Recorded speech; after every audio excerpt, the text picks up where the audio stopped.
Happy World Water Day, friends. We're so excited to be here. March 21st, round 2, Greg. I am Lyndsey Deane. I'm the National Director of Team World. Exciting to be with you today. Exciting to be with you again, LDR. Happy World Water Day celebration. We teamed up last year because we knew that if we combined our work with our major donor groups with Team World Vision, we could go further together. And how did we do last year? Oh my gosh, incredible impact. As the world's eyes turn to the great need of water and the incredible solutions that are available to end the clean water crisis. Last year, we saw $3.2 million raised. Awesome. That's right, on one day, and today we set our sights even higher as we're just praying for an outpouring of generosity and inspiration. Today we have a goal of $2 million raised, and with an unbelievable $2 million challenge on the table, that means that we can see over $4 million of impact to come in to see the end of the clean water crisis in our lifetime. $4 million is going to reach 80,000 people with clean water. 80,000 people are going to get clean water because of our work together today. That's just a tremendous accomplishment. You know, if we have a theme for today, it's that we can end the global water crisis within our lifetime. That's what it's all about. We know we can get this done if everybody does their part according to their own abilities. You may ask, Dr. Allgood, can we really solve the global water crisis? It's a real question, Greg. I mean, it's a huge issue. It is a global problem. So let me throw some numbers at you. Okay. Okay, since the year 2000, together the world has reached 2 billion people with clean water, 2 billion. Now there's 700 million left to reach, but we've come a lot further in the ways we have to go. So we can do this. Yes. And World Vision is playing more than our part. We are the global leader, the global non-governmental leader in providing clean water. In fact, we reach one new person with clean water every 10 seconds. Every 10 seconds. Every 10 seconds. In 2015, we set a huge goal to reach a lot of people with clean water. And by the end of 2022, we had reached 25 million people with clean water. But we have to go further. So we set a goal then by 2030 to reach an additional 30 million people with clean water. That's what we're going for. 30 million people by 2030. We need everybody to do their part so we can accomplish this God-sized goal. You know, and what I love about that, Greg, is we have this God-sized goal. We're reaching millions of people with sustainable clean water, which we say is the silver key to really alleviating extreme poverty. It might not be the silver bullet because there's a lot of pieces, but water is that basic level, the silver key to alleviate extreme poverty. But the one number I really want everybody to zoom in on today is 50. Why 50? Why 50, LDR? $50 is clean water, lasting clean water for one person. So when we're talking about reaching millions, that can seem overwhelming, and you might be thinking at home, well, what's my part? What's my role? Oh, I don't know about that. No, every $50 is sustainable clean water for one person. So today, we pray that we will see over 80,000 people with clean water today. $50 is really amazing because there's no better investment to really transform lives. It's the basis for development. You start there, and then education, health, economic empowerment, and equality for women and girls. That all comes from the foundation of providing clean water access. Yep. And today we're going to talk about a lot of different angles of what clean water can really do in a community. So we're excited for that. But also throughout the day, we are going to get to hear from the one and only Pure Fire, Pure Power Director of our Global 6K, as well as our Indiana Area Director, Annie Ferret. She's going to come in with some real-time updates. There she is, folks. Annie. Wow. We've got some audacious goals today. Can you just tell us a little bit about how we're going to raise some money today and make some real impact? Yes, absolutely. You guys, thanks for having me today. It's so fun to get to be part of this. But you guys out there who are watching and tuning in today are really the people who are making this happen. So how in the world do we bring 80,000 people clean water in one day? Well, this is how we do it. You guys are out there, all of our walkers, runners, hand cyclers, one foot in front of the others, the people who are training for an invitational, a 6K, leading those different groups, leading our city races, whether you have just crossed the finish line or you are months away from your finish line, this is where it all starts. And so it starts with an invitation. You all said yes to an invitation to be part of that team, and now we get to turn that around and invite other people to be a part of it with us, to say, hey, maybe you're not going to put one foot in front of the other this year, or maybe you are and you just don't realize it yet. But would you come? Would you help me bring one person, 10 people, 30 people clean water today? And so you guys are out there making this happen, and some of you are doing this in some pretty wild ways, and we're going to feature some of you later on, which is whether you're wearing a costume, you're going for a big cold water dunk. We're really, really thrilled about that. So stay tuned for that. I believe that we have some updated numbers coming in potentially in the next few minutes here. We're 6 minutes in, and here's the crazy thing. I heard that there have already been like $50,000 given, $30,000 given. I just got a text message that $1,500. You guys, this is happening. We are making this happen. What God wants to happen today is starting to explode through you. So thank you.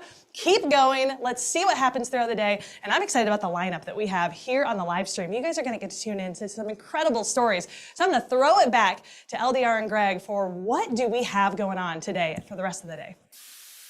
Exciting. $50,000, 1,000 people with one donation to start us off. Woo! Yeah, starting off strong, aren't we? My gosh. Oh, here we are. So packed day of impact, packed day of inspiration.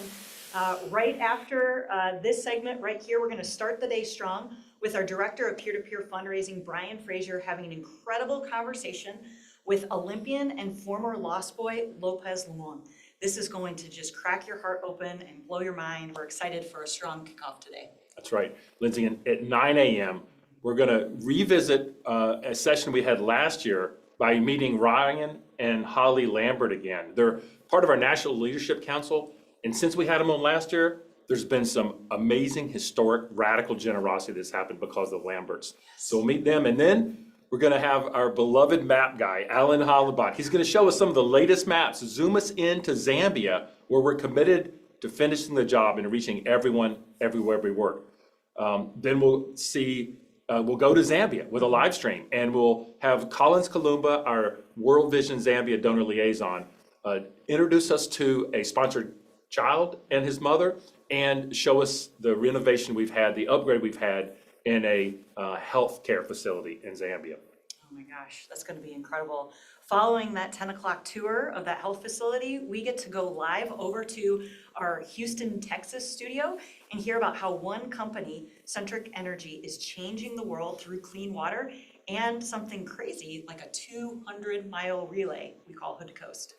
Yes, and then at noon, Central Time, it's another way that we have teamed up this year. LDR and I did a long walk for water with two women in Kenya that really changed us.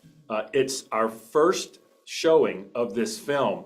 It's about a 25-minute film. We're going to show the film, and then we're going to go behind the scenes, and we're going to talk about making of that film, along with Ann Gibbs, who was behind the camera, and we'll get her impressions of the wonderful time we had in Samburu, Kenya. And to tease you a little bit for that noon hour, we're going to show you a 1-minute trailer now for the film. When I first came to Ramate, I felt like I was in a different world. So dry, so desolate. World Vision works in many places, the most remote areas, but this one was one of the toughest to reach. Both of these women, Nomojin and Terrion, they were ready for us to follow them. They are leaders, they are strong, and they wanted the world to know their story.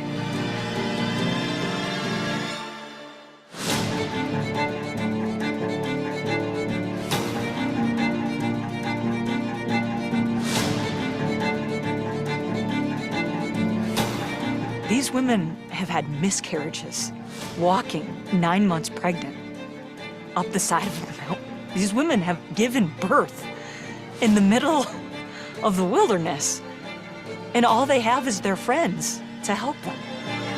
That is no way of life.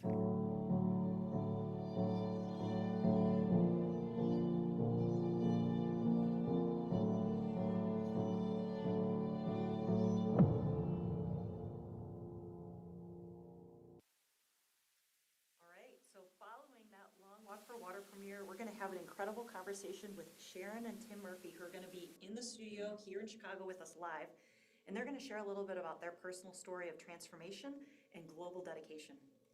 And then at 2 p.m. Central Time, we're going to have a special conversation that LDR is going to lead with Catherine Compton, our Chief Development Officer of Strong Women, Strong World, and Christy Urich, our Technical Director for this effort. And they're going to talk to us about the impact of water, specifically on women and girls, and our new game-changing integrated development model that is really speeding development. As part of that, we're going to show you a brief video that really makes this work come to life, our work in Kenya to really bring equality for women and girls in our work.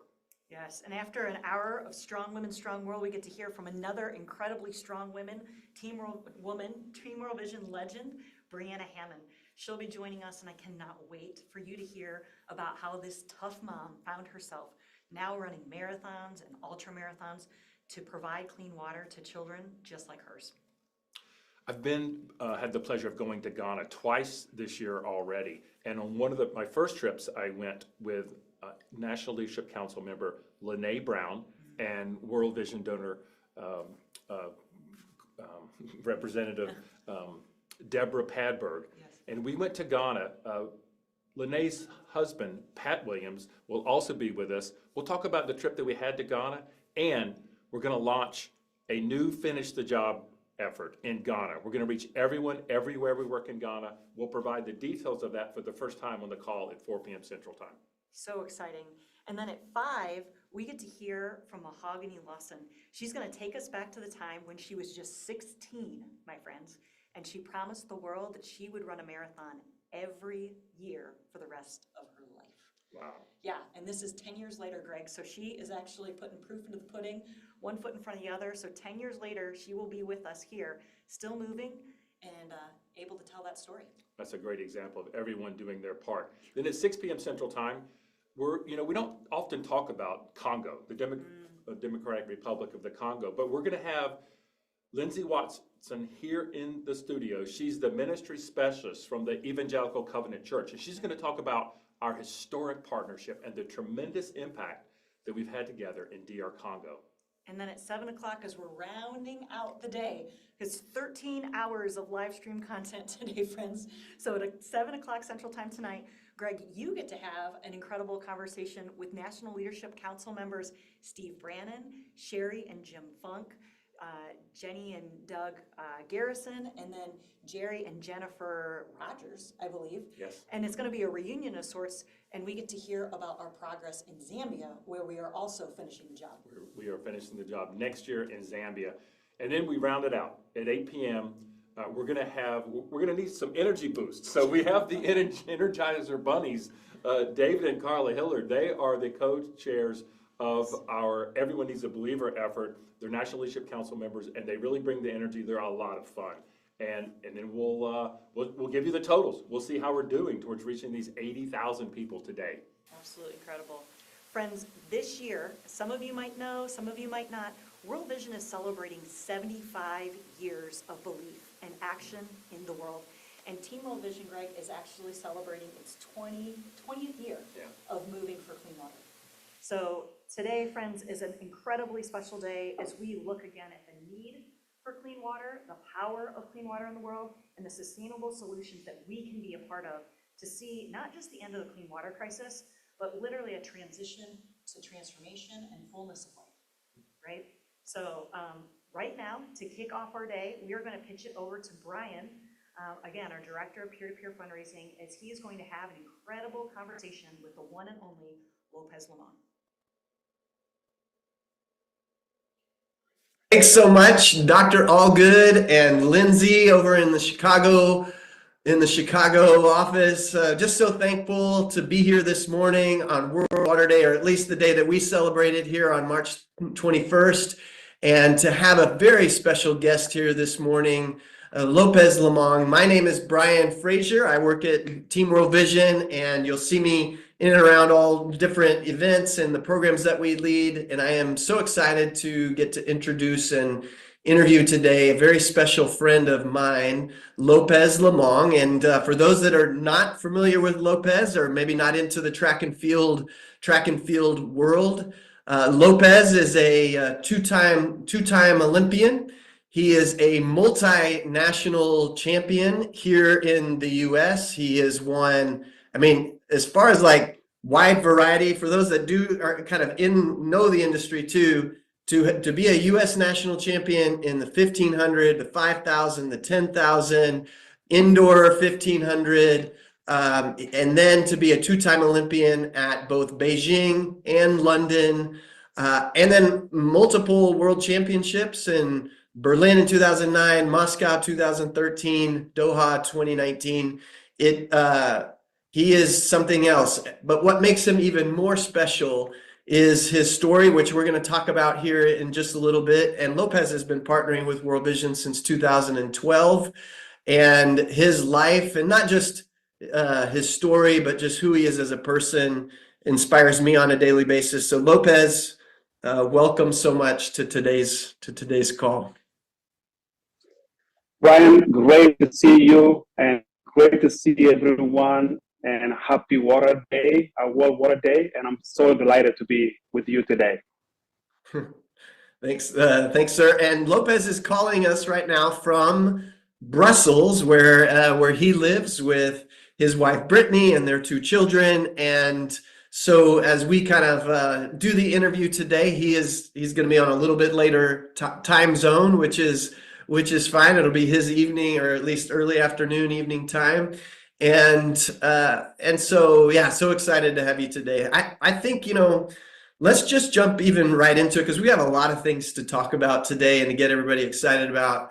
One of the things, I don't want to assume people have not read your book, which is called Running for My Life, which I even brought a copy right here, if we get it to show up on the screen. And this book changed my life. When I read this book back in 2013, it suddenly ushered me into the real stuff of what children can face, especially in fragile contexts where World Vision works. And it is, and it brought me front and center to you in your life. I think for those that are not familiar with you and your story, one day you're 6 years old, you're attending church with your family in the village of Kimitong, which is back in those days was Sudan, now South Sudan.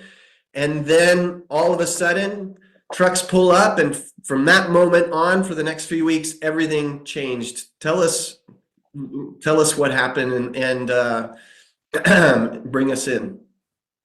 Yeah, absolutely. Thank you so much. I apologize for the Wi-Fi a little bit, little problem from my here, but yeah, I think it's always great to kind of reflect on my journey and that fateful day in the church that that my life completely changed. And so it was just a typical day. I grew up in a very small village of Kematong in South Sudan, and we just lived a normal life. And my village is very small. I don't think there is a road even getting the village. It's probably just like some trails that cows can use or goats can use. And we have to do everything by hand, manually. And so it's a very small village. And so we knew our country was at war, because our parents used to tell us, like, if you see an airplane flying over up in the sky, just run to the dish, and they will drop the bombs, and they will continue their way, and then we continue our life. And so to me, the war was, I never actually seen it until that day. Going to church, praying, closing my eyes, and all of a sudden it just struck, like a lot of trucks just pulled in, and the soldiers came in and, like, gun blazing, pointing guns at us, and everyone to it down. And our parents and our priests and our elders trying to, like, plead with them to not do this right now. And they seems like they were in a hurry. And they said that we wanted kids, and everyone laid down on their bellies, and I did. And now I was laying down with mom, and she grabbed me so closely. And my parents too, like, okay, what's happening? It took a long time to kind of figure out what's happening, because everything is chaotic. Kids are running around crying, everybody crying, women are running to go get their kids, trying to, like, to just kind of, like, calm things. And so I lay down with my mom, and like a soldier with a big gun. It looked like a giant to me, with a lot of bullets all over himself. and just came over and looked down on me and just like ripped me from my mom and with force. And it just seemed like I was a feather. And so she pulled me away, and my mom was like running. It's like, okay, not my kid, please, no, no, no, it's not him. It's and it just they were there mission to take this, and so they put us in this truck with a lot of kids, and the truck was very very hot, and the soldier basically went and put the canopy and tied it really tight. And so what I was doing, I was just like, I'm looking at myself as my life basically ended there. And somebody took my childhood away from the place that I know I wanted to be. I wanted to grow up. I want to be able to help my parents. I want to be a farmer. I want to be, just show that I can be able to like help out as much as I can. And that soldier ended my childhood was right there and took us, and while in this truck, the truck bed was very hot, and I didn't have shoes on, and so like the kids were crying, and then it was starting getting really really hot because of fresh air coming in, and the tears and the sweat, basically the whole bed of the truck become mud, and so it was really shocking to me. Like, okay, now I am myself. All these kids I know from other neighboring villages, but it's just myself. I don't have it to be able to lie on, like, to ask them why did we do something wrong or something, and we are gone. They took us and for a few hours, and they were trying to go and train us to be soldiers, and which eventually I understood that it probably is easier to take a child to train to be a soldier than and actually getting the grown up to do that job. Yeah, unbelievable moment. As a father myself, just cannot even fathom what that must have been like for your parents, and then of course as a child, the terror that you were experiencing, and to just suddenly be in a moment of living your whole life in safety and love with your family, and to just be ripped away like that in such a terrible experience. Through that, we know that you went on to escape that camp, and even had a few boys that you call your angels that helped you escape. Just tell us a little bit about that escape, because it wasn't only but a few weeks after that where you were already seeing other boys die from malnutrition and not being able to keep up with the circumstances of the camp, and so you all decided to escape. Explain to us what happened.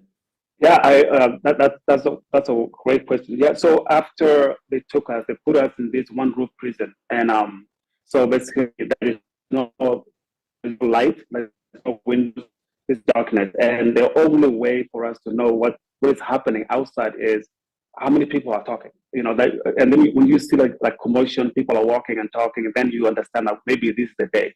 And then if there is a little bit quietness and a little wild animals, some in the distance, maybe hyenas or something like that, then you know that it's a night. And I was dealing with a situation in this prison camp where the soldiers who took us away from our parents, they were also feeding us with the grain, which was like meat with the sand, trying to literally want to kill us too at the same time.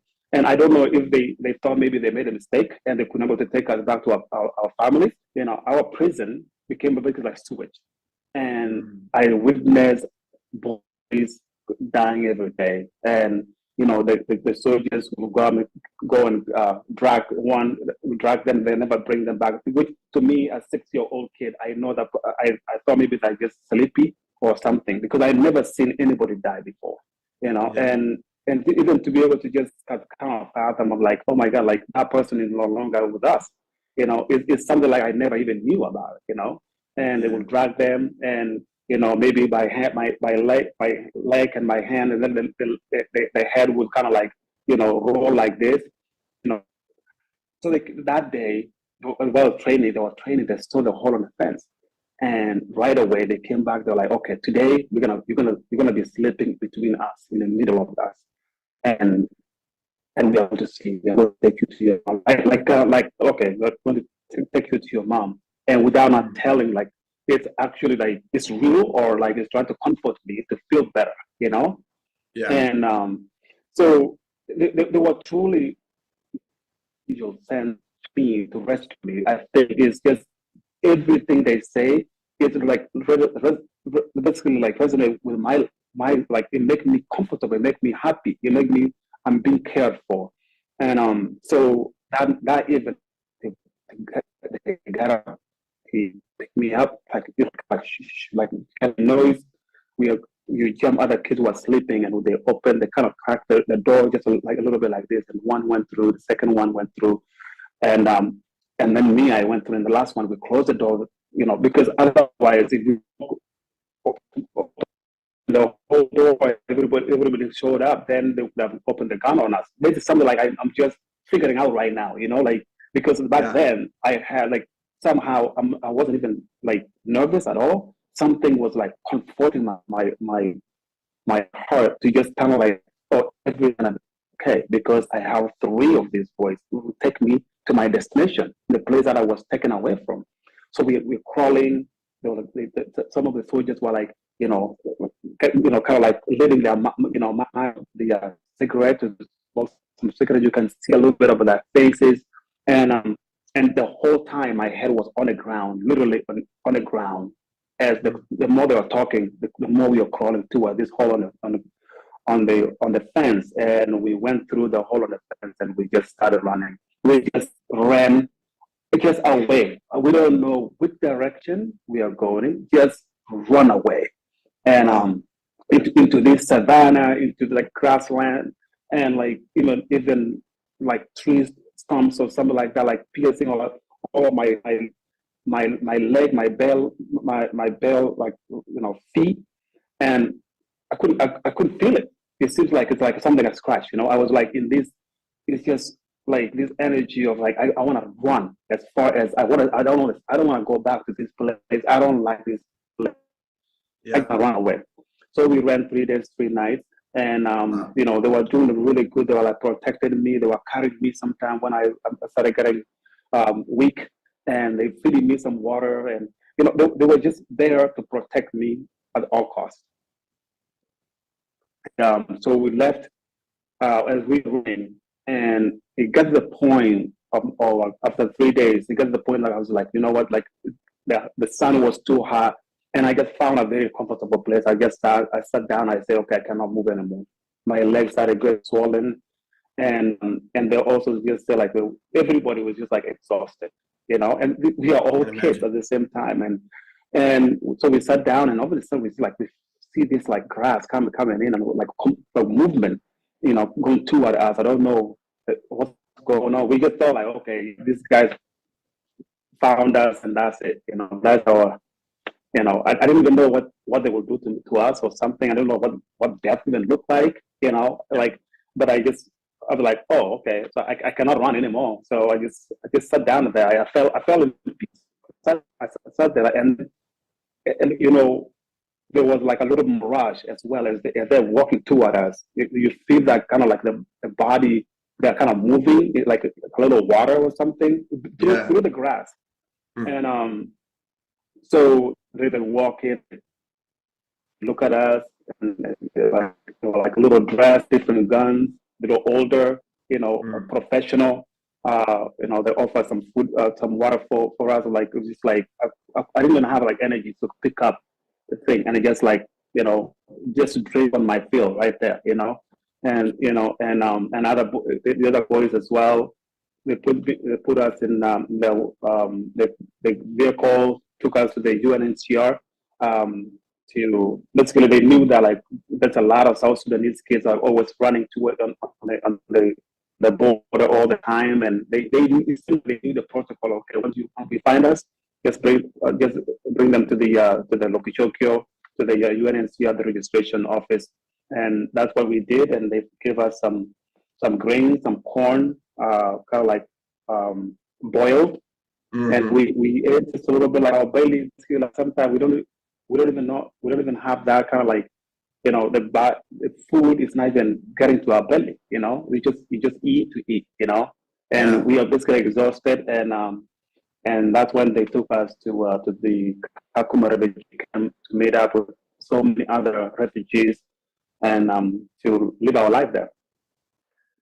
Amazing. I mean, I can't believe a 6-year-old boy going through all of that for 3 days, 3 nights, to be just literally running for your life, and then not have any idea, and then end up in Kenya of all places. It's just unbelievable. And you mentioned now that you've gotten to the Kakuma refugee camp, and which I think for those that don't know, this is a very large refugee camp. I mean, there are I don't know, tens of thousands of people that are living there. It might even be more than that, in the hundreds of thousands, and it's very big. And you live there for the next 10 years, basically. I mean, for those of us that live here in the US, and as we hear your story, and it is, I mean, 10 boys forced to become a family together, taking care of each other. They're digging a hole in the ground to put their rations in so that nobody steals their food. They eat 1 meal a day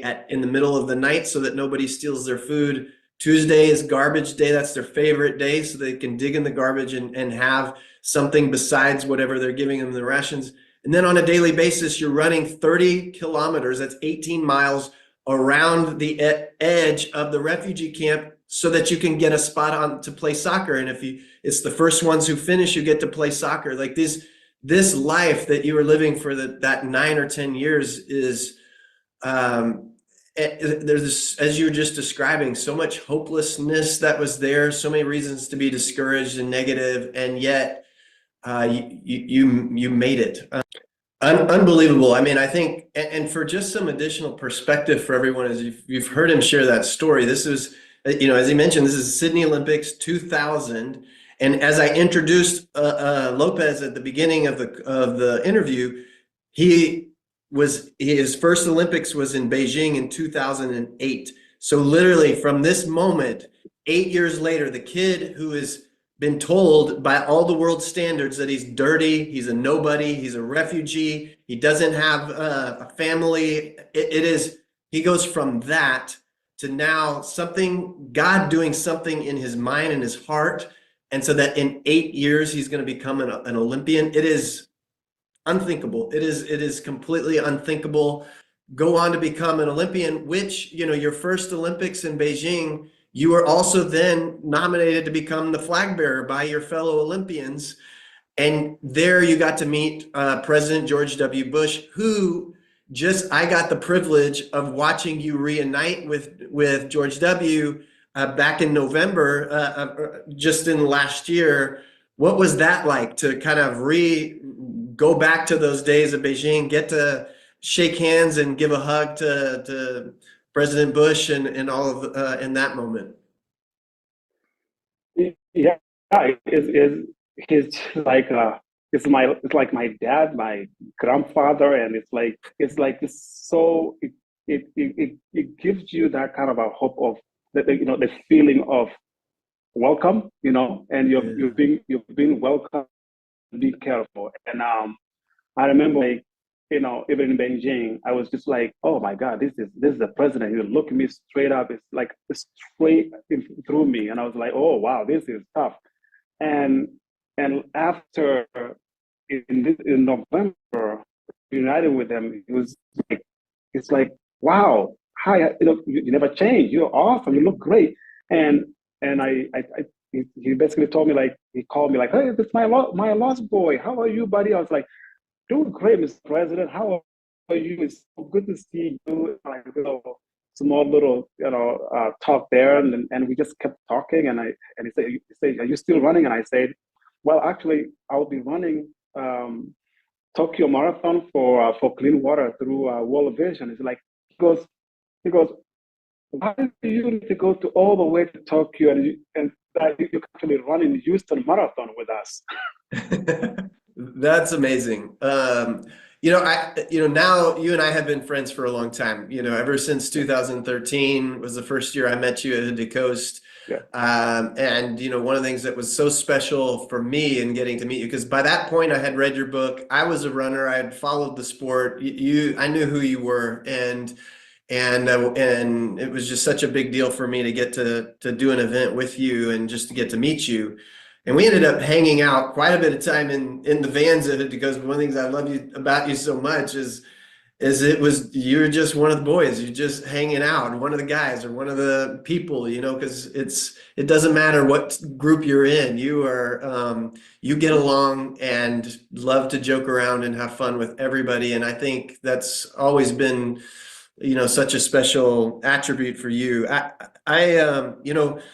How, in the end, so you were a professional athlete at that point with Nike, two-time, or at least started to get on the scene at that point. You'd already been to your first Olympics, and you hear about World Vision. Like, tell us how you got connected into World Vision, and what happened there.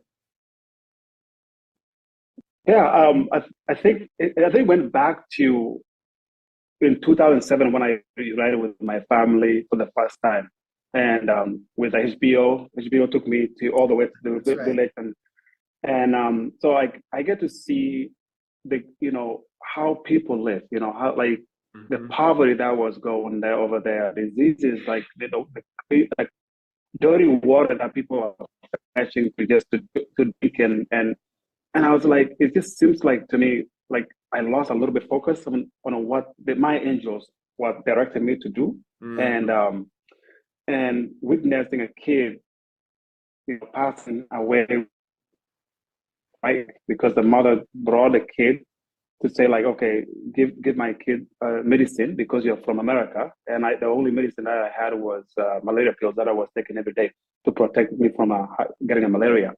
And I always wanted to use my platform to be able to speak about things. And I went out, and I was also a fly bearer, and I like everybody was talking to me, and I was basically saying like genocide was happening in my country back then. Sudan was still one, and George Clooney was also part of the whole thing, and then we basically raised a lot of money to buy and for the refugee, which was like settling over by the Chad border, Darfur and the Chad border over there. So amazing people always, answering that incredible call to come and help and save a lot of people's lives and save a lot of children's lives, and because of the war, So, and then from that point, I came back here. I said, okay, I want to start the foundation and all these things, but I'm thinking about like, okay, start a foundation. How do I supposed to do that? And I met the lady by the name Diane Patterson. Yeah. And so I met her. I was over by I was going to I was speaking at an event, and I was speaking about my foundation, what I want to do. I want to be able to help people. I was a refugee. I felt like I want to be able to do more. And so she came over to me, and she was also presenting at the same time. And she came over to me and said, hey, look, I would like to introduce you to World Vision. I was like, whoa, this World Vision is very big. It's a massive, massive organization, which they do an amazing job and have a lot of dedicated people and, working for people like me too, like all over the world. And I was like, yeah. And then it's like, I know the man named Steve Haas. And I was like, okay. So now that is, pointing and okay, this is the thing. And from that moment, I started feeling good. I was like, okay, maybe this is what God wants me to be. Okay, I started following. So Steve Haas was like over in Washington, came down, we met, and right away he was like, yeah, I said like I'm really my time sometimes as a professional athlete, like my time is demanded. Like I always in Europe, I'm always traveling to the world championships and all this. Like, what can I be able to do? Like, this is my proposal. Like, I want to be able to work in South, and I want to be able to help with clean water, because I saw a lot of people, it's waterborne diseases and all this. What can I be able to do to help out? And and he said like, yeah, there is a guy named Michael Chilwood. and does amazing work running or related Team World Vision branch. And I said, okay. So by that time, like we just like started talking. I met with Steve House, met with Michael Jewwood, and he invited me to Chicago. And he said, come and see what we do. And you know, and when I went there and I just saw just a sea of orange, just everyday people, and you know, wearing that orange with that name written in their jerseys, that t-shirts, and you know, running for clean water, running for days, and what all these incredible programs. And I was like, this all emergency programs, and I just thought, I was like, you know what, this is a team I want to be part of. This is what I want. This is because the whole of my life I've been chasing like medals and records and Olympic games, and I'm running basically for myself, but also in the banner of my country. But like, just imagine running for something powerful that and to change the person that probably you might not be able to see to know. It's powerful, and these people in hundreds, out there running Chicago Marathon, for clean water. I believe God is always there when you're doing something good for people, for humanity, Totally. and so I can believe. And that was, back in In 2013, we started that first year. Yeah. But yeah, incredible. And, since then, since 2013, for those who don't know, Hood to Coast is a 200-mile relay race out in Oregon. You run from the top of Mount Hood. There's snow on the ground. There's people skiing out there. And this is in late August. And then you're running through the mountains of Oregon, and you finish out at Seaside, Oregon, out as the cliffs and the bluffs run up into the Pacific Ocean. It's unbelievable race. So much fun, 12-member teams. So it's a lot of fun. This is my sales pitch for a little bit. If you ever want to come run with us and run with Lopez this year, we'd love to have you. But since 2013, we have raised $11.3 million for life-saving clean water programs in Lopez's home country of South Sudan. And much of our water programs are in what we call fragile context. So it's very different than a lot of other places where you're going to hear about today, where we're providing a lot of the funding for many of these water programs. But these are people that are they're either refugees or internally displaced peoples due to war or drought or flooding or all kinds of different factors.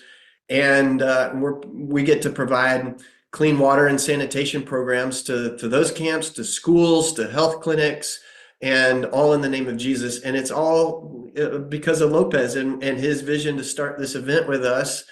And it has been my honor to get to either be a participant or to come on staff and be a part of leading it. And I think just looking back at all of this and all that you've been able to accomplish, Lopez, and you think of your legacy and the impact that you've been able to have on the people of South Sudan through this event, through your partnership with World Vision, what does that mean for you? What do you take with you through it all? I take hope. I take with me, like, I know that is hope there. And there is people who just come out, always answer the call and say yes.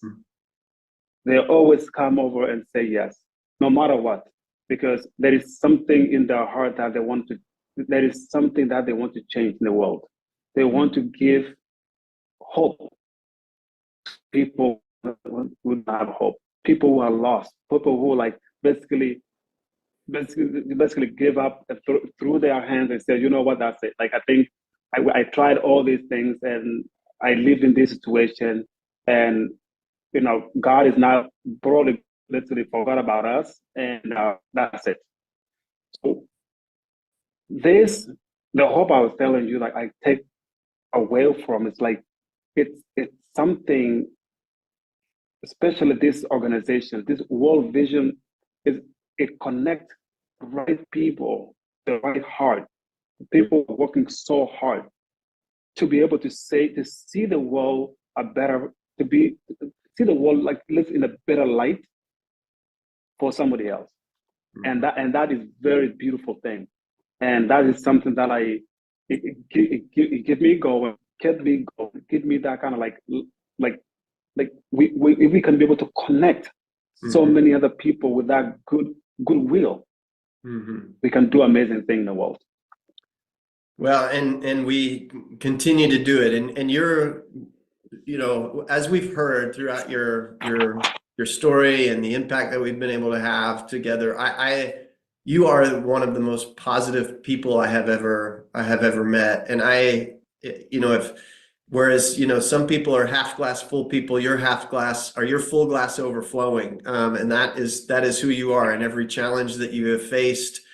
And it has been an incredible encouragement to me in my life. And as we all have our own personal, challenges and things that we overcome, I often will think back to you and my relationship with you, and the impact that you've been able to have on my life, and just what an incredible friend you've been in that way. I even in now, in this situation, we're looking at Hood to Coast this year. Our fundraising goal is $2 million this year to provide all support for all of the things that I was just calling out earlier. And now, when I had an email back and forth, I got a chance to meet the clean water sanitation hygiene director for South Sudan, Stephen Odungara, and he was just letting me know, with a lot of the some of the recent decisions of different government grants coming from the U.S.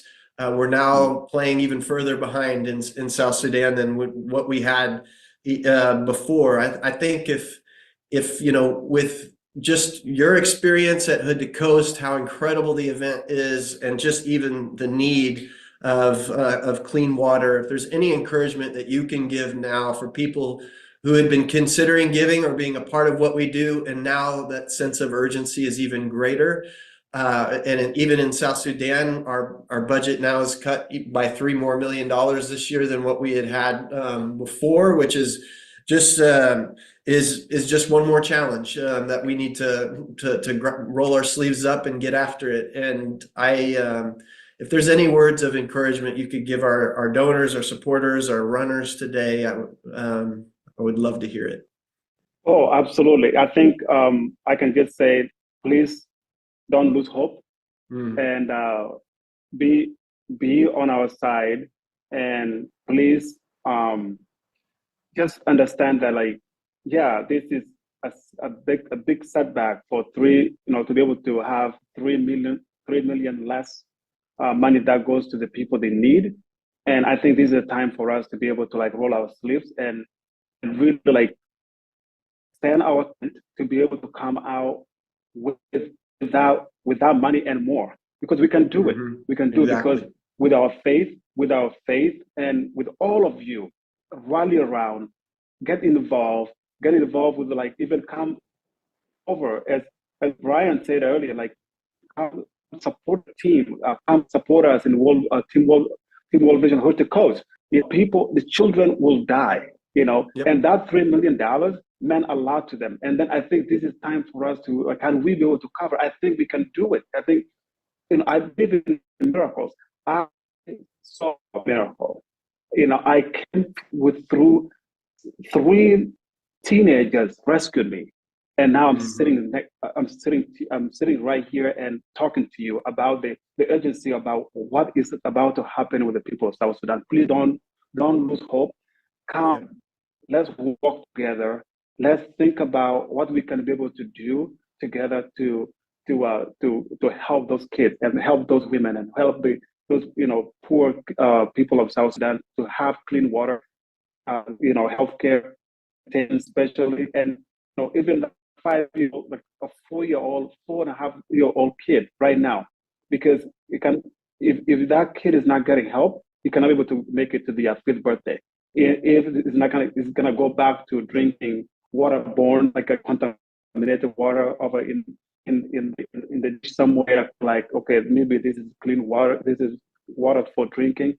That kid will lose their life, and we are I believe we are all on this earth for the purpose of doing good to other people. And then this time to all come together and walk into this incredible, this is a great team to be part of. And every dollar you raise, it counts for something. And you can actually see the impact you make. And I really, I know, we all, you please join us, please donate. But this is the time. This is the time to, like, you really have to come and help us in this journey. Yeah. And God will continue blessing you, and we'll leave this world a better place than the way we found it. Thank you so much. And I appreciate your time today, and just, brother, for being such a great example for all of us to follow, and serving others and having a heart for others. And I'm so thankful for what God did and is doing in your life, and continues to use you through this ministry. We just thank you for today. I think now we're going to pass it back over to Lyndsey and Dr. Greg Allgood as they man the the station over in Chicago, and some exciting programming coming up for the rest of this day. And we're going to have a big day today. And if we're not inspired after that, well, we've got more for you coming the rest of the day today. Thanks so much, and appreciate you, Lopez. Thank you, brother. Thanks so much, Dr. Allgood and Lyndsey over in the Chicago office. Just so thankful to be here this morning on World Water Day, or at least the day that we celebrated here on March 21st, and to have a very special guest here this morning, Lopez Lomong.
Welcome back, folks. LDR, how are we doing in our fundraising? So I just got a text message just a couple minutes ago, and it said for the first 30 minutes, we saw $12,000 come in every minute for the first 30 minutes. So we are over $360,000 in fundraising right now with just 1 hour down and the whole day ahead of us. Go, go, go. That's fantastic. Well, this is a really special session. We're having Ryan and Holly Lambert, National Leadership Council members, join us. Ryan and Holly, are you there? We're here. Good morning. Good morning. Hey, good morning. A little more sound for us, please, Jordan. Yeah, Yeah, all right. great. So good to see you guys. Thank you for joining us. Greg, how are y'all? We're doing great. Good. It's good to see you guys. I think last time I saw you was December. New York How are City. ya? Got it. Very good. Good. Life is Looking forward good. to seeing you in April in Scottsdale. Yeah. A little over a week out. We're excited to see y'all too. Yeah, it's been an incredible year since you were last with us on World Water Day. Before, I haven't met you, so maybe tell us a little bit about yourself. We're Ryan and Holly Lambert. We live in the DC area and we love World Vision. We are very impressed with everything that World Vision does, and we love being part of such a big family that helps give back around the world. We started off as healthcare entrepreneurs and served a couple Sorry, of just patient 1 second, populations. Holly. We lost our sound, so we heard you introduce yourself right at the beginning, but we're just getting it back, I think. There we go. We're good? Maybe, maybe not. You can't wait. It's just actually in our ear that we're missing it. We can maybe turn it up in the room. I can hear you just faintly. No problem. There we go. We can hear you okay. Can you hear us okay? Yes, we can now. Are we echoing now? Oop. Can you hear us okay now? Testing. Okay, great. Testing. Can you hear? Oh, wonderful. Yes. There it goes. Good job, AV. Yeah, that's right. You know, with the live stream, we've always got to be fun and flexible. Well, Holly, I mean, it's been great to get to know you just a little bit. Last year, seeing you on the live stream, and then seeing you just in December.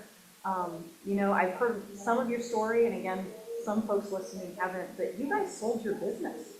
And when I think you actually having a business, selling it, that creates a lot of change in your life. And I was just curious, you know, what have you found to be most important to you as life continues to change coming out of this season in your life? I think figuring out balance of how to spend our time, but also how to spend our resources has been the biggest challenge, but the biggest joy. And part of what makes it joyful is people like you guys at World Vision who are able to take funds and immediately deploy them and make such a big impact around the world. There's something about entrepreneurship that when you're building a business, it feels like you are striving toward a goal. And you want to build your business, you want to achieve a certain outcome for your patients, you want to achieve an outcome for your customers, you want an outcome for your employees. Maybe like most of us, you have a selfish goal. You want to achieve a level of success, a level of wealth. You think, hey, that'll be the top of the mountain. And once I get there, we'll be good. And then a lot of times I think for entrepreneurs, and I know many of them who built businesses or for whom they've had a wealth creation event, they realized at the top of that mountain, you know, that the goals I had were kind of small. Wealth was not by itself as satisfying as I thought it would be. And you gain this relationship with God, a sense that there's more out there than just your own satisfaction. And so you kind of begin to think, what are those things that you're actually trying to achieve? And it's in some ways, it's community with other people. It's showing love for God and for what God gave you, which is the skills or the resources to do different things. And you realize that there's people who may be in a different part of the world who may have the exact same skills and the exact same resources, but maybe they don't have water. It's like, wow, how can they possibly get by without the things that I just took for granted? And so there's some of us, I guess, a desire once you get to the top of the mountain and you feel like, hey, maybe I'm a little bit selfish in how I got there. You kind of want to give back. And so Holly and I felt the need to give back as quickly and as directly as possible. And so we've been excited about the work that World Vision does, because World Vision was a place for us as entrepreneurs to give back to.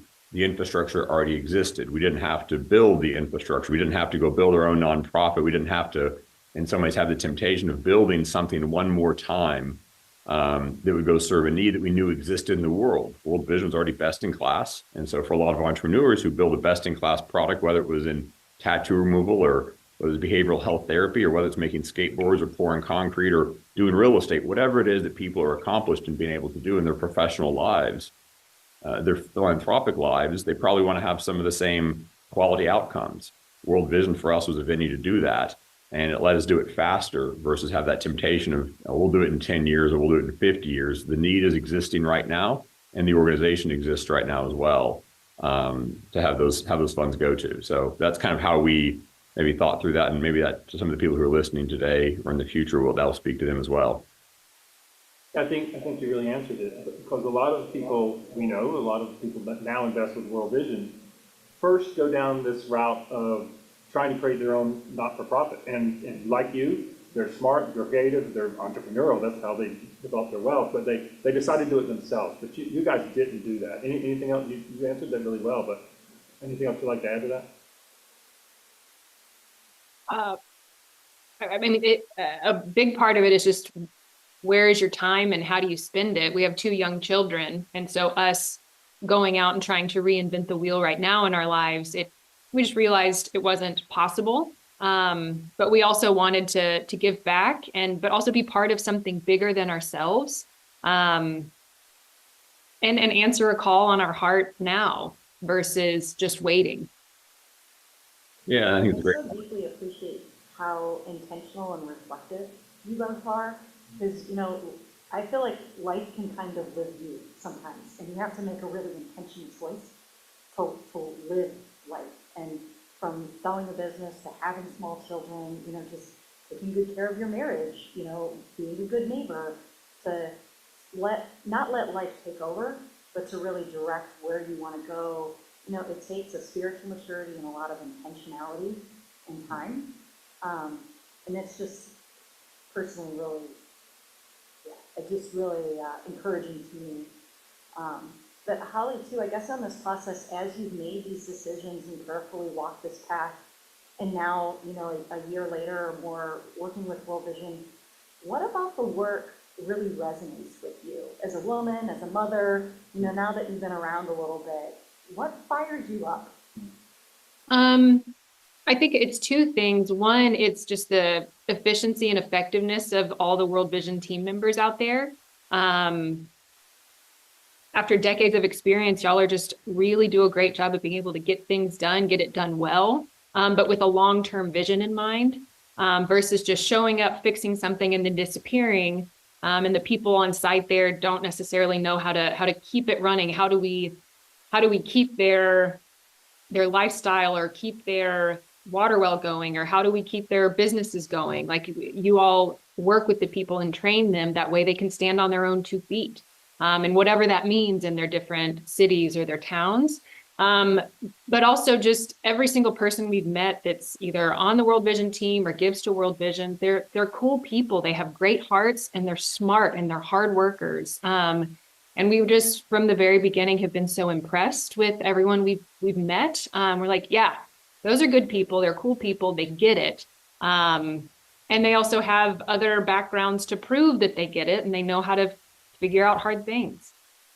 One of the things that I think maybe I had perceived years ago, 5-10 years ago, back when I was an entrepreneur and was building a business, and I was in the for-profit sector, and I was doing the entrepreneurial sort of thing, is I thought, well, those people who do that nonprofit thing, they sure do have good hearts. They sure do care a lot. But they're just not that effective. They're not the same as us. They're not the same as us entrepreneurs who really have to make that payroll, and we really drive efficiencies. And I just sense that government may not be the most efficient way, and that nonprofit wasn't the most efficient way. I know that I'm probably speaking for thousands or hundreds of thousands of entrepreneurs who have this kind of internal arrogance, I think I would say, that we have the right way in the for-profit sector. We know what to do. Then you realize there's some problems that, for-profit, the people in Africa, in a beautiful village in Malawi or Zambia, they don't have anything to sell to me in McLean, Virginia.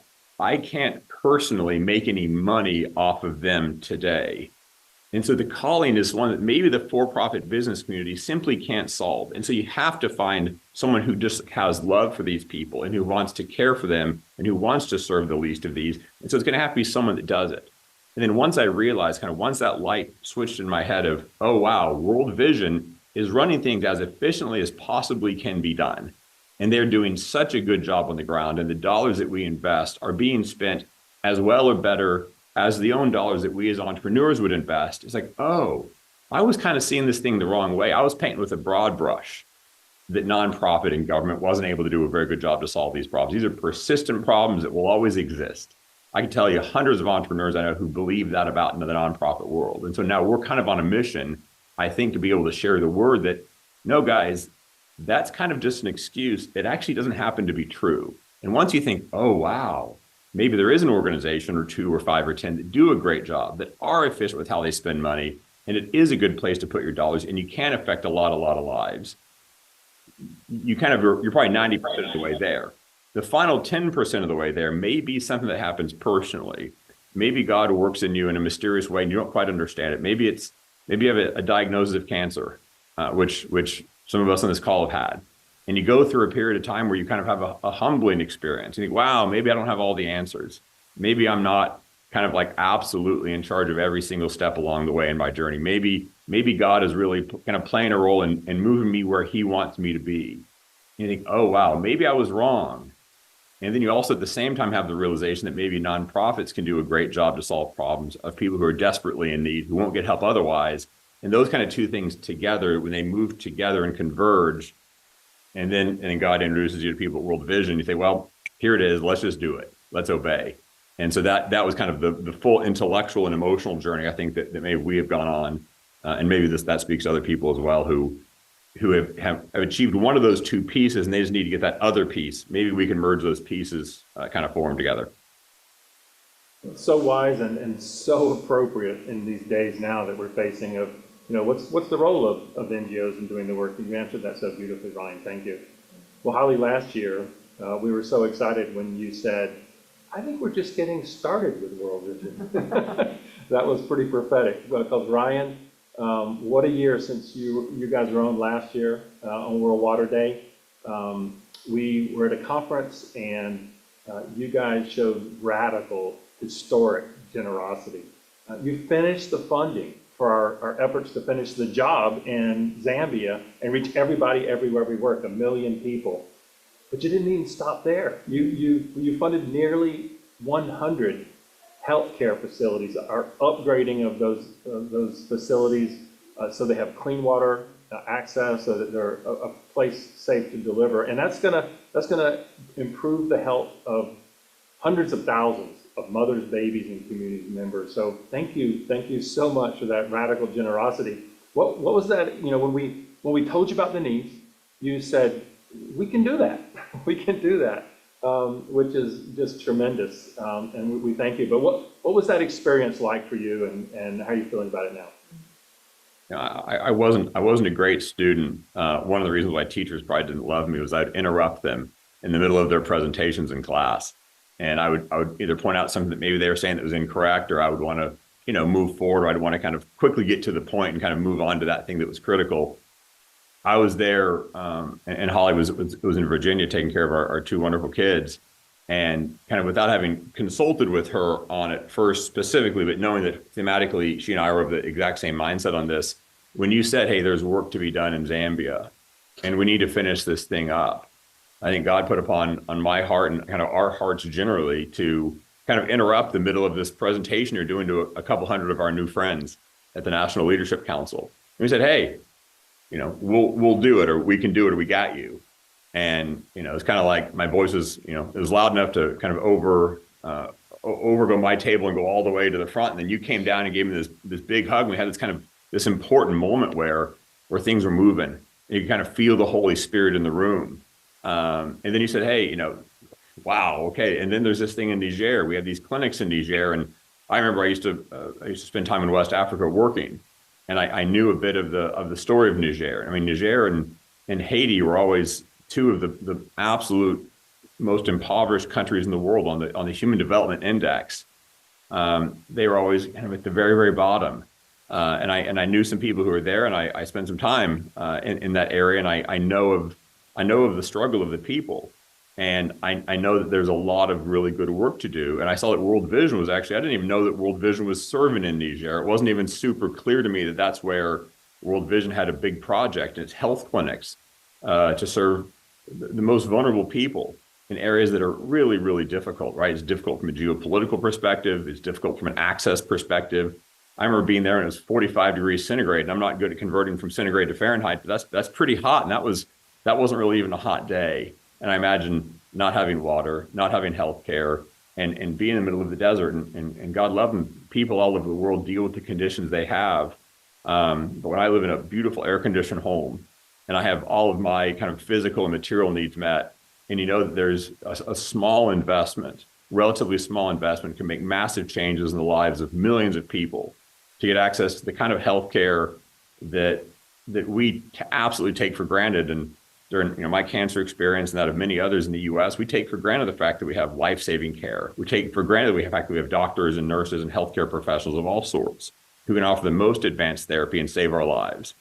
And if you think about what's going on in Niger, it isn't the case. They don't have even the most basic level of rudimentary care. And so babies are dying for literally no reason.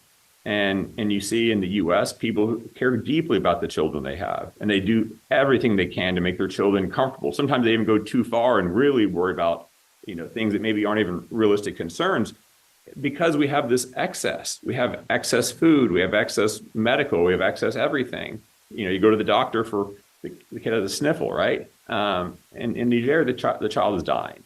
And so I think God put upon our heart in the way that he does upon all of our hearts different things to say, hey, we'll take care of Niger also. And so we simply were vessels that he worked through. It wasn't that we were clever or strategic. It was just he spoke to us and we raised our hand and interrupted again.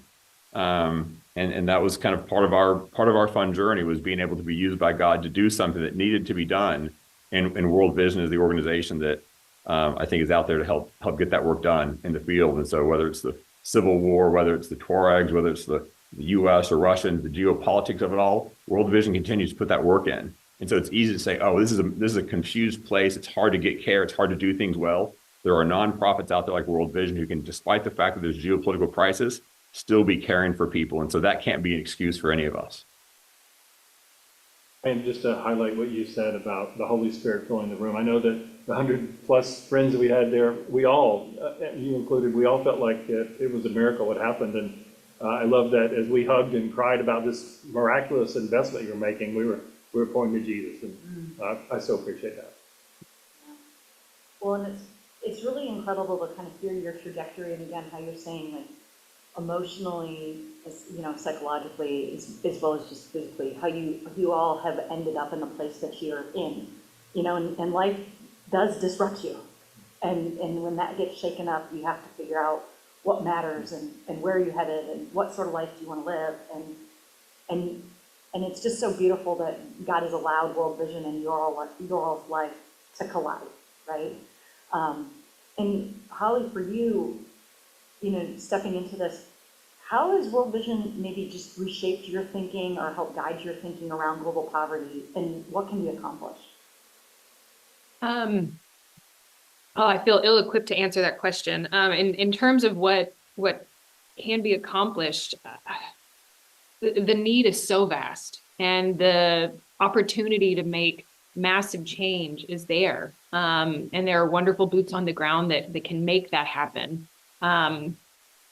In terms of kind of our journey with it, I consider us blessed to have our lives and our worlds collide with you all, with World Vision. I consider it a huge blessing from God that we even know about you guys. We first learned about y'all about a decade ago. And then it just kind of sat in the back of our minds for a while. And then all of a sudden we said, hey, it's time. And who do we know? Who is a trustworthy organization, who is vetted, who gets stuff done, who pays their people well and appropriately, and spreads the love of God around the world while helping people in great need. So in terms of the opportunity out there, it's massive. It's complicated. It's very, very complex. far past my understanding. There are people with doctorates in social work and philanthropy and with years and years of knowledge. It's not something that people can just start and do tomorrow. There's a phrase I use all the time, and it's, we stand on the shoulders of giants. And World Vision is a huge giant because of the years and decades of serious work and lessons being learned along the way that no one just jumping into it would know. Respecting the cultures around the world. All of these things are so important and are so tied together. But if someone's watching this and thinking, do I want to get involved? Do I want to give to World Vision? For us, I consider it a huge blessing in our lives that we have been called to give in a really big way, because that's how God made us. God gave us hearts that were meant to give back and were meant to be connected to a bigger world, to get outside of our own households. And when we do that, there's something inside that clicks, that this is how we were made to be. This is outside of our own understanding. And we have to rely on God. And he always says to take care of the least of these around the world, to the orphan, to the widow. And when we do that, the world and our perspective on it becomes so much more clear. And it also forces us to rely on God even more. So if anyone's thinking about it, just go for it. Just do it. The world changes in a beautiful way when we rely on God and let go of that that hold that money or that number of whatever's in the bank account truly can have on us. So just to let go and to let God and trust the great people around the world that World Vision works with to help out millions and millions of people in need. And we know this whenever we go into a swimming pool and it's cold, right? The cherry blossoms are out here in Northern Virginia, and we have our pool opened over the last week. We haven't been in it yet, but that water is cold. And if you've spent a lot of your life developing a business, developing wealth, looking at that number and saying, hey, and then all of a sudden you have a big wealth creation event and you sell a business or you sell a property or something happens where you've come into some resources that maybe you're not used to having. And that's where I think a lot of entrepreneurs are, is one day they're at this level and the next day they're at this level. And you kind of want to start holding on to that number so tightly. But like the swimming pool, you got to jump into the pool and it's going to feel uncomfortable and it's going to feel a little bit risky, but you have to put kind of God in charge of your resources to say, hey, these are not my dollars. I don't own these. God gave them to me and God will provide for me. I was just fine before I had the money and I'll be just fine afterwards. And there's a lot of people beyond me who will be just fine because they use those resources so well at World Vision. So I'd say take off the Band-Aid, rip it off, jump into the swimming pool. And only after you're in the pool, you're like, oh my gosh, wasn't that nice? Versus spending the next 20 or 50 years of your life thinking, I should be giving. I know I should be giving. I should be giving. I'll give at some point. Give now, get used to giving, make it a habit, build that muscle memory up. And then it'll be a lot easier in the future and you'll experience a level of joy that sadly not many people get to really experience by being radical in their generosity. But I tell you, it's probably one of the best things that we've ever done in our lives. And there's only been a recent experience, but it gets a little bit addicting also. And that can be scary as well. Wow, we're going to run out of money. I think in some ways you will be happier because you have been generous and you've lived in accordance with the values that you have deep down inside. You've just, it's a strange and deeply moving experience that we've been through. And it's hard to almost put it into words, but it kind of comes down to a level of faith. You may have faith in God, but to have faith that God will actually take care of you when there's something at stake is really the hard thing to do. And that's something I would encourage people to really grapple with. And the people at World Vision, people in National Leadership Council, a lot of these people have decades of experience having grappled with these issues, and there's a lot of wisdom there. And so you're not alone when you do this journey. The Grizzles are our friends all over the U.S. who've kind of been on this journey with us. They really have a lot to share, and they're good people, and they're peers. No matter what your wealth level is, there's someone who's just like you at National Leadership Council or at World Vision who's been down that same journey before. And so it's fun to walk arm in arm with those friends. That perspective on encouraging others to invest with World Vision. LDR, I think you have one last question for Holly.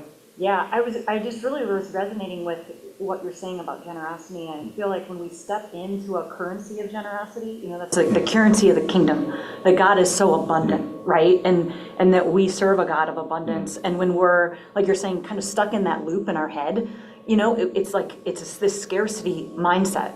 But when we lean in and we step forward in that generosity, there's power in that, and God's given all of us power to do good. There's always something that we can be doing.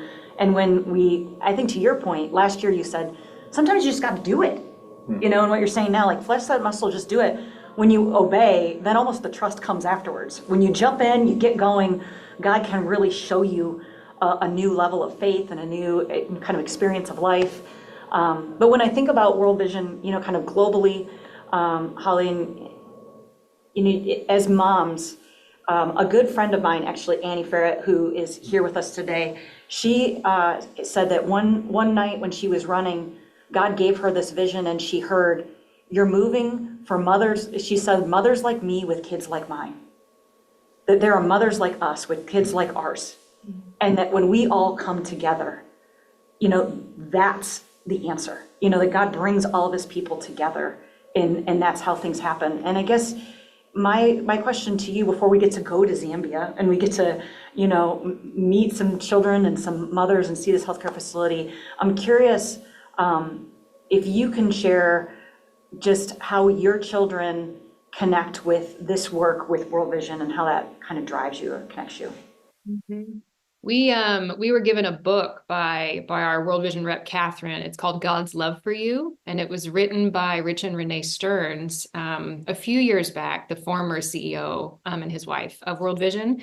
They put a children's Bible together that has a Bible story followed by a modern day World Vision impact story. It just goes back and forth throughout the whole book. And we read 2 of those stories every night, and we're able to talk about World Vision kind of in part of our daily routine, and also learn those Bible stories more concretely. And so that's part of our normal routine. And we also, the way we talk about money, we talk about that Ryan and I have been very blessed with the skills to run our own businesses and the gift and to have them sell. And we're sitting with the funds that we have now to be able to deploy. But we talk about the financial responsibility of having been given so much that a lot is expected of us in society, and God expects a lot from us. So in terms of, you know, how do we spend our money and where do we give money and who needs the help?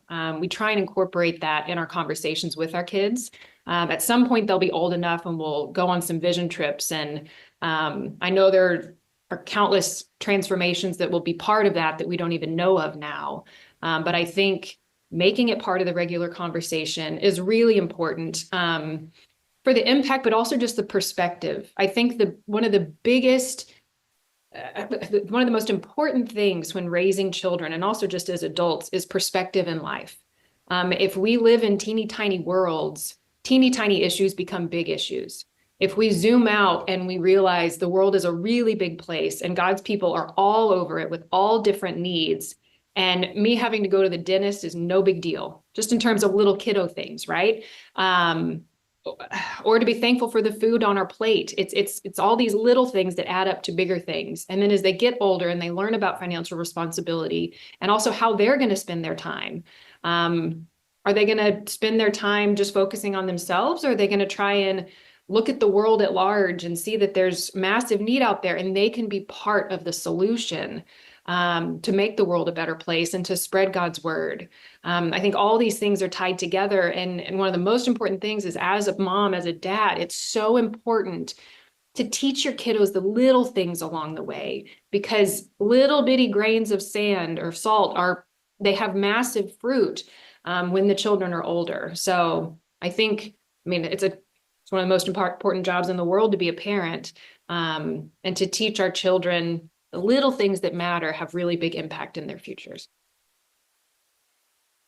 Indeed, I love how you guys are involved in your young children and having them understand the joy of giving and generosity and the responsibility. And thank you for the practical ways that you're doing with your children. I know you do that every night with them. This is really impressive. And the perspective part, when you said you're giving them a perspective on the world, that resonates really deeply. That's, yeah. Yeah, and with the little ones, it's we know it's tough for you guys right now to go to Zambia, where one of the places you've invested. We're making great progress because of the investment you and others have made in Zambia. In fact, we're going to finish the job next year. But we want to now take you to an area in Zambia where you have invested, but we're going to zoom you in there using, I think you met Alan Hollenbach last year. He's our senior technical director of our water programs. He has some amazing mapping skills, among other skills that he has, and he's gonna take us into the area we're gonna be seeing and then visiting live in Zambia. So take it away, Alan. Great. Well, Thank you so much, Greg and LDR, and to the Lamberts as well. So wonderful to be with you on this World Water Day 2025. And wow, I just have to say, we're off to a really exciting start to this live stream, I believe, with the opening words of an Olympian, as well as just an amazing human being, Lopez Lomong, and now this powerful testimony from the Lamberts. Yeah, I just echo the sentiments that's been shared, with a huge thanks to Mr. Lomong and the Lamberts for their leadership here as well, in World Vision's efforts to bring clean water to vulnerable communities. And with that, I am going to share my screen here for a moment as part of our virtual journey. And I just want to confirm with you, Greg, that you're able to see my screen okay. You are. I got the thumbs up from LDR and Greg, so fantastic. So yes, as Greg said, my name's Alan, and I am a member of the World Vision US WASH team. And while I have a lot of some formal titles of sorts, I'm sure around here, around these parts, I just go by the map guy. As I love to bring together our water data and maps to help tell the story of our work, really help tell the story of our work. So in that regard, as Greg just said, let's take a brief virtual journey to Zambia, where our WASH team has been doing some truly amazing work. Now let's zoom in to the country level. Now, our World Vision Zambia team is working in more than 30 area programs across the beautiful country of Zambia. Today, however, we will just visit one, the Manyinga area program, shown here in the northwestern province on the map. So let's head there now for a brief highlight.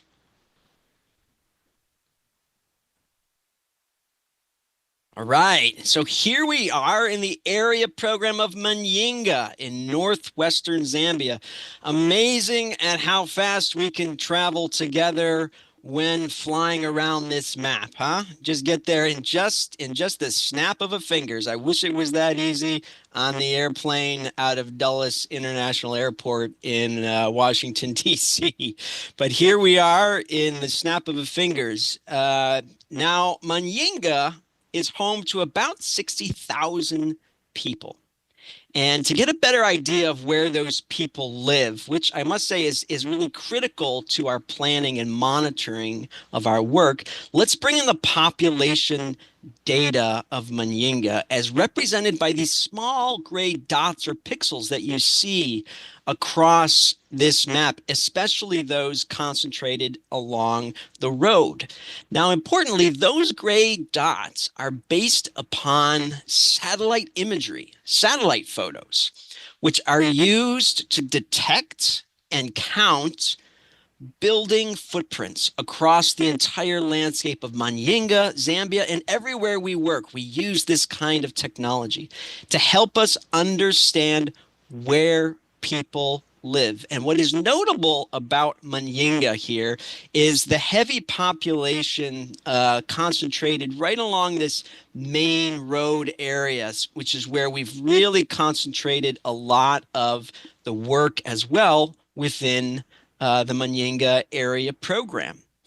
Now, to understand what I like to call the geography of clean water, let's bring in a couple of other data sets. First, I want to bring in some pre-existing or baseline water facilities that were mapped by our incredible Zambia WASH team way back in 2021. Most of these existing facilities that are represented by the purple water drops were hand pumps, and it's notable that we found there were many communities at that time without easy access to clean water across this area.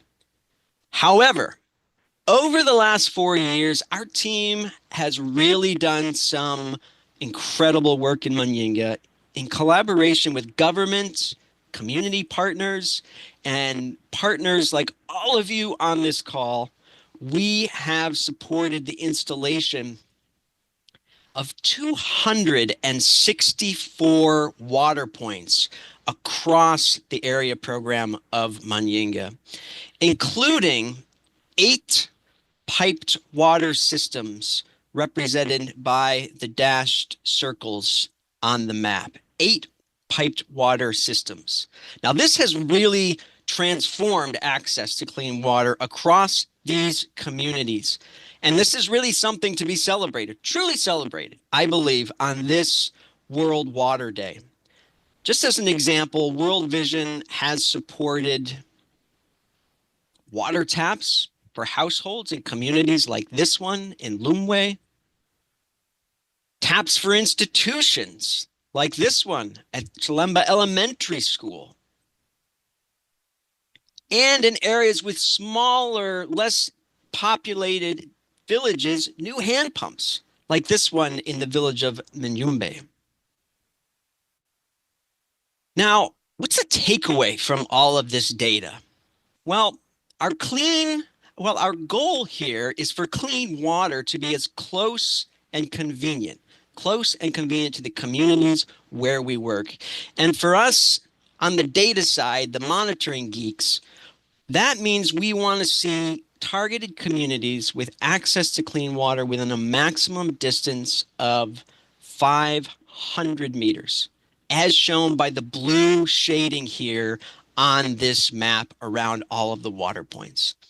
Now, importantly, for the Manyinga area program, that means that an estimated 93% of the targeted communities in Manyinga now have access to a clean water facility that is close and convenient. Close and convenient. If I momentarily remove those water points, you can clearly see all of the populated areas along that main road that have now been reached with clean water within the blue shaded area.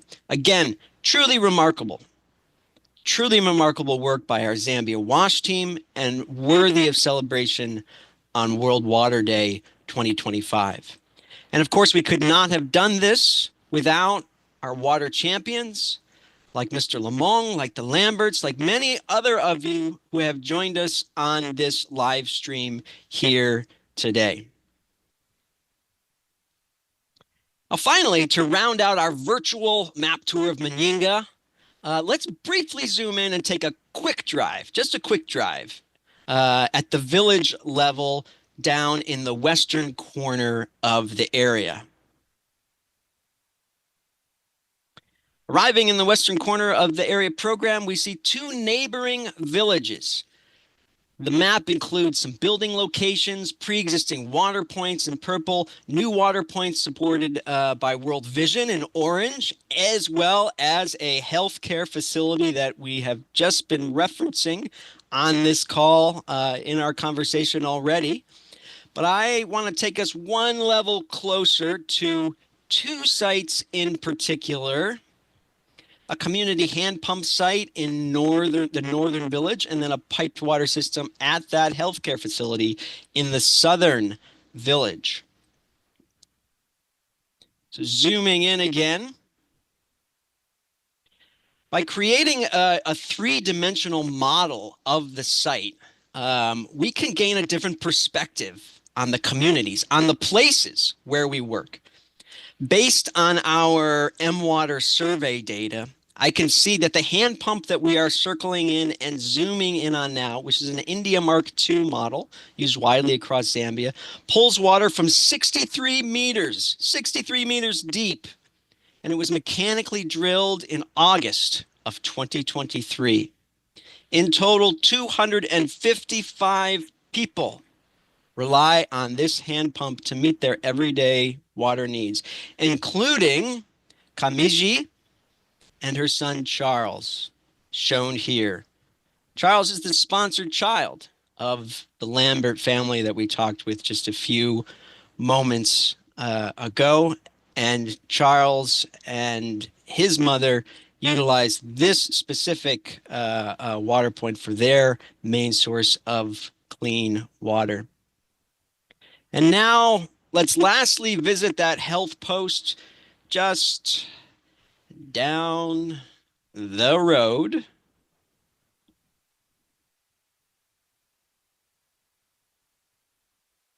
World Vision supported a piped water system for this healthcare post and the surrounding community back in 2022.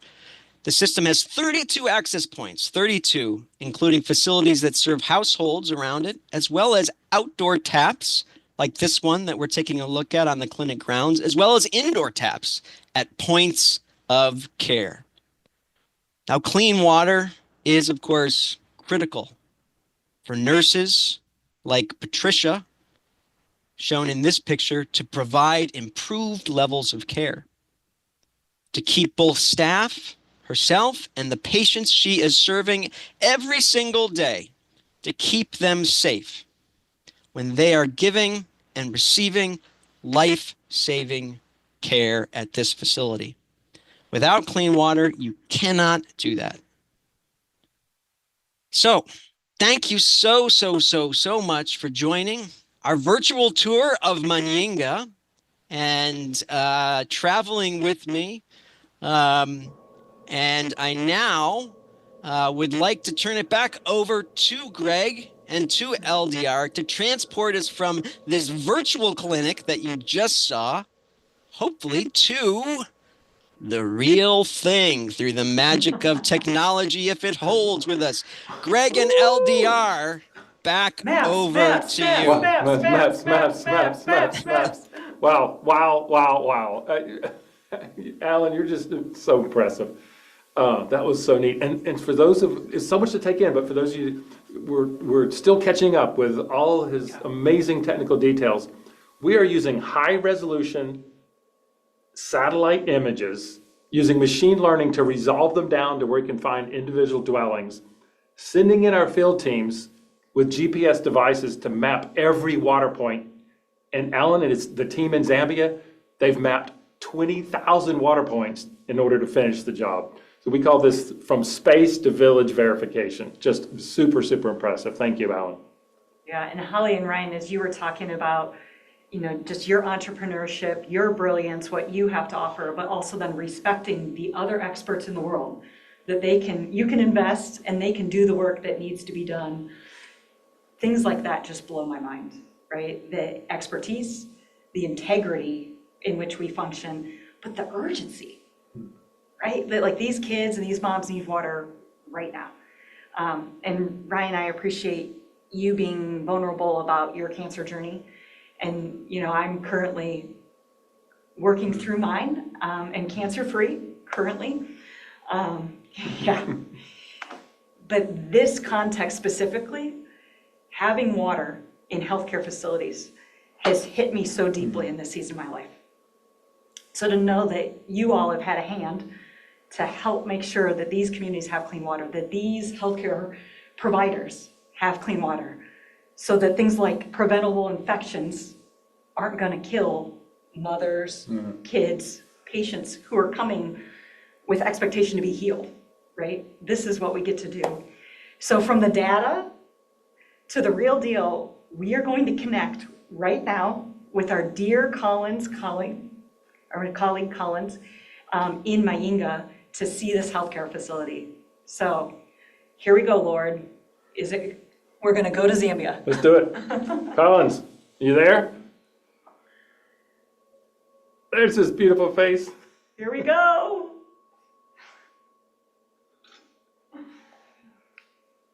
Okay. We're working on this audio. Guys, sometimes that you can't, that it overwhelms the mic, but we're gonna find out what's going on right now.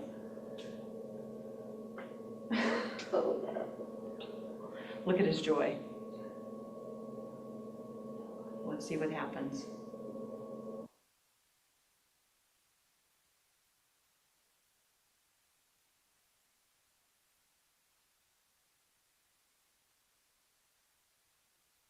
What's happening, and Holly and Ryan, you're seeing what's happening. Collins is in front of the healthcare facility, and the women dancing and singing behind him are actually community volunteers that create a healthcare unit, I would say, that actually deploy out into the communities to bring people to the health clinic, but also take services out into very rural and remote places. Yeah, we are the global leaders in training these community health workers, spreading health prevention, and making sure people are referred when they have something serious to the community health centers. In fact, we have trained 184,000 of these community health workers around the world. Yes, Collins is working on it. You can also see, not yet, Collins. We're going to make him sing at the end.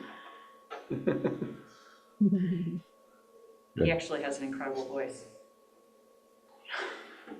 He has that joy. Yes, so the other day when we were coming on with Collins and the whole community, you can see right behind them that there's a water tank that services this whole area. And then when Alan was showing you the different water points, those are gravity-fed pipelines that take these water points out. So now everything is close within walking distance. Yeah, it's a solar-powered mechanized water system. So we bring in our drilling rig, we drill a borehole, but then we put a submersible pump that has a array of solar panels overhead that pulls the water up into a large storage tank, and then it can flow, as Alan showed you, near people's homes and sometimes in people's homes, and then directly into this healthcare center and directly into the nearby school. 20,000 different points inside of Mayinga, outside of Zambia. That was in Zambia, the total mapping of the water points. That was the initial monitoring. Hi, Greg. Hey, Collins. Hi, Rambert. How are you, my friend? You can hear me now? We can hear you now. All right. We are live from Manyinga of Northwestern Province of Zambia. Right now, as you can see behind me, these are the community health volunteers, the mothers. Of course, the fathers are also part of the group, but they are singing right now. These are the mothers who are able to work with us in the healthcare facilities. Beyond the water that we provide, there's more that we do. So before I get to interpret or say what they are and interpret what they're singing, I just want you to listen to them as they sing right now. Absolutely.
Happy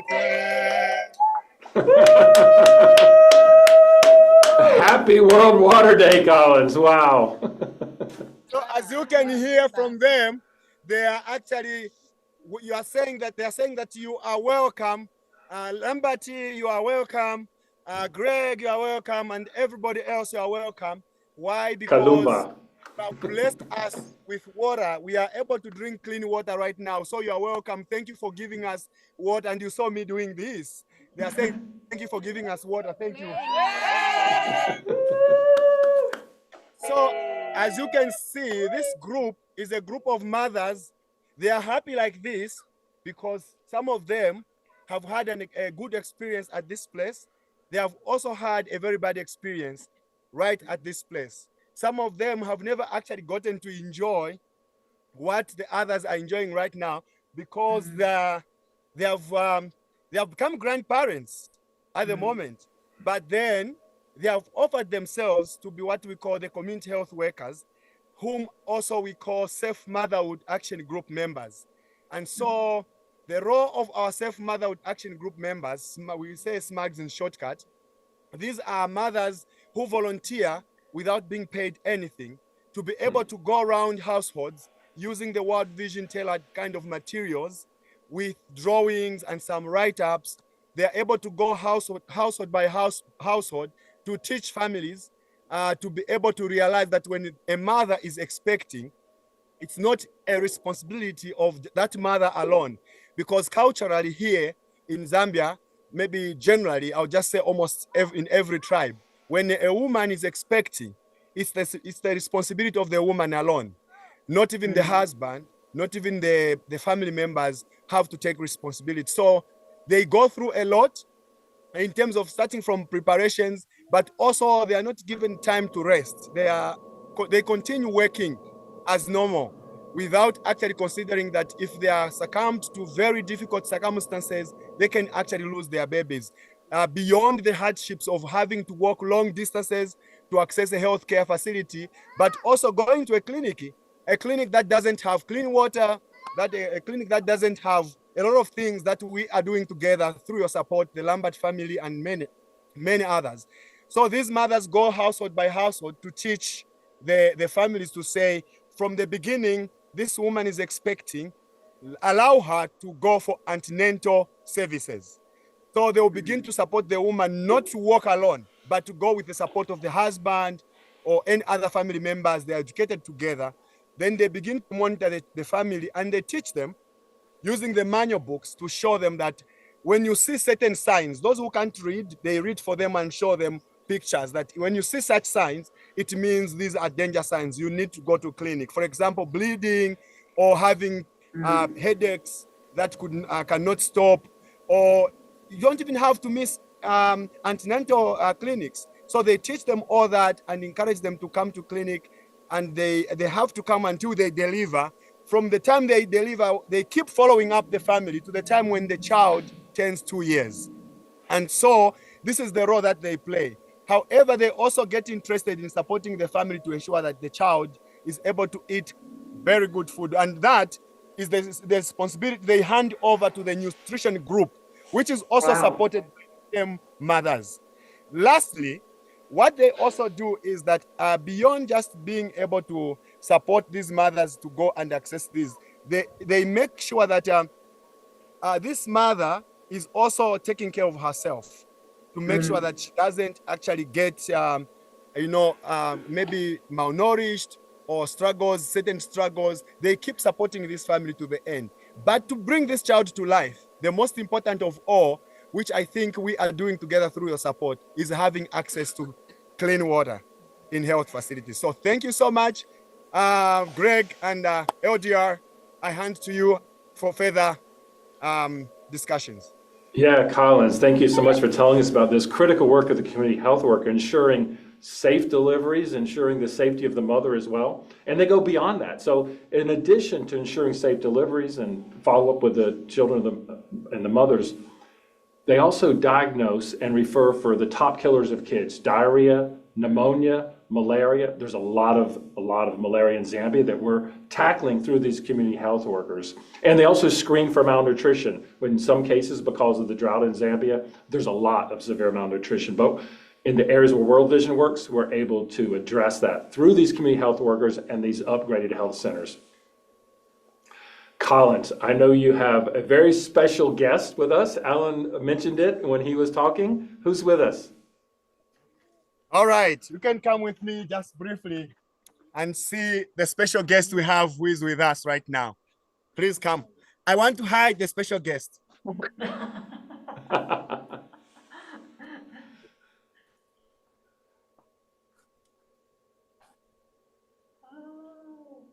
That little Charles? That's Charles. Charles Kamiji, it's so good to see you. Are you able to see us clearly? Oh, yes, yes. Cute little man. Hello, little man. Hello, Wakfosh. Oh. We have a little boy who is almost 2.5, and his name is Buckley. Oh. You can consider him your brother here in the United States. Ngwaba lina mwana abo jina ni Bartley, so msanki ngo brother wo yaini. He's saying yes. Nice to Kamiji, see who you. else do you have with you? Bacha maza kukumona. Uh-huh. Who else do you have next to you? So we have Charles and So there's Charles and Sombo. Sombo is the first child. Yes.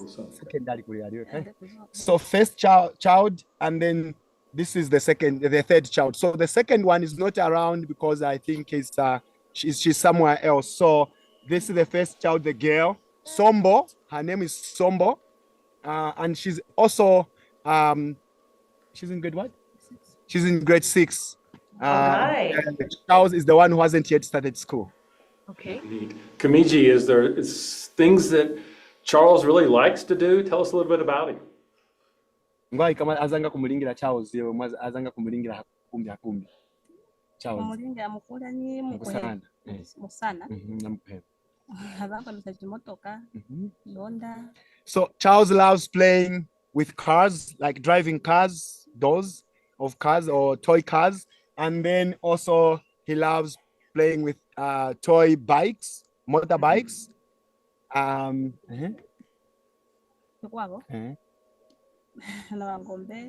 Also he loves playing with some cows, toy cows that they help him make. Sana.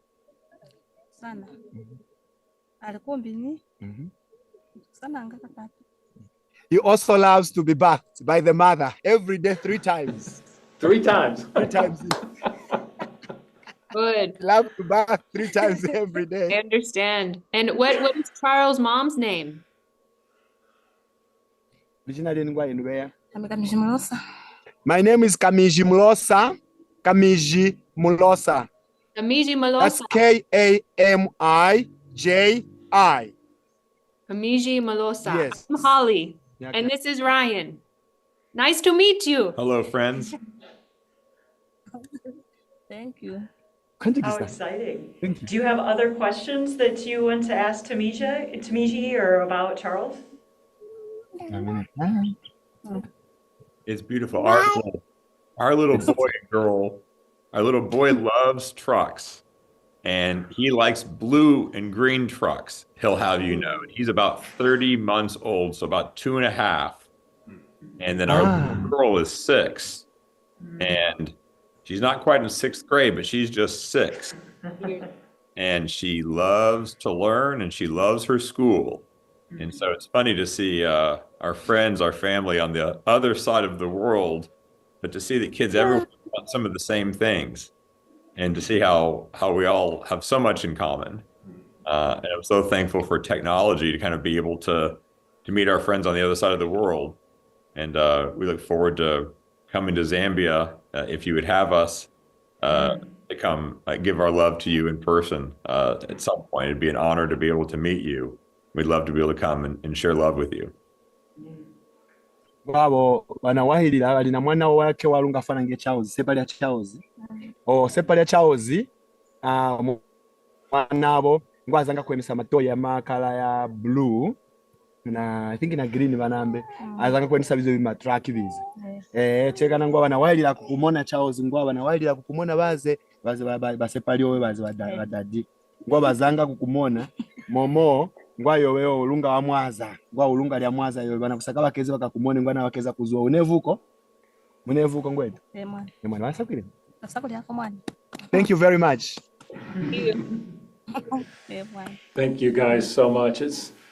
It's so heartening to see how the Lamberts are helping hundreds of thousands, if not millions of people, but to drill down to a specific family that they sponsored, that World Vision brought clean water to because their investment is sort of mind-blowing for me that we have this massive scale, but we're able to take it down to the individual child. So thank you, Collins, and the team for making this happen for us.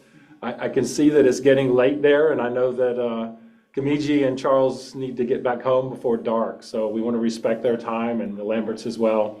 Any closing questions or comments you guys have, please do that now. We're happy to meet you, and we will be praying for your family. And I'm going to find out if your whole family is sponsored. Wanawahilila nakumimona napo nakumilombela ngalo alose na kalunga milame chekecha wanawahilila ko pango na puno nyina usendo na bakiko mwanenu hapa sponsored.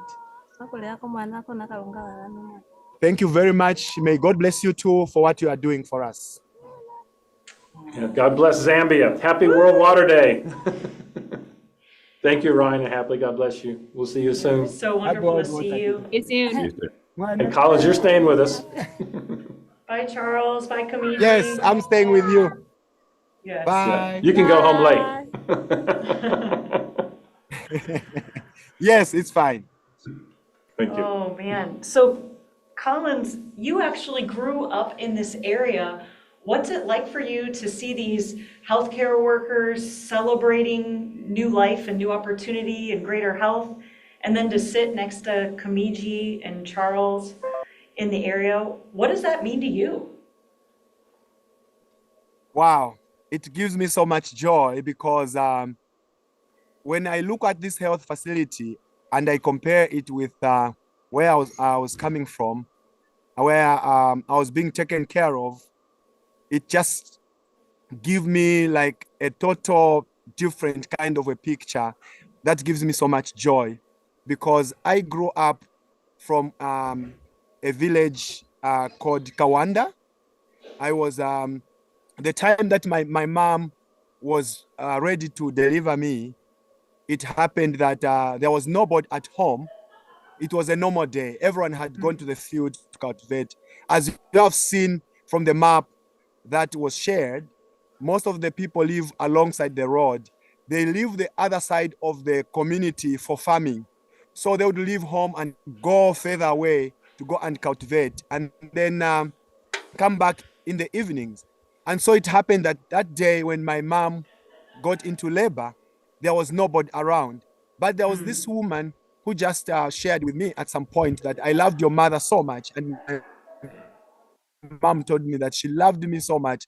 That day, she was at the field, but by 10 a.m., she decided to come back home. And then she was at her home for quite a long time and it was getting late in the evenings. And then she said, no, I need to go and see her because my heart can't settle down. So when she moved from her home to get home, she actually found my mother was actually in labor, like wanting to, there was no one to help her to even get to the clinic. And so that woman helped to tell mom and encourage my mom to be strong to get to the clinic. The clinic is actually a missionary. It was the best at that time. It was the best. It's a missionary clinic. From where we are right now here at Mundanya, it's just about, I think, 10 to 15 minutes drive. But from my village, it was quite very far. And she had to walk with that woman who came in to help her. On the way, she couldn't just hold herself and she just went into labor. But then, unfortunately, she became unconscious. She couldn't deliver me completely. According to her, I was born halfway and then she got stuck. and she passed out from what they shared because she could not respond even when the other woman was talking to her. So this woman was panicking, like not knowing what to do. Saw a man who was actually cycling just closer to the road because she was actually using the bush to deliver me. And so she asked this woman to quickly rush to the clinic, the mission clinic, to go and tell them that they needed to send an ambulance to come and help a woman who was delivering on the way. And so that man quickly rushed to the clinic and informed the missionary sisters, and they came quickly. At the time they arrived, and the time they were reaching where mom was, still she had not yet managed to deliver me because I was still halfway, like partly, born. And so they got my mom and brought her to that mission clinic, and then that's where she was helped to be able to deliver me. And thank God she was also helped. They resuscitated her. She managed to recover, and that's how she survived, and I also survived. Unfortunately, the missionaries took care of me. They loved me so much. They said, we saved this baby, but also thank God the woman is alive. They cared for me for a number of years. I am one of the lucky ones who was able to, I became ill, that I could not walk even for a longer time, like almost 5 years to 6 years. I could not walk or do anything or go anywhere. And so the clinic that was saving me whenever they were admitted under a grass-thatched kind of a structure, which was the maternity annex then, is called Kawanda. That's where they would keep me for days and days. And they would be giving me the care right there. This is the clinic that did not have water. It did not have even a borehole anyway. My mom had to go and fetch water from a stream called Kasamba, which was far away from where the clinic was. And just imagine that for a longer time, until the time when the doctor just said, this baby can't cure. They were thinking it was malnutrition, but just imagine I was taking good food from them, but still they were thinking it was malnutrition. They took me home, but still it took long for me to recover. With years, I managed to recover when I got to the age of 6 to 7, and I began to walk, fortunately by the grace of God. But the clinic that saved me is not something you could actually reckon with. It's really, it was a 2-room kind of structure, with one of the rooms being almost like 1.5 meters in terms of width. The length was about maybe 1.8. That was like the labor ward for the mothers.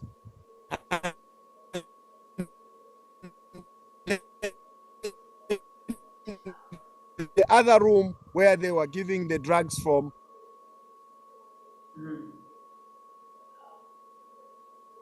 Because when I look at Charles, I'm thinking like, wow, it's like World Vision is trying to pay me back to just tell me, Collins, forget about what you went through.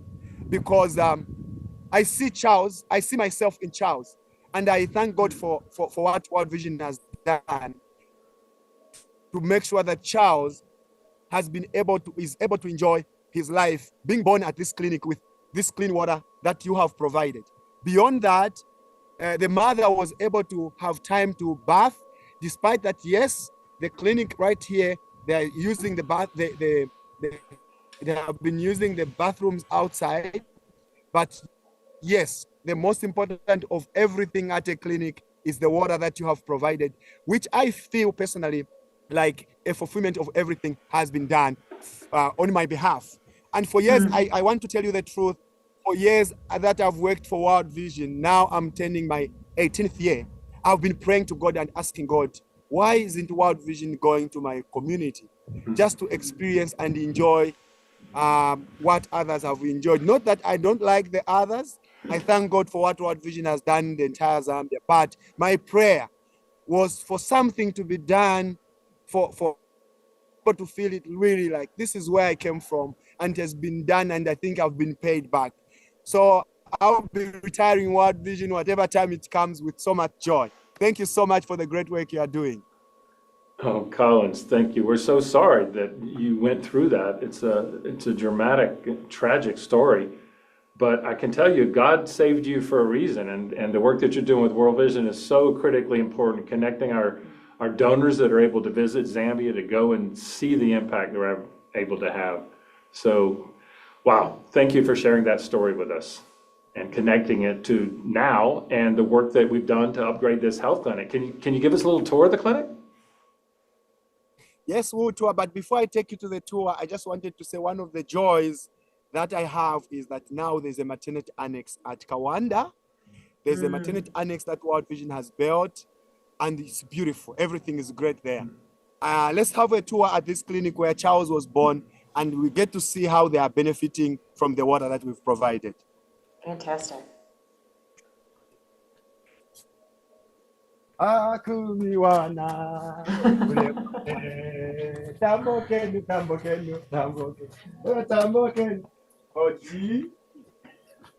It's quiet now late in the day. Just this side, this side.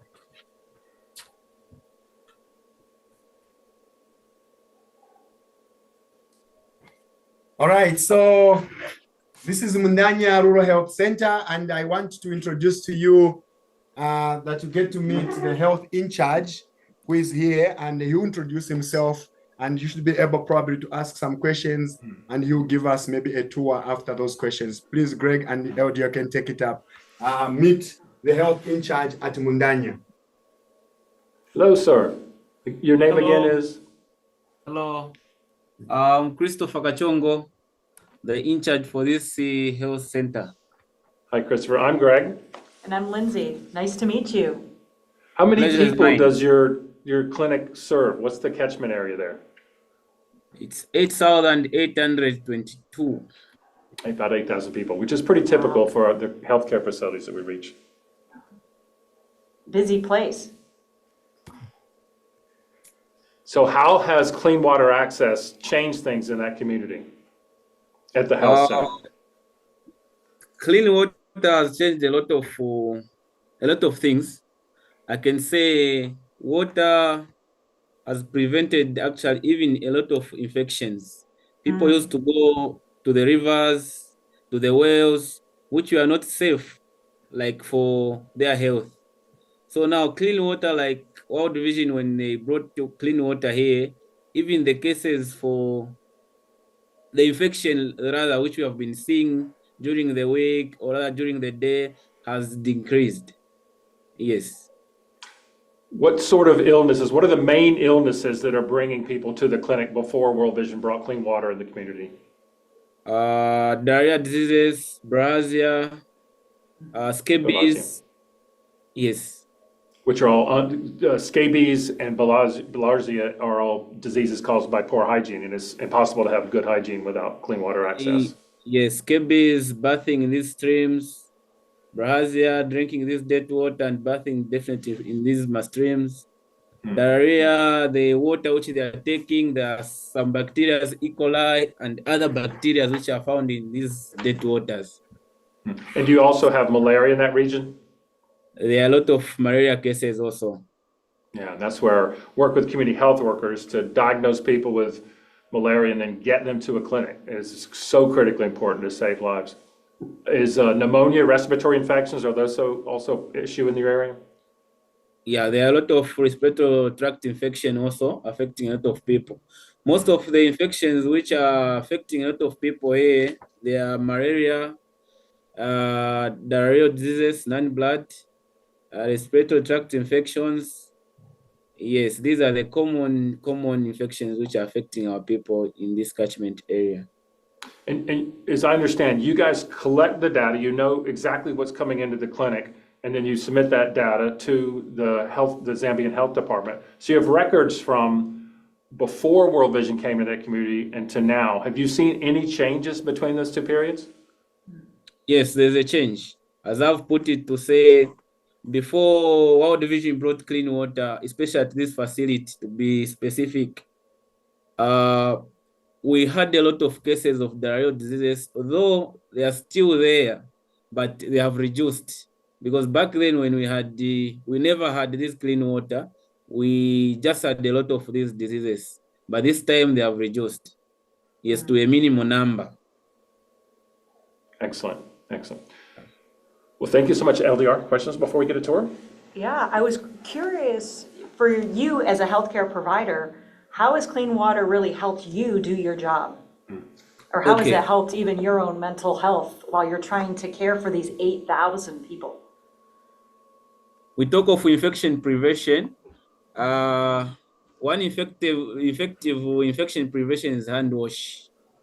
Hand wash is a cardinal thing which has helped us and a lot of health workers to prevent the contraction of these, let me say, nosocomial infection, which are acquired in the clinics or rather in the hospital. So hand wash, let me give an example to say, I've touched someone with scabies.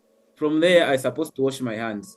If I will not wash my hands, I will touch another client or I will touch myself on the skin, I might contract that infection. So hand wash, putting water in our facility, it has helped us to say, have access. Let me say where I'm sitting here, this is where I see the patients. I'll examine the patient. From examining this patient, then I'll wash my hands. I'll examine another patient. So it has helped as a healthcare provider in prevention of infections. Like personally, since I'm in contact with these who are infected. Yes. And again, in terms of cleaning our environment here, for World Vision to bring water here, it's been easy for us to clean our environment. Mopping, cleaning our toilets, yes. Yeah, I was recently in a health clinic and it sort of hit me for the first time thinking about not having clean water and people coming to the clinic with diarrheal illness. So how do you even think about cleaning that? As well as after women deliver the blood, it's a very different situation that we're putting health workers in when they don't have water to clean and they don't have a way to wash their hands with soap and water. And just to underline what Christopher was saying, globally we know that when people go into one of these rural healthcare centers, 1 out of 6 of them get an infection because they don't have clean water, they don't have soap and water. So this is such important work that our donors are allowing us to address by upgrading healthcare centers. That would be great. So is there a chance that we could see around the facility a little bit? Yes, please. So this is our screening room. This is where when a patient comes, here, I get the complaints of the patient from this table. Yes. Then after getting the complaints of this patient, I'll come to my examination bed, which is here. You can come.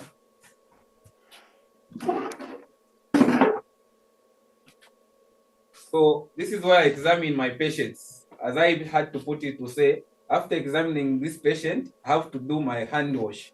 So I will allow my patient to sleep on this bed. Then after examining, doing everything, yes, palpation, everything, I can do other investigation through examining. I'll do them from here. From here, after touching that patient, I'll do my hand wash from here. Very near. That's wonderful.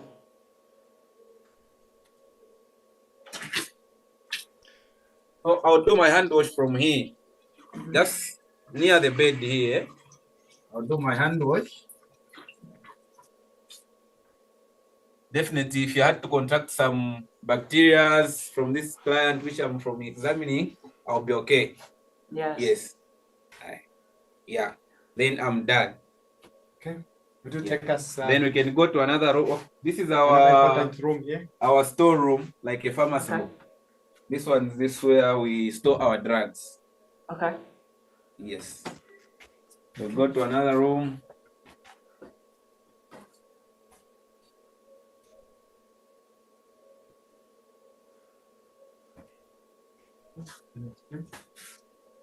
Okay. When the patient is coming in, they enter in this room first before they go from where we are coming from. So we don't have enough space, but it's occupying of, let me say, 3 departments just in this room. It's quite big. So our registry is here. Our Okay. registry There's all these is records. where we store the books for our patients.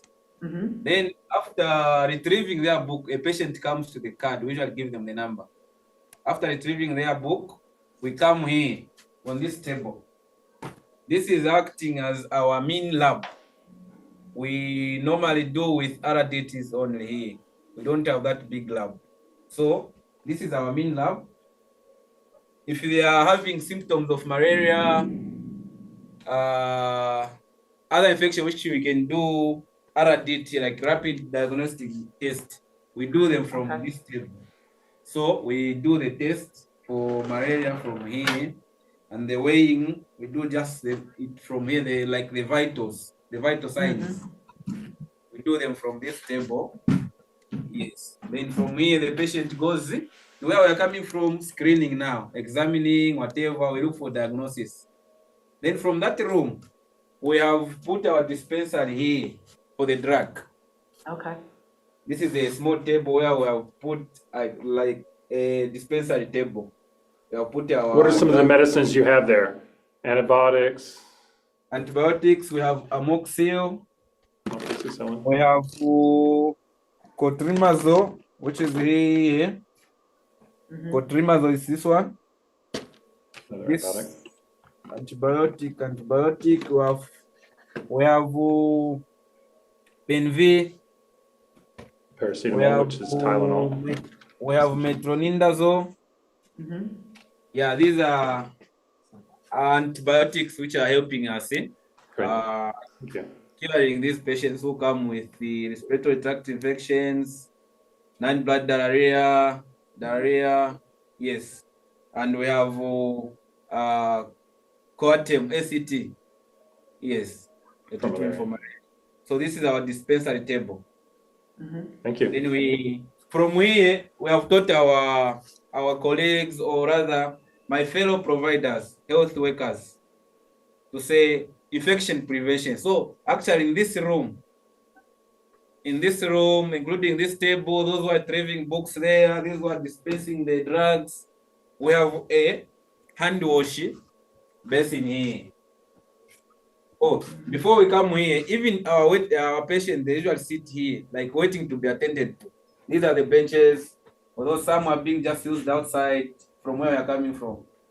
So this is where our patient sits, waiting to be attended to, waiting their books to be retrieved. Yes, so they just sit here. So when they come in, we tell them to say, hand wash is done here. Yes.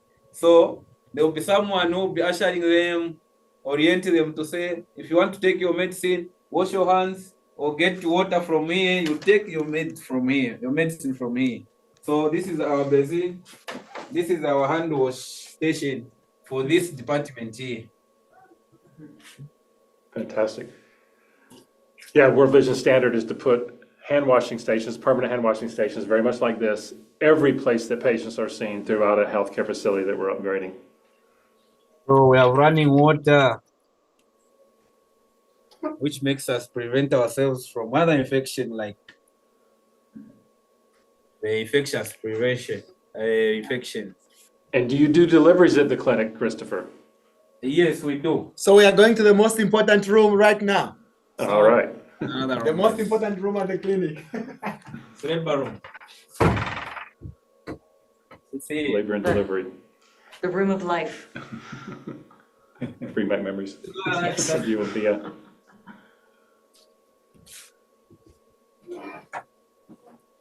All right. I can tell you I've seen some really rusty, almost falling apart maternity beds. So this is beautiful compared to what most clinics have in the developing world, unfortunately. And like you said too, just to have clean water right in the room to make sure that everything can be cleaned, sanitized. What a huge difference that is. I can't imagine as a woman coming in and laying down on a bed after someone else has just given birth without it being cleaned. Right, which also often happens. And we have these great partners. I don't know if this bed is that way, but Midmark Corporation are donors to World Vision, as well as the owners of Midmark. And they've given us more than 10,000 beds since they've been donating beds. So Christopher, what Can you tell us a little bit more about the maternity ward?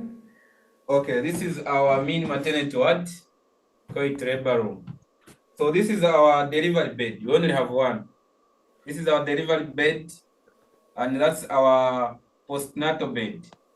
Okay. After woman delivers from this bed, which they showed you at first, they go there with the baby now. How long Yes. can women stay after they have their baby? Standard supposed to be 6 hours from the delivery. Okay. If there are no complication, we discharge. If there's still they are not okay, we still keep them here. But the standard is 6 hours. Okay. So And how many deliveries roughly do you do every month? every month we have minimum of 2, 3. But looking our catchment area, we have another hospital which is quite big, which they have quite like 3 beds in a maternity ward. But us, we only have 2 here, so we usually share. So our challenge was, before water, it was so hard for us to go and fetch water from somewhere to come and clean this bed to make it safe for another patient to come in, because we never had water in this facility until World Vision came in to give us water in this maternity room. So this time now we are finding it very easy. If a patient delivers from here, water is just near to clean this bed for another patient again to deliver from here. Yes. So water Christopher, is just who would get the within water? this room.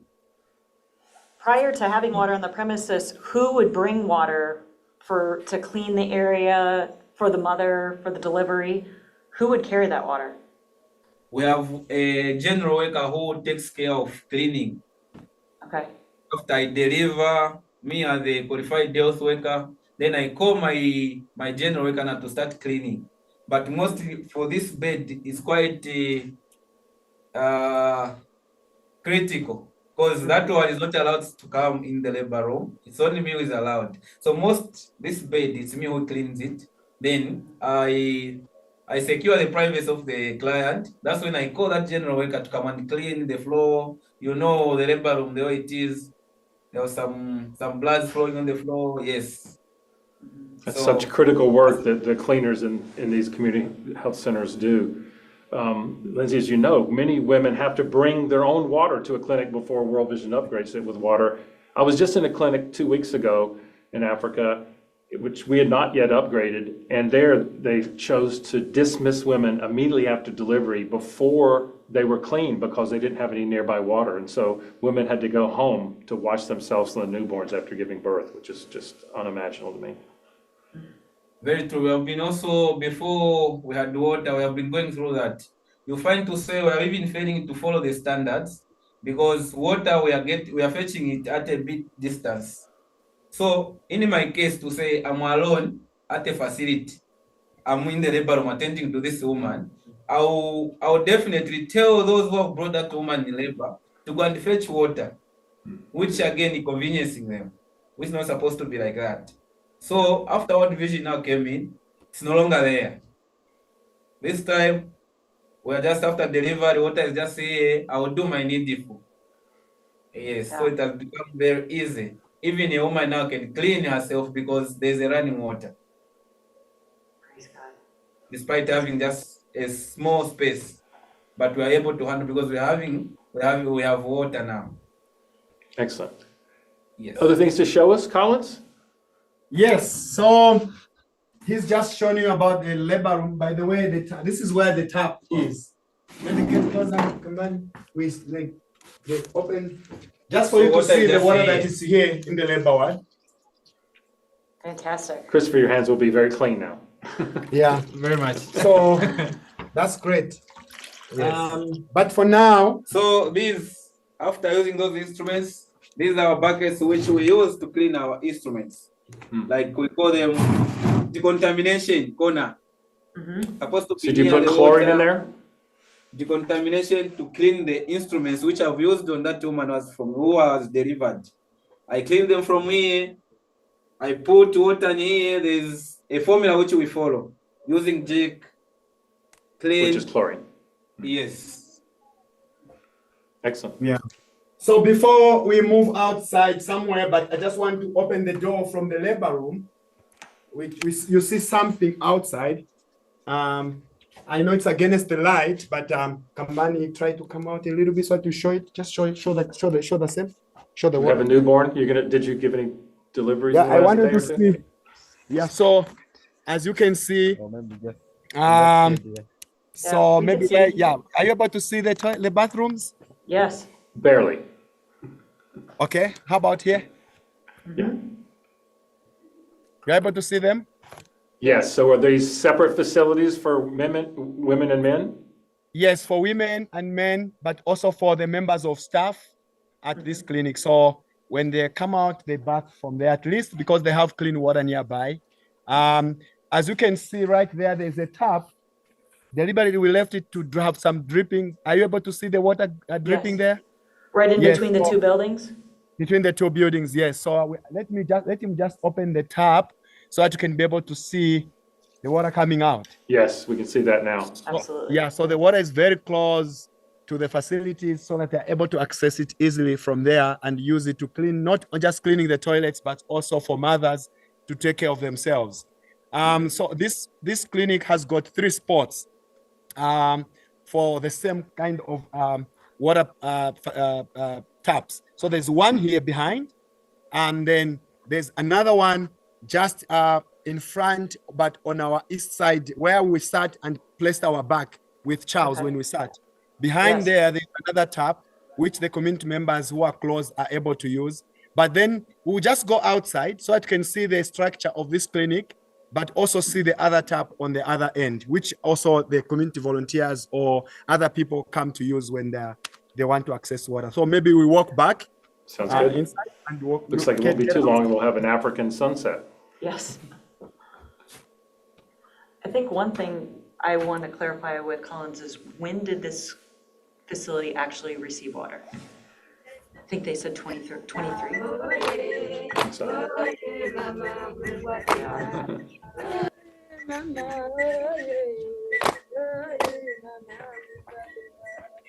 So I want you to see the facility right now in terms of how it looks like from this end.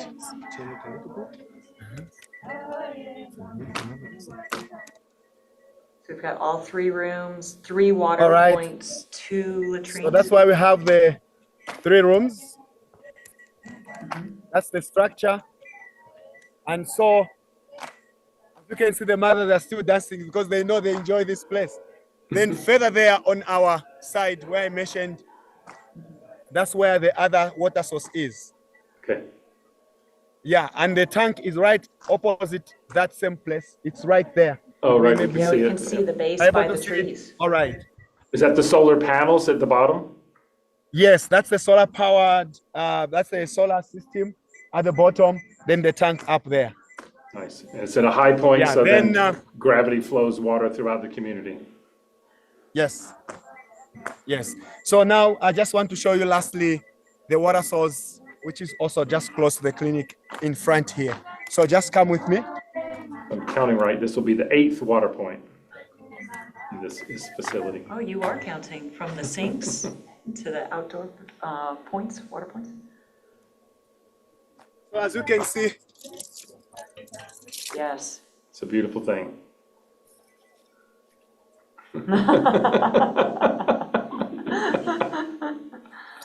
You missed us. Oh, there you go. You're going to miss this spot. thank you, Lambert. I'm able to do myself. Say, Collins has had a long day, friends. Yeah. So at this point in time, I know you may be having an opportunity to be able to see where I came from. I would love that, Collins, because Appreciate- we need to complete the story. You told us about this facility and how we've upgraded for Charles and the community members, but you sort of left us hanging with the place that you were in. You told us that that was not a good place, but what's it like now? Yes, so the facility where I came from right now is so beautiful because at that clinic, you have actually World Vision through the support of the Lambert and many others. We have built a very beautiful maternity annex, which I think if you had an opportunity, yes, you are able to see from there. That maternity annex is right at the clinic where I was being taken care of. Think of that structure and what is inside there, the beauty of the children who are being born. Like Charles now, imagine having his own children in such a facility, and then also many other people who are my own in my own village. This is the clinic, you can imagine. That's why they're delivering. Oh, praise God. I can't imagine the joy, Greg and LDR. We can see the joy on your face, Collins. Yes, I'm very excited because, you know, I was there. They shared with me how they're using the clinic. That you know, the old structure is so dilapidated that they've moved almost a lot of other services to this very facility. That's why they're taking care of other patients. They're able, in terms of like screening them and checking them, including the mothers. I can just imagine the time when my mother, at the time when he could not be kept at this clinic, and I was declared that I had died. You can imagine it was around 7 p.m. And according to our culture, they say when a baby dies after 6 p.m., they should be buried immediately. But thank God, I had been declared dead at a time when it was 7 p.m. So it's an abomination to go and bury a child at night. So they were waiting for 6 a.m. to go and bury me the following morning. But my grandmother, because she had a health background as a nurse, she refused. She said, no, I need to go to the clinic to be told that my grandson has actually died. And when that is certified, that's when I'll accept. But imagine the worst part of everything was that that's the time we had a rebel leader in this community called Mushala. And Mushala could not allow anyone to move and walk around anywhere. They would actually kill you.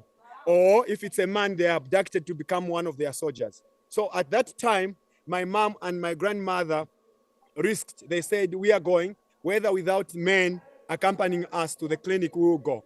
Now, the only clinic they needed to go to, which was bigger than where I was saved, the mission hospital, there was another clinic in an area called Mufumbwe. Thank God, that's where World Vision again is operating. They walked all the way from Kawanda to Mufumbwe, and when they reached there, before reaching in the middle of the night, they were captured. They were taken for more than almost an hour right in the bush, and they reached a place where the whole group of the soldiers gathered. My grandmother was carrying me on her back. I was not making any movements according to them. And they put them in the middle to sit around this big fire, and they were drinking and eating. And each one was like, who is going to have the Christmas, like the enjoyment of killing these that night? They waited for them until early morning. They asked their boss and said, who is going to slaughter these two women, because they've been with us overnight? And the boss said, no. I've seen that they are carrying a baby on their back, and this baby has never been put off their back, and has not cried at all. They asked my mom and my grandmother, what are you carrying? This the baby, is this baby alive and okay? So mom and grandma said, yes, we're carrying the baby and we're on our way going to hospital to access medical services. Unfortunately, your soldiers captured us. So mom and my grandmother was like, we don't know what you're going to do to us, but for us, we are taking the baby. We are not spies on you. We are not the people who report about you. But the others were like, no, let's just kill them, because they're the ones who go to report. But their boss said, no, if we kill them, the curse will be upon us because of this child. So let this child, if it's dying, let this child go and die from wherever they are taking this child. Let's not kill them. That's how my mom and my grandmother were released. And I was taken to that hospital. I was resuscitated. I was on oxygen for 4 or 5 days. Then I recovered after 4 or 5 days. That's when I was able to open my eyes, and then kept me for another 1 week. And then I got better, and finally they got back home. At the village, everyone was already mourning, knowing that I was already dead. My mom was killed. They knew for sure that she was abducted together with my grandmother and probably killed. But thank God they saw us alive. We came back and we're alive. Now, imagine having a wonderful facility like my Kawanda, which you have seen, a wonderful clinic here like Mundanya with clean water. They can access those services nearby. So thank God for World Vision, because I don't think if something like that happened again, my people will be safe because they'll have everything nearby. That's Oh, my mom. She's the That's one your who saved mom. me. what a Yeah. brave And my woman, and grandmother your there as grandmother. well. Oh, So those are are they the both brave still with women who us? saved my life. Are they both still alive, Collins? My mom is alive. She's moved now. She was actually right here in Manyinga, and that's where she was. Actually, she was also a volunteer for World Vision. She offered herself to work for World Vision as a volunteer, but we decided to move her to Solwezi, at the provincial town, so that we want her to rest, because I think she's gone through a lot from her childhood, raising us to be able to be where we are. We told her, this is your time to rest, so that you Yes. just wait upon the Lord to call upon you to go and rest again, the final rest with him. So she's with us. She's very much strong and alive. Excellent. My grandmother passed on in 2013, unfortunately. We're sorry, but what a life she had. And Collins, what a tremendous story. I can't wait to read your book. You need to write a book about this journey you've had. You know, everybody, God has a purpose for everyone, but clearly he wanted you to live despite the circumstances. He wanted you to live, and he wanted you to be in the place you are now, serving the least of these and being the hands and feet of Jesus. So God bless you, brother. Thank you very much. I'm humbled, and I promise that book will come out definitely. Excellent. Collins, thank you so much for taking the time to share your story, share your community, and show us really the transformation over a lifetime that's going to change children's and mothers' lives for years to come. Yeah. Thank you very much. Thank you to you and to all of our friends in Zambia, Kalumba. Twasakwila. Twasakwila. Okay. So maybe before we go, can they say goodbye to you in the Yes, song? please. Absolutely. Okay.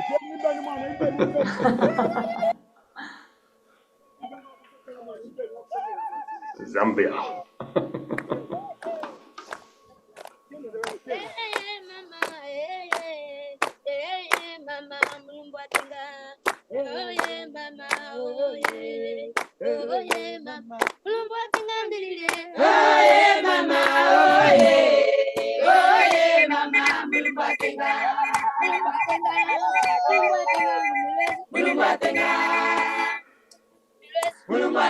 It's so fun.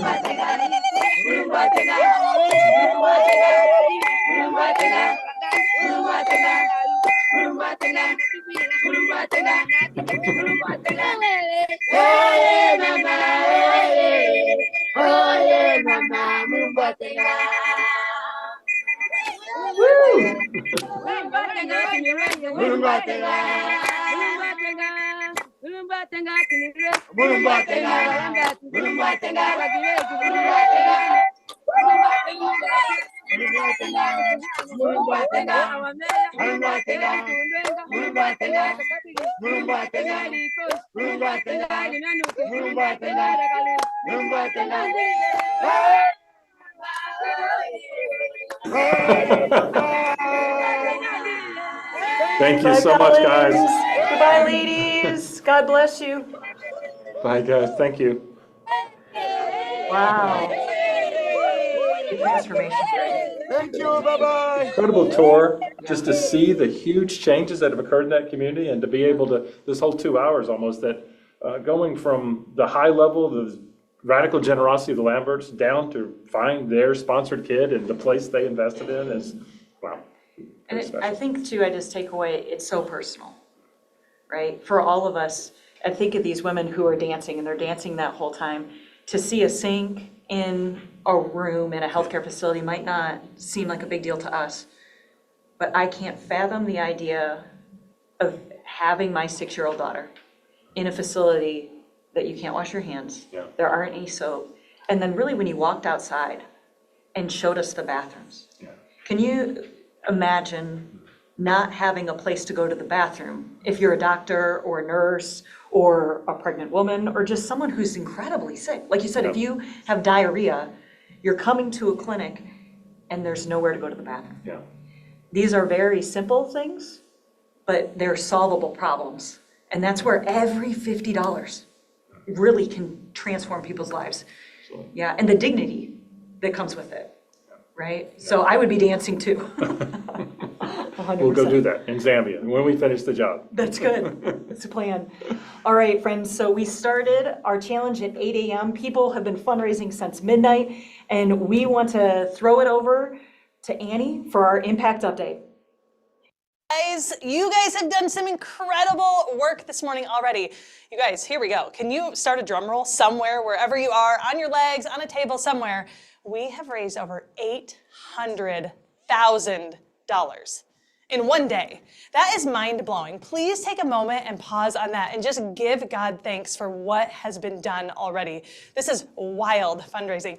And I know that we get to shout out some people and celebrate some of our top fundraisers and top events. Here we go. This is what we're looking at. We've got Hood to Coast Relay, David G, Ben V from Patagon Man. Here's our top 5 events. You guys are doing incredible things out there.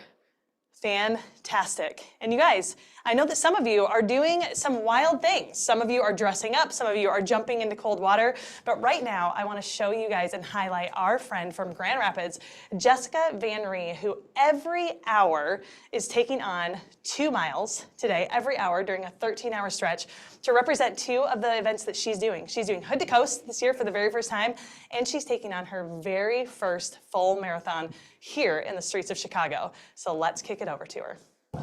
Hi everyone, it is World Water Day today and I can't wait to celebrate. I am so excited. I am one of the co-captains of Calvary Highlands World Vision team here in beautiful West Michigan.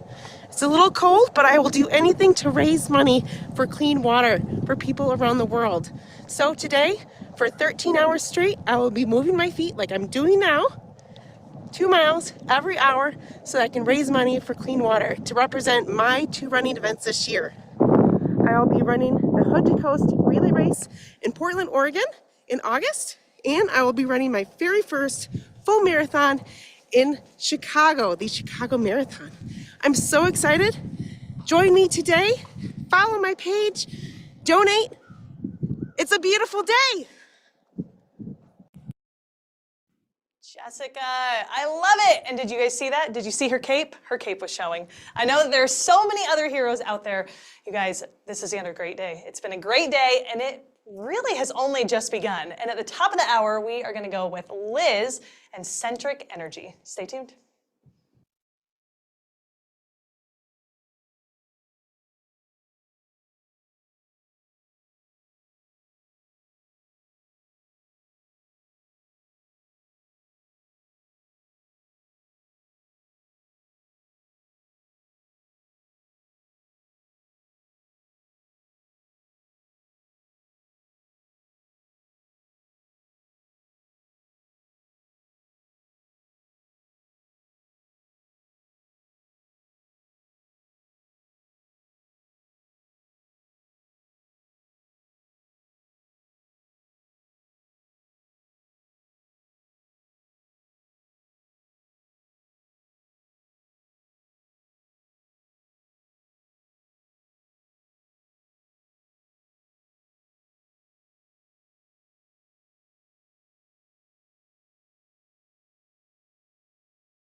Hey friends, and we are back right here at the top of the hour. We went a little too quickly when we were celebrating those of you who are our top fundraisers, so we are gonna slow it down for a moment and really settle in as we take a look at who our top fundraisers are and what events they are part of. David G, Ben V, Karen M, that's Karen Miedema, straight from Grand Rapids, my friends.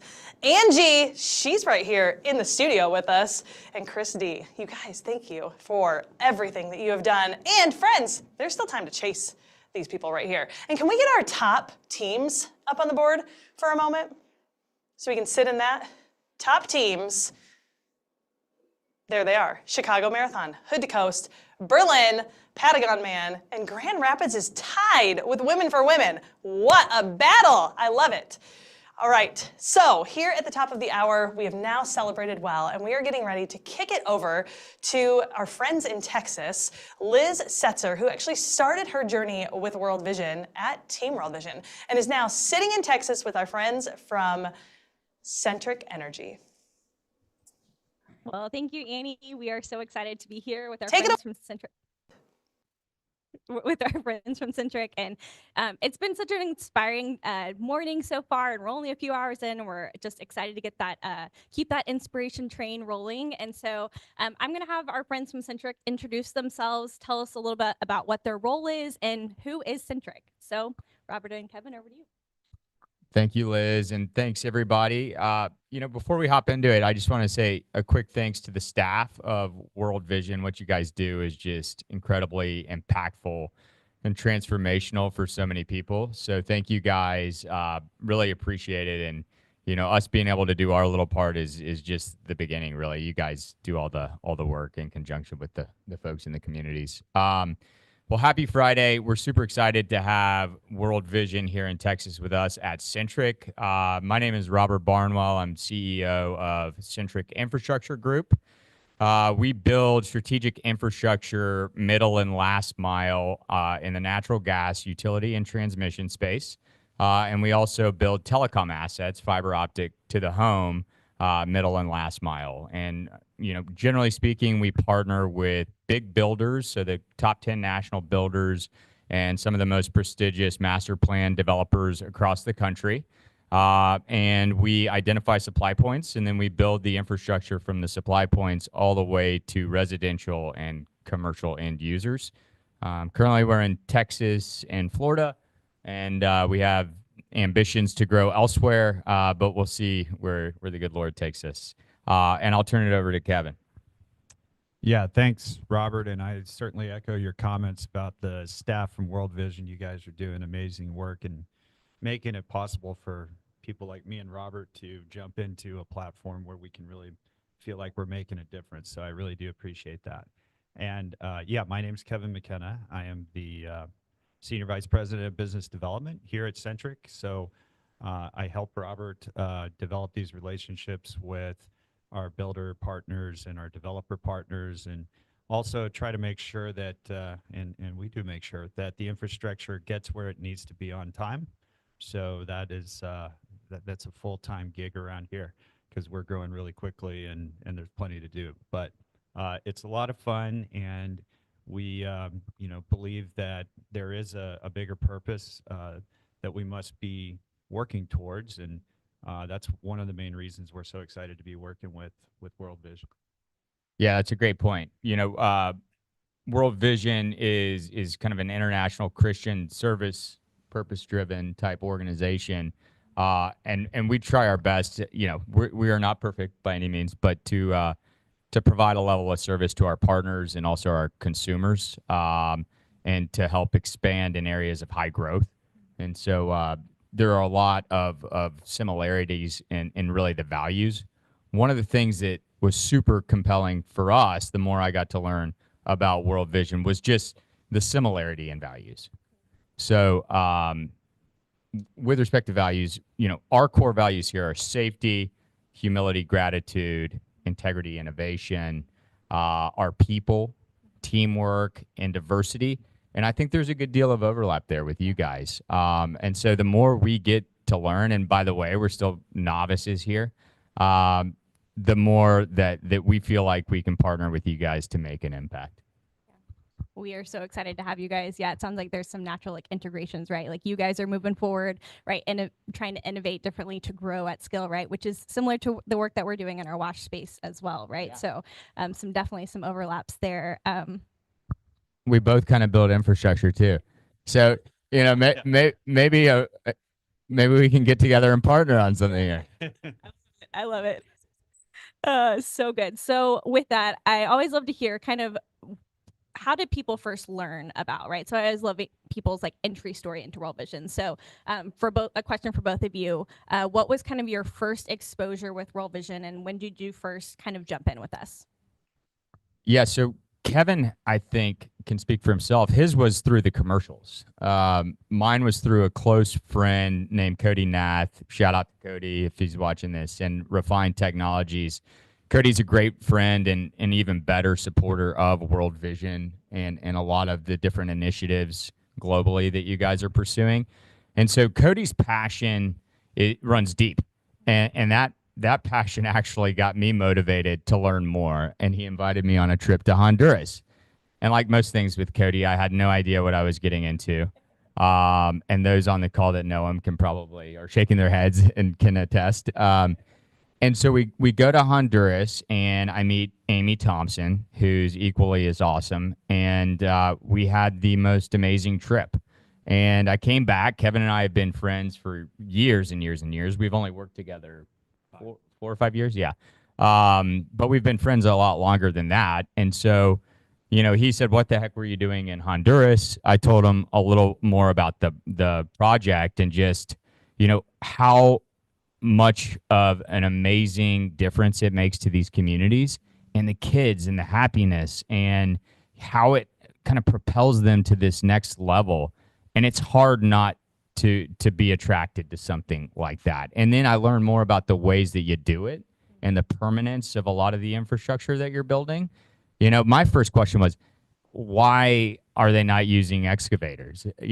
Can I help contribute an excavator? And you guys said, no, they need to build the system. They need to take ownership. It's very important as part of the process so that they can take ownership and they understand how to manage the system. And it's one of the reasons some of these water systems have been around and still operational for 50, 60 years, which also blew my mind. And so that was my first introduction. I'll pass it to Kevin, and we can get into the Hood to Coast race a little bit later. I don't want to jump the gun. Otherwise, Liz is going to kick me under the table. So I'll turn it over to Kevin. Yeah, and now that I think about it, I think Cody was actually my first exposure to World Vision 2, not at Centric, but at a previous company. He came over, I believe Amy was there too, to talk about the coffee program that you guys have going. I'm a big coffee guy. I got to have, I got the beans and everything, right?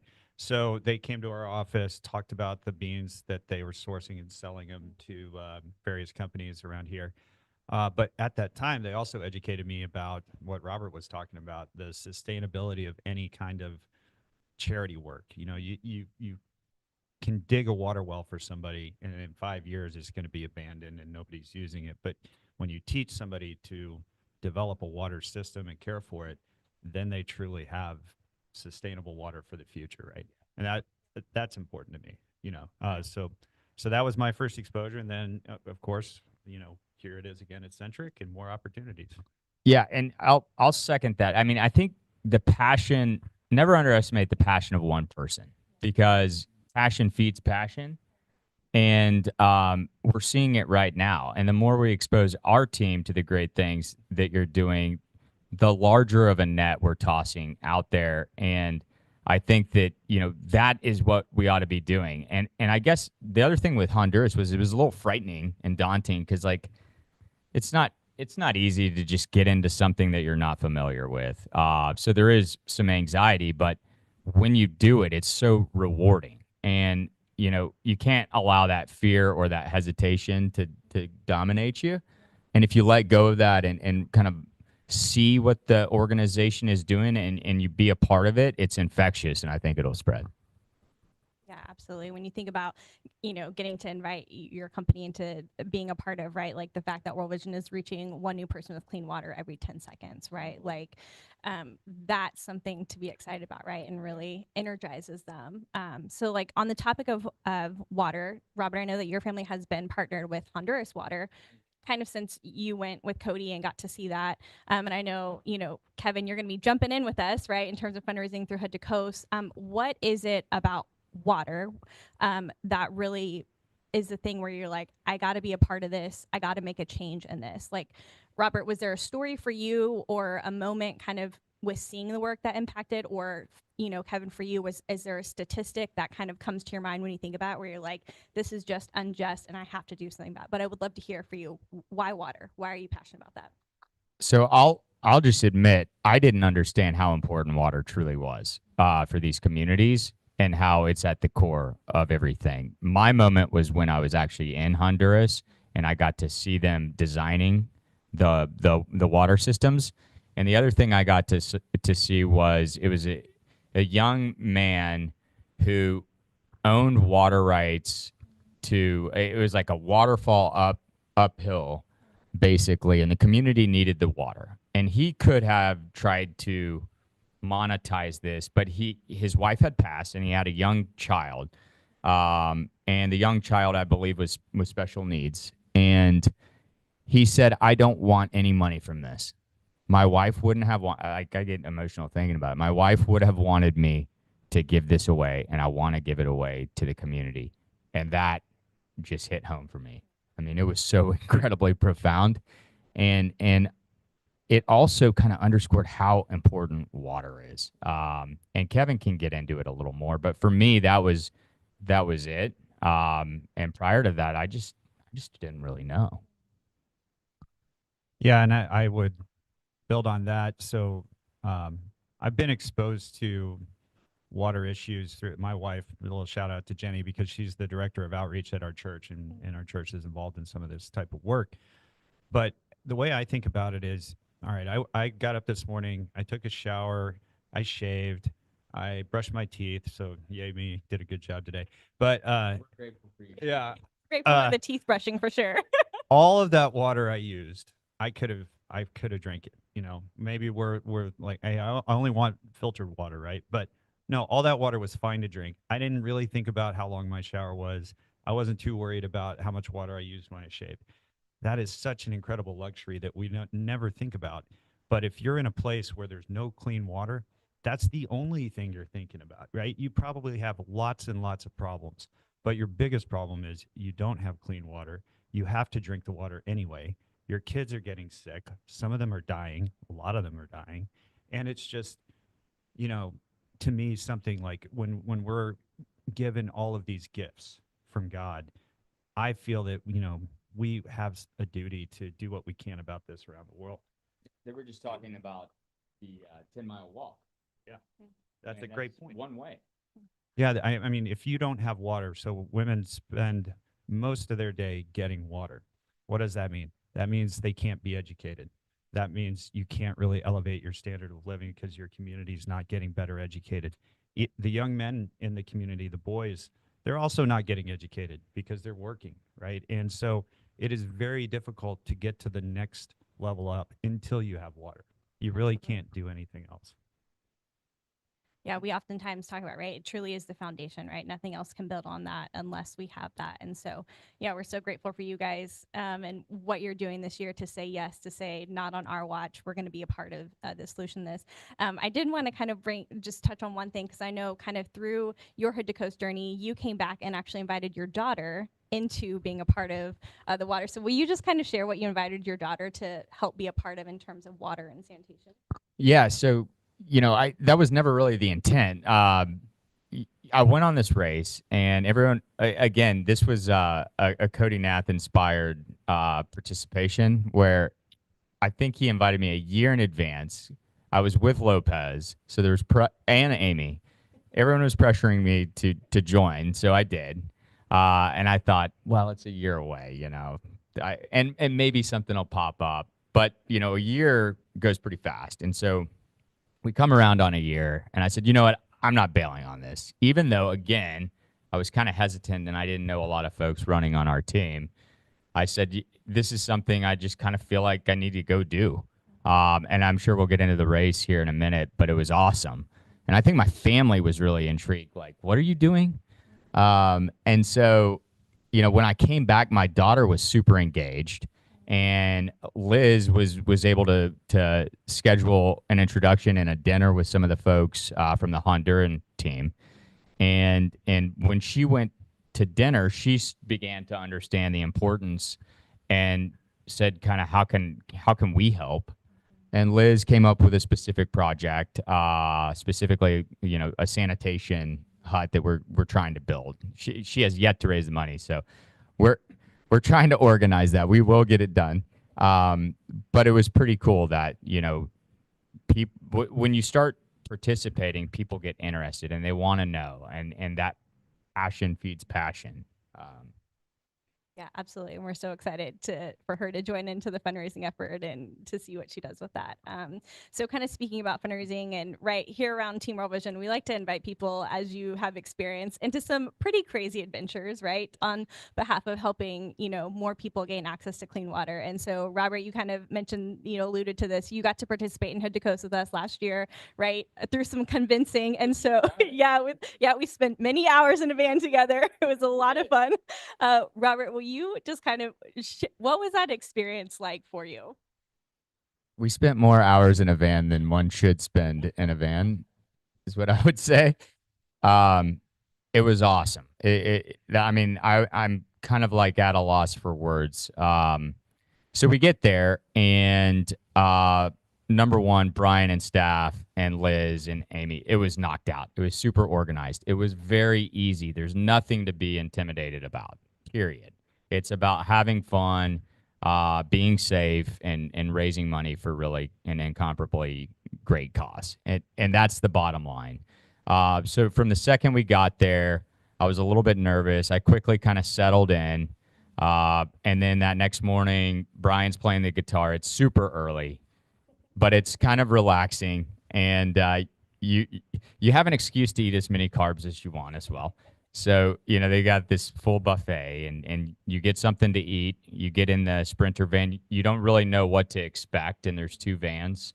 But the connection and the camaraderie was palpable. It was pretty amazing. And hence the reason Centric's doing a team this year. I mean, that should speak volumes as to how compelling of an event it is. And, you know, a lot of my friends and colleagues here at Centric were following us. You know, RTI did a great job of sending out videos and updates as well. And then you get in a van, and the team effect takes over, and you get really competitive, and you laugh a lot. Towards the end of it, you get pretty much delirious. And then you finish this race, and, you know, when we took a step back and saw that we raised about 1.7 or 1.8 million, is that right, Brian? Yeah. You know, across 9 teams, I think that's just a tremendous amount of money, and it makes a huge impact. And it was far more than I thought we could ever do, which is just a testament to, you know, once you get people involved and get them motivated, it just permeates, and it's kind of infectious. So then I came back and told everyone about the race, and everybody wanted to be a part of it. And initially we weren't going to do a team, and then there was so much excitement that we said, gee, we feel compelled to kind of put a team together. So that's what we're doing this year. If you're unfamiliar with the race, I would challenge you to look at it. It may seem intimidating, but it's really not. It is just an absolute blast. It's the best time. World Vision makes it super seamless. You do have to run/walk, so that is about the only obligation. Other than that, it's just have a good time and raise some money for a great cause. Yeah, and I'll just add to that Robert and I have run in a number of races together around Texas mainly, and he got back from this race, and I knew about it. I was kind of following along and, you know, participated. I could tell this one was different. Like, it was an experience unlike any of the other races we had done before. He told me one of the legs, I forget which leg, was the hardest he had ever run, I guess, because the competition and the team, was getting to him. So It'll do that to you. I'm excited about it. I'm really glad that we have the opportunity to run it as a company team this year, because I heard about Robert's experience last year and felt, like I missed out on something, So yeah. That's the other cool thing, is that if you're unfamiliar with the race, so I started researching the race after I ran it. It's hard to get in the race. Partnering with World Vision in all of these really big races is a great way to be a part of a charitable cause and being able to run races. And it definitely helps on those like dark hours or dark moments in the race when you're like, what was I thinking? Why did I sign up for this? Right. To know that it's more than just your running, right? Like every mile that you take on is because of your fundraising, and the people who you have invited to join you, like, are saying yes, and more kids are getting access to clean water. And so one of the things that I wanted to ask is, rookie team, right? Your first year Centric, you're bringing them in, right? Not necessarily rookies to running, but right, your first time at Hood to Coast with World Vision. Kevin, will you kind of share, what does the team look like this year? Sure. Yeah, we're excited. We're the last milers, which is a little bit of a play on words, because our in our business, we're really completing the last mile to a neighborhood with our infrastructure that we're building there. But a little double on. Feel free to give to the last milers if your heart moves you in that direction. A little Google search on Team World Vision Last Milers will put you right where you need to be. So feel free to do that right now. I've got my phone in my pocket. I get notifications when people donate. So very excited to hear some notifications. Yeah, our team is pretty wide ranging. So we have some of our youngest employees are running. We have a guy in our FP&A group who's 23. He's a great runner. Yeah, he's a really good runner. So he's probably going to be the fastest guy by far. But we have women, we have men, we have experienced runners, we have inexperienced runners. Some of our core partners, Hillwood, which is a development group backed by the Perot family.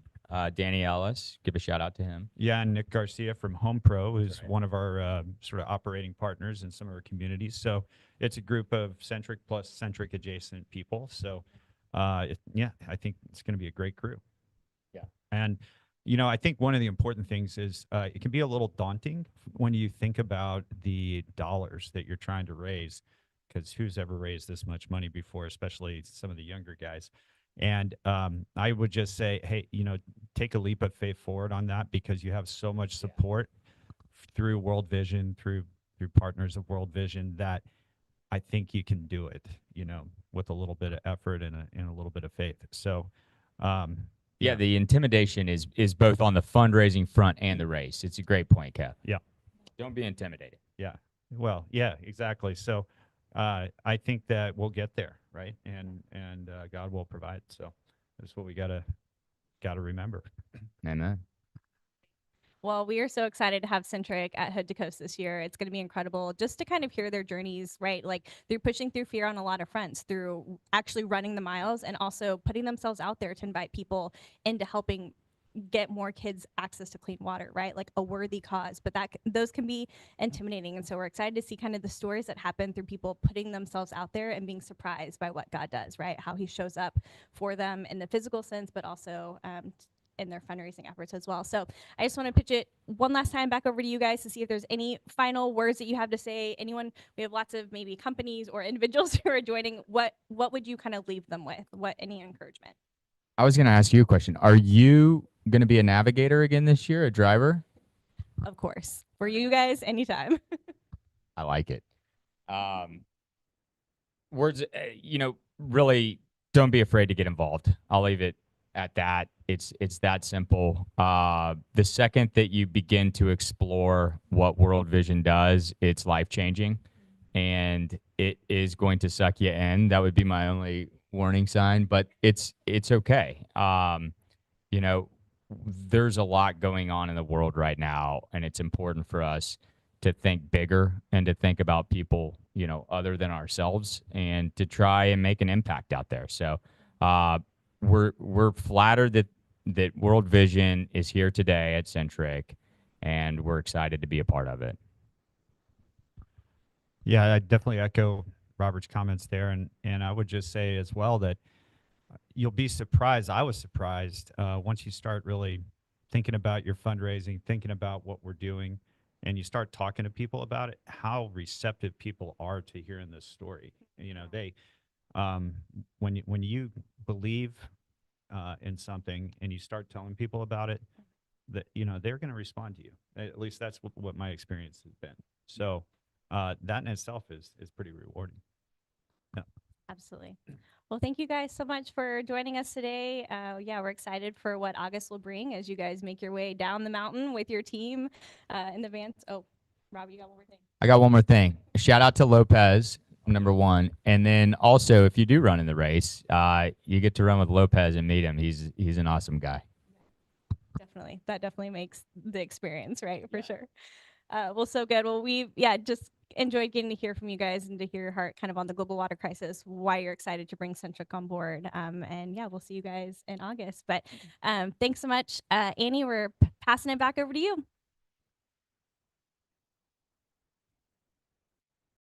Here in the studio. Thank you, Liz, and our friends from Centric. It's so good to hear the work that is going on there. You guys, we are still going. Here's what I know, and here's what I hear. I'm not ready to give an official update, although I am on a live stream, so I guess I'm kind of giving an update here. But here's what I heard. We are on pace marching toward that $1 million mark faster than we were last year. In fact, we are $150,000 ahead at this time this year than we were last year. Whoa! I want to know, what are you guys doing? How did we get here? So I want you guys to share that, truly. In the chat, you can text me, you can email me. I want to know, how is this happening? Where is this generosity coming from? We know that generosity is the currency of the kingdom, so we know where it's ultimately coming from. But what are you doing? What's different this year? How is this happening? We have more stories to share with you guys. Stay tuned. Them in the sea.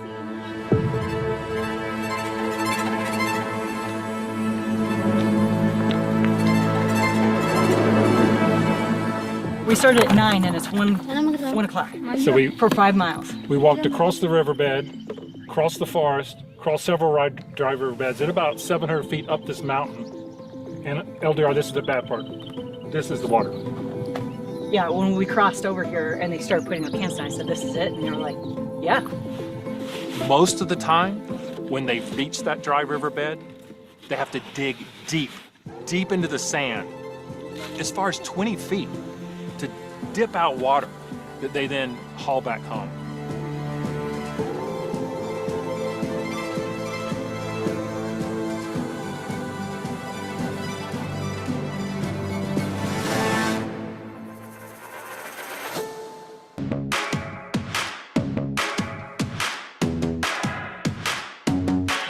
The world is full of deep challenges that feel like canyons we can't cross. And that's why we need community to help us move forward.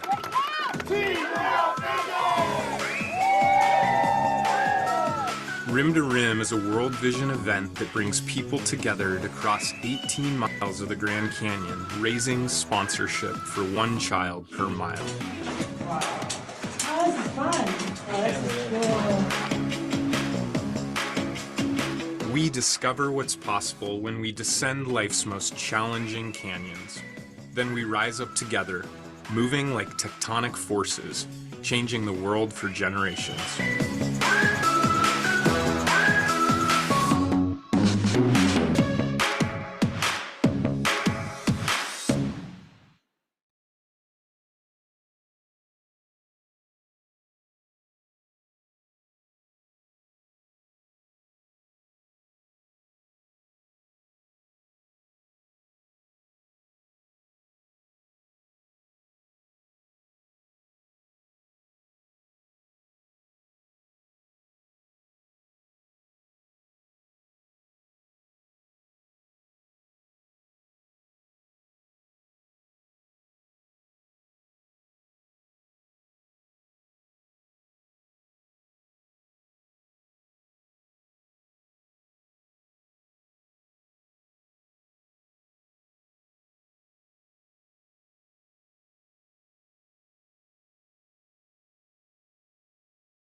most remote areas, but this one was one of the toughest to reach.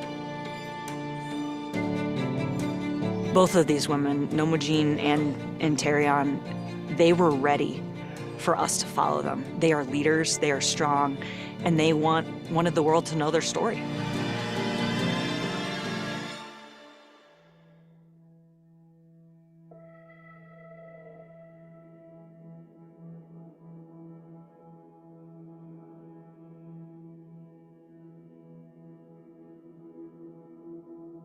It's been quite a trip to get here, including an overflowed riverbed that we couldn't cross, that we literally had to travel and traverse around. So when World Vision says they work in the most remote places, that they'll go out to the margins, we are far beyond the roads. I've spent my career helping people in the developing world access clean water, but I've never experienced anything like what we're going to share with you now. On my last visit, I did part of the long walk with two women from Ramate, Terion and Nomojin. They used to do the long walk every day to fetch water for their family. Kajinan Terion albatai. Kajinan Nomojin. Narano lumuli namanya Ramate. Kalau sana langkura nagi ni dayung baga damu dune dagi anari. Kya kwana turana kupau. Kora kupau kutura. Marsana na venna. Nimikinya sura mona jo mai tururi. Kora na dua kata dana bagu dua kare kera dene nugu kuage. Nugu ba tumgule tumguiti. Nugu ba nangule kasare. Nangkam bunya ke kera. Kong kata sedua kan teo yu kuari no naga penyu dua ke. Nije sama no aka banal tongan dana nagi wa baka penyu no kungare ni nangare gulu juta. Dia soi kena kata ya kemarin adu ideal. Because lack of water access has such a huge impact on women and girls, I felt it was important to experience the walk through Lyndsey's viewpoint as a woman. I suspect this long walk for water may change both of us. I love to hike, I love to be outdoors, I'm always up for an adventure. So, I mean, at the beginning of it, it was that tension of like, oh my gosh, are we gonna do this? And like, oh my gosh, we get to do this. The opportunity, again, to come to Kenya, to a remote village, to meet these women, and then to take a day in the life of a woman in Kenya is an incredible opportunity.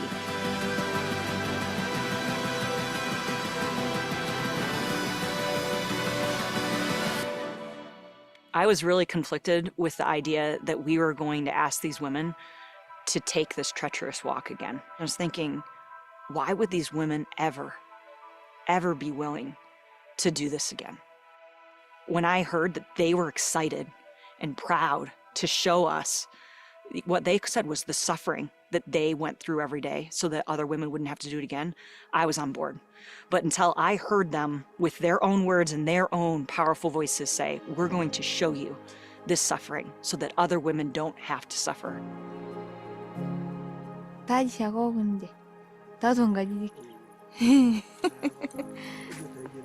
Meta kerja tanja kera kuanare. Ame itu shaibung ninja ungara tahu. Anak tak anu kuyo dene tak bersukul. Ya ama, mau pergi tu malah kan ninja. Anak, ayah kah bagu dua kan anu. Ya juga nama juga. Yes, Nomojin, Super. How are you? Remember me? Good to see you again. This is my friend Lyndsey. Super, nice to meet you. How does this work?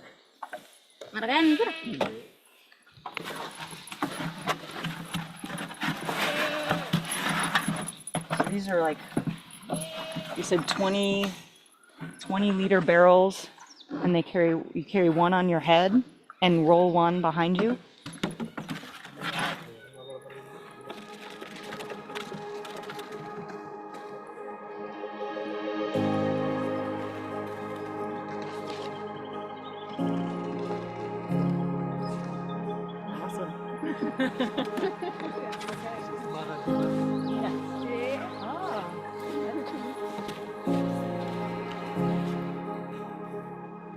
I got 1 mile, I'm just about there. and for me, 92 calories. 92 calories, and I've got 108 heart rate, and let me look at calories, 123. There you go. You're better than me. I'm carrying a light There you can. go. We have to go through the forest and then up the side of the mountain, and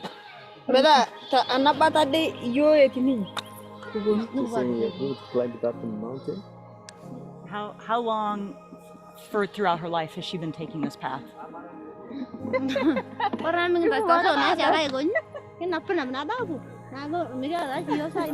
So you've been going there since you were little, and then when you got married, you started taking this path. So when you were a little girl, you started with this, and now we've moved to this.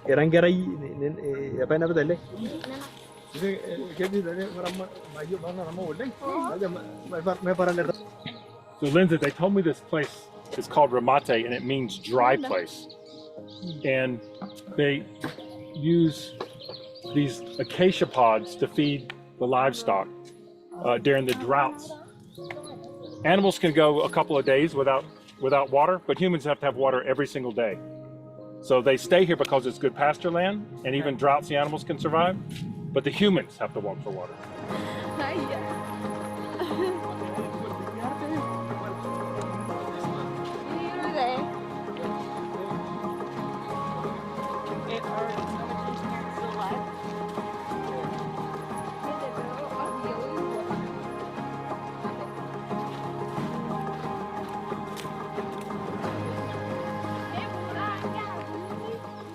So 2 miles, heart rate's about 100 right now. I'm at 94, but you're better in shape. Better shape. I would say my resting heart rate's about 43, just for perspective. Mine's about 50. When I wake up. And how many calories? Calories, let's see. Got 231. Almost exactly, 236. All right. So the reason that we're checking our smartwatches is because we had this idea to help shine a spotlight on this burden of women and girls in hauling water. So our idea was, because so many people have smartwatches or smartphones and they track their calories and their steps and their miles, we thought, what if we put smartwatches on African women and track them as they walk for water?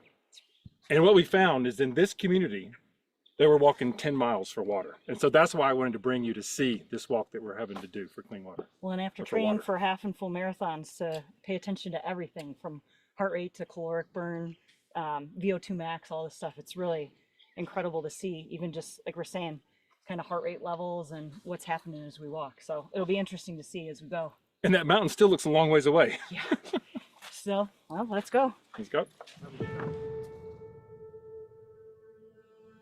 Yeah, I got a lot of nado. The man I got a busai, one reason. There's a guy national nomination on Witty. For not about Brian of the Zongudio, nor in a ultimate, no one will not be the Yanarito.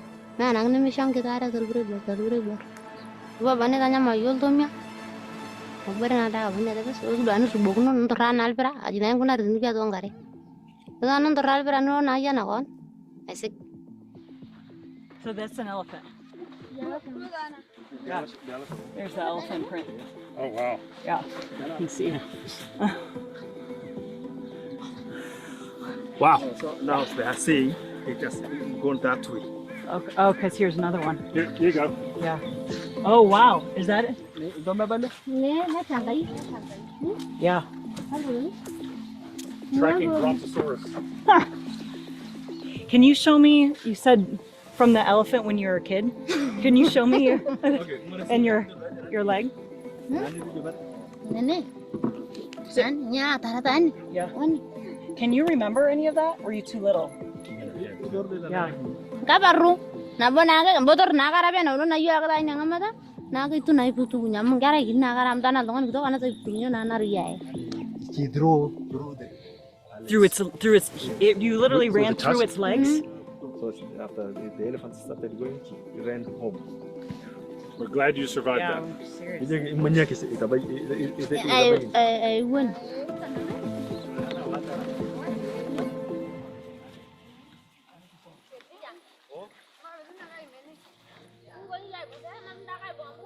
Hey, this thing we're doing today, we're so appreciative because we want to draw attention to the long walk that women and girls have to do for water.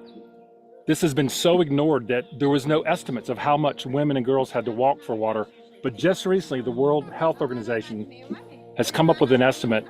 Just in sub-Saharan Africa, women and girls spend a cumulative 200 million hours a day doing this, hauling water. So in 24 hours, women lose 200 million hours. 200 million hours.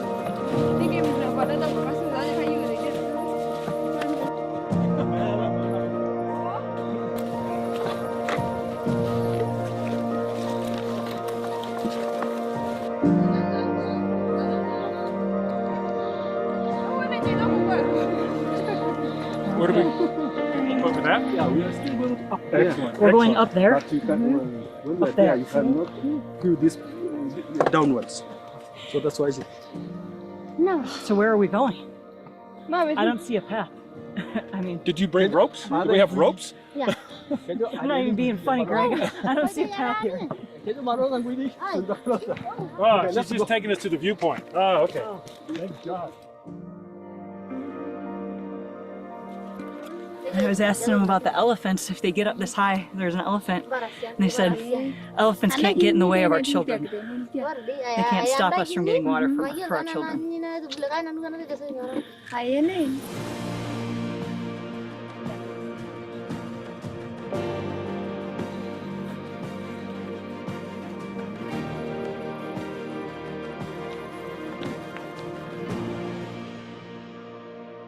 We're here. We're 5.55 miles in, so we made it. Made it. Good job. You were strong. Thank you. Yeah, thank you for strong. getting us here. We started at 1, or we started at 9, and it's 1 o'clock. So for 5 miles. We walked across the riverbed, across the forest, across several dry riverbeds, and about 700 feet up this mountain. And LDR, this is the bad part. This is the water. Yeah, when we crossed over here and they started putting their cans down, I said, this is it? And they were like, yeah. Most of the time, when they reach that dry riverbed, they have to dig deep, deep into the sand, as far as 20 feet, to dip out water that they then haul back home. When we went, we were lucky. It had recently rained. And so there was water almost right at the surface of the riverbed. It wasn't completely dry, so they didn't have to dig so deep. But they still, each of them, had to haul that 88 pounds of water back up, down the mountain, across the forest, through the dry riverbeds, to home.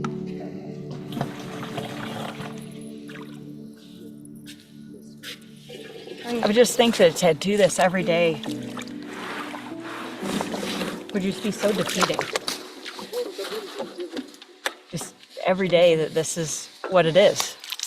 Trying to get up over that mountain, through that forest, not falling and slipping. Like, how do you keep your kids safe? How do you keep them fed? How do you keep them healthy? And just every day, all day, this is all you do. You know? I just think I'd just be really angry. And all for this. I mean,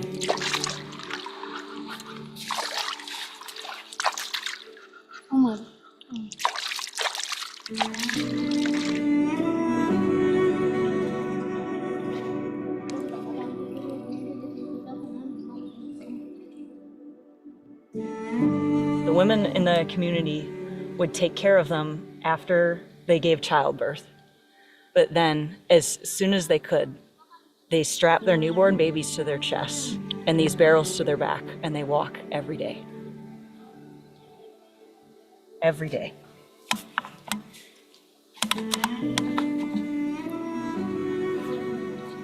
I could barely walk after giving birth. Just all the time you spend in the bathroom just hoping that your stitches are clean and that you're healing safely. And so many women can barely move. And in the United States, they even tell you when you're pregnant, you shouldn't be carrying weight, you shouldn't be walking, you shouldn't do sort of anything. And I think that's what they do and more here. Every day.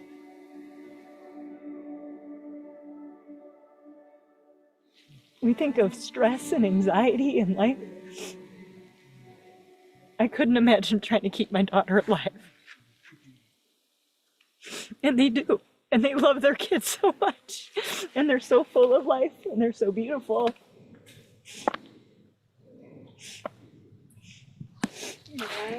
Yeah.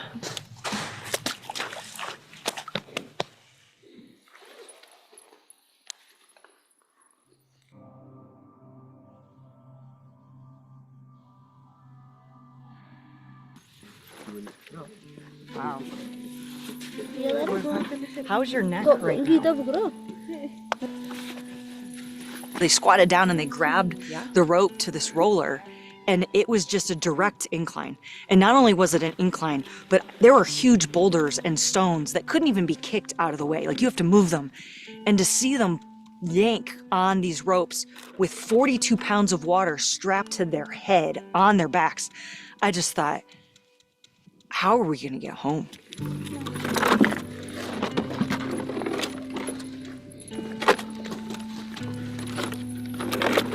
Kadu papa bugi yo nyare ngudo pikiri mata mugure I ungare gore ta mata numa ka ya nyare amana ni biyo ni dangaji bada na mudu basha mayo nyana amata kuna na re na ya tepa kana pa yo nyare bagung mata anal di bishona ga dangan yo ni yoro za yo ndu kutu mo ni yoro nguru mugi yo apa ke yo.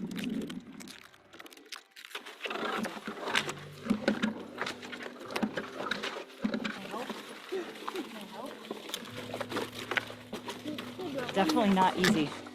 I don't know how she's doing it with it on her head and rolling.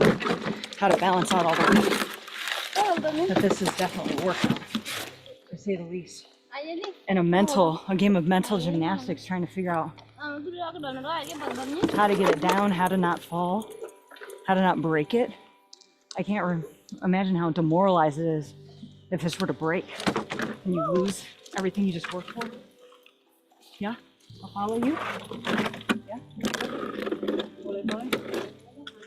Yeah.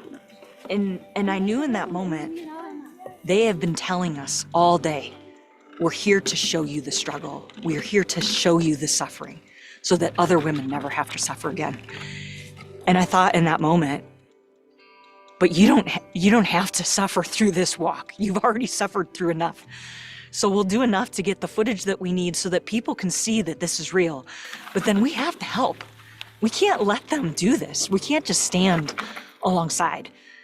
And we did, we jumped in. But to be honest, I ripped apart my hands. I couldn't carry the can. And they were helping me just as much as we were helping them. But our whole crew jumped in to finish this walk together. But it was a long, long walk home. We're being really careful now as we move the jerry cans down the side of the hill. The women were telling me we have to pay attention to the elephants because there's a herd of elephants all through here alongside the hills, which means around the corner and below there could be more elephants. So we just need to take our time to make sure that we're safe. Even watching Lomong and Terrion walk down the side of this mountain with the water is hard to fathom, even watching it happen. And then she just very casually says that she slipped and fell down the side of these rocks at 6 months pregnant. And that it's common for women, you know, in their second trimester, third trimester, to be walking up and down these mountains with 80 pounds of water while they're pregnant. And she said just very casually that many women have had miscarriages because of this walk, just as though it was acceptable. These are the things that aren't acceptable. No woman that is giving birth, that is growing another human, should be walking up the side of a mountain like this to get water that isn't even clean, that their other kids need at home. To know that they're risking their lives to give them water that's going to continue to threaten their lives is just not okay. I think a lot of time we think about, oh, well, it's not that far, it's no big deal. No, it has nothing to do with how far it is. It's how hard the walk is and how much time it is that they're away. And they would literally work so hard to get this water for their families, and they'd come back to an angry husband who's yelling at them about where have you been and how long is this going to take, thinking that they're lazy. And they're working so hard for their children, but they're crying, they're sick, they're hungry, and there's no water, there's no food, there's no firewood, there's no fire to keep them warm. When I asked Lomong and Terrion what was the hardest part about this walk, they said that all that they think about is their children. And I said, what about your children? And they said, well, the smallest ones we have strapped to our chests, but the rest of them are just at home. And we don't know if they're okay. We don't know if they're safe. We don't know if they're eating, if they're drinking. And they also pointed out that there are thorns in these trees, that the kids could get hurt and they didn't know how they are. And they're gone for hours at a day, you know? And they just said, we have to get back to our kids, that from sunrise to sunset, it's all about their kids. It was very physically strenuous. My heart rate, I pegged it. It went up as high as it ever goes. So it reached 200 beats per minute, which is 4 times my normal heart rate.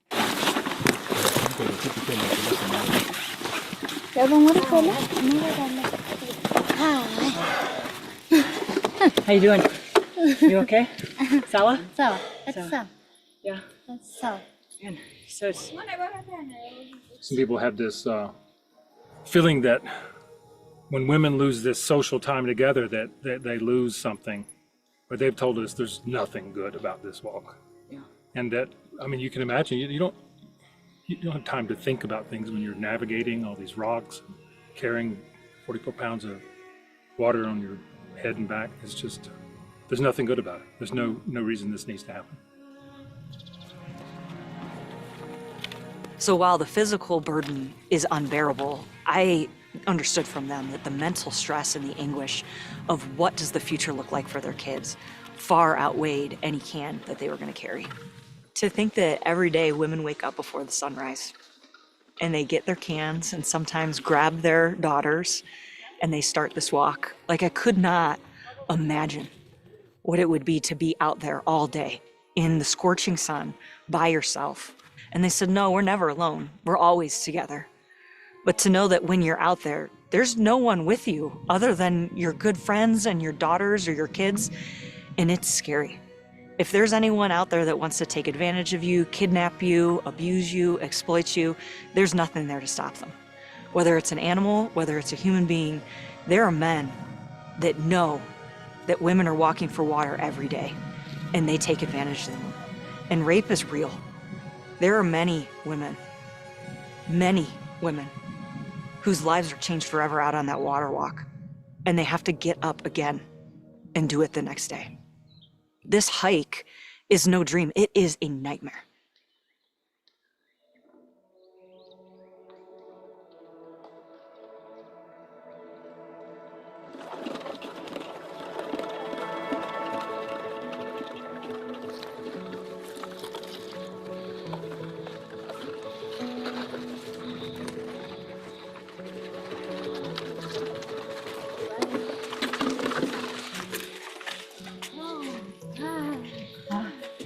thank you.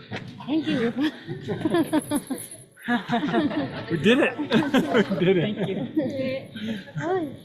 No, Asante. Yeah. Asante. Yeah, high fives. All right. Oh, we made it. Here, we gotta stop our watches, right? Oh, so yeah, Stop the watch. 10.5 miles, 1,600 calories. There it is. And let me see.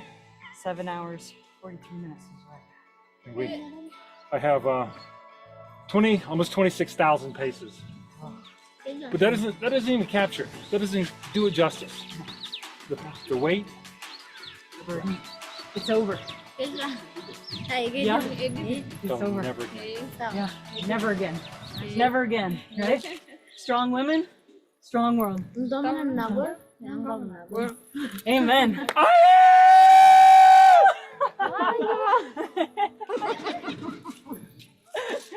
Can we have some water? Yeah. Yeah. Yep. There is no development without clean water. Water is essential for health, for nutrition, because you need water to grow nutritious crops. And kids miss school when they're hauling water every day, or if they're sick from having dirty water. Women who have to spend long hours hauling water, they don't have time to pursue livelihoods.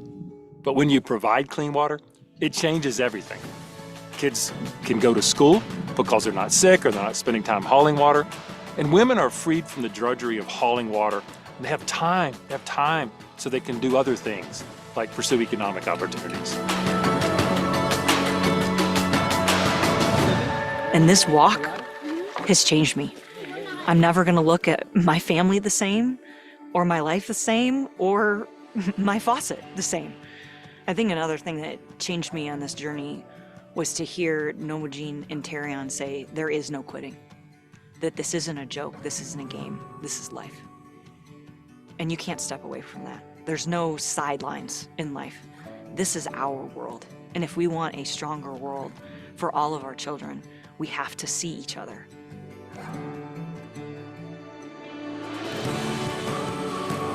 We can easily solve this crisis if we have the will to do so.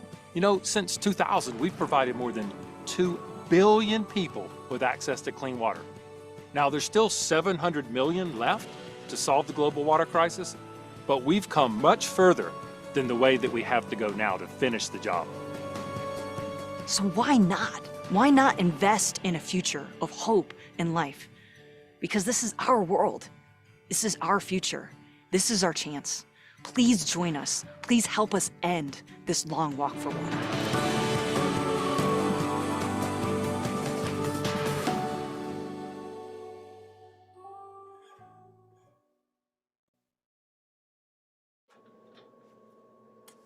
Well, friends, welcome back.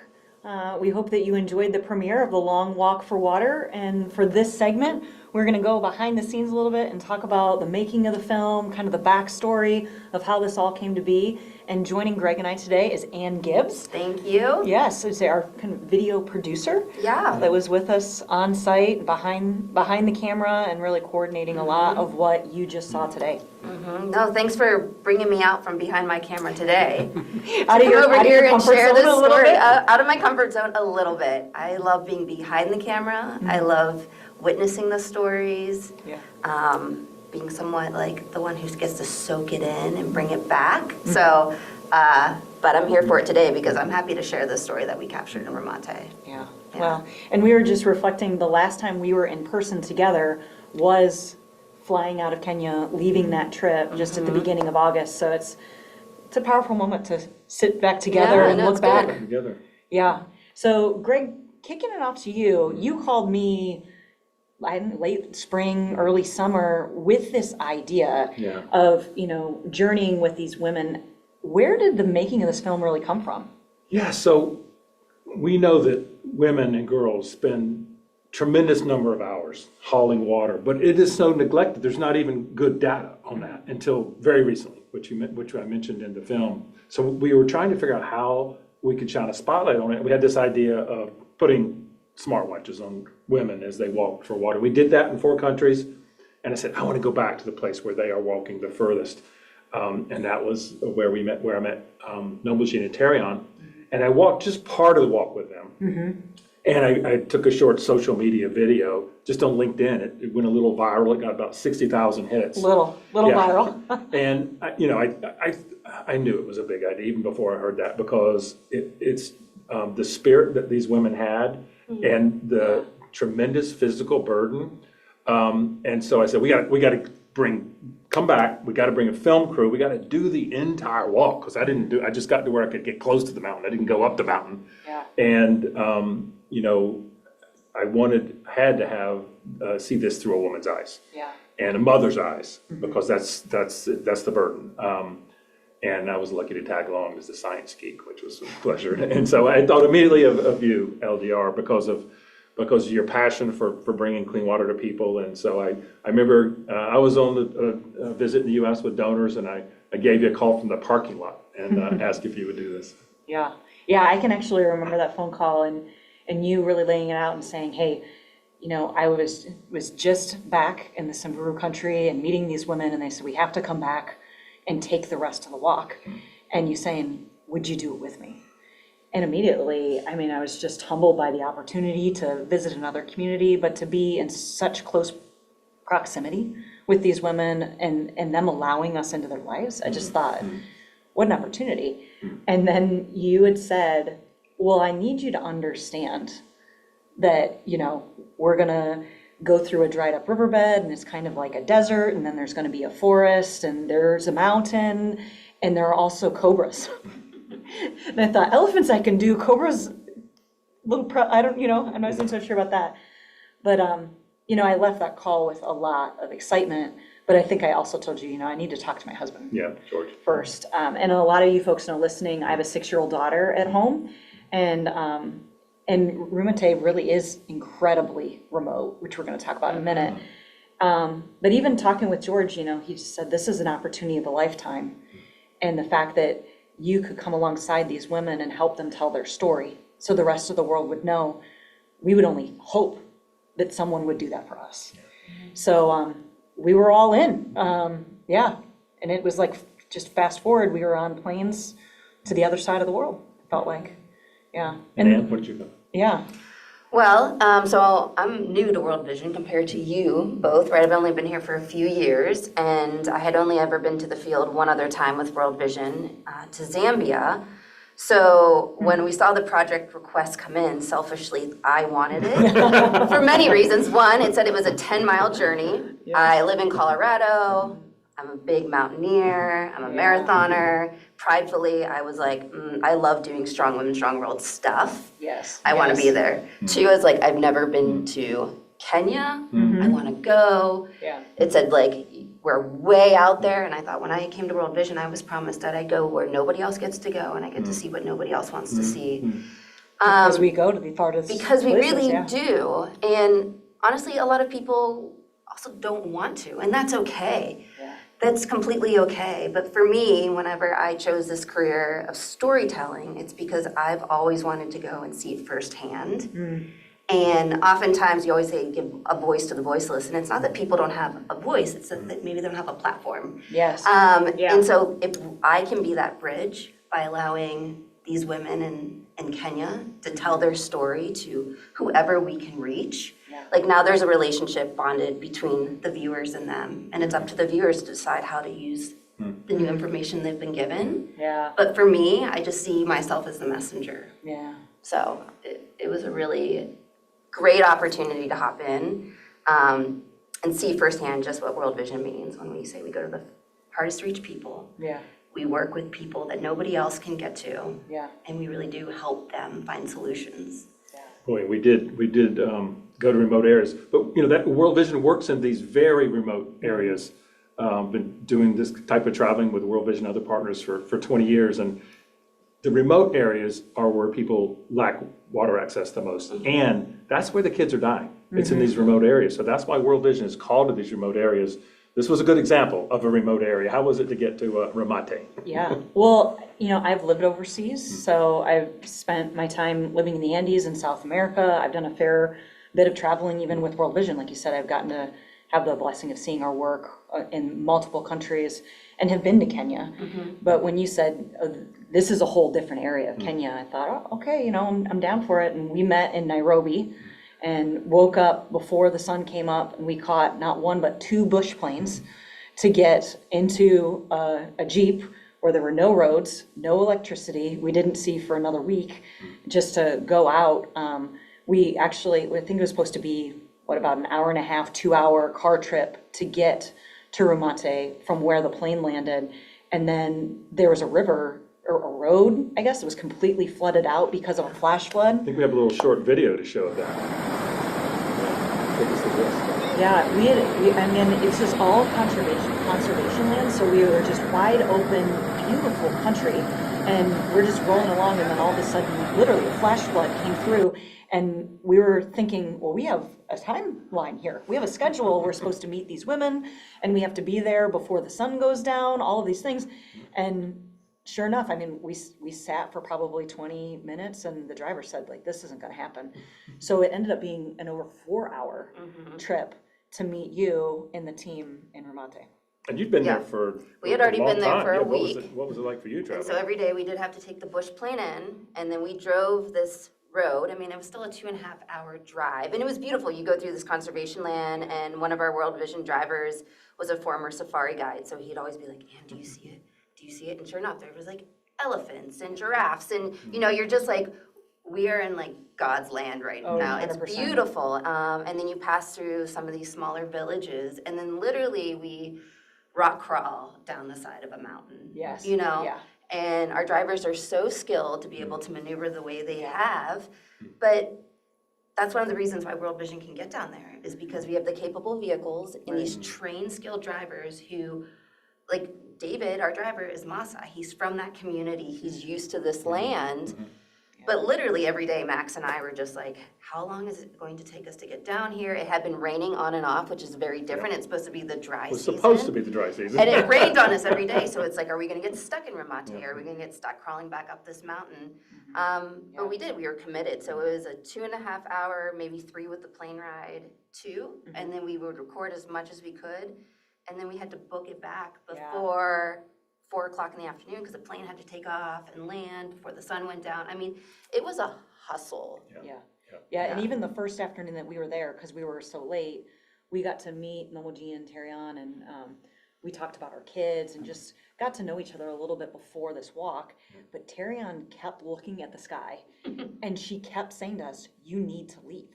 And we had just gotten there, you know, and she was like, no, it's gonna rain, What you roads need are to to be leave. washed out. And immediately I was like kind of overwhelmed about how caring and thoughtful she was for us, because also, and then I was also thinking, but they don't have a lot of room, you know, like, if we get stuck, there's no place to bunk up. And that's the one thing, again, we going to the farthest places, there's no place to stay anywhere close to this. So just even the traveling in and out of the community each day and finding a place for us to stay in the process, it's really eye-opening. And that was a good part for our experience, because this community, Ramate, they have clean water. Of the 3,000 people there, all have clean water, but because we're traveling so far, we went to these areas that World Vision has not yet been able to reach. So I think we have a little clip of what the situation still is for people. This was, you know, people went on this trip, we saw this in the same areas. One of these women's a community health worker, the one in the middle, and her daughters and her are collecting water, scooping out of this dry riverbed that they've dug out by hand. And thankfully, because it was raining, they didn't have to dig very deep, but they were telling us people had to dig as deep as 20 feet to collect water during the dry season when it's not raining. Yeah, and it was just an ever-present reminder of why we were here, the realities of things. And like you said, in any angle of where you went, when we actually drove through to get to an area that now all 3,000 people, praise the Lord, have clean water, but the need all around that area is so significant. And just the desert-like conditions, it would pour. Guys, we couldn't, like, how frustrating it was. It would pour rain, which again is not supposed to happen, just weather patterns are completely random. You know, roads are washed out, and then as soon as the sun comes up, because it's so arid, the water was gone. So literally, and sand, it just suck it all in. That's what they're doing. They're digging through that sand to find that layer of water that has now seeped down and is hidden. But it's not clean. No. It's been contaminated as it goes down, and they have to keep scooping to try to get that sand that's boiling up on it to stay settled so they can at least get some water Definitely without it. contaminated all the goats and cattle and camels that we saw all around. There were a lot of camels, actually, too. That was surprising, guys. I didn't expect that. So, the physicality of this. So you guys are both beasts. You run marathons, you do everything, run up ice cliffs and ultra marathons, and you're a beast, both of you. But so talk to us, even as trained athletes, what was the physicality of this walk? Yeah, I mean, Anne lives in Colorado, so she's even used to altitude and different things. And I mean, for me, honestly, like you live in Boulder, so when I say the Flatirons, that's Front Range, that's Boulder. I mean, it was very reminiscent of that type of hiking, right? Like kind of these boulder fields, unsettled gravel, this like nice steep incline where we call it like a suffer fest, right? You're just, but you're going because you're like, oh, the tops is so desirable. Suffer fest, I like that. Suffer fest. In the rock climbing community, we call it a suffer fest. I think it was more for me, like physically we were going, and I was kind of in the moment, right? Like I was running ahead to try to get a shot for Max and scope out what's going on. So like part of me was just excited because we were telling a story and where can we go next. I think moments like this where you're just walking on this dry flat is what kind of kills me because it just feels like it's never ending. At least when you're going uphill, it's a bit more dynamic. You're dodging things, so I feel like I'm a bit more in tune. But it was looking around at this potential which was once full of water and realizing now you just have to like slog through it. And then definitely just like once you get to the top, it isn't like a victory lap like we do, you know. And the other thing that just hit me personally is have done a lot of mountaineering. I've traveled the world doing mountaineering, and so it's like I train by carrying heavy packs, but that's a choice, right? And there's like a sense of pride when you're like, oh, I'm strong, I can carry 60, 70, 80 pounds. But when it's not a choice, that like really makes you stop and think. Like nobody should have to force to live this life and carry these burdens when so many of us use this as like a sense of entertainment, right? To kill time because we have so much freedom. The drone's coming, so come back this way. Run. What about you, LDR? The Run. physicality of it. Yeah, I mean, it was a real hike. I mean, you see us moving, trying to like, you know, carry these things on our heads and things. And again, we had some fun. These women were so incredible, very fun. You know, but as we were walking out, like you said, it was almost like taking it in, the beauty of the nature, all of the things. But it became pretty clear pretty quickly, the lack of choice. Yeah. Like, I would not want to do this every day. And the fact that you wake up every day and you know this is going to be 4 to 8 hours of your life. It is physically strenuous, but the mental burden, I think in the moments that like as we were moving and we weren't even there yet, and you know things started to get steeper, but as you could see in the film, there's huge boulders everywhere. Yeah. And you can see like you couldn't get the can over the you had to move the rocks with your hands. So the weight of all of it was so much more than physical. It was mental and even emotional. Like it was soul sucking after a while that you just thought, as soon as your agency is taken away, I feel like your hope is taken away, and then you just become very robotic. And I could feel that for them, you know. Your hands. Oh my gosh, yeah, and my hands were just torn apart from the ropes. You saw us carrying and pulling, and I mean, so I had blisters across my hands that literally, you know, Anne was taking, we were all rotating these cans, but by the time we got to the end, I mean, I had sizable blisters. And then I was actually telling Greg and Ann, like maybe TMI for you, but literally my big toenail still is black and blue and has a huge bump in it from all of the constant hitting on the way down with the elevation. So, yeah, I mean, that's the hard part to fathom, like the way that they have been able to like make that work for decades, right? Yeah.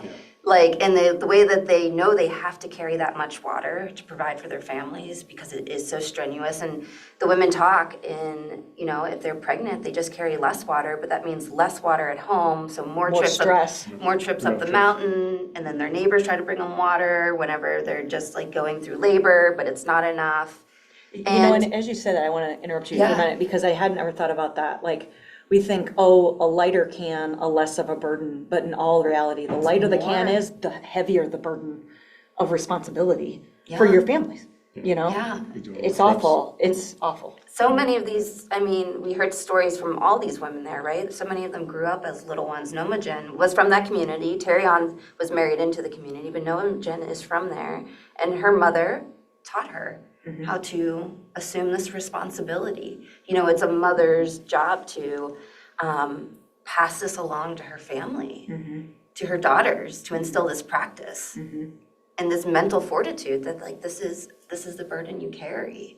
It's a tremendous burden physically, and hopefully the film really conveys it. The stress of leaving the kids at home, the potential for rape, all those negative things. Hopefully you really got a feel for that.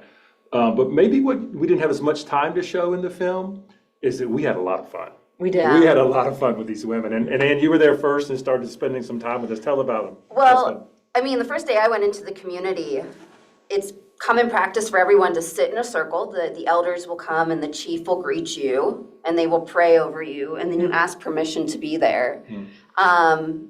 But the women like went off and sat to another tree. So I was the only woman in a circle and I already felt very out of place, right? Like, because I sat down where I wasn't supposed to, like they have all these customs. I don't know these things, right? Yeah. You sat in the stool? No. No. Forgiveness was had. Forgiveness was had. The goat died. Please no. Please no. But so so I talked to the chief, and I'm talking to all these men, and I just see these Noma Jim and Terrion just kind of hiding behind a tree. But the first thing that I asked, I said, well, can I at least see your home? And they have these like little, they call them bomas, and they're these little compounds where the family unit lives, and the women build these homes. And so Terrion took me into the home, and they always have a fire stoking. And the women build the homes. The women Just to build be the clear, homes. The women build the homes. They always build the homes. Yeah. And the first thing I did when I walked in, I started choking because it was just like smoke in my face. And they just busted out laughing, making fun of me for being a newbie, not being able to handle it. I totally laughed too. Then they asked me about my hair. And like I always have like really crazy jewelry on. And they are an eclectic community of beads. And so after that, we just like fell in love. But day 2, Max, our cinematographer who's gone to Max Moser. to communities all over the world, we just both looked at each other and we were like, these are just fun women. And I think that like there's a common language all of us humans have, which is just like love. And so like we're standing next to each other, we can't talk, but you just laugh with one another, right? Yeah. And you poke and you point, and somehow like by the end of it, we all had these conversations. And every day it just felt like they looked forward to us coming. And we could just assume we are welcome, and the kids were excited. And so, I just want to encourage people that the world is a really welcoming place, and we have friends that we don't even know about. And it's just really, one of the women at the end of the trip ended up giving me her necklace, and I have it hanging in plain view every day. And it just reminds me, I'm like, oh, I went there, and I touched, and I felt, and I was with these incredible women who taught me what it meant to dedicate your life to caring for others by the ways they cared for their families, and what it means to be resilient enough to fight for what they want in life, which is they fought for their water. I don't know. I am continually blessed by them, maybe more than I ever blessed them by being there. What was your relationship with them like? Well, I think too, we got to talk a little bit before the actual walk, and then doing the walk, the longer we're out there together, the more you're joking around. And as you could probably see in the video, there was a translator the whole time. And I was actually a little concerned about that. And the translator was a man. So I just thought, okay, this is a women's story. How is this going to work? And even just like you want to have a conversation with someone, but then there's this third party.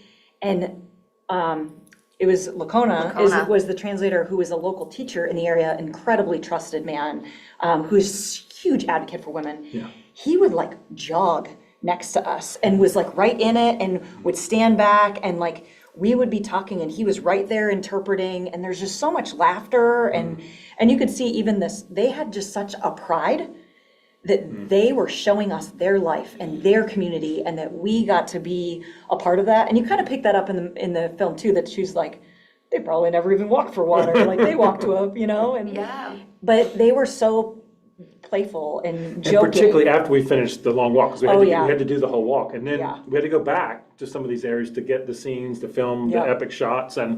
And that's when we really had time, because we're waiting for Max to get his shots, and that was fun. And they started dancing and singing. I think we have a little bit.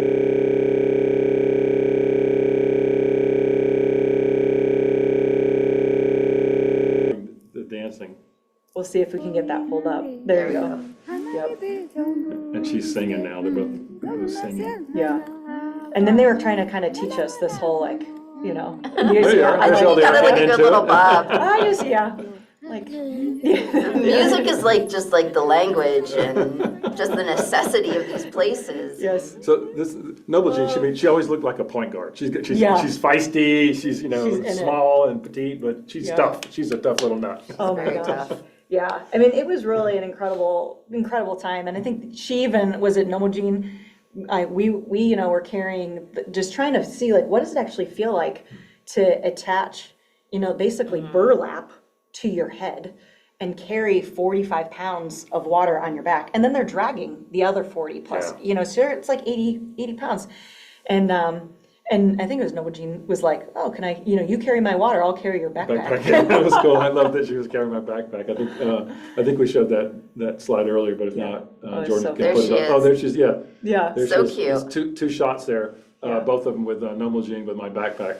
Yeah. That's cool. But that's just it, right? Like we were all in this together along the walk. They would stop and talk, and they weren't just mission oriented, like we got to get them up this mountain to get them back, right? Like they were as dedicated as we were to going. Yeah. And I think they genuinely enjoyed the day, like walking up there with us, taking in the sights, proud to show us this beautiful country that they do live in, while also sharing like the hardships, like Nomajin got tossed by an elephant, like I think we all just kind of stopped and thought like, what? Like I never had to have escape an elephant before, and just being able to like be in that moment and her just like laugh it off after and we keep going. I don't know. It's just, it's special, right? Like it makes you just like stop and realize like these are realities, and we share these stories together so that we can help one another.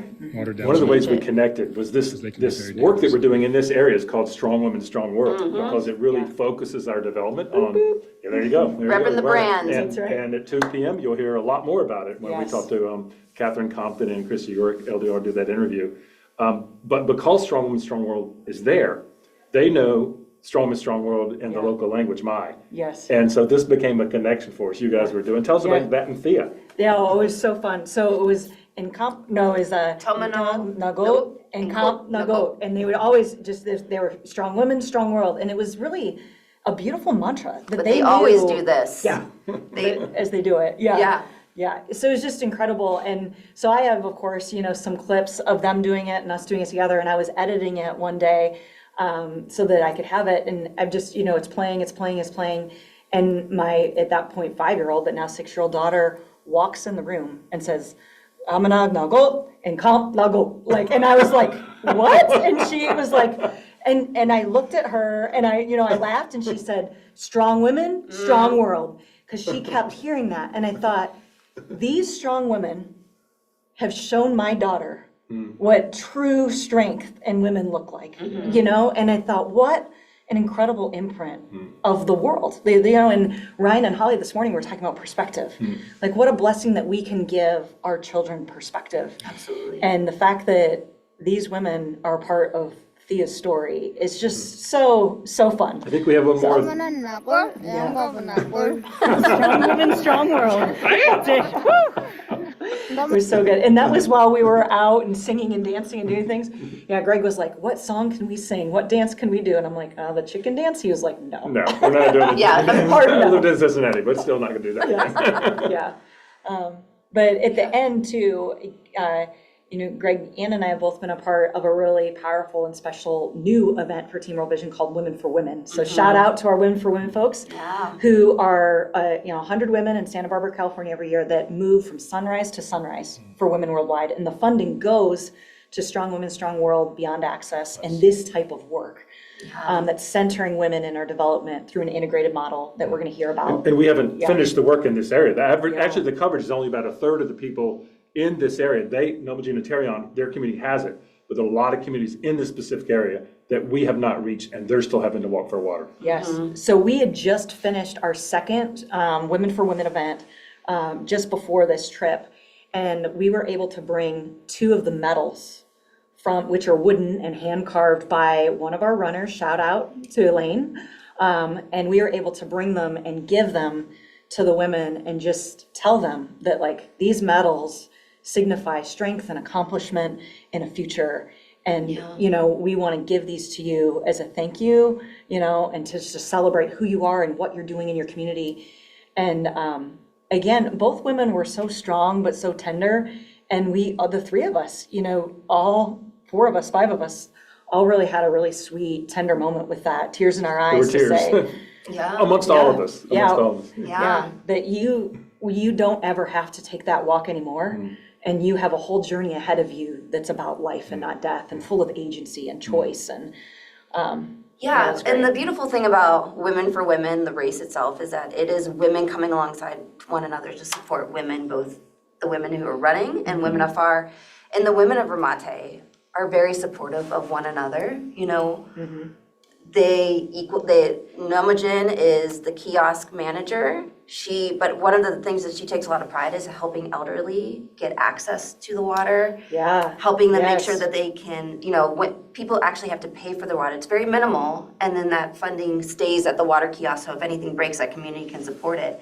But then they've been able to help out other people in the Yes. community. Yes. Those women went to other places nearby and told people like, hey, you know, if you can help us get World Vision's drill rig down here, we'll give you access to our water. Now that the water is there, they've recruited women to be part of their savings groups, to learn how to make soap, you know. And their community is growing. And their community is It's- growing, yeah. their kids are flourishing, they have that water spouts in school, they're in school, They have Lacona's a great gardens. teacher, they have gardens.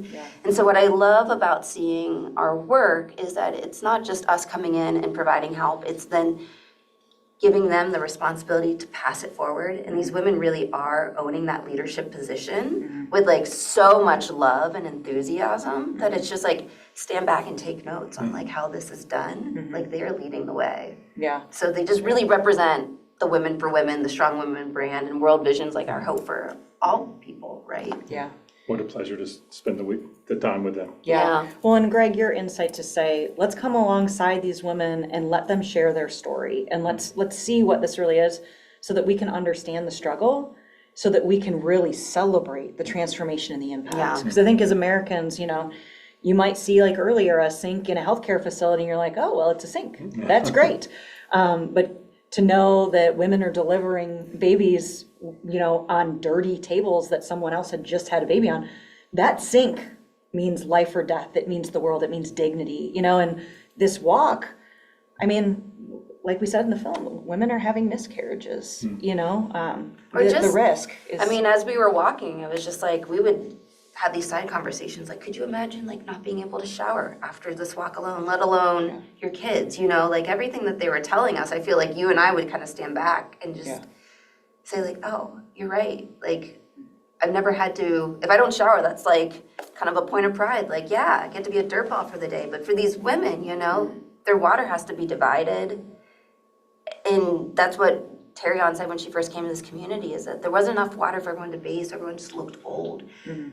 And there was probably like this sense of just sadness that like people's spirit were fading too. And she says now that they've gotten water, everyone looks younger and more vibrant, you know? And it's just like that visual picture in my mind, like looking around. And they're not burning, what was it, like 1,800 calories a day carrying those, you know? They're smaller, but I use 2,600 calories. So There you go. it's like- and there's no way they have enough food before they have clean water to do that. And that's the one thing I think for the walk too, just so you all know, like pull behind the curtain, we stopped. We had snacks, we drank water. I mean, we were out there for 8 hours, and these women, they don't have snacks, they don't have water, they're just burning calories. And again, the smartwatch study is showing us all of that too. And then again, it's the physical side of it, but the mental load. And when you're tired and you're hungry, like I get hangry. I have no patience for anyone, and like you said, to be dirty, to not feel well, those are all pieces to it. So, yeah. Well, this is good. It's an incredible trip. It is an incredible trip. And, you know, Ramate is now thriving. We've seen it, we've had people visit it since, and new babies have been born. They have gardens growing, they have small businesses. So stay tuned. Yeah. Because we also have some more exciting news coming up. But just thanks for like bringing me forward and letting us share. And I hope that we continue to share what we saw. And LDR, when I asked you to do this, I sort of warned you, and you said it in the film that, we said in the film that I think this long walk might change you. Did it change you? I mean, it really did, as far as like just perspective and awareness. And I think the realities of what it means to be a mother, what it means to move forward. It's really hard to put words to, but again, to wake up recognizing all of the invisible things that surround our lives, that protect us, that allow us to thrive, that we can't take for granted. And I think there are moments in life that I think, again, Holly had mentioned it, that, you know, small world, small perspective, big problems. And to recognize the strength of these women living into moments that they literally built a road for a drill rig to come down and through. You know, this experience has basically said to me, oh, whoever says that you can't, build the road. We can. You know, that as humans, we can do it. We can do it. yeah, So, absolutely. yeah. And here, for me, hearing it through you, I'm so glad that you were able and we did the walk together because as a mother, hearing you explain things like these women will do anything for their children. Oh, gosh. And it's all about the children that, I will take that away. And that helps fuel me in continuing the work, helps fuel us to continue this work to end the global water crisis. Yeah. And that's why we're so glad that you guys are with us today. We have another session coming up. We do. And I think that we have some big, big news. We're going to take a 5-minute break here before our 1 o'clock conversation with Tim and Sharon Murphy. But as of How are we right doing? now, You're my gonna friends, wait? You make us wait. Are we going to wait? Are we going to know? I don't know. Officially raised $1 million. All right. Yes. All right. Nice work. Woo! Nice work. And Absolutely incredible. we learned that this is like, are we saying like 3 hours ahead of where we were last year with Yeah. the 1 million? I We mean, are tracking And this is $1 ahead. million raised with or without the double. That's an incredible clarification right here. This is $1 million raised coming in today live.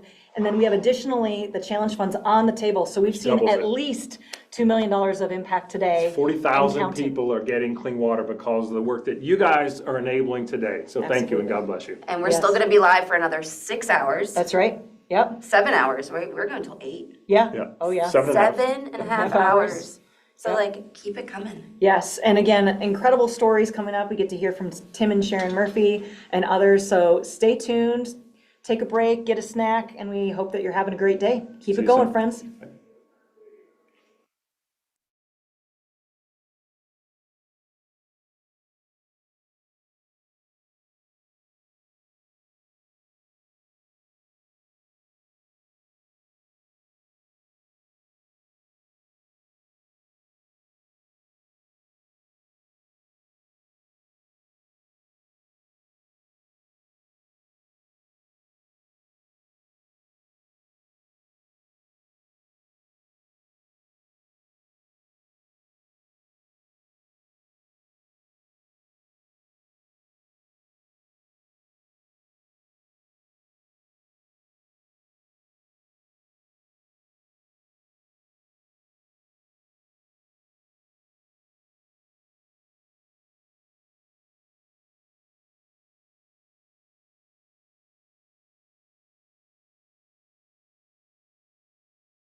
All right, friends, welcome back. It's the 1 o'clock hour here in the Chicagoland area. So we hope that maybe you've had some lunch, haven't had some lunch. For you West Coasters, maybe you're just getting a little brunch snack action.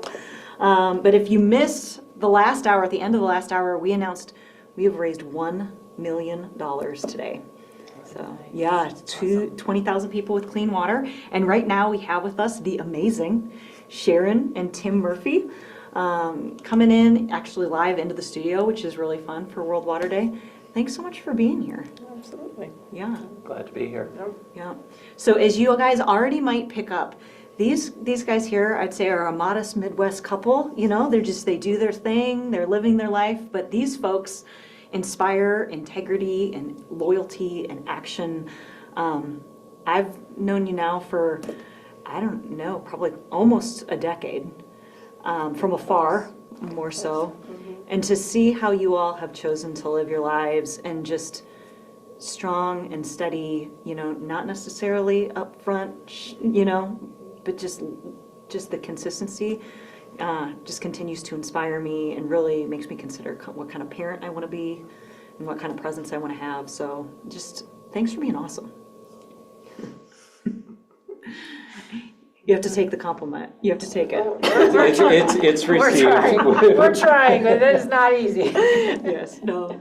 So, well, jumping in, we're just really excited to hear about your story a little bit and how it's come to be, you know, about 10 years later that you're still partnering with World Vision and, again, just living your life really intentionally.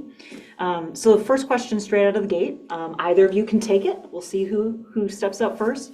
How did you guys get involved with World Vision? When did you first hear about World Vision?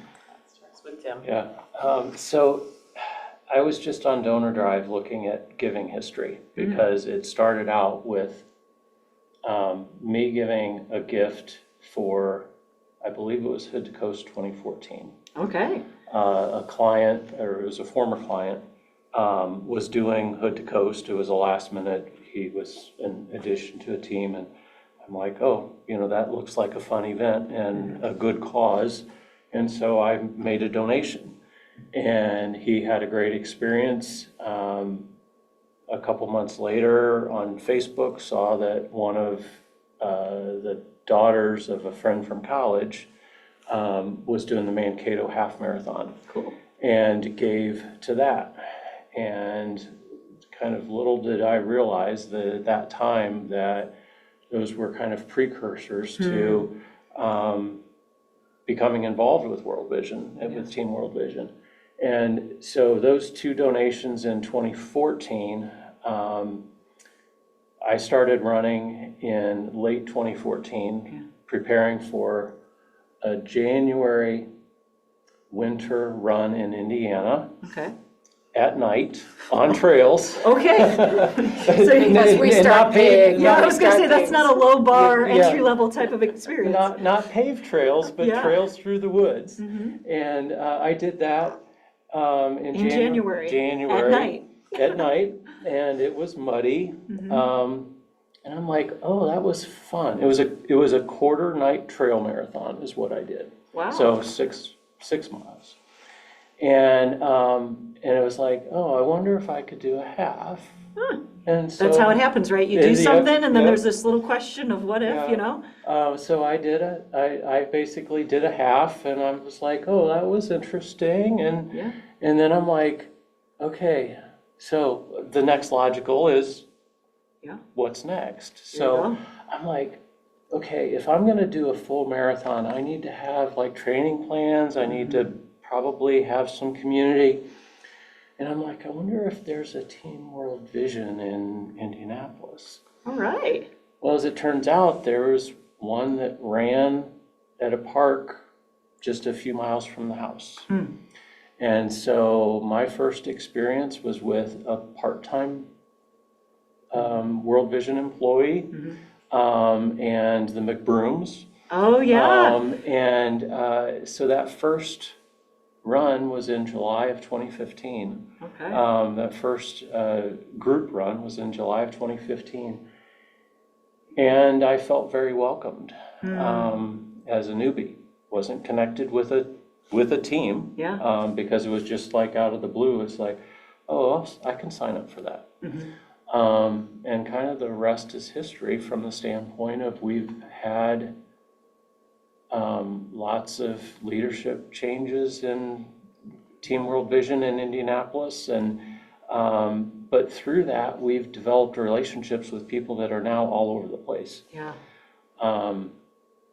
It's led to trips to Kenya and Ethiopia and Tanzania and wherever, and just nothing that we ever envisioned 10 years ago when I started running. Yeah.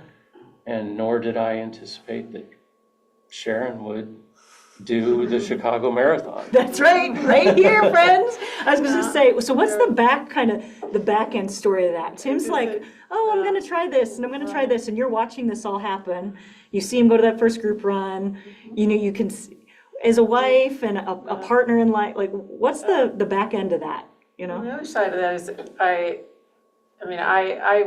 I knew the same people that we had supported and things, so I knew a little bit about Team World Vision, and then he started to go to group runs, and all of a sudden he was getting up early on Saturday morning and like happy to go and get up early and go run, and would come home and talk about who, you know, I ran with so-and-so, you know, we ran our miles together and I learned this and everything. I thought, cool, that's really cool for you. That sounded snarky. It wasn't snarky. I was like, good, that's good for you. But I'm not a runner. You're proud of him, but I'm that's proud his of him. thing. I'm glad Yes. that he has this thing, but I'm not a runner. And I didn't totally get the connection of why run. Why not just give a check? Yeah. The money does the same thing, whether I write a check or whether I, you know, do something and raise money. But then in July of 2016, then after I've gone through the whole marathon process with him and met some staff, and so how did you get to that yes to the marathon? How did that happen? I was like, wait a minute. There's an intermediate step in there. LDR. So. Yeah.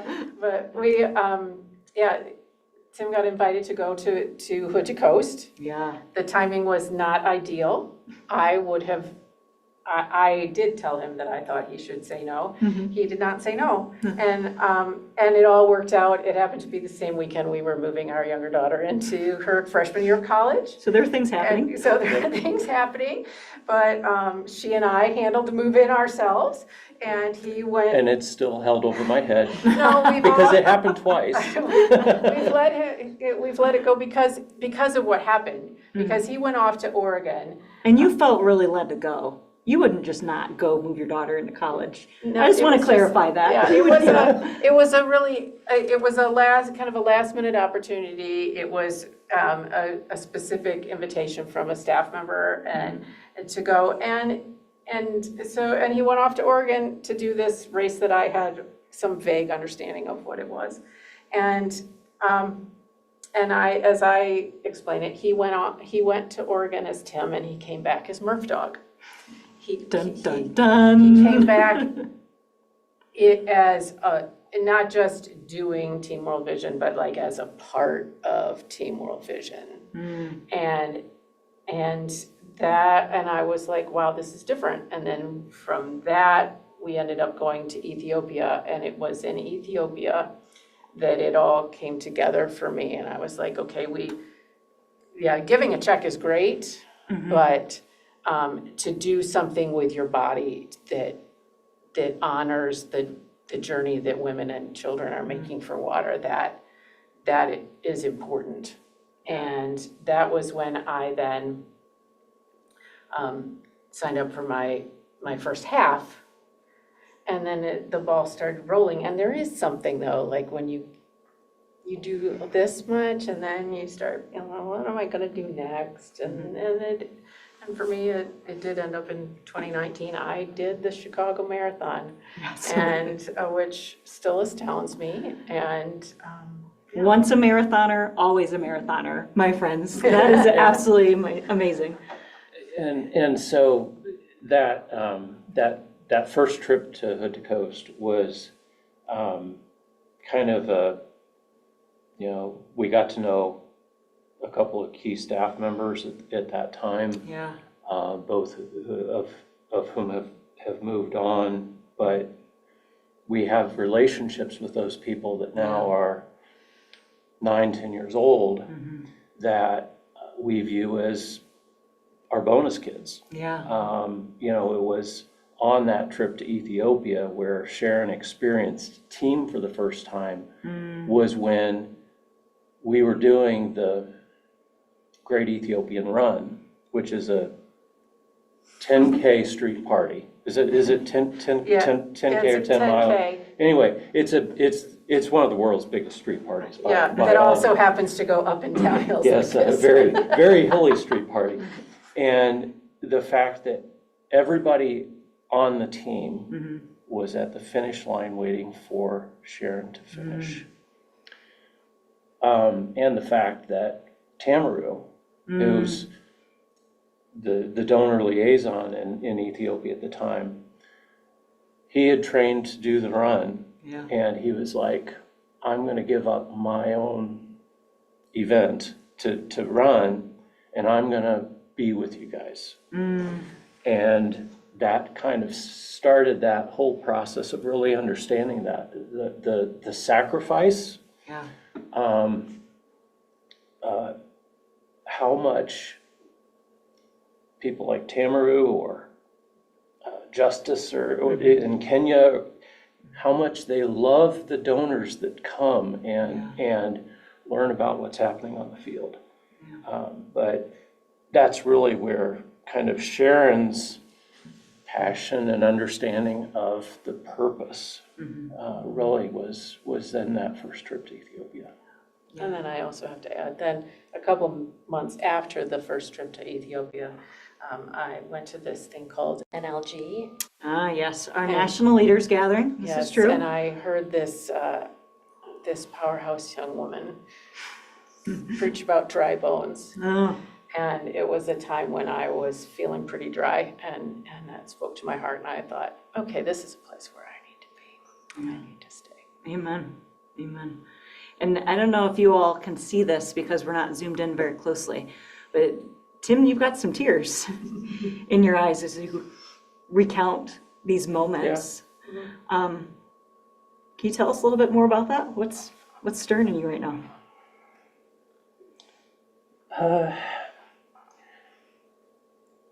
I don't necessarily enjoy looking back, but I think recounting some of these journeys, the mile markers. Yeah.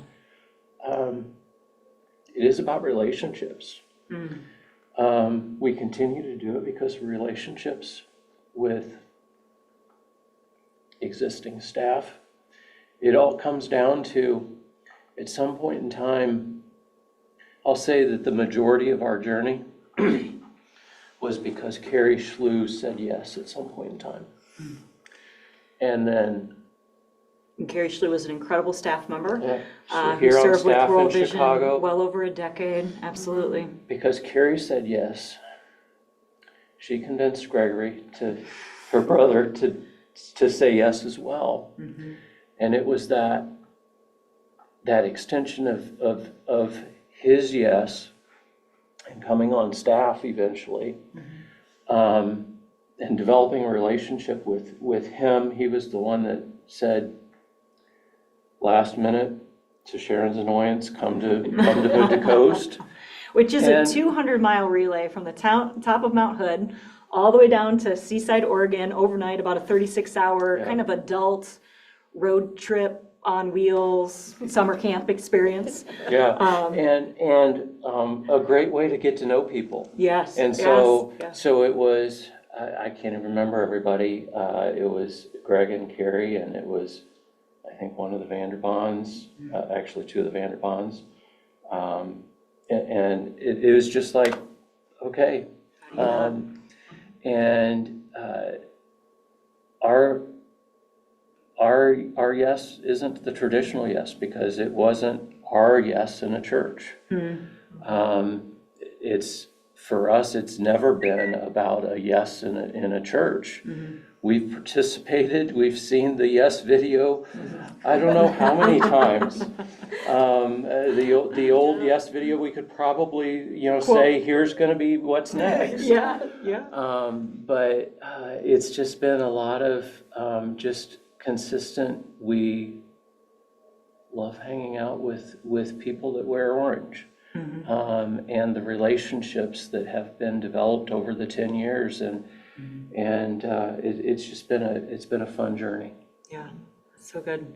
So along these 10 years, like you said, through these relationships, and then you've also said you've been to Kenya, you've been to Ethiopia, you've been to Tanzania.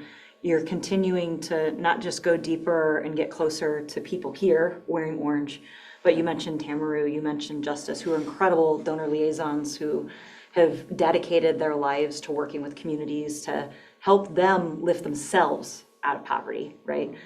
But you've chosen to continue to invest in them, invest in these projects.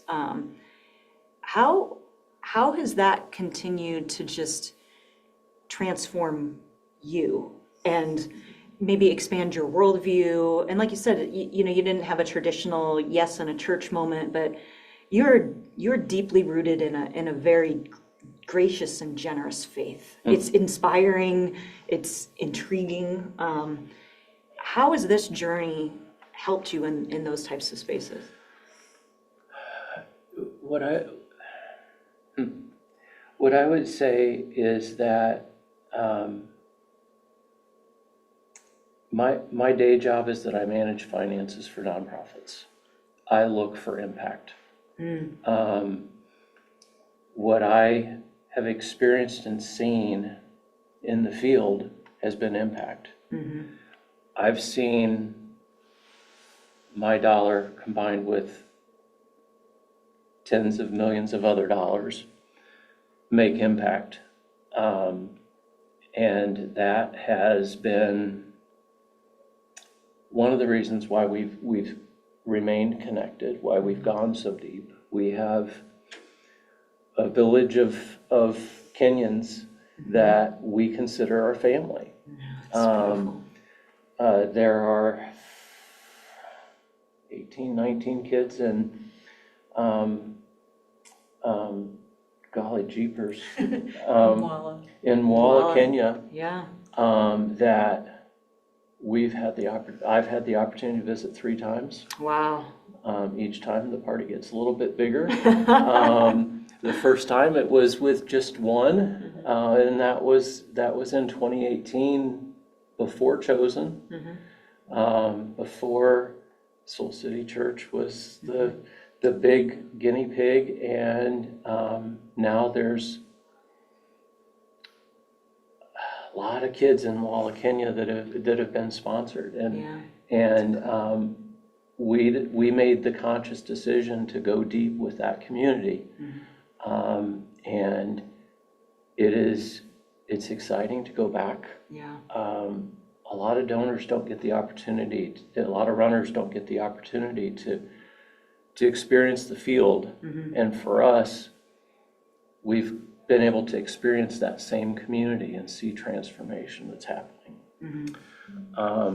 Our last trip was actually for Kenya Big Dream. And then we got to tag on Mwala.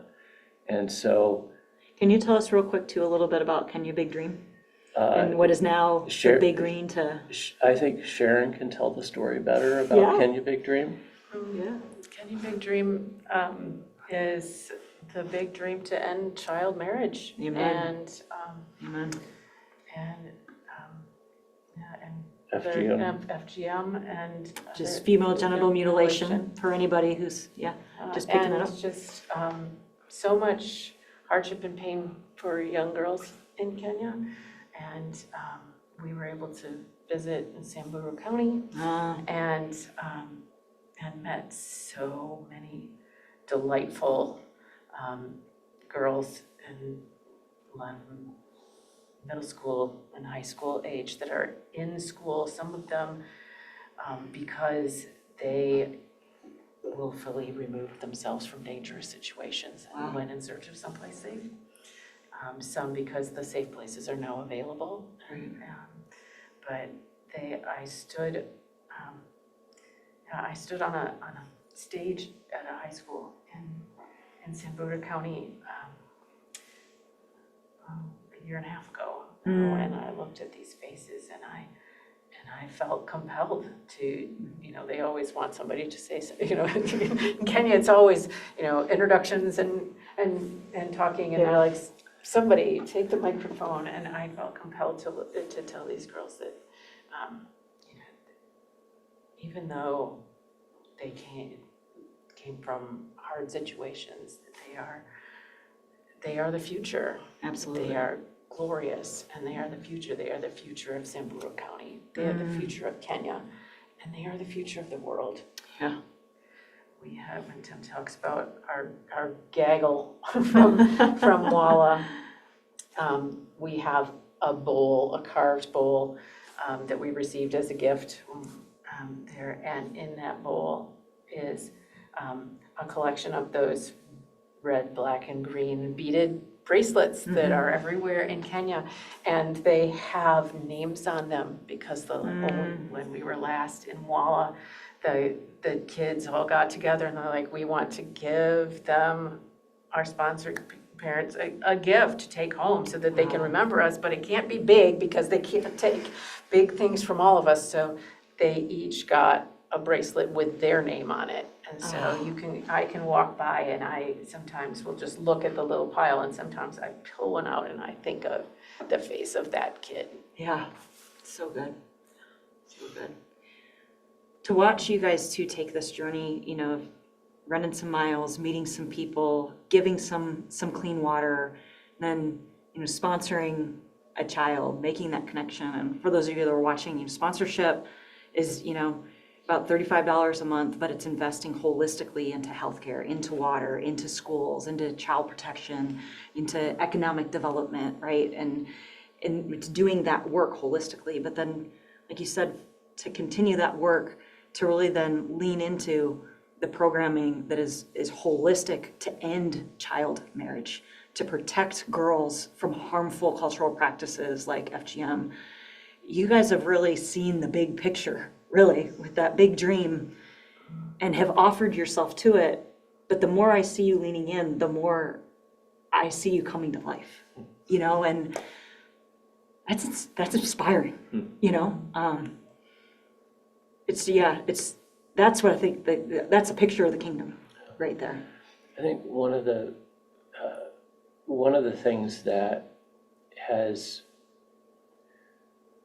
my job offers me a lot of flexibility. It offers me a good income. I've been self-employed for a long time. And I think one of the greatest joys for us is to be able to be generous and to be able to invest in, and I view it as an investment. It's not, I'm making a donation. It's, we're making an investment in a community or in a project that can, we're so blessed. We're so, we don't have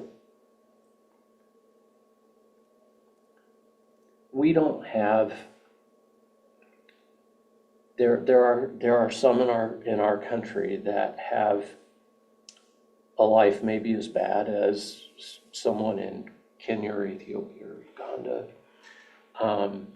But relatively speaking, we are in a very wealthy country. And when we see the impact of our investing, it's like, man, we try to live as frugally as possible so that we can be as generous as possible. And people say, why aren't you doing your own events anymore? It's like, well, I don't need legacy to feel valuable. I'd rather give that same amount of money to 5 other people and help them get to whatever level they're trying to get to. And it's just it's an interesting for us, it's been good to see how others live. Yeah. Because it's a daily reminder, whether it's the bracelets in the bowl, or whether it's a picture on the wall, or an email with a new video from one of our kids. It's like a reminder to us of how easy we have it. Mm-hmm. And I'm speaking for us. I'm not speaking for everyone that's listening. But yeah, it's an interesting. So on a day like World Water Day, when we know we have thousands of orange jerseys, one foot in front of the others, non-runners, out there moving, fundraising, advocating, and then we've got, them tuning in. We've also got donors tuning in. We've got folks that are been around for a long time, maybe first time. What is this whole World Vision thing? What is the water crisis? What sort of an encouragement do you have for them, or maybe just message or word do you have for them about this ministry and this mission and what today means? Keep going. Mm. Keep going. Don't make assumptions about what is possible and what can happen. I actually just we have a wild year going on right now with a lot of stuff, but I thought that I retired 2 years ago from doing active events, but a few weeks ago I received multiple invitations to do the Women for Women relay again this July. Woo! And by the third one I was like, okay, thanks. I need to do this. And I'm like, I don't know that I have energy. I don't know that my body's going to do this. And I don't know that I don't know how I'm going to fundraise, or put much energy into that. And I sent out one email to people who had given to me before a couple days ago. And that was it. I was like, Friday morning, join me if you want to, kind of, this is what's going on. And your mustard seed moment. and people have been generous. Almost immediately after 8 Central, my phone started to buzz, and with people who had on their own marked the time and on their own, given, and it was just like, oh, okay, things are possible more than we think.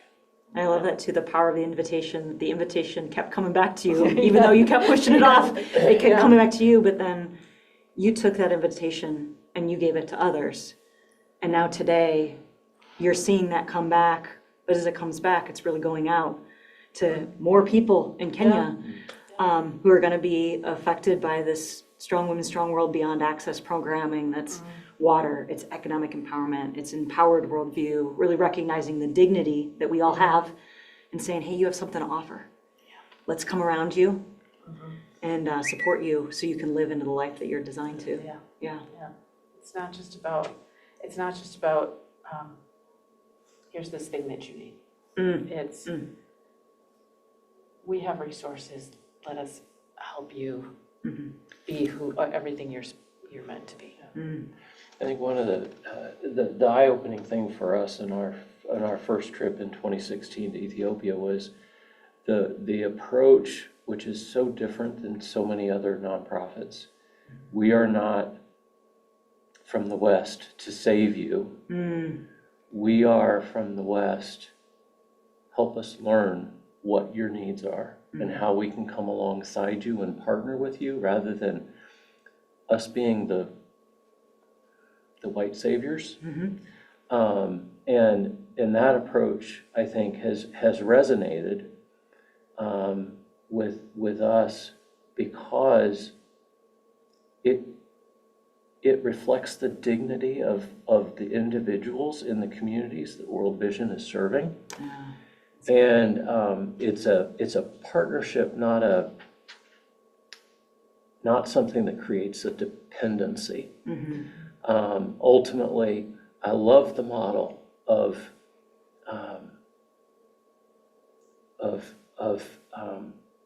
area development programs graduating. Yeah. Okay?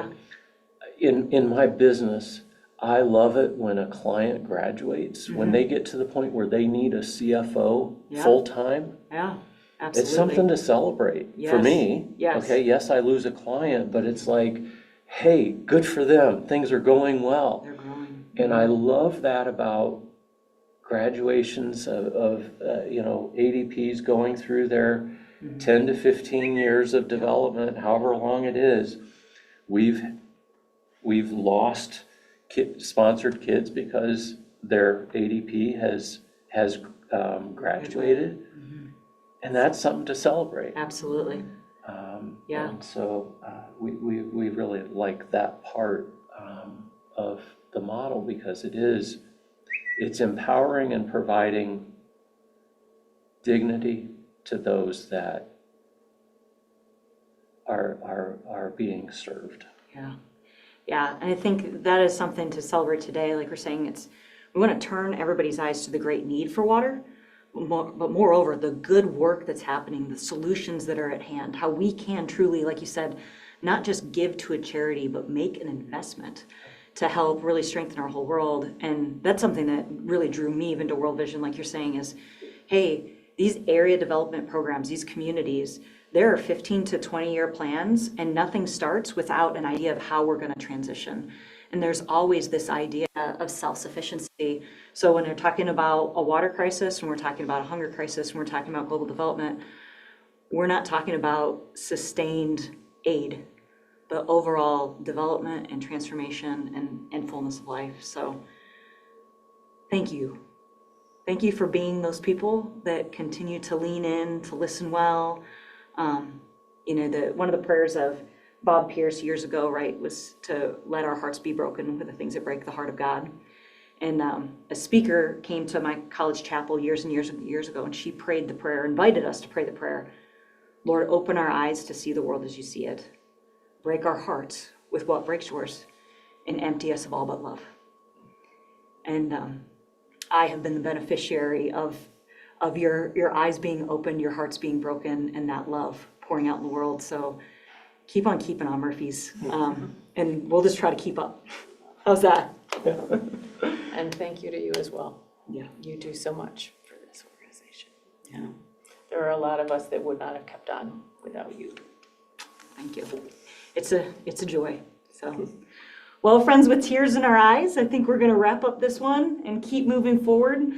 We believe that 80,000 people can get clean water today, so that relationships can be built, so lives can be lived, so the goodness can be experienced. So keep on driving, keep on moving. We'll see you again at the top of the hour, 2:00. We're actually going to talk about Beyond Access, what Women for Women is funding this year, with the Chief Development Officer, Catherine Compton, and our WASH, Water Sanitation and Hygiene Technical Director, Christy Urick. So this next hour, again, is going to just continue to blow your mind with the nuts and bolts, as well as the inspiring stories of women and girls who are being empowered, who are being protected, and they're now living into new lives and lifting up their whole communities. So we'll see you soon.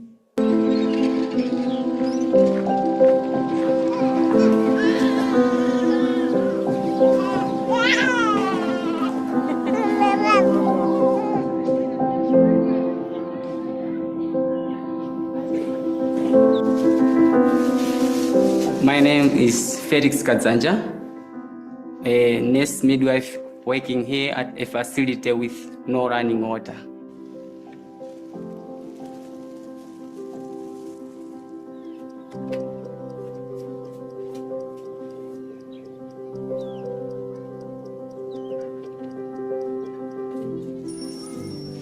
Mupanela kwa kwabet, desena tataba tubi.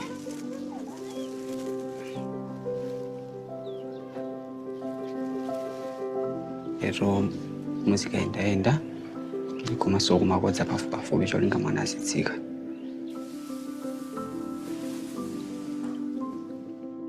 When we are done with the procedures, we use this pail for hand washing. So it's a small bucket and it holds just a little water.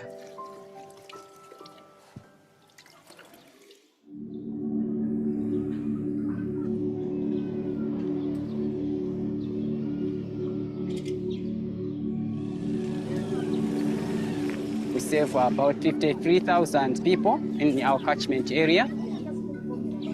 This being a hard-to-reach area, there are a couple of challenges. The first thing is community have to travel a long distance, and we don't have running water, so we have to always fetch water outside.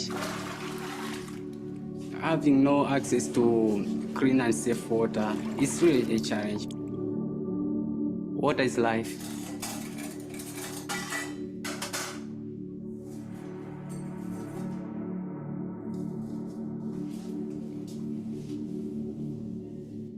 I remember the woman we received in the labor ward. She was expecting to have a child or ready to receive this precious baby. She was just 18, and this was her first pregnancy and first delivery. This mother, after delivering, couldn't take a bath in time, but still was attending to the baby, breastfeeding it.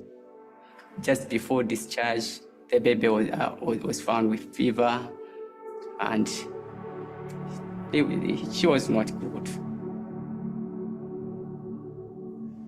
Before we could deliver the baby died.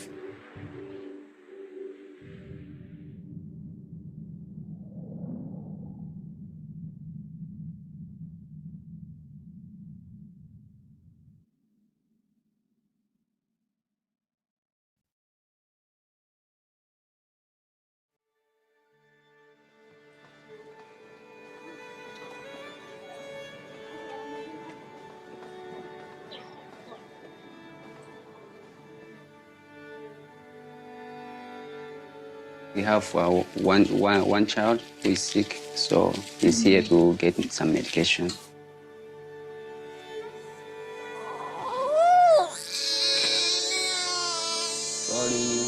Sorry. Yes. I'm here working, but I don't have water. I don't have access to clean and safe water. And I feel like, what if I just go back? This is becoming too stressful. But still, I just have to admit that I'm here.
When we provide clean water for people around the globe, I often go back to what it says in Scripture, and it's the whole reason that we do what we do.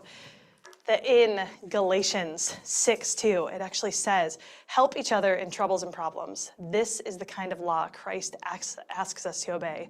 And in James 2:14, it says that we are actually called to meet the needs of the people around us. Friends, that's what we get to do. We actually get to put our faith into action when we move, when we're willing to get outside of ourselves and take on wild challenges, both physically and in fundraising, to help bring clean water. And not only does it bring clean water, but it introduces people to the living water of Christ, their creator, for the very first time ever, sometimes. And isn't that amazing? At World Vision, faith and action's at the very core of our ministry. We want to ensure that children around the globe, that all people have access to their basic necessities. And you guys are a part of that. We get to be a part of it. Days like this are a part of that, of making that happen. And that is our faith in action. Friends, I get to introduce you today to faith. This is faith. She is 12 years old, and she's representative of thousands of kiddos just like her across the globe that don't yet have access to clean water, but we are making that possible. She represents the hope that we have in the world, and she represents our faith in action. You'll actually see her face, and you probably have if you're part of the Global 6K, on so many of our promotional materials this year, and you're gonna get to learn more about her story and see a beautiful video that we're putting together later in the 6K season about her, to introduce you to her. But let me tell you just a little bit about her life. So as I said, Faith is 12 years old. And she lives at home with her mom and her 2 little sisters.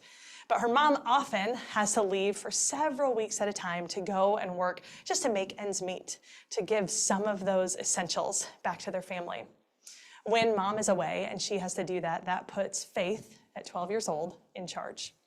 And one of those great things that she's in charge of, and one of the biggest tasks, is collecting water for their family. Because they need water to wash dishes and wash clothes and do their laundry and bathe and to drink. And so every single day, Faith, at 12 years old, and her younger sister, Isabel, at 8 years old, take off on a journey to go and collect the family's water. They need roughly 16 gallons of water a day in order to just survive. That is around 120 pounds of water that these 2 young girls are carrying. And when they set off in the darkness, often the darkness of morning, they're taking off on a 7-mile journey to their closest water point. The riverbed often is dry, and so collecting water doesn't look like what you and I might imagine that looks like. I'll just go to the river and collect that water in a jerry can or a bucket. But instead, it looks like a lot of waiting because the riverbed dries up.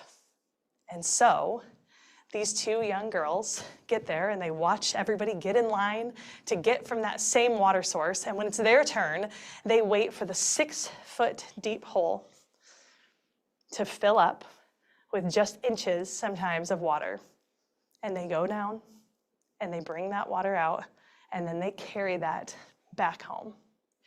As you can imagine, not only is that taxing on their bodies to carry that kind of weight, but on their minds too, because they also know what they're missing. They're missing getting to be kids. They're often missing school.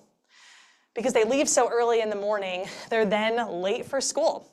Often, which means that they often get punished for that. So when they do arrive to school late, they're either given hard tasks to do after their bodies are so tired already, or they're actually sent home for the day because they've arrived so late.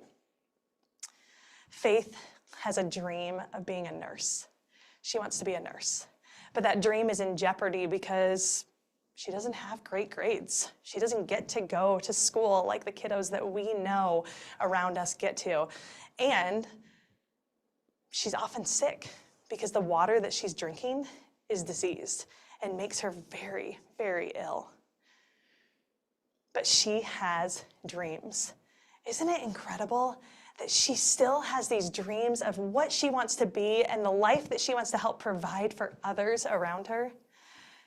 And like I said at the beginning, days like today help me have a dream of a day that is no longer her reality.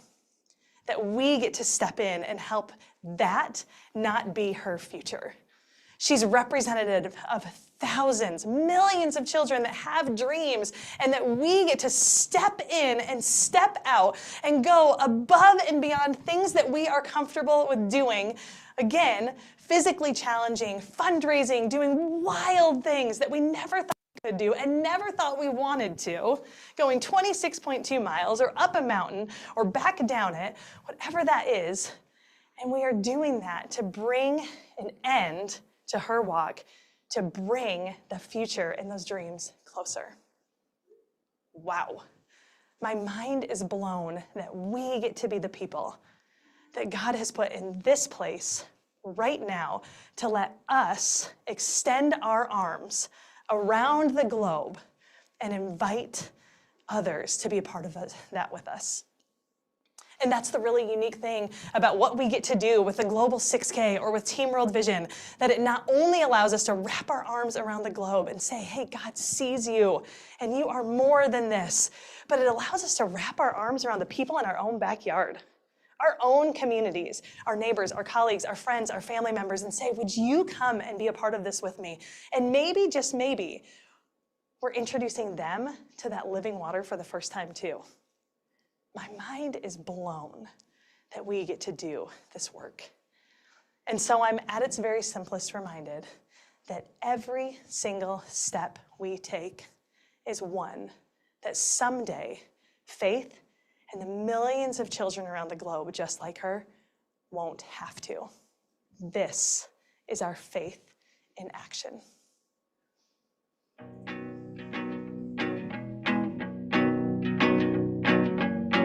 So, alt family, fantastic. Here we are on the Global 6K. Mom, how long have you guys been part of the Global 6K?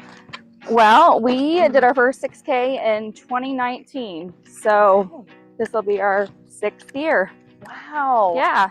Why has this become an important thing that your family does? So a little bit of backstory. Yeah. We actually signed up in 2016 to do the Indy Monumental Half. Okay.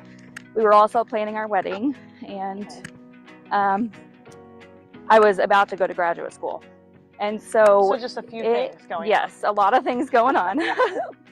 And so it just quickly all became too much with the training schedule and everything. And so we didn't end up finishing that season.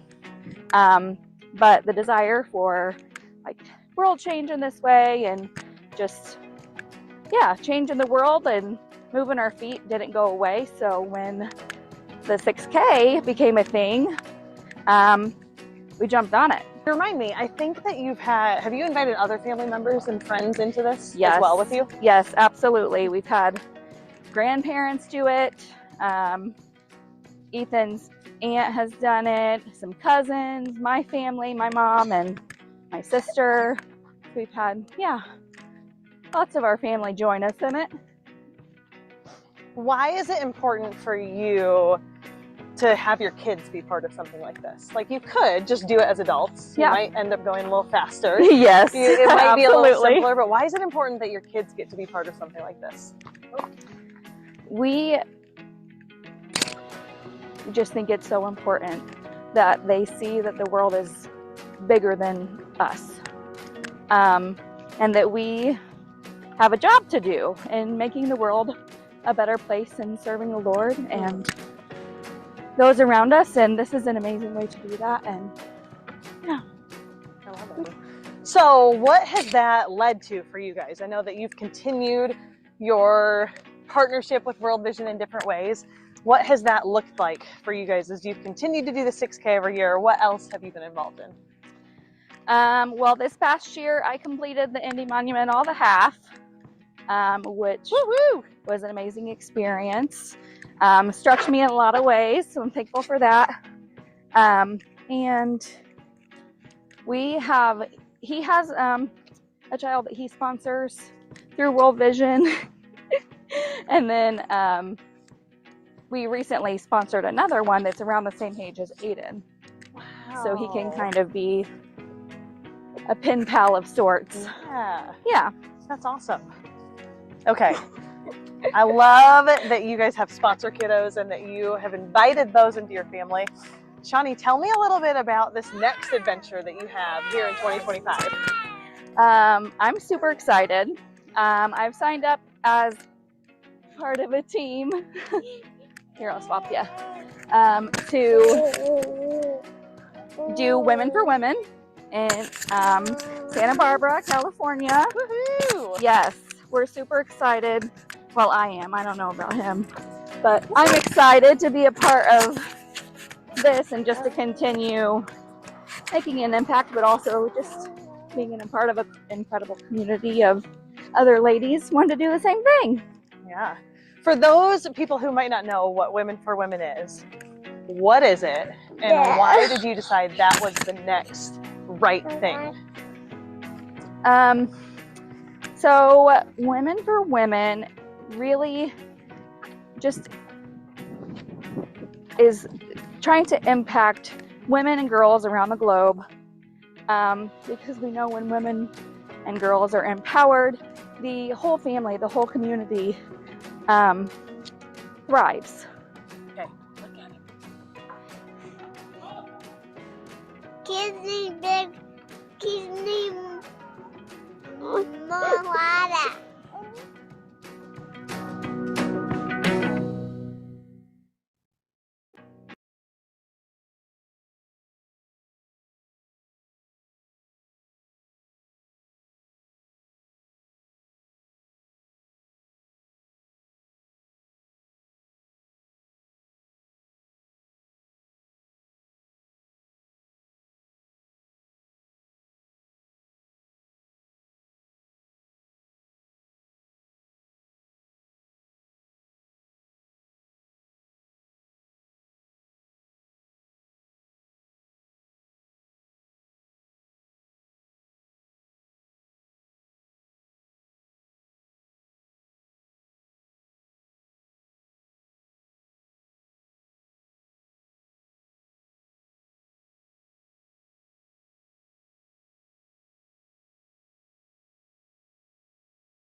Hello, welcome back to our live stream. It is 2 o'clock Central Time, and we are with 2 incredible women today. The CDO, the Chief Development Officer of Strong Women, Strong World, and Miss Christy Yerk, who is our water, sanitation, and hygiene technical director at World Vision.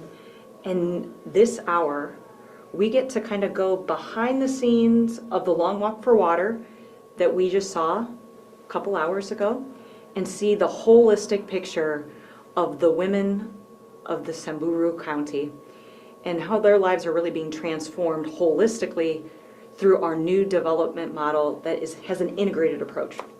So before we jump in with these incredible women, we want to show you a behind the scenes picture of what Strong Women, Strong World Beyond Access looks like.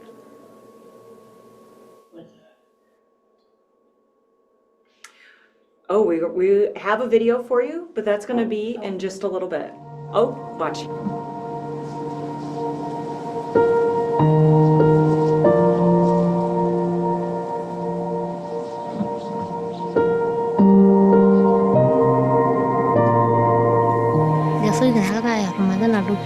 Igalo. Nana muro ya rumata na bakara. Na aku na ngba kan gua ugdi. Na da tanga ngango jini tanga ri angane matiyo diara ke etura. Jadi na ka anji da do mata senja santo monone na ke ngana ini are. Aku resi baltu nan tu na ayo diare. Iyo san na jesu to bungara inen. Wa trika kadal na baka iyo gua ugda na ini kala sel kita yi. Na ka iyo na ka bugna na sama to bungara in garam dana o baka na da do iyo marnanta na ka ta amayo.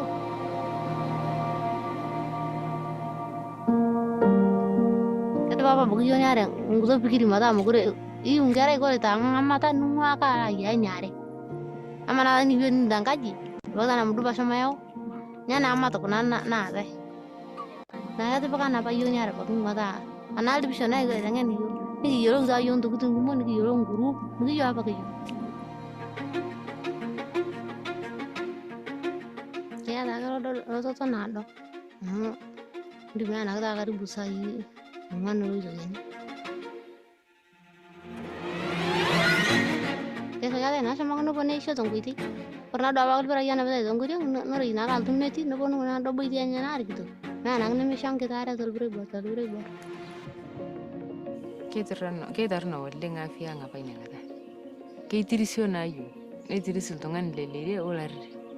Oh mungkin tuku. Na yu lah bagai seseni.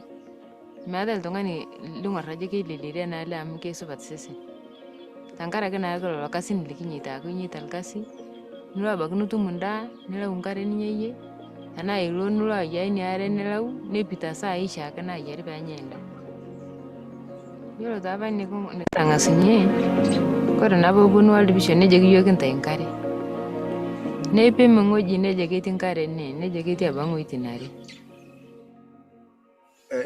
Mariti da bayi na apa tomo nomor ki itu berbarabara hama abana de darangen nadir nangen no tudial bayi ne adir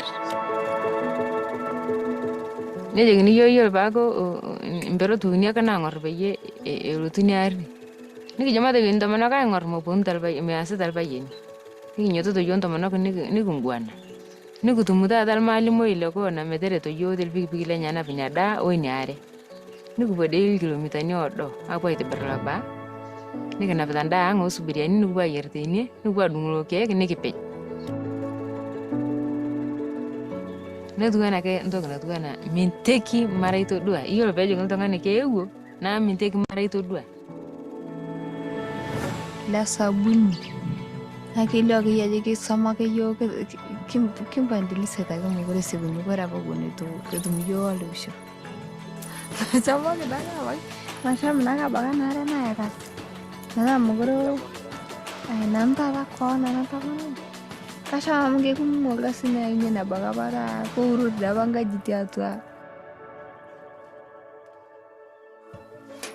ndogidi ni ya sta ton group nado kya ka siyo na group na do al ningona nada ki ningona age ni sho siyo ina ko sama ningona ga ba ko ra to na imbung sida silinga miya wa silinga jo aja dulu bayan na kola mirecho no ninyinya ngunda na korna tata ni sebe dan to kaba ni sebe ben silingini tidia o silingini bune Secretary bakara te committee. Shake so badibi.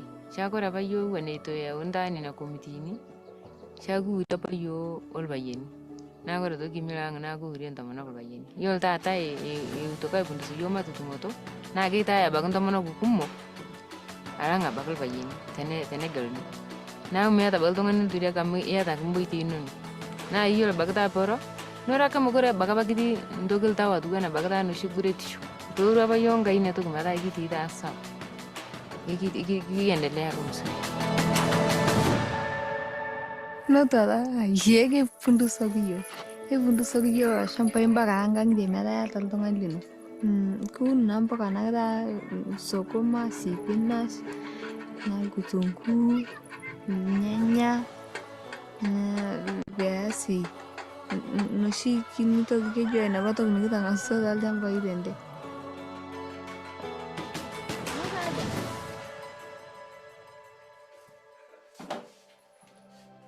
Persidawa bolo ya jana aku tak tahu video ni warna merah tu kan bolo. Nah aku logas lading tanah ertan ni kara gumpun dua anak ngoji. Lalu tu silika tu ngane lalu tu nggak sesar gitu kan ane meja tu bolo. Kasih pakai nona dua kamu kira tenang bagi jalan sang bini yang ambil tu tibet. Mer nunggu nunggu pono api kalau san buku. Kami nganti bernada lah sabina al tu ngano.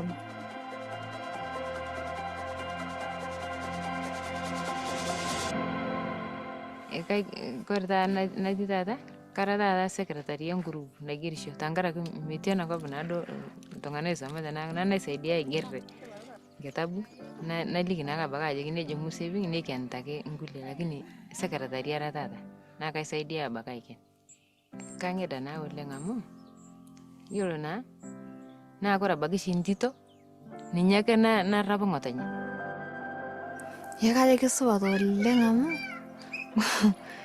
Kayu sina na samgara ini mpaka mala anjuto tuwa bagni joko kutwa.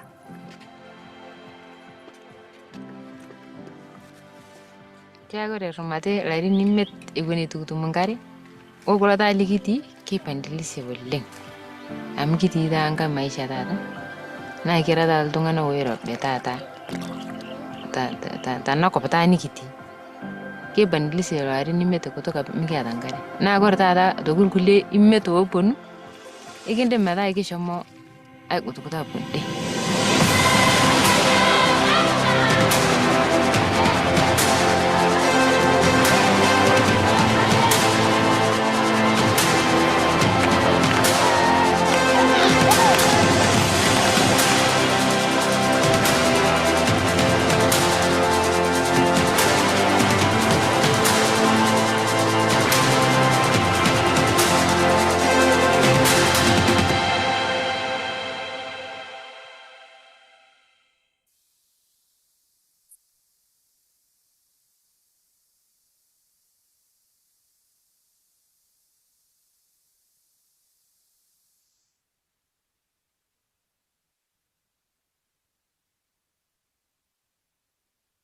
And now we are digging even deeper by integrating this work into a holistic approach, surrounding and uplifting a community so that they can uplift themselves out of poverty forever. Today, I am so excited, like we said before the video started, to welcome and introduce to you Christy Yerk, who is our Water, Sanitation and Hygiene Technical Director, and our Chief Development Officer of Strong Women, Strong World, Catherine Compton. Ladies, welcome to the live stream. Happy World Water Day. Happy World Water Day. It's good to be here. Yes, happy World World Water Day. That video was great. I never get tired of seeing those amazing women. So thank you for showing that. You know, when I think about what we get to do and you see the beauty of these women telling their story, being centered, empowered, and letting people know of their vision and their hope for their lives, their children, their communities, their future. It's so encouraging. It just fires me up. So, Catherine, you know, you've dedicated your life to women and girls. You've dedicated your life to holistic and healthy empowerment and development. Why is it so important that women and girls are at the center of development? Thank you, LDR. That's a great question. We know that women and girls around the world face seemingly unsurmountable challenges. So it's important to understand the realities that millions of women and girls face every day. Barriers that exist simply because they were born female. They're disproportionately impacted by the global water crisis. They face more barriers accessing credit and financial service. Girls are hurt by cultural, social, and spiritual norms, like child marriage and other harmful practices. Pregnancy and childbirth are among the leading causes of death for teenage girls. And in emergencies and crises, women and girls are at higher risk of violence. Too often, they are told, treated, and made to believe that they are less than. They are less worthy, that their voices, hopes, and dreams don't matter. But we, the collective we, declare a different message. Amen. Women and girls are incredibly valuable, intrinsically worthy. Why? Because they are wonderfully and beautifully made in the image of God. Okay.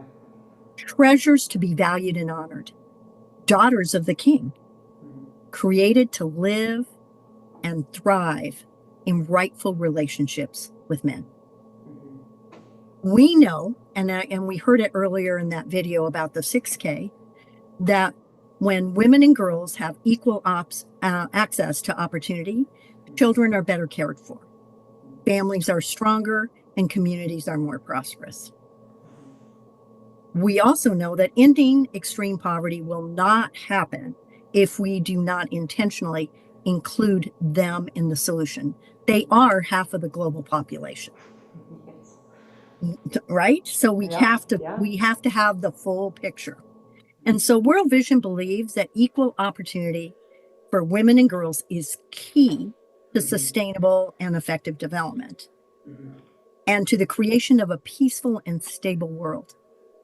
Progress won't happen if half of the population is not allowed to participate. So we know that, and we know that that's important. How are we doing this? We're doing this by putting women at the center of our work, creating enabling environments where women and men are appreciated for those differences, for their differences.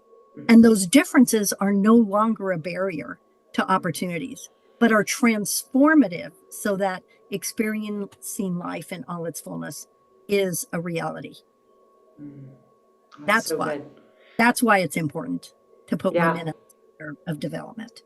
Yeah, so from a data standpoint to a theological standpoint, centering women is really bringing back, I like how you said that right relationship that creates a balance to really lift a whole community and let everyone thrive. Yeah. So, yeah. Everyone wins. Everyone wins. Yeah, and today on a day like World Water Day, we're focusing in on a great need for water and solutions to the global water crisis. And women and girls are a huge part of the solution to the water crisis. But again, instead of just centering problems, it's really amazing how we're really moving towards the centering of people, of vulnerable people, and really lifting up from there.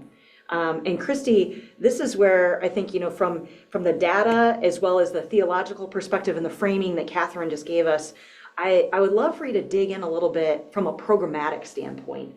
What is this Strong Women, Strong World Beyond Access product or program that we are just really getting off the ground in Kenya and I believe a few other countries?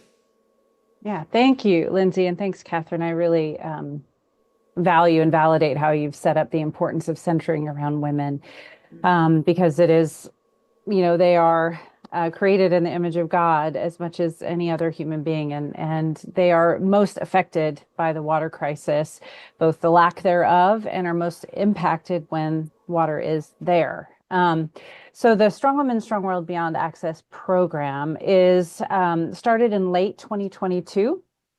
And so we're just wrapping up our first phase of the program. It's 4 countries are included in the first phase. So Honduras, Guatemala, Kenya, as you mentioned, and we saw in the beautiful video, and Zimbabwe. And what this program really does is it takes some of World Vision's best-in-class work, our water sanitation and hygiene work, or WASH is our beloved acronym, our economic empowerment work, which is also best-in-class, and some of our really strong models that focus on nurturing positive and healthy mindsets in people. And we're bringing that together in a very sequenced and integrated way so that we really focus around the empowerment of women and girls, because we know not only is that an important investment for them based on their own intrinsic value, but also investing in women is a smart investment, because when women thrive, their families thrive, their communities thrive. So we start with a foundation of healthy mindsets and access to water. So it's called Beyond Access, but you can't go beyond access until there's access. So we really start with helping to nurture healthy mindsets through our biblically empowered worldview model, which really helps to helps people to get in touch with the intrinsic God-given value that each and every person has, so that they see I not only can identify my problems, I can be part of the solution to my problems. They don't need to wait for others to come and save or solve. We get to support and come alongside, but it's really person-centered in terms of people being able to recognize and invest in solving their own problems. We bring that alongside ensuring people have access to clean water, sanitation, and hygiene, because again, that is a significant barrier, especially for women. And we have some data points I think we may talk a little bit about in a moment. So we build that foundation and enabling environment, as Catherine mentioned, that sort of positive mindsets, availability of time and energy to participate in other things. And then we ensure women have access to savings groups, which is really critical and foundational, especially in rural contexts, for women to have the ability to save resources for themselves, that's money that they save that they can use to invest back in their households, pay for school fees, make household improvements, start a small business, grow a small business, things like that, when there may not be as easy of access to commodities or formal banking systems or credit systems, things like that, especially for women in a lot of these contexts. So we start there, and then we help to support women in terms of financial literacy, income generating activities like developing skills they have or helping to build skills they're interested in to build a productive business, so that, once they have that enabling environment, they're able to then exercise that newfound energy and time into things that are productive, that align with what they want to do and what their community needs. And then finally, we try to ensure that there are supports in place so those things can be sustained. So we'll partner with, for example, Vision Fund, which is the microfinance subsidiary of World Vision, to help ensure there's access to credit where women need, they might need access to small loans to grow their businesses. Things like that. So that's what this program aims to do. So based on a foundation of access, we seek to go beyond by really being women-centered. And one thing I forgot to mention in terms of girls is we also partner with schools. So we work in schools to ensure girls are able to not only attend school, but thrive in school through access to WASH, really strong behavior change programs that include a really strong female role model, so that girls, the women of tomorrow, can have a really strong and solid education so that in the future they can thrive as well. Yeah. It's incredible to see, like you said, a really intentional, integrated approach that's surrounding women and girls. And also, again, it's not neglecting boys or men in the process. And for folks that have been watching all day, they saw the Long Walk for Water video just 2 hours ago. And when Greg and I were in Remonte, we got to, be with Terrion and Nomogene and really focus in, like you said, on that barrier of water and how that barrier of walking all day really affects women.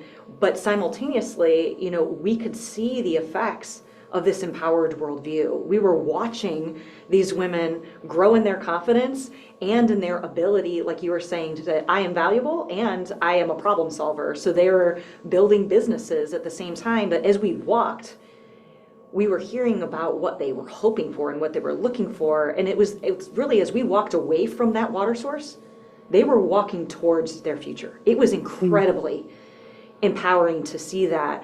And Greg had mentioned through this new programming, we've been partnering with Emory, and we've been doing a lot of data around the large scale effects of the lack of access to water on women. And he had mentioned that these women have agreed to wear smartwatches so that we could be collecting this data to really actually understand what the I guess just the ramifications of the water walk is. Can you speak to that a little bit, like how this smartwatch study fits in and what are some of the results? Yes, I'd love to. And as you said, we are partnering, I should say, with Emory University as our learning partner. And one of the things that we have been able to do with them is really dig into the true cost that the water journey is on women. And I think that's a little bit sad about this is, a lot of the data that we were able to collect in partnership with Emory was not data anyone had ever collected before. We talk a lot about water in terms of time. I mean, that's a really kind of obvious one. Like if I want a cup of water for me right now at my house, it takes me 10 seconds to walk to the nearest tap to get water.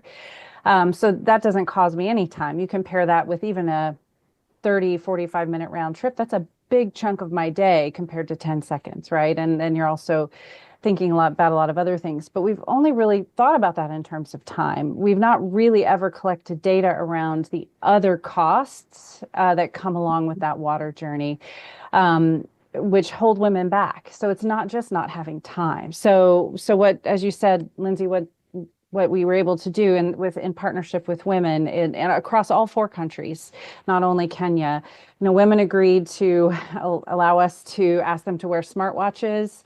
They allowed us to weigh everything that they were carrying with these really calibrated scales. Because, when women go on these water journeys, they're not just carrying water. They're carrying laundry. They might be carrying children. Sometimes they're carrying firewood. Sometimes they're carrying produce from their garden. They're carrying a lot of things. And they allowed us to walk with them. So Emory, in partnership with local researchers that we hired, walked alongside these women on their journeys and asked them questions and kind of kept track of, what kind of terrain were they on, what were they thinking and feeling and on that journey that they do every single day, sometimes multiple times a day. And in some of the most extreme cases, women were walking up to 10 miles round trip for water. They were burning close to 1,000 calories, so about 950 calories at the maximum.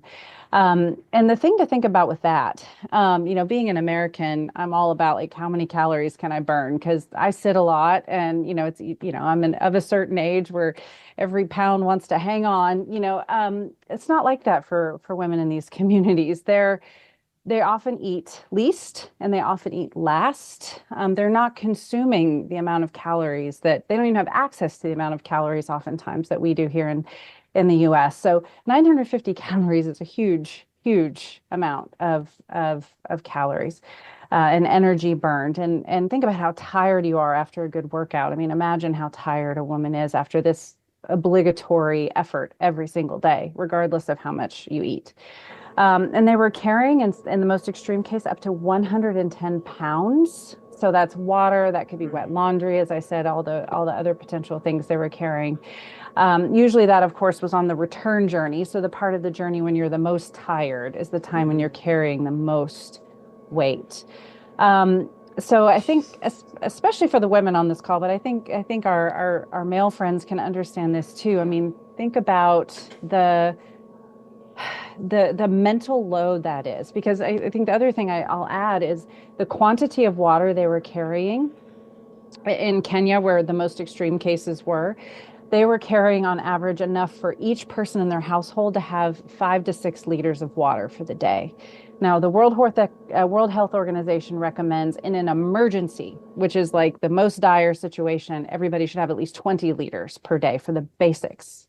And so this is, a quarter of that amount of water that individuals in the household had. So not only are you spending hours and calories and time, you come home knowing it's not enough, and women have to make all kinds of choices around, well, how am I going to economize my water? What can I and can't I do today?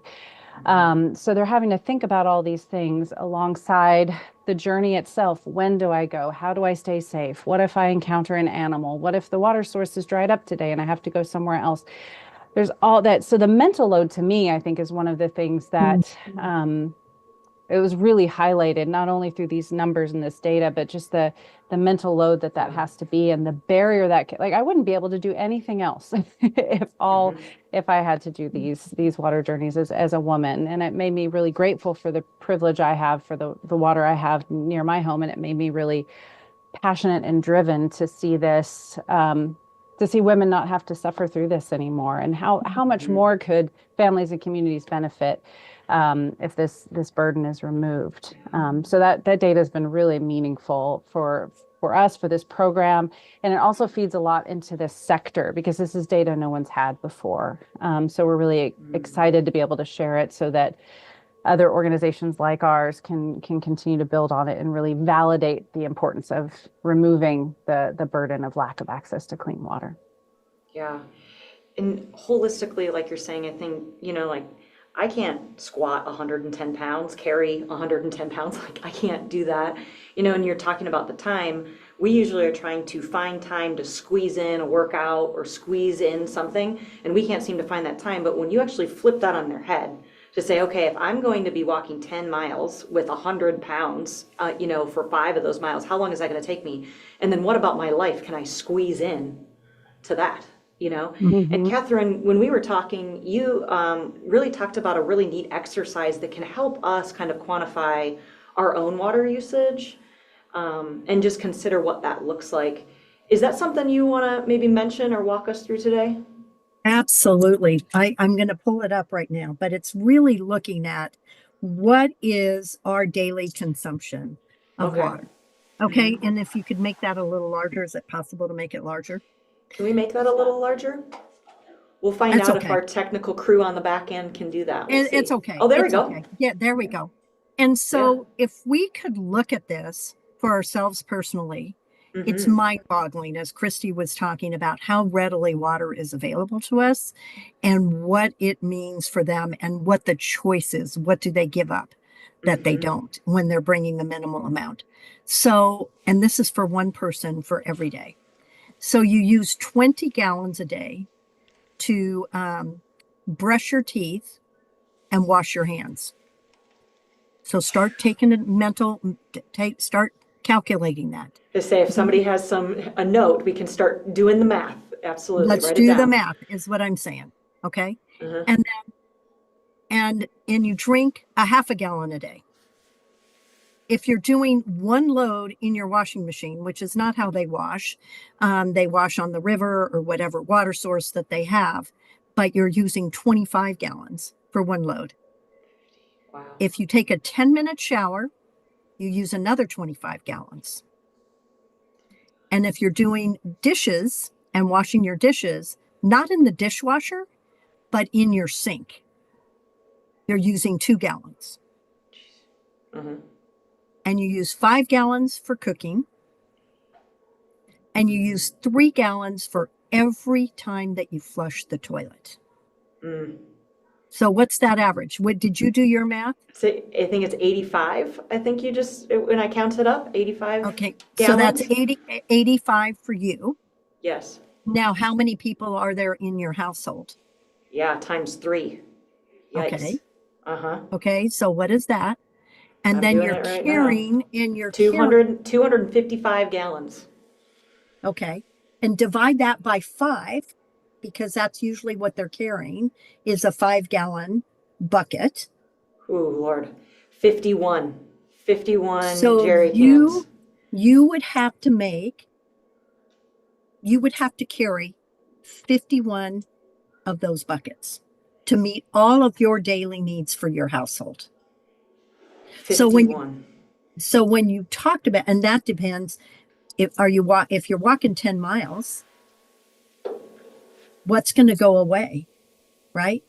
What of those things are going to go away? And what are you going to keep? And what is the bare minimum that you need to take care of your family? Yeah, So and when we were walking in Rumate, Lomong and Terrion were carrying about 40 pounds on their heads and then rolling about 40 pounds behind them. But like you're saying, if they're doing that, that's 25 of those trips, and that's 80 pounds of water that you're moving. Yeah, 25 a day. And that was a 4-hour when you're moving, like you're moving, you are, type of walk. It's impossible. It's impossible. So absolutely. And if you think about that, you talked about trying to squeeze in time to do a workout or whatever. They're trying to squeeze in time to cook, to take care of their children, to take care of their families. There's no way that they're doing a garden. There's no way that they're doing a savings group, because they just don't have time. That's the time aspect. And then Christy spoke about the mental and emotional burden of my family's life depends on me doing this and me doing it successfully day after day after day. And unfortunately, that role is assigned to women and girls at birth. That becomes the journey and the role that you're going to play in your household for the rest of your life, is looking at your feet and just walking for water. And so you don't have opportunity to look up and to dream and to hope and to think about anything different unless we're able to change that. Wow. And just the definition of basic access to water is a 30-minute round trip, right? We heard from Alan earlier, we want water to be within 500 meters or less to have access to water, like you're saying, because that's freedom for women that transforms them. But just recently, I mean, like you were saying, Christy, we've had no reliable data on how much time women were actually losing caring for water, but even just doing this quick math, we can see it's impossible. But the data just recently in these studies have revealed that women are losing 200 million hours in sub-Saharan Africa alone. Christy, I mean, or Catherine, either of you can chime in. Why has it taken us so long for us to pay attention to this reality for women? Can you share some ideas and other results? Even I know that we are working with local learning partners as well, who've been trained and equipped by Emory to focus, in on these countries. Why has it taken us so long to get here? Well, and I'll speak first, if you don't mind, Christy, and then we'll hear from you. But I want to go back to you and your 51 jerry cans, right? So if you can carry one in each hand, and you're making a round trip, right? A 30-minute round trip. That's what, 25 trips that you have to make? Okay. So that's like 12 and a half hours in your day that you're going to spend to meeting the needs of your family. And so, the thing that this research is doing for us is it's something that we've known, or that we've assumed. We know that the burden falls on women, but they've confirmed it. It's been confirmed. And that women are disproportionately responsible. We know that they're responsible for collecting water. But the actual research has been very, very limited. And Christy can talk to more about that and some of the successes. But the lack of this data, from my perspective, is absolutely critical, because not knowing, if you don't have the data, you don't know, and you can live in ignorance. And you can not be motivated to make that change. And it takes those that are accountable governmental leaders, community leaders, husbands, all of those sorts of things that are there. It takes them off the hook because we can't say to them with clarity and with information, this is what it is. If I were to go visit your husband and say, hey, unless we figure something out, Lyndsey's going to spend 25 hours or 12 hours a day hauling water to meet the family's needs. And so from my perspective, it's long overdue. And it's time for us to be able to be spending time and really be focused on changing the dynamics for these women and these girls. And over to you, Christy, because you're far more involved in the data and the research side than I am. So. Yeah, I'd love to speak a little bit to some of the positive changes we're already seeing in the program, but I did want to speak for a second about the why is it taken so long question, because I think it's an important one to keep asking ourselves, like why have we allowed this to go so long? And I think there's a few things. One, as Catherine was saying, the data we have now, unfortunately, we just now have it. We should have had it before, but now that we have it, we can act on it. But I think the unpaid work that often women are doing on behalf of their families tends to be undervalued because it's unpaid. I think once there's a value added to that, you start to, like a dollar value added to that, you start to see kind of the contribution of that to people's well-being. And I think when something is unpaid, it tends to be unvalued, even if it is essential. And women as primary caregivers and moms and in a large majority of households around the world, we do what has to be done, without complaining oftentimes. And there are also a lot of policy and investment decisions that are made by people in power, and women are underrepresented in places of power to be able to speak out on behalf of what women experience. I don't blame men. I don't think men are like out there secretly plotting on how to hold women back necessarily. I just think there's maybe a lack of awareness because it's not necessarily their burden or their story. So the more we see women in power speaking out on behalf of other women, elevating other women, bringing in men as allies and partners in that journey, we see this changing, and we see the benefit of having men and women together at places of decision making.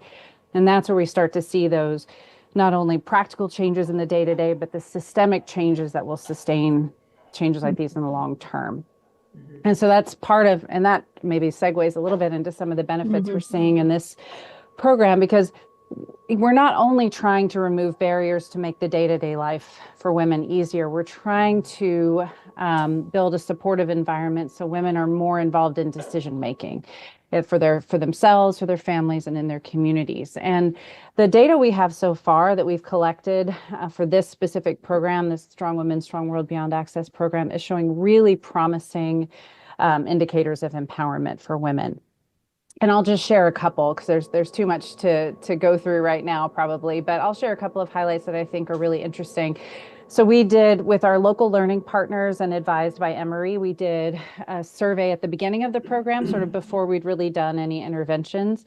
We've done a survey in the middle, which is our midline survey, and then we will do an endline survey here in the next few months. So the data I'll share is comparing our baseline, our first survey, to our second survey that our local learning partners collected. And the data, we collected all kinds of data from things like water access to participation in savings groups. But what I want to share are the things that go to those deeper levels of empowerment. So women's access to financial resources, decision making, their beliefs about their own role in their household. So I'll just share one highlight from each country. So in Guatemala, one of the things we looked at were, it's called self-efficacy. Do women believe that they have the knowledge and skills to start a business? And we saw that change significantly across all 4 countries. In Guatemala alone, the statistic went from 26% of women to 58% of women. Just at the midline, just at the midpoint of the program, felt that they had the capability to start a business. That's huge. That's more than double the amount of women who could start businesses. And that's part of the aim of the program, is to see women more involved economically and starting their own businesses and having thriving businesses. So that's significant. In Honduras, we looked at personal savings. Again, across all 4 countries, women had personal savings increase. But in Honduras, it was quite significant. It went from 7% to 76%. So 76% of women participating in I know, right? That's huge. And I mean, I think we can all relate to that personally. When you have access to resources, that provides stability, it provides peace of mind. You have a safety net you can fall back on, and that's their women's own personal savings, money that they have access to for themselves. They don't have to ask their husband for it or for anything like that. In Kenya, something I'm really excited about is, women's perception or their agreement with in more gender equitable roles. So those were things like, can women make decisions, or do they have to obey everything their husband says, or can they be more partners with their partners, with their husbands? That increased from 9% to 82%. So they're seeing possibilities, right? I'm not limited to this, this very specific role. I can actually do more, and I believe I can do more, and that's changing in them. And we're actually looking at that in men as well. So we'll be able to report on that at Nline for both men and women, because we're working with men and women in this program, not only women. And then we saw that change positively across all 4 countries. I'm just sharing Kenya because that was a really exciting change. And then finally for Zimbabwe, women have, with income from their own small business, went from 32% to 56%. So at the beginning of the program, about 32% of women were bringing in some income, which is a low but a decent starting point. And now it's more than half of the women participating in that. And something I was looking up just as a reminder to myself. So why is it valuable to see women bringing in income to their families?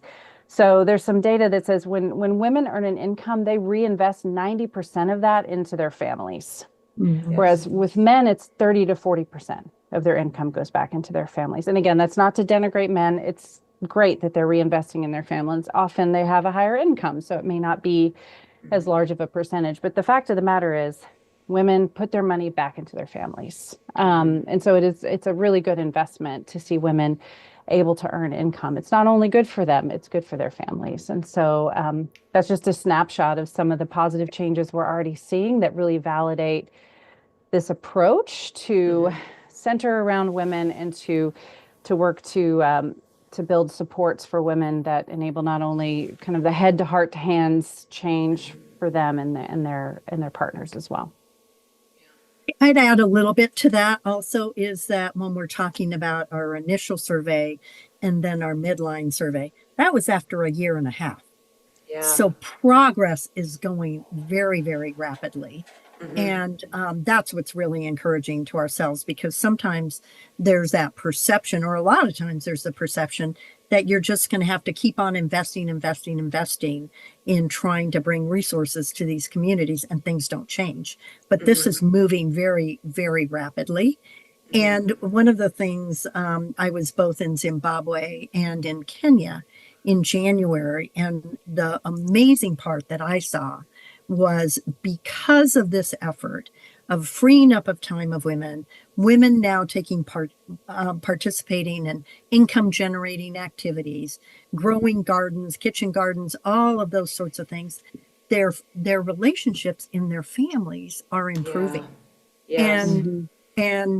So I would say to you, both of you that have been in Ramate in Kenya, that it used to be that the men sat way over, or they stood way over on one side, leaning on their sticks, and the women sat on another side. This time, they're still separated, but they're sitting next to each other. And they're talking about love language. I mean, oh my goodness, they're holding hands. When does that happen in the Samburu community, right? And so, there's this ability, and it's through the mindset change and through the relieving of the stress of the financial responsibilities on home, and really casting a vision for hope in the future, where these families are doing, what I believe, what I said is creating equal opportunities for men and women so that together they can go further and thriving together in rightful relationships. So it's really, really exciting to see. And it was really fun to see. And so yeah, that's just a little anecdotal piece there that I think is important as we continue. It's not just the drilling of the well or the creation of the savings groups, but it's really in the culture and in the well-being of the individuals and in the families, which is really what we desire the most, right? Absolutely. Yeah, and we hear a lot about finishing the job, right? We want to finish the job in all of these places, and this idea that we can provide water to communities. But I love that in the bigger picture, when we really step back, World Vision isn't just about finishing the job. World Vision is about fullness of life. And like you said, when you have healthy relationships, that people have peace of mind and they have agency and true partnership, that's living into life, right? Right. And I want to kind of double click on what you said too. And I think Christy might even mention this or has mentioned this, that we are seeing faster growth and development here in these projects than anywhere else over our 75 years of work. So we really feel like we're tapping into something that, again, is getting these communities towards fullness of life more effectively, more efficiently than ever before. Yep, I think that's true, and Christy can speak to it. But the important part for me is that's what this data is giving us, is that we've assumed that this would be the case, but we're proving that theory. And that's really going to help us to be far more intentional and really change dynamics and futures for children and their families and their communities. So that's what's really exciting to me. It's not just about giving them resources, but it's about breaking down those barriers, and it's unleashing the power that women can have to transform their futures. And by this intentional integrated approach, and so we're not just supporting women, but we're supporting entire communities. So good, so good. And just really quickly, in talking to the chief of the community in Ramate, was actually Terrion's husband, and he was so proud of her. And you could see, as the chief, that he carried the responsibility of that community really heavily in a way that really burdened him. He had very high anxiety. You could tell that he's gone through bouts of depression, lots of issues there. And he said, now that our women are empowered, we can work together. And he, like you said, he was smiling. They were sitting more closely together. They're spending time with their kids. We're watching really families thrive in this beautiful way. And again, it's really just rightful relationships, empowerment, and growth. So ladies, what's next? Beyond access. It's beyond right. access, right? So we're taking them beyond access. So good. So what is next for Beyond Access? Where are we headed? Yeah. As we're in this Lenten season, I can't help but reflect and consider the cost that Christ paid on his journey to the cross and why he did it willingly for us so that we could be freed of sin and that we could celebrate in his resurrection, his grace and divine plans for us, right? And so is that not time for these women also that we can consider that redemption for them to not pay that price anymore, that they willfully do, and that they've spent for their families. And so, there's, in my perspective, there's this correlation between that we're living out a holy mandate similar to what Christ did for us, right? And by doing this, we are a part of loving our neighbors as ourselves and helping these women have that freedom that Christ gave us. So Christy, do you want to talk about next steps on where we're going? Yeah, I'd really love to. So we have a lot of great learnings, as I've gotten to share a little bit about today, and as we've all shared, kind of the accelerated transformation we're seeing through this first 3 years of the program. Even just as you said, Catherine, just at the halfway point, we're seeing really strong, really promising changes that are really faster than what we see through maybe some of our more typical programming. We're really seeing how World Vision's best-in-class work, our really strong WASH work, our really strong economic empowerment work, really centering that work around people and around women is really the best way to work toward fullness of life. So not just finishing something, but how do we help to unlock opportunities for people? I know often in WASH, we like to talk about, WASH is the blue thread. It's that connection between all things in our lives that without that, we can't thrive. I like to think of it also as like, it's a silver key. It's not a silver bullet. It doesn't solve all the problems, but it is a key that if you don't have that, you can't unlock a lot of other opportunities because it just gets in the way if you don't have clean water. And that's especially true for women. So I just wanted to take a moment again to punctuate, kind of celebrating what we've been able to do so far. Thanks to the work of people like Catherine, there are tremendous teams in the field that are actually doing the hard work day to day on the front lines, and our partners and supporters who allow us to continue this work. So I'm really excited to say thanks to these learnings and to the continued investment of donors and the commitment of World Vision, we're going to see this program expand. So starting in 2026 through 2027, we will expand to 11 additional countries. So we'll add 5 next year and 6 in 2027, or actually it might be 4 and 7. I might have those numbers wrong. But in any case, by the end of 2027, we'll have 11 new countries joining with us. Across the world, we'll be adding countries in Asia and Central America, and of course in Africa. You see the list on the screen now. So that's really, really exciting to see this program expand with the investment of World Vision, the belief in that this is the right approach, and with the support of donors and partners and folks like Team World Vision. So really excited about that and looking forward to continue to see this expand. Yeah. And I have to say, I'm personally excited, but I know this fires up our runners, our walkers, our 1 foot in front of the others. And even Greg was talking about, lots of our donors across the board, water might excite them, but after they do that for a while, they see like, okay, but what's next? Like you say, it's a silver key, but it's not a silver bullet. Or they might really care about microfinance and investing from that perspective, but they know it's only one piece of the puzzle. And with World Vision being deeply invested in communities, have existed for 75 years, us really putting the pieces of the puzzle together. And again, not focusing on problems, but on people. And I think that that's like the beauty of Christ, right? God doesn't see poverty and see a problem. Amen. He sees poverty and he sees his people. And, so with that, friends, I'm really excited to say, all of our WASH funding is always going into these big buckets, these holistic buckets to help solve these problems. But Women for Women is stepping up this year alongside Beyond Access and Strong Women, Strong World.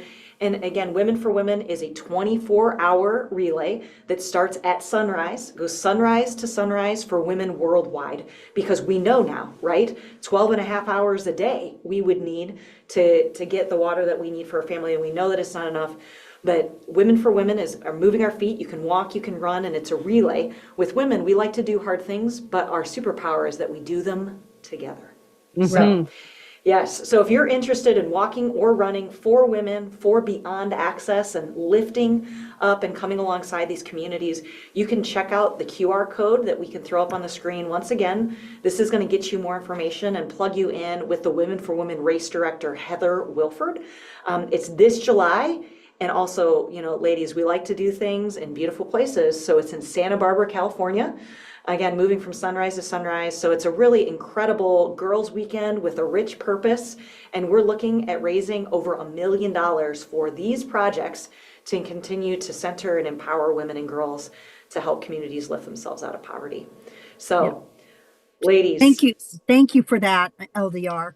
I mean, Yes. we're so grateful for your commitment and Team World Mm-hmm. Vision's commitment for this Women for Women opportunity, because, you know, the numbers that we've been talking about and the successes, they tell a really powerful story, but it's not just about access and water access and economic empowerment, but it is really is building of that confidence, that resilience, and that lasting change that we want to see in communities, not only there, but in ourselves too, to know that we are living out our mandate to be loving our neighbors as ourselves. And so it's wonderful. And so thank you very much for that. I encourage everybody to be a part of it. So I was able to be, not to actually do it. I had a conflict, but I was able to raise money for it last year.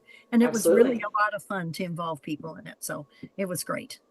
It's good. Yeah, and I think that's one of the most powerful ways to fundraise is being that personal advocate. And Christy's done it. And actually, the next woman that we're going to be interviewing, Brianna Hammond, is from Santa Barbara, California. She's done it the last couple of years and really helped spearhead the project as well. So, Christy, any tips or tricks, any encouragements for people to join?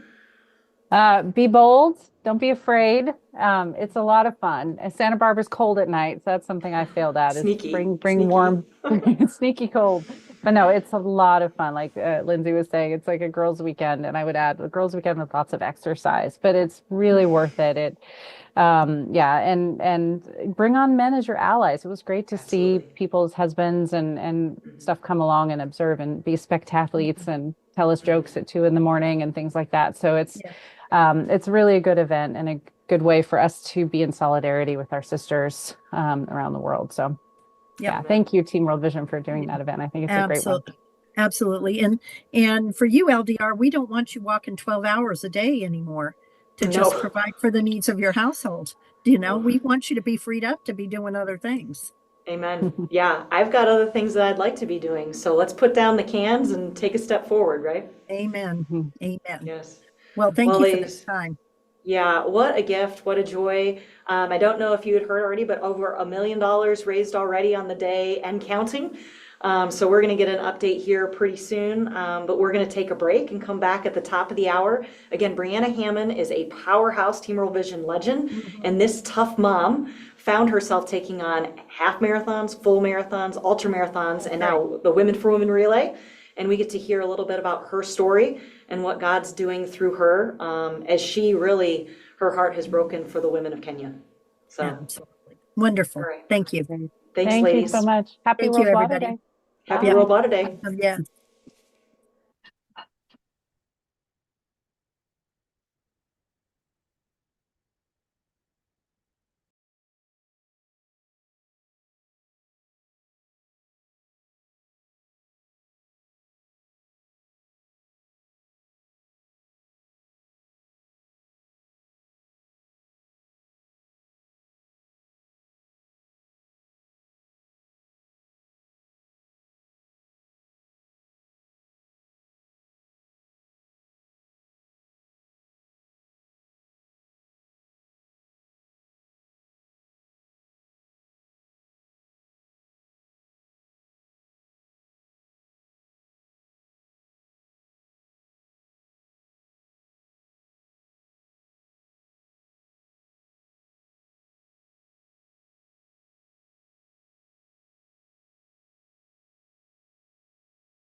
All right, it is celebrating World Water Day here, Friday, March 21st, and I wouldn't want to be doing anything other than running in an orange suit to see more kids get access to clean water.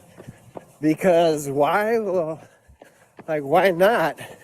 Why wouldn't we want to be doing some crazy stuff today and bring a lot of attention to a humongous need out there?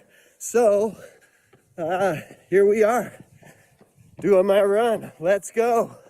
Let's see $2 million raised a direct impact today or more and see what God's gonna do. I can't wait to see more kids get clean water, more families be able to solve root causes of poverty in their lives, and to see God's fullness of life come to them and their communities. Let's do it.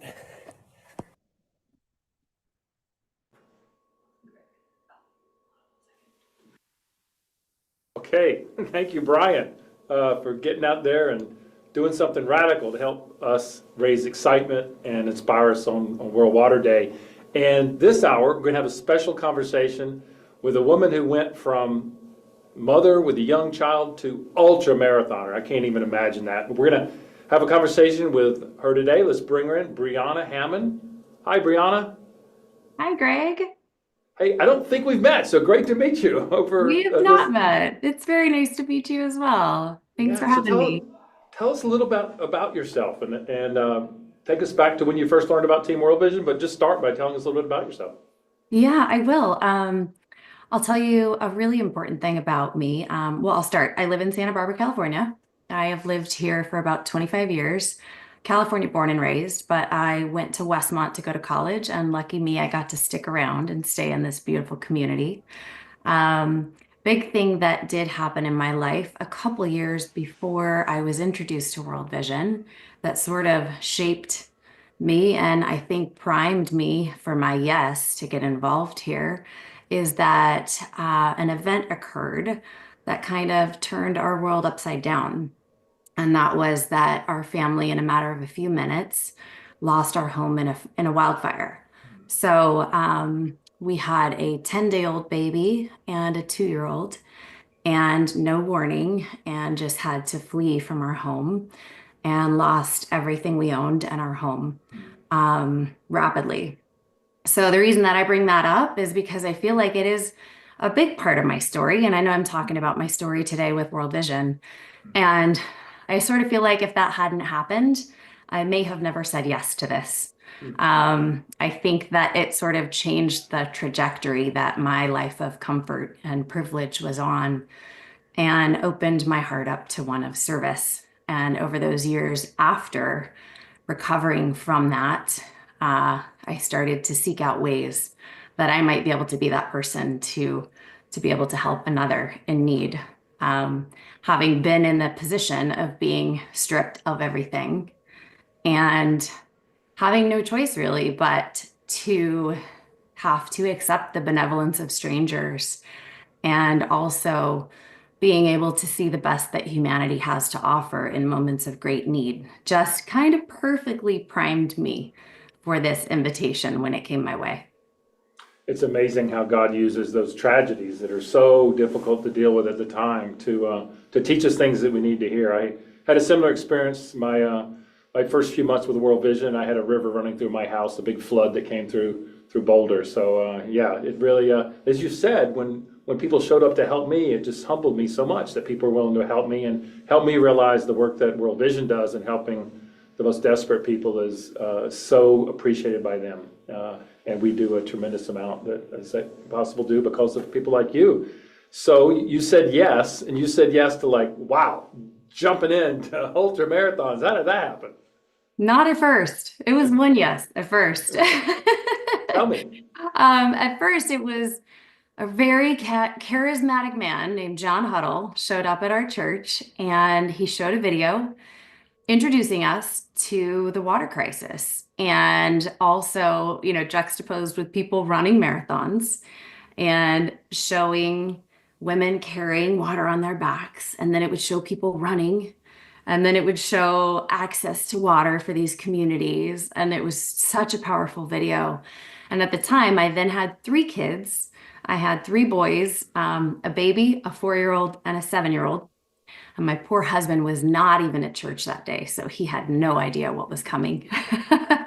And I didn't know what hit me, but when I saw those children, I saw my own kids in them, and tears just started rolling down my cheeks. And I couldn't even explain what was happening, but I knew that if I could do something about it, that I had to. So I said yes to the LA Marathon. And I thought this was Had you been a runner before that? and done. Absolutely not. You I went from never 0 even to marathon. never considered myself an athlete even. I was the girl who would get a pass in any way, shape, or form to get out of running the mile at school growing up. Whatever I had to do, I would go to the nurse's office to get that the day that they ran the mile. Hated running. So no, I'd never been a runner before that. Yeah, but I just knew that I could do something about that. And I knew that I was struck with the fact that that was the #1 preventable cause of death in the world, and that it wasn't even on my radar. And I knew that there were a lot of people in my network that were probably in the same situation. They didn't know about it either. And because I was such an unlikely person to take this on at that time in my life, I figured people would listen. So I thought it was all the more important for someone like me to say yes to this than someone who does this stuff on a regular basis, because it would be, people would ask, well, why are you doing that? And it would be more impactful. And it was. And did you finish the LA Marathon? I did. It wasn't all pretty, but I did. How was your training for that? How did it go? It was good. It was really good. There were some rough days. I didn't know what I was doing, but I was guided along the way. World Vision has this down. They just coach you along the way, and I made it across the finish line. I smiled at the end, and I said yes again. So it was good. Yeah. Tell me about some of your more memorable. How many marathons have you done? I don't know that I know that number. Wow. I think. Tell me about some of the more memorable ones. I think the total count might be 14 now. I have done all of the world majors now except Boston, which I'm doing next month. So that's exciting. I'm going to get my 6th star in Boston next month if all goes well. So with World Vision, I've been able to do Tokyo last year, that was probably one of my most memorable, because I got to do that one with some very dear friends. I got to do it with my pastor. I got to do it with a couple really great friends from my church. And the Go Further Together motto that World Vision has, we really clung to that in this marathon. We started that course together and we finished that course, 4 of us, hand in hand, crossing that finish line. And it was really a lesson in life. It taught me that it is so much more meaningful to do life together than to achieve your own personal goals. Because some of us probably could have run that race faster or could have accomplished something maybe more if we had done it by ourselves. But for each one of us, that was the most impactful, the most fun, the most meaningful race we had ever done, because we shared it. We made it a point to stick together and to do it together. So I think that was probably my most fun and most memorable race that I've done. But I also got to do London, Berlin, New York, Chicago this past fall. Yeah, there have been some really memorable moments with World Vision. And a lot of it is, it's not about you're alluding to this, it's not really about your time in the race. No. It's about the journey and doing it together and raising awareness and funds to address the global water crisis, right? Absolutely. Yeah. I think the more real that I am, that this isn't easy for me, that I don't even consider myself a runner, even though I've done that. That's the Comrades Ultra Marathon. Oh, wow. There you go. That's it. That's the real right you now. You don't look happy there. You don't. Well, No. How many miles have you run at this point? 56 in the Valley of 1,000 Hills, South Africa. I wanted Lyndsey to show that because the victory shot is great. That's me coming in almost 12 hours that I actually made it. There were no guarantees on me finishing that race. That was the celebration of me running in the chute. Yes, I got to finish this thing, but the reality shot is that one afterwards, where it looks like I think the light of that camera flash is like the other light, like I'm going towards the light, I'm dying. Because that's what the reality of that race was, is it was that difficult for me. That was only by God's grace that I made it across that finish line with minutes to spare. And that was just totally his will. It felt like I watched someone else do that race. To this day, it still sort of feels like that. That was a very memorable moment for me. The reason that I said yes to the Comrades Ultramarathon goes back to, again, that I was such an unlikely person to say that yes. And the year before, I had been invited to go to Kenya, and I got to meet one of our sponsor children in Kenya. And that's Emmy right there.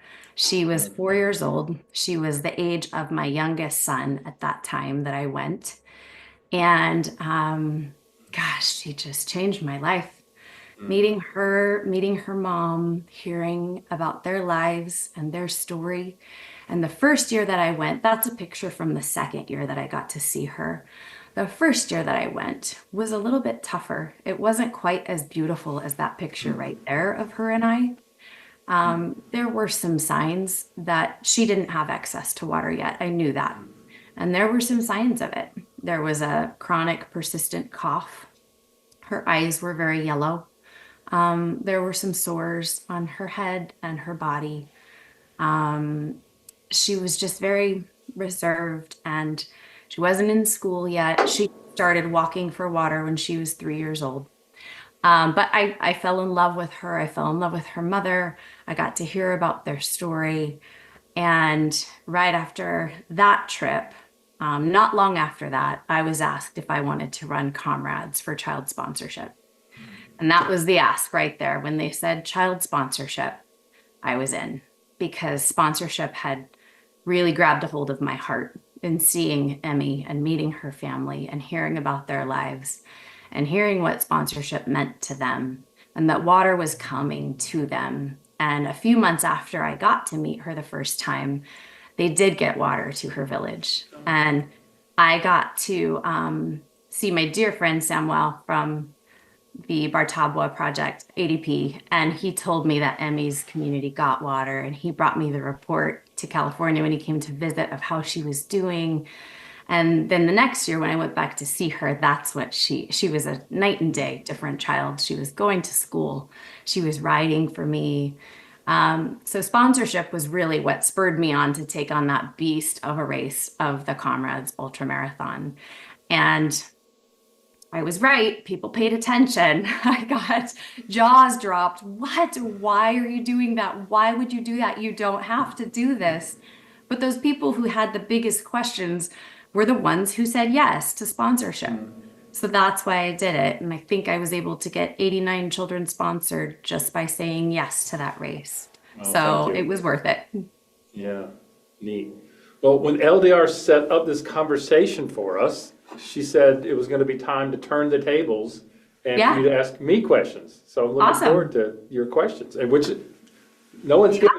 So shoot away. Okay.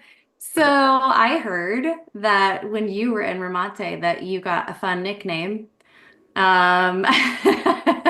Old Man Water Guy, is that right? Oh, yeah. I'm guessing through your travels over the years that you've had some, with the different languages and translations, that you've had some fun nicknames. Have you had a favorite?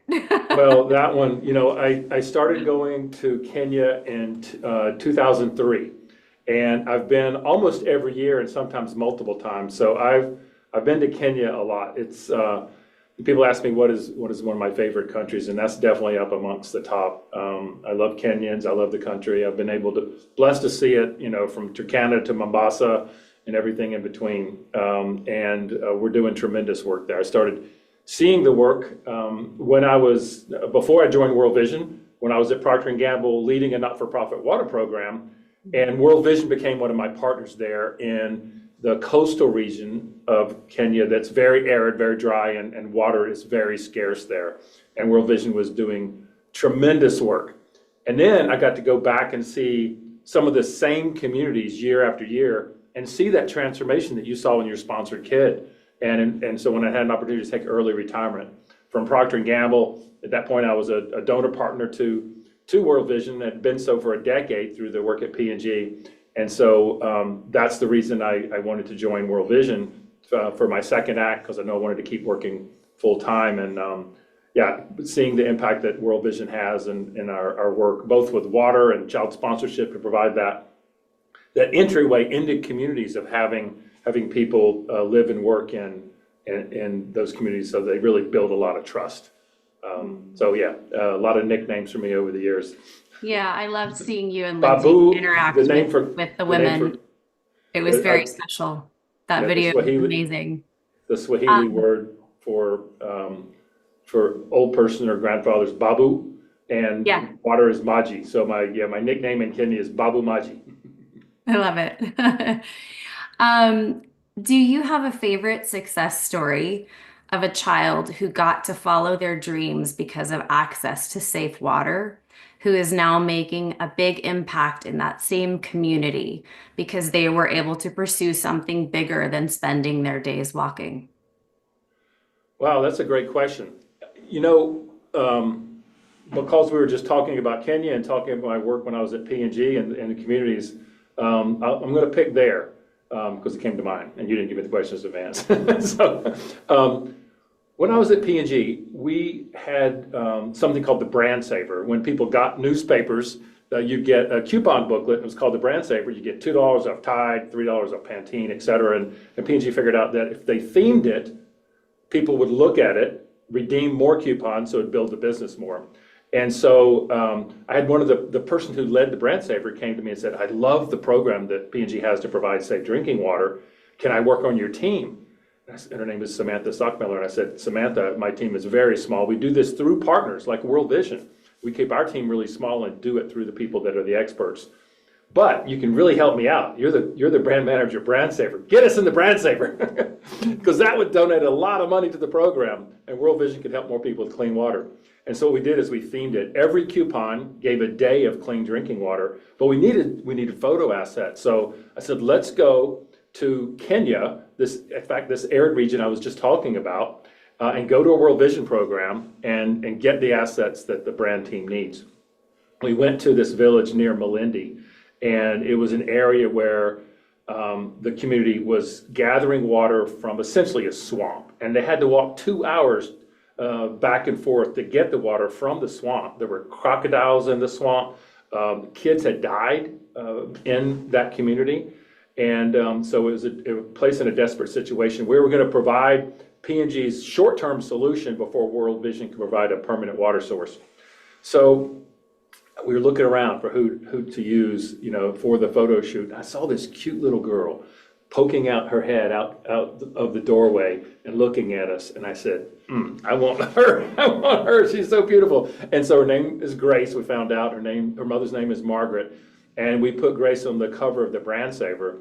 It did extremely well. The week after that Brand Saver hit was the week of the highest week of sales in P&G's history in the U.S. So it was a tremendous benefit. And that Brand Saver would go to 55 million households. So World Vision was able to do a lot of work and bring a permanent water source to that community. I went back not long after I joined World Vision and saw Grace again. And then just last year, it was the 20th year anniversary, like it's the 20th year anniversary of Team World Vision this year. Last year was the 20th year anniversary of the program I started at P&G, and they asked me, hey, is there somebody we could go back and see what's happened over the years since the program was started? So I said, Grace, let's go find Grace. Took us a while to find her, but we did. World Vision did provide that permanent sustained water source. It was still functioning a decade later. Her mother, Margaret, had gone through World Vision's program of empowerment. She had a poultry business that was doing quite well. Grace had gone from this shy little kid with a beautiful smile to a magnificently beautiful, self-confident woman. We went to shoot some of the photo assets We took her back to the swamp. She remembered me from back then. She said, "You're the guy who makes all the funny animal sounds. I remember you." And we went down, and we were asking her to post certain ways, and she's modeling herself, coming up with suggestions of how she should show us the dirty water and the clean water.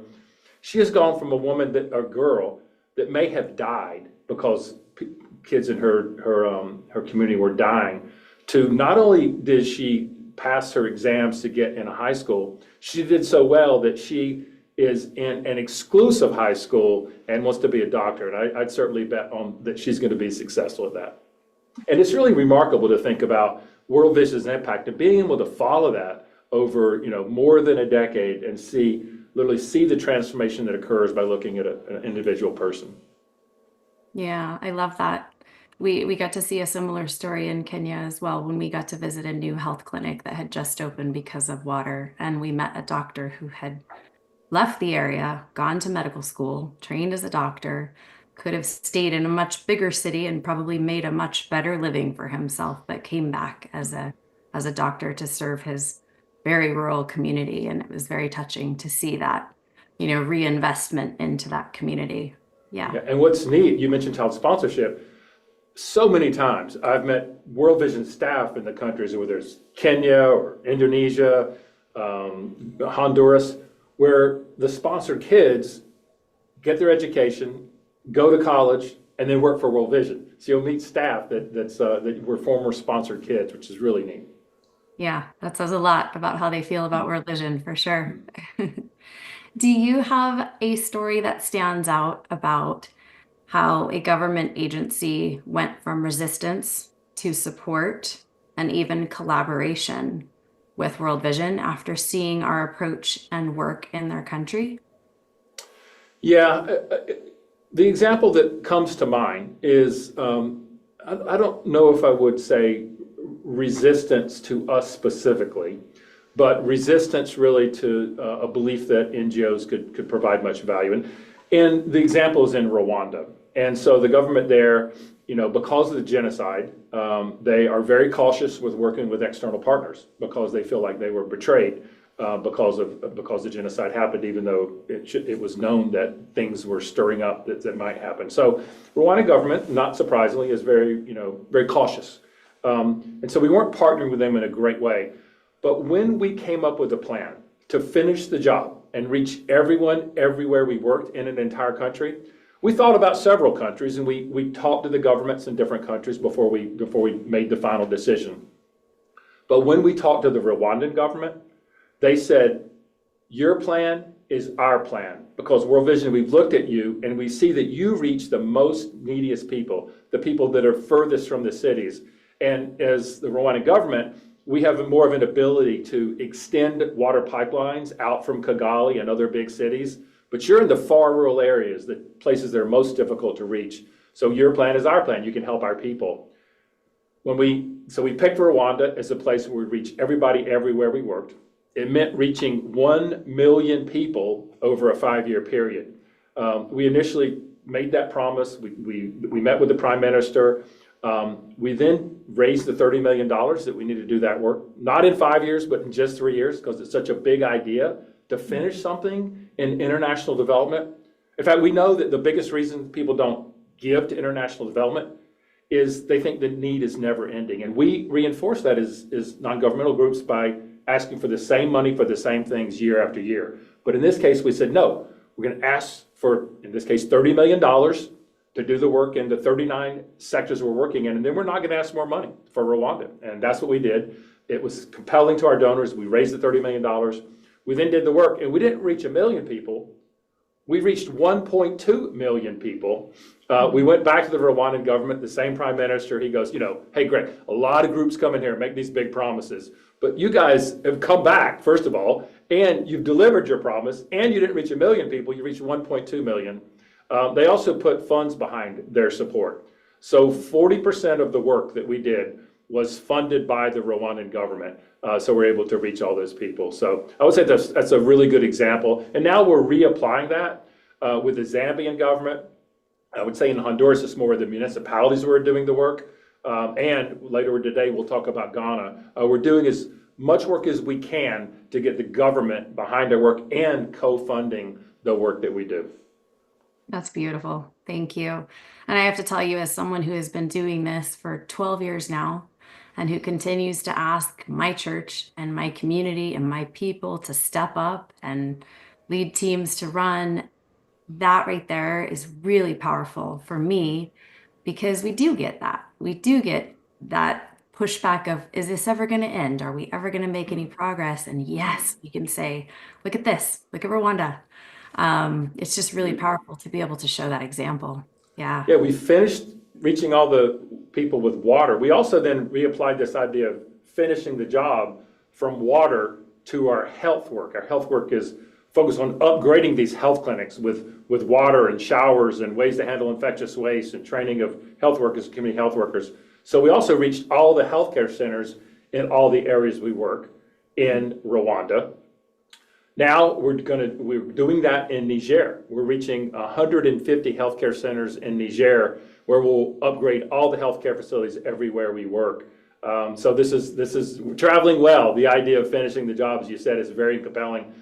Honduras, we're doing it now. We'll finish in 2028. We'll reach 650,000 people. And then later today, we'll talk about Zambia is the next country that we're going to finish next year. We're going to finish the health centers this year. 2025, we'll have upgraded 145 health centers. And by next year, we'll have reached a million people in Zambia and finished the job in Zambia. Amazing. More to come. So LDR told me I could ask you anything. Okay. Get ready to press the stop button, guys. It's just been a really challenging time. I know we all know this, for humanitarian aid work, with decades of progress at risk and a lot of uncertainty. And sometimes it can make me personally feel small and hopeless, if I'm being honest. And I don't want to feel that way. And we have a network of thousands of supporters and advocates here. What advice or action steps, if any, do you have for us to use our personal or collective voices to continue to fight for that progress and support the vital programs that we have been fighting for? Thank you for asking that. Yeah, we have not addressed that during our broadcast today. So good. You're of course talking about the stoppage of a lot of the projects that USAID was funding, and certainly we applaud efforts to improve efficiency, cost effectiveness of groups. The stoppage, however, is causing a lot of people to not receive aid that were receiving aid in a very rapid. People are getting cut off, and so we would ask for your prayers if you want to write your congressman. That would be fantastic. To encourage them to continue the humanitarian efforts that we need. I would also say that we would love for the church to do even more to help support humanitarian projects. There's certainly enough wealth in the U.S. Where we could easily help a lot of people. I also want to address specifically the impact that is being had on World Vision. So those comments were more broad. World Vision is so fortunate that we have a very diversified funding portfolio. So child sponsorship is a big part of what we do. We have a lot of work with corporations. I mentioned Procter & Gamble, there's Grundfos and others. Foundations like the Conrad Hilton Foundation. And we do get U.S. government support. Overall, it's about 22% of our budget. So that's very significant. But we will be able to continue our work. We will continue our work, focus on the most vulnerable.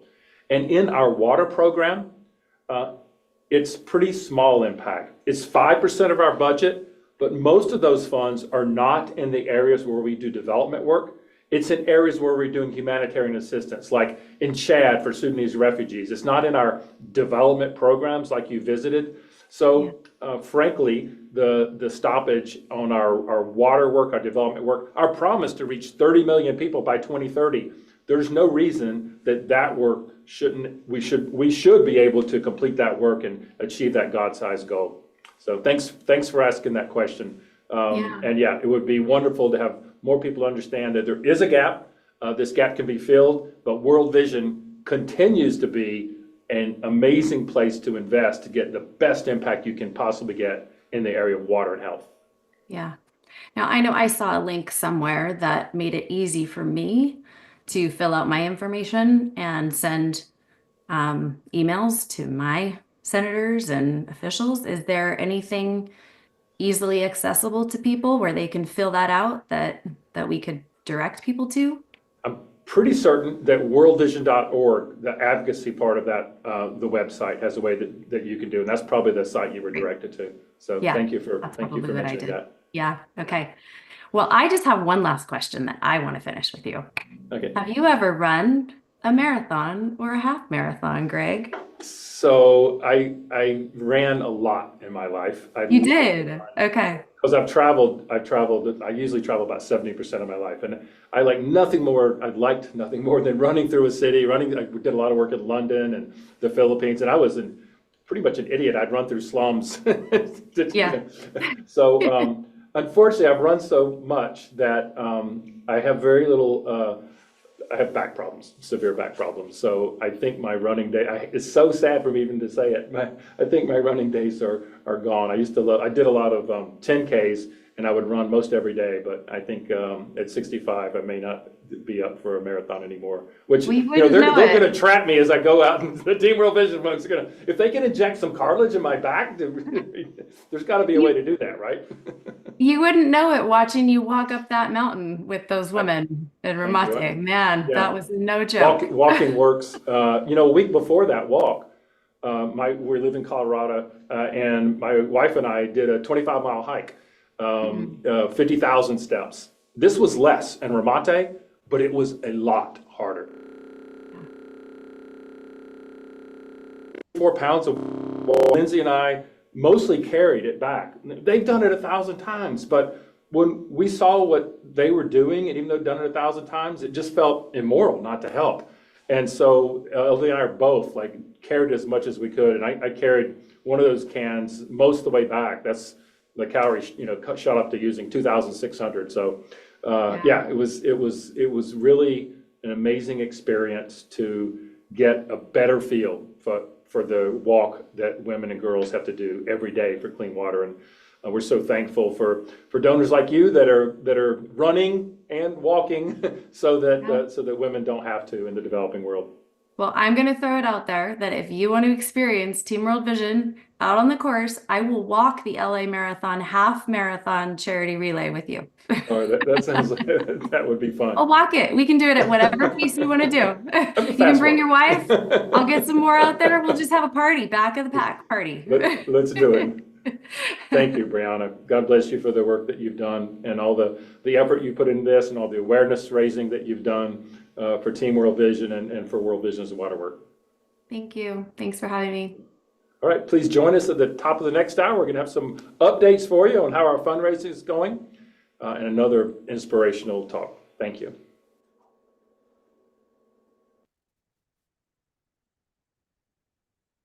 Hello, Global Watch supporters. My name is Mutinta Chiseko, and I'm a donor liaison with World Vision here in Zambia. I'm currently out in one of our operational areas called Muchila in southern Zambia, and I'm visiting a community called Shamakamba, where we'll be meeting a lady called Kenita. Kenita and 13 other families in this community recently received a clean water well. Join me as we meet Kenita and hear her story of how clean and safe water has impacted her family and her community.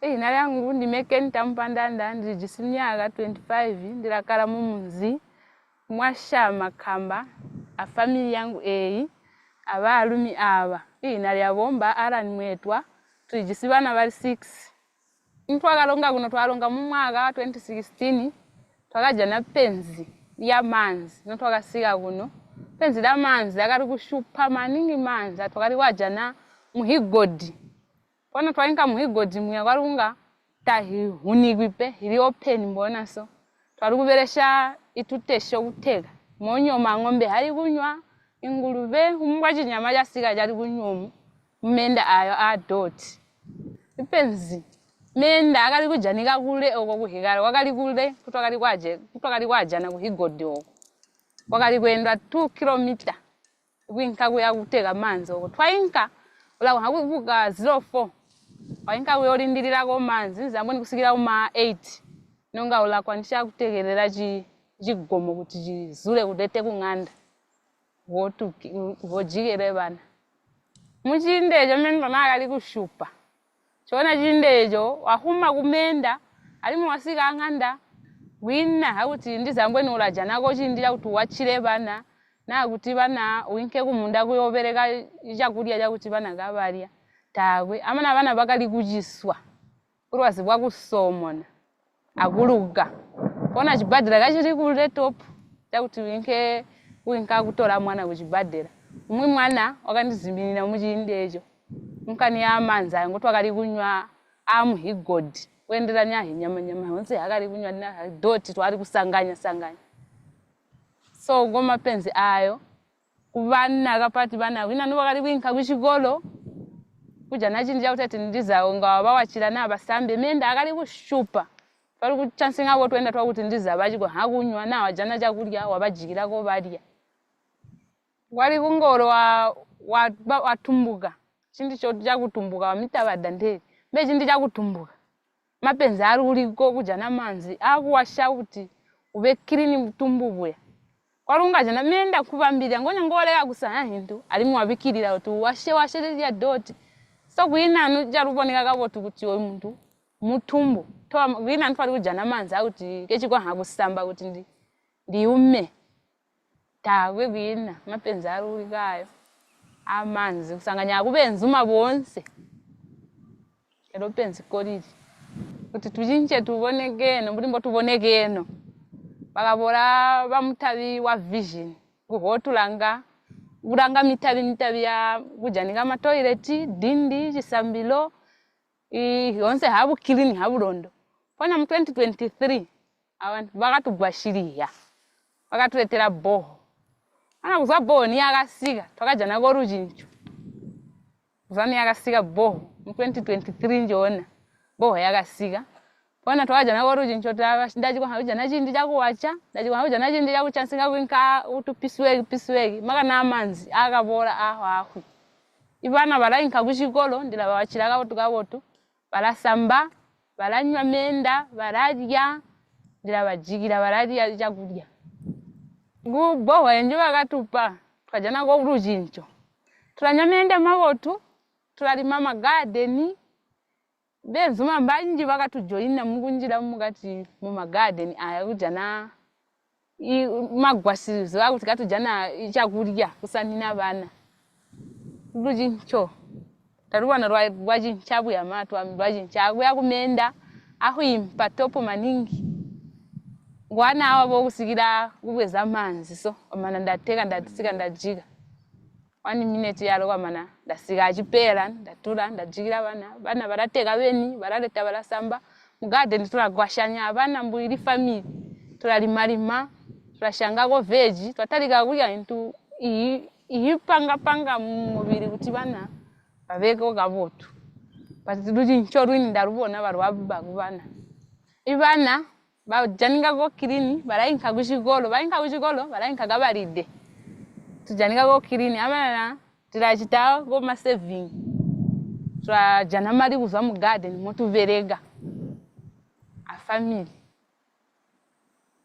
gusomona kubana kurwazi bwa gusomona kuruga bwakajeya asebo toba mahali tubonika ko kilini turasamba muchindichelede wanda usamba kuseni shikati kumazuva ngina abo bimenda azwaho maningi twarumba maningi uli chechi chakatuchitikira ambo kuzwa kumatayiro twakala penziri umu maningi natupakulumba maningi kuli chechi tuchitikire kuleka kunywa manzi adot twanywa ko akirini atuchinchoro wabo bathu achiko ngau saving twarumba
Yeah. Nice. All right, now they're gonna keep. Welcome. Thanks so much.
Hey friends, and we are back right here in the studio with some updated numbers for you.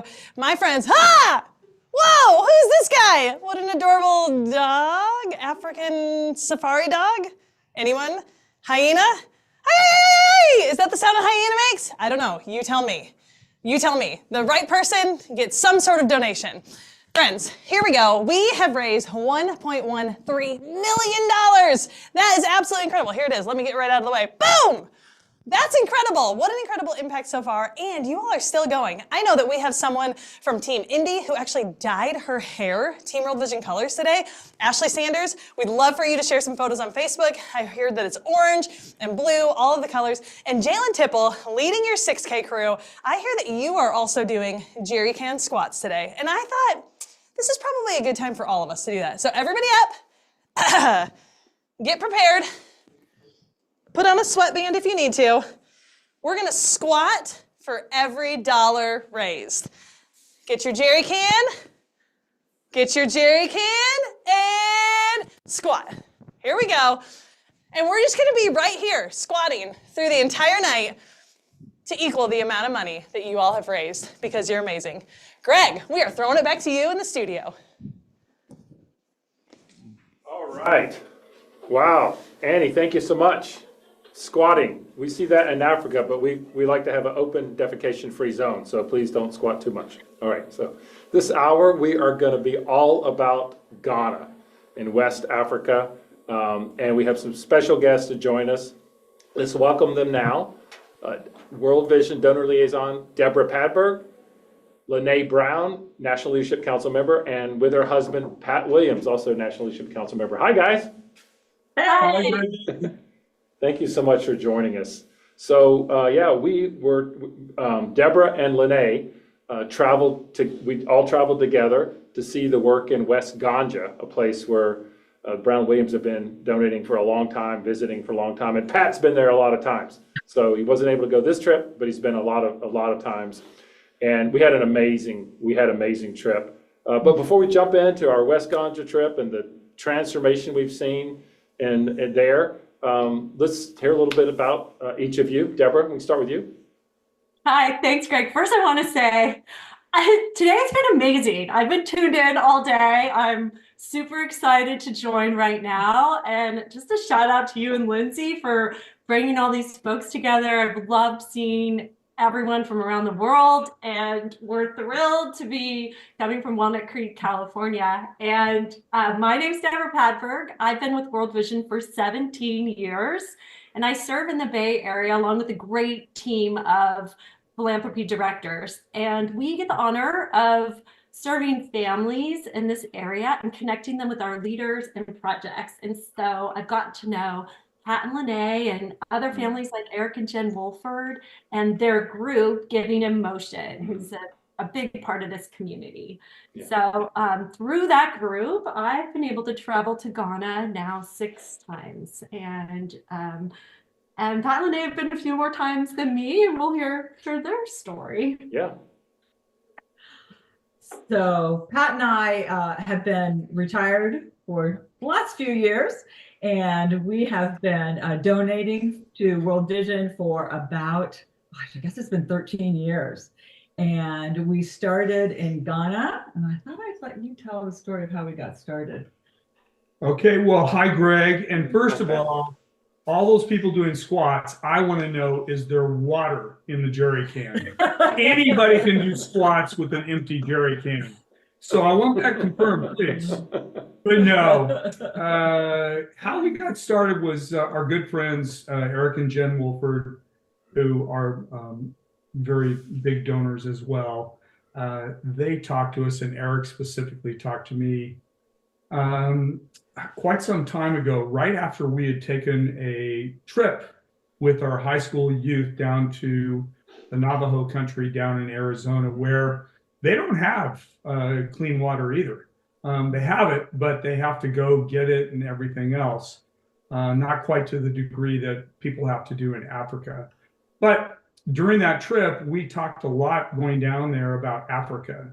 And so when we got home from that trip, Eric and I had a discussion one day before a Bible study, And he said, hey, I got this idea, and what I'd like to do is kind of bring a community together, our community, and let's support a community in Africa and sponsor a community. So the long story short was, the answer was, yes, we're going to do it. And we started 13 years ago. We went on a trip with them and their family and our family. And we went to Ghana, and gosh, it just, once you go and you see it and you know the need and you see everything that's going on, you go, we got to do something. So that's how we got started. That's neat. And it's really nice to be able to focus in on a specific community and go and see the transformation of the years. I know a lot of Team World Vision folks have done that in Bartabwa, Kenya. But tell us what it was like when you first started going to West Ganja. You want to go? You want me to? Go ahead. I think you're next.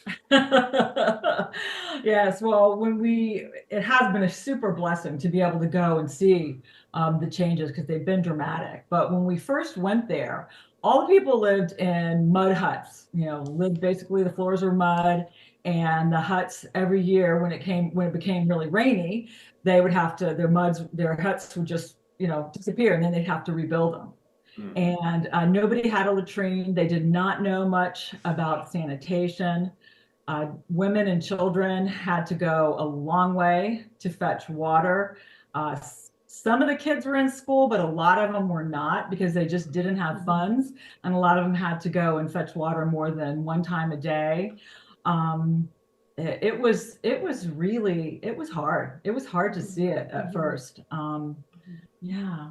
Well, the illness and the sickness of guinea worm and all the different things that were there too, it was just devastating to see all that.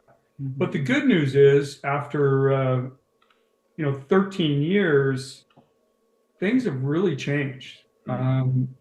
We were back for a 10-year anniversary recently, and they've got a highway from the airport all the way out there, where it would take about 3.5 to 4 hours to get out there, and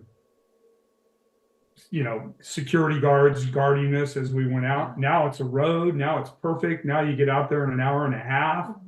There are solar panels within the community. There are businesses that have been started. The kids know sanitation and hygiene. They know everything about it now. And it's just amazing how things have progressed in the last 13 years. Yeah. When you used to go, Greg, you landed on this small airplane, right? And you get there, and the luggage that didn't fit, and you couldn't even carry it on, it has to go below, but the luggage would come like up to this window, and then you had to drag it. Everybody would like move everyone's luggage down, and to get all luggage off. And this last year when we went, we were so excited. They like had an actual electric, luggage carousel. Conveyor belt. Yeah. And we were so excited, and people who had traveled with us were like, this is a conveyor belt. We were like, no, you don't understand. This is like huge progress. Right. So, to say things have progressed there, it's fun to see that the local government has moved in. They are helping to build infrastructure now. They're teaming with the community to create more infrastructure so that electricity can get out to people now, roads can get to people, we're able to access further even into the community. Yeah, that's neat to see that transformation. But then we went to a community called Damakura that had not been reached yet. We're just starting the work there, but we went there and saw probably what it was like in the other parts of West Ganja we were working before. And I remember we met this woman, Mamona, well, tell us, Deborah, what was your impressions about what we saw and that experience? Yeah, thanks, Greg. We like to laugh, and when you're invited into sit with someone who has a great suffering or a pain in their life, it's a really humbling moment. And we were really honored that she would spend the day with us kind of talking about this burden that she has. And as you've heard other people talk about, it's not something that they're proud of in their life, right? This is a great shame to not be able to sit with people in church because you smell bad, and to not have your kids go to school, right? Because they don't have school uniforms. And so we really entered this moment with her knowing that, it was generous of her to even invite us to go in and see what she wanted to see. And then we went for a walk with her, and we started walking out on the path that she takes a few times a day, and it's dirt and it's dusty and there are thorns, and there's animals have just dropped along the path, and you have to be careful where you walk, and it's hot. It's really hot, and there's not tall trees. It's very arid. And you can't see the water source, right? Like we're walking. If they had left us, we would not have found our way back. No way. Right. Yeah. And so you could start to walk up, and I could smell that sour moisture in the air. And you knew what you were approaching, this water source, that it was unclean. Not only unclean, it would make you sick. And I have to tell you, like, I had a little bit of like tunnel vision. Like, I got scared of what I might see. Like, would there be like a dead animal in there? Like what was it? And the place was swarming with bees. Right, which you're allergic to. Yeah. We're going to show a little video of that. If technology works, we're going to do a little, because that experience is so new, just iPhone footage, nothing fancy. But if technology works, we're going to pop in with a few videos here. Let's watch this one first. This is the water point. It's been 2 years since we've been here, right, Renee? I can't totally describe what I'm seeing to you, because the water is so murky, and there's so many bees. I'm allergic to bees. I was just saying, I don't know what I would do how I could get water for my family. So much. I couldn't hear it. Did you guys have sound on your end? Yeah, we did. Yeah. Excellent. Yeah, as you said, go ahead. Yeah, I mean, it was so brown. And you could see the larvae. You could see the mosquitoes swimming in it, and there was no color. Like, there was the absence of blue with that. If like, to call it brown gives it too much color. Right. Like, it was there was mud and sand, and and she just stepped in there, and the bees were not going to give up space for the water. Like, the bees kept coming in there, and she had to swing away. And I thought, my children would be thirsty.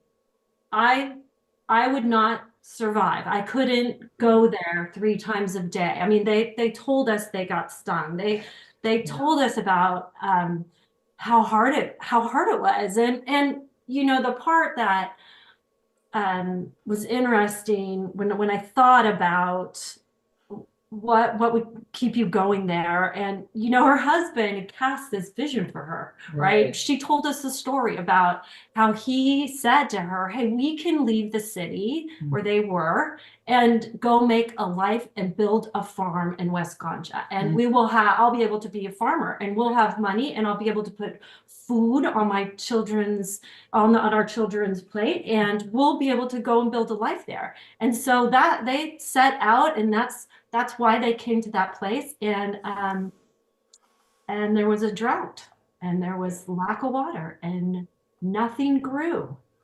And their children now, and her husband, someone is sick every week.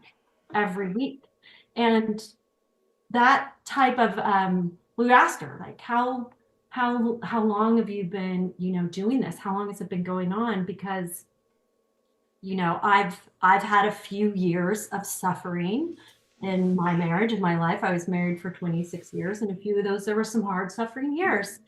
But she has been doing this survival farming and this walk for water for 8 years. Yeah. Yeah, I kept thinking, and not to make light of it, but I kept thinking when she told you that she did it for love, I kept thinking, do you still love him? I mean, because it was. How did that work out for you? Yeah. And I felt guilty for thinking that, because it was such a sad thing, but it really, it it was bad and so different than what she had expected. Yeah. Yeah, and we asked her because lots of people have arranged marriages there. There are very few Christians in this community. The culture is to, have a marriage arranged for you. And we asked her, we said, is this a love marriage or arranged marriage? And it was at that moment you saw her face change, and she said, it's a love marriage. And the idea that when you go through suffering, you discover strength and courage. And a lot of people ask, why don't they just move? Why don't you just leave? And I think a lot of times the answer is love. I love my family. I love his family.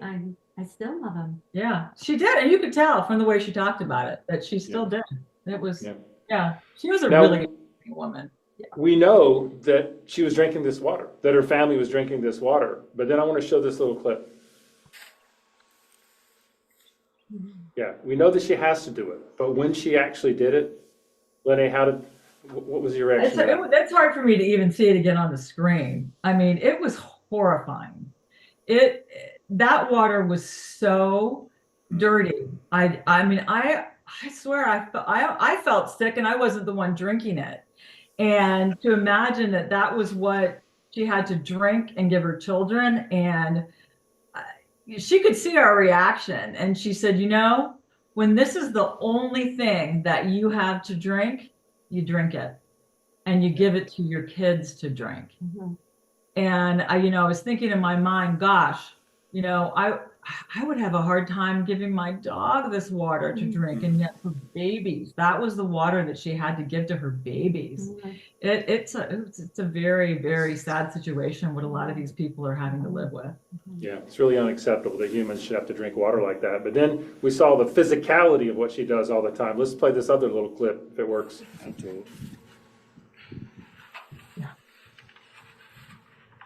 Talk about squats. Oh gosh. And then this. Every drop is precious. Just one more scoop.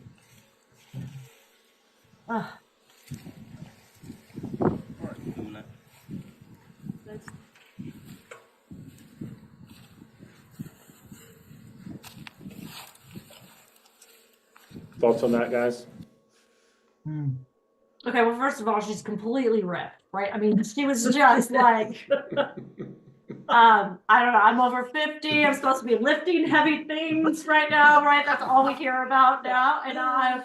But I mean, she just, the strength she had. But for me, this was my thought. If she got to apply that grit and strength, determination, the heart, I mean, she could do anything. I mean, imagine if she wasn't doing that and she was applying it to her farm. Imagine if she was doing that and applying it to the entrepreneurial things that she talked about. This woman is capable of great things. Yeah. You mentioned it was hot. It was very hot that weekend gone. It was over 100 degrees, and it was the season that they call the harmattan, that the winds blow in from the Sahel, and it's pretty miserable. There's this little video of her walking back with the water that, on a hot day. So we went on the walk for water, and Naomi broke her sandal. And this is a very hot day. It's almost 100 degrees. My feet would literally be burning right now. And she's carrying about 50 pounds of water.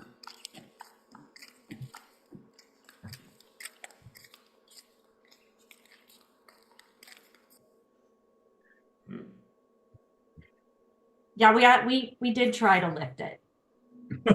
Yeah, you did. We didn't get it very far on the ground. Both of us, and we think we're strong. And it's like, I mean, they're not. It's open. It's wide open, and we can't imagine carrying that and then to trip. She didn't miss a beat though, and she was walking on that hot pavement.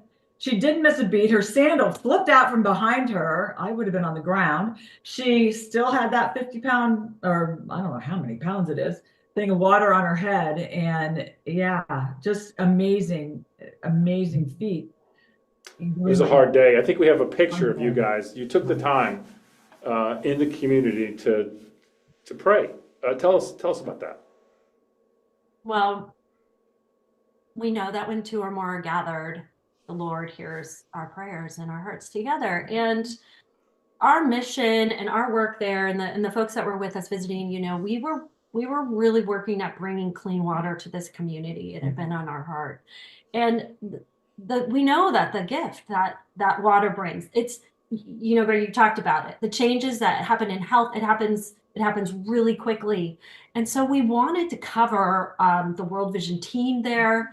We wanted to cover the technology team, the engineers, the WASH engineers that are out there working. We wanted to cover them with health and safety. This work is really hard. This area of Ghana, it's really hard to drill for water there. A lot of other NGOs have left because it's still too expensive. It's too hard. And so we wanted to cover that team with prayer, and we wanted everything that we're doing out there, it's being observed, right? The community is watching, people are watching. And so we want people to know that this work that World Vision does has been placed on Pat and Lene's heart because of their relationship with our Lord and Savior, Jesus Christ.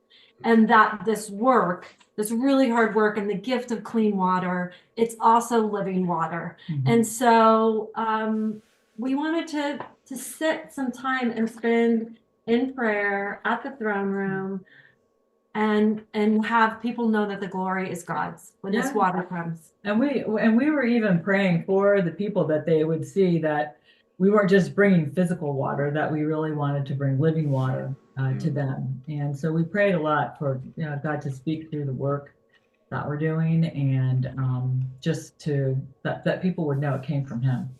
Yeah, and we were praying. You don't see there, but there's other people talking and filming, and you want to pray that this drop of water really does end up. The story is told, and told well, and other people will join us, and that God is going to take that work we were doing, and you know, we didn't even know we would be talking to you today. Hopefully, you know, my kids tuned in and are listening too. That'd be great. But we just really wanted the word to get spread out to other folks. What a testimony you guys had for people to see, you know, you praying in that community. That was very special. So that's the hard part. Now let's move to the fun part. World Vision came in, dug a borehole. We took the samples to the lab, tested it for the bacteria, it was fine. For the physical chemical parameters, it was fine, met all the right standards. So we were able to go back and be with Momona and the community as we brought them clean water. And Lynette, tell us about that experience. Oh gosh, there is nothing better than seeing people get clean water. The only thing that could have made it better that day is if I would have had my dancing partner here.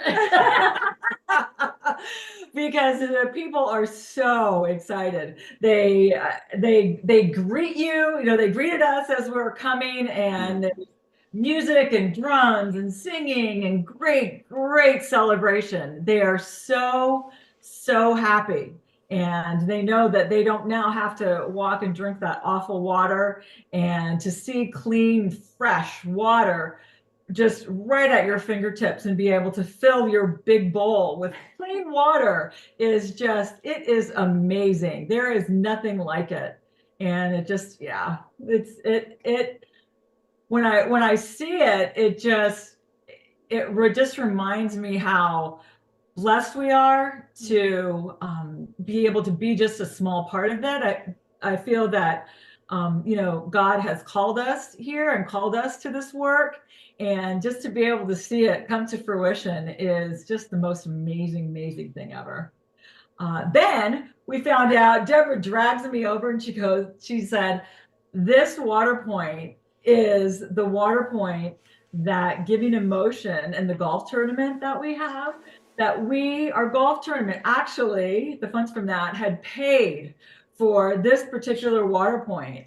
So that just made it extra special. And to know, we knew we were funding something in West Ganja, but we didn't know where. And Pat, we had been there 2 years before to that. We had brought some other people to that very same village.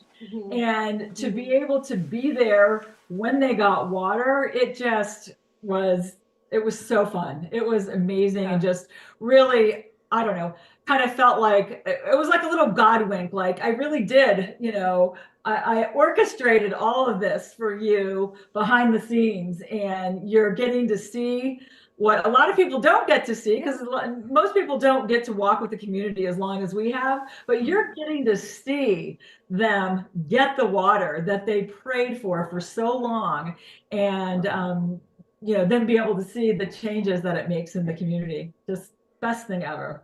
It was so much fun. What a joyful celebration. And the people knew that God had provided the water point. Yeah. World Vision did the work because of our donor partners, but we asked them and they said, yeah, we know that God brought us this water as an answer to our prayers. Right. So that was a high point, but maybe even a higher point was we went back to a community that you guys had visited and been in when it looked like this place, when it had the mud huts that were collapsing, when it had the horrible water sources, and you hardly recognize us. Tell us about visiting that community. Oh my gosh.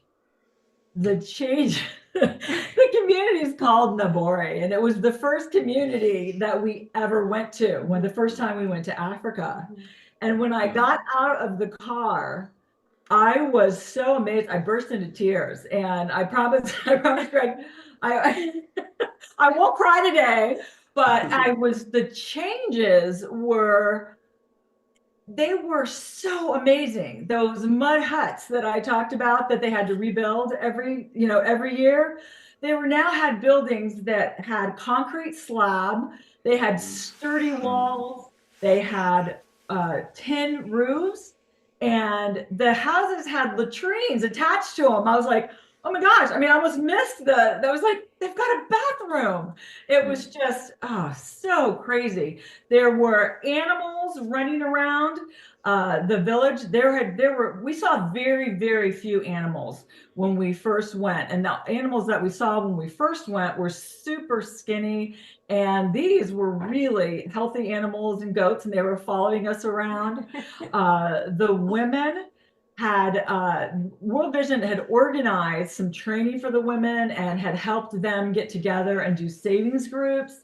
The savings group that we saw, they had earned I think they had saved $10,000, like this amazing amount of money. Yep. It was unbelievable. And they were so proud of their business. They had started a soap business, and World Vision had shown them how to make soap. So they had this soap business, and they were so busy making the soap and showing us exactly how they did it.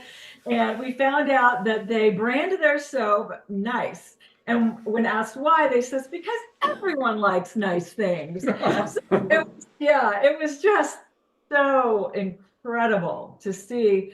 And I had the chance to be able to talk to the women, and to tell them that, World Vision has been walking with you for a long time. And I knew it because, we'd been there 13 years before. And you are at the point now where you can take care of yourself. And that's such an amazing thing that people who didn't think that they could do it themselves felt like they were destitute forever. And it was just like watching the promise of development, the promise of sponsorship, and World Vision coming in and giving a helping hand to be able to give folks a hand up. Kids are in school now, and in fact, they built a new school, and all the things that you would think that people needed to have a thriving life. These families were thriving. They really were thriving.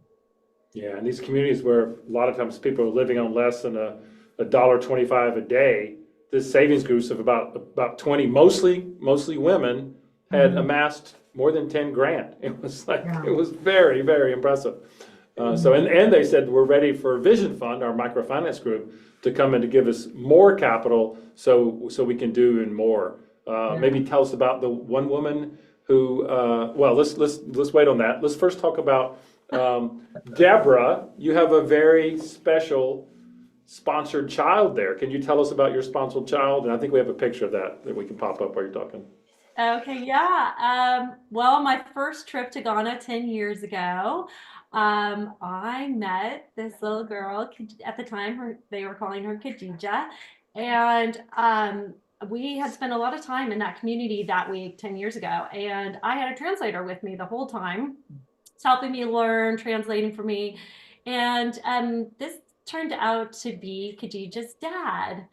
And he was a volunteer for World Vision, and he had been helping them out and going out and doing some community service for them, for that World Vision office there. And the staff told me that his daughter was registered but hadn't been sponsored, and she was still awaiting sponsorship. And I knew, I was like, okay, well, that'll be me then. I'll sponsor her.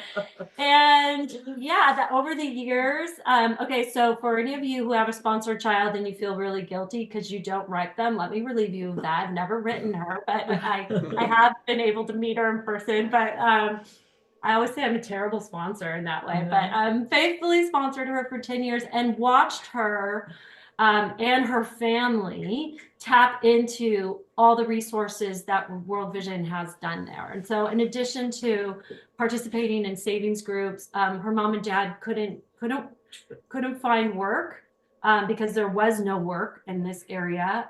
They continued to go to school, and they have become quite entrepreneurial themselves, accessing through savings groups to make a hairstyling business and develop a small freezer where they sell things out of it.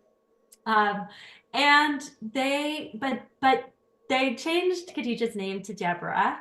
And her dad learned about the value of education and said, we want her to go to school. And so they not only were earning money to put her in school, but also her two younger brothers. Mm-hmm. And so over the years, I've been able to see her grow, go through our wash up our clubs. She knows Raya. Her family stayed safe during COVID because of this, teaching how to wash their hands and practice good sanitation and hygiene. And we visited their wash-up club several times, which we now have learned the wash-up club is the cool kids at her school. She plays soccer now. She cares so much about her grades, and she's just grown into this articulate young woman. And I'm so proud of her family and the partnership that they've really built with World Vision. And I just feel like it's been a joy. I mean, it's I've had the fun seat really to be able to sponsor her and watch her become who she is. Yeah, so we and she's from that community, so I've got to see her get water and just see her family blossom over the years. And then we found out that the first woman that I had ever met at the village, who had really wanted us to know about the guinea worms, is I met her several times going back. She is Deborah's grandmother, and so it was just like another. Just get Deborah or the one in Ghana. Deborah, yeah. And she is an incredible entrepreneur. Yeah, she was in the shea butter business. She has the soap business now, and she also, with the money that she saved, has built 3 homes on that slab, one for herself, one for her relatives when they visit, and then she's also real estate. She rents one of them out. So the people there really have taken heart to the things that they've been provided, and really are working really hard. And it was amazing to see the inside of that house. I couldn't believe it. It was impressive. It really was beautiful. I couldn't believe it. It had tiled floors, and they had somehow gotten some electricity in there, I think through solar panels. They had this little TV and one of those little mini fridges, and it was like, whoa, it was way beyond anything that I ever expected to see. This community was no longer in extreme poverty. They were definitely thriving. Yeah. So you guys have long been sponsors of Ghana, and along the journey, Pat, you guys helped form your family Giving in Motion. Tell us, everybody, what Giving in Motion is and what you guys do and what you've accomplished. Oh, it's been God at work. I mean, God was at work on our first trip, and God was at work on the airplane coming home. We had our kids there. Eric and Jen had their kids. We had our kids. And Josh, one of our sons, who has played professional golf for a number of years, on the flight home, he came up to me and he said, Dad, I know you guys are doing stuff with World Vision and so forth. I don't have really the money to donate right now, but we could start a golf tournament, because he's been playing professional golf for a number of years. And so lo and behold, we get home, and 5 months later, we have our first golf tournament, and we named it Giving in Motion. Everybody came up with the name and said, okay, we'll do that. So it's givinginmotion.org. And that first year, we raised $25,000. And this is going to be our 13th year. Wow. And we are now going to be just over $2 million raised in the last 13 years. So it was kind of his idea. Well, it wasn't kind of, it was his idea. Can't say I came up with it, because that'd be taking credit, and God would go, no, you didn't do that. But it's been incredible, and it's just been fun, and every year it seems to get bigger. And the people that come and play, some of them have traveled to West Ganja, and many of them every year know what it is and sponsor, because we always give a recap every year of like the most recent thing that's gone on. So, and the people also know that we give the glory to God for the tournament, and that it's his money and we're raising it for him, and it's his money, as well as we talk about, the living water as well as the clean water, but everybody knows the living water too. So it's been a very fun, sometimes very stressful event, but Early days. but very good. And we just continue to do it every year. And, I don't see us stopping anytime soon. Well, bless you guys for doing that. So we have finished the job in Rwanda. We've reached everybody everywhere we were in the 39 sectors there. Then we picked Zambia, and we're going to finish the work in Zambia next year. Along the way, our donors that are investing in Central America said, hey, we got to have a country here. So we're finishing the job in Honduras as well. And more than once, these people who love West Ganja and Ghana have asked me, when is Ghana going to be the finish the job country? So today, for the first time, we are announcing that we have a plan, and I'm going to tell you the plan to finish the job in Ghana. But let me pause before I tell you the plan and just hear your reactions to that. Well, that's fabulous, because you know what? We jumped the gun. Last year at our golf tournament, we announced that we were going to finish the job. So I'm glad you're saying we're going to do it, because I already announced that we're going to do it, and they're going to want to know this year in August, what's the plan, Pat? What's the plan? Allgood. Let me share the plan with you. But let me give you this background that but audience doesn't know. Ghana is so important to do, because that's where our modern water program started. In the mid-'80s, World Vision had the same problem that so many groups that provide water in communities have, and that is our water points were not continuing to function over time. They were breaking down. So we had a country director, bless him, a physician who's a godly man, Dr. Joe Riverson. And Dr. Joe, smart guy, said, I think the answer to this sustainability thing has something to do with community involvement. We're not getting the community to own these water points and take care of them enough. So he had a nurse on his staff, a guy that we all know so well and love, Emmanuel Lopez. And Dr. Joe said, Manny, we're going to send you out to this village. You're a nurse. You call yourself a village boy, live and work in that community and figure out how to solve this problem. Later, Manny went out and we helped him get his PhD. Dr. Emmanuel Apong ran all of water for Southern Africa, been a huge champion of our work for gender equity, and recently retired. But Dr. Apong did go to that community. He did learn in those communities how to get community ownership, which involves establishing a water committee, charging a small affordable fee so that when things break down, water's available. And in fact, the Hilton Foundation, as you know, had been funding work in Ghana, had funded a lot of groups, but World Vision more than any other group. And they went back to see what's the sustainability, is this working? And it was shown by the UNC, the University of North Carolina Water Institute, that World Vision water points continue to function for a very long time, while other water points would break down as much as 30 to 50% after a couple of years. And the difference was the community ownership, this small affordable fee. So World Vision water points are better at long-term functionality than other water points. So it's so important, right, that we finish the job in Ghana, the place where really our modern program was born. So here's the plan. We're going to finish the job between next year and 2032. We're going to need to reach 700,000 people in the 21 districts that we're working in. And this part is the biggest ever. We're going to need to upgrade with water on the premises and hand washing in latrines, 500 schools and 200 healthcare facilities. That's bigger than we've ever done or attempted to do in any country. So a massive plan.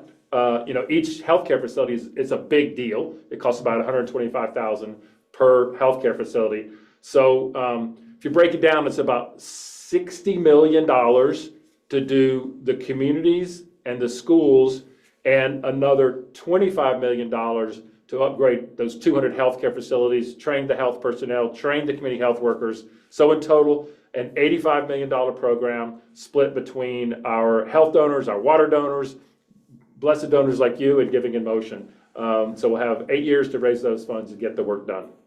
Great. So we want people to join us. So we're excited about that. We're excited about that plan. We are super excited about the work that Team World Vision is doing now to raise money for water. And if anybody will sit down, anybody who wants to talk about it, this is our favorite subject. What's your confidence that World Vision with our donor partners will be able to finish the job in Ghana? Oh, we'll do it. Yes. We will do it. Yeah. Yeah, So great. we will. So for great. sure.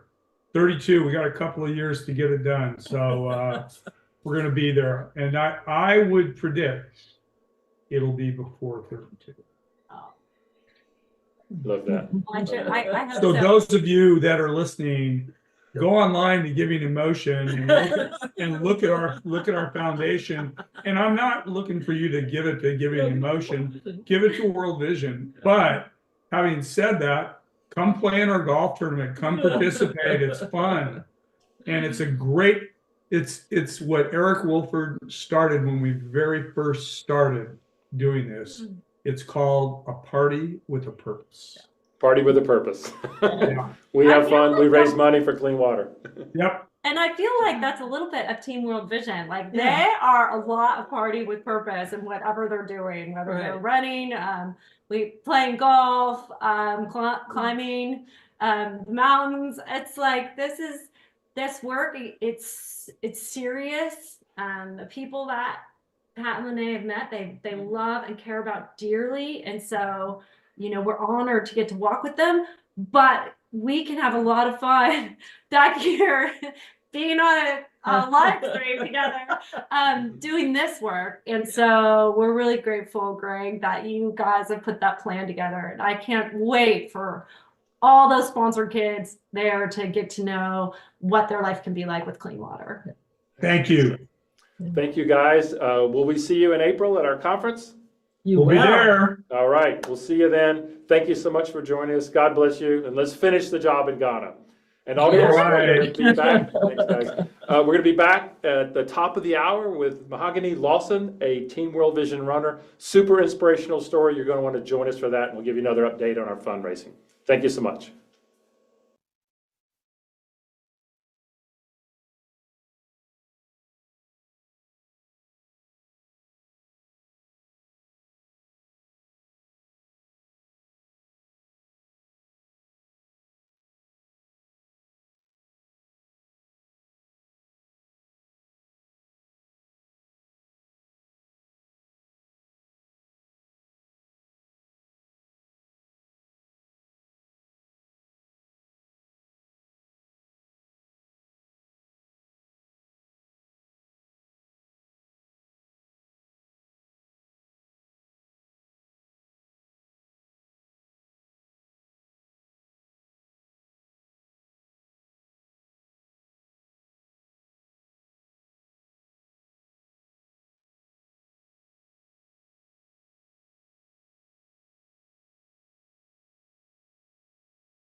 Hey friends, welcome back. Top of the hour. It is dinner time in Chicago, 5 o'clock, and we have big things happening. Friends, we are closing in on $1.2 million of impact today. We had a tidal wave of impact this morning, just an outpouring of incredible generosity. And as the day has increased, we've slowed down a little bit, but we are still praying and believing for our $2 million miracle. Friends, we want to see 40,000 people receive clean water today so that we can hit that challenge mark, to see that all multiply, to hit $4 million of impact on one day to celebrate World Water Day, to see 80,000 people have clean water. And friends, when you think about 80,000 people, that's really hard for me in my mind to think about, but you need to think about it if you're from Chicago. That is more people than the United Center can hold. Friends, think about the basketball arenas in your towns around the country. Friends, that's what we're talking about right here. We are talking about thousands of people's lives. I was reflecting upon that. I grew up in a small town outside of Cleveland, Ohio, 25,000 people strong. Friends, if you think about that, 80,000 people today, we can impact. How many communities is that? Water in schools, waters in hospitals, water in people's faucets in their homes. Friends, this is what we are doing to transform lives, and we are making it happen today. We were just on one of our all staff calls where all of our World Vision US staff come together to pray and to celebrate impact from the last year and look ahead to this year's commitments. A lot of organizations have fiscal years, which we do, but at World Vision, we tend to call them commitment years because we make commitments to our brothers and sisters around the world as to what sort of funding we're going to provide to help fulfill the projects that they have deemed most urgent and most important. They prioritize those projects, and then we commit to funding from around the world to support them so that these communities can lift themselves out of poverty. And this is all aligned with sustainable development goals and partnerships all around the world. This is what we're up to. This is the work that we're doing. And Edgar, our CEO, reminded us and hearkened us back to a quote from Bob Pierce, our founder. And this was many, many years ago in an early chapel. He said to the folks in the room, when the day comes that World Vision chooses not to step out in faith and do what the world says is impossible, we should turn out the lights and lock the door. Because since its inception, World Vision has done the impossible, because we serve the God of impossible. This is what we're up to, friends. Church is not a building, it is a group of people that are moving out into the world to see fullness of life for everyone, to see things restored and to bring hope and joy and life. And friends, right now we are about to see an incredible video that's going to harken back 10 years to when people were saying yes over 10 years ago to moving their feet for clean water. And then we're going to hear an incredible interview, little dialogue with one of our runners, Mahogany Lawson. So please check out this video. In 2006, one man heard a divine whisper that he could help the most vulnerable kids in the world by running marathons. So he said yes. He felt God ask him to invite others into the same vision, so he did. Many people felt scared of the unknown. Fear prevailed, and they said no. But many people pushed through that fear, and they said yes. The first year, 100 people said yes. The next year, 400 said yes. Then 1,000, then 2,000. As people said yes to new challenges and to changing the lives of kids and communities in Africa, their own lives started to change in drastic ways. I started this year. This is my first year. I have only been out of a wheelchair for 2 years now. In the beginning, I was like, my knees, I got too much weight, hold on. But I stuck with it. And I just went all in. I thought I'm 55, why not? Bev did it at 60, I'll do it at 55. This has really brought me back, helped me recommit my life to the Lord, but also to those less fortunate. And plus the goal of bringing clean water, that's beautiful. So I was like, this is something I really want to do.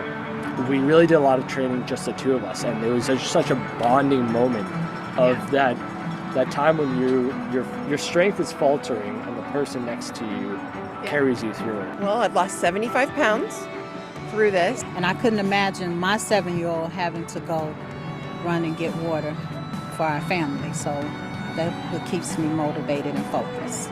I plan on running a marathon every single year until I die. we'll see how that happens or how that goes. Over the last 10 years, over 25,000 people have joined Team World Vision, and they just keep saying that magic word, yes. Every one of those yeses also represents kids in Africa who get to say yes to life, yes to health, yes to an education, yes to hope. Hundreds of thousands of kids. Every movement, every revival, every revolution in the history of mankind has begun because someone said yes. They are yes people. We are yes people. You are one too. As long as there are children in this world without clean water, we will continue saying yes.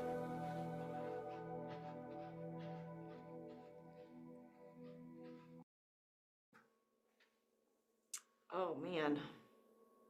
Here we go. That one gets me every time. It gets me every time. Mahogany, look at you, one of the stars of the original Yes video with us today. I'm a little starstruck, I have to say. How are you today? I am doing so well. We are, it's a special day. For one, it's spring break as an elementary school teacher, and we get to also enjoy it on Worldwide Water Day. It is amazing. Thank you. Oh, it's so good to have you. What is it like watching yourself in that video? Now, 10 years later, you're out there declaring to the world that you're going to run a marathon for every year for the rest of your life. What's that like watching that video? I feel like a completely different person, like Oh, I seeing my bet. younger self. That was literally 10 years ago. I was about 15 or 16 in that video. I'm now 26. So I feel so old, but I can't believe I said it myself some days, saying that I would run a marathon every year. But I feel like World Vision has definitely kept me grounded and feeling like I have a reason to keep running. So it's something that I want to keep doing for sure. Oh, it's incredible. Sometimes though, our younger selves, while we're young and we don't know what we're saying, it's just better we don't even know. We just got to declare it and get after it, right? Yeah, our younger selves definitely know more than we do now as adults, and we think we know more, but no, I think young me definitely had a lot to say, and she'd be very proud of where I am today, I believe.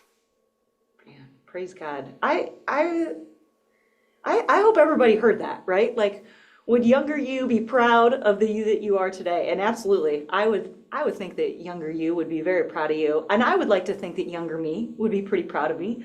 But yeah, that's a good challenge. Are we living our lives today in a way that our younger selves would be proud of us? That's a good word.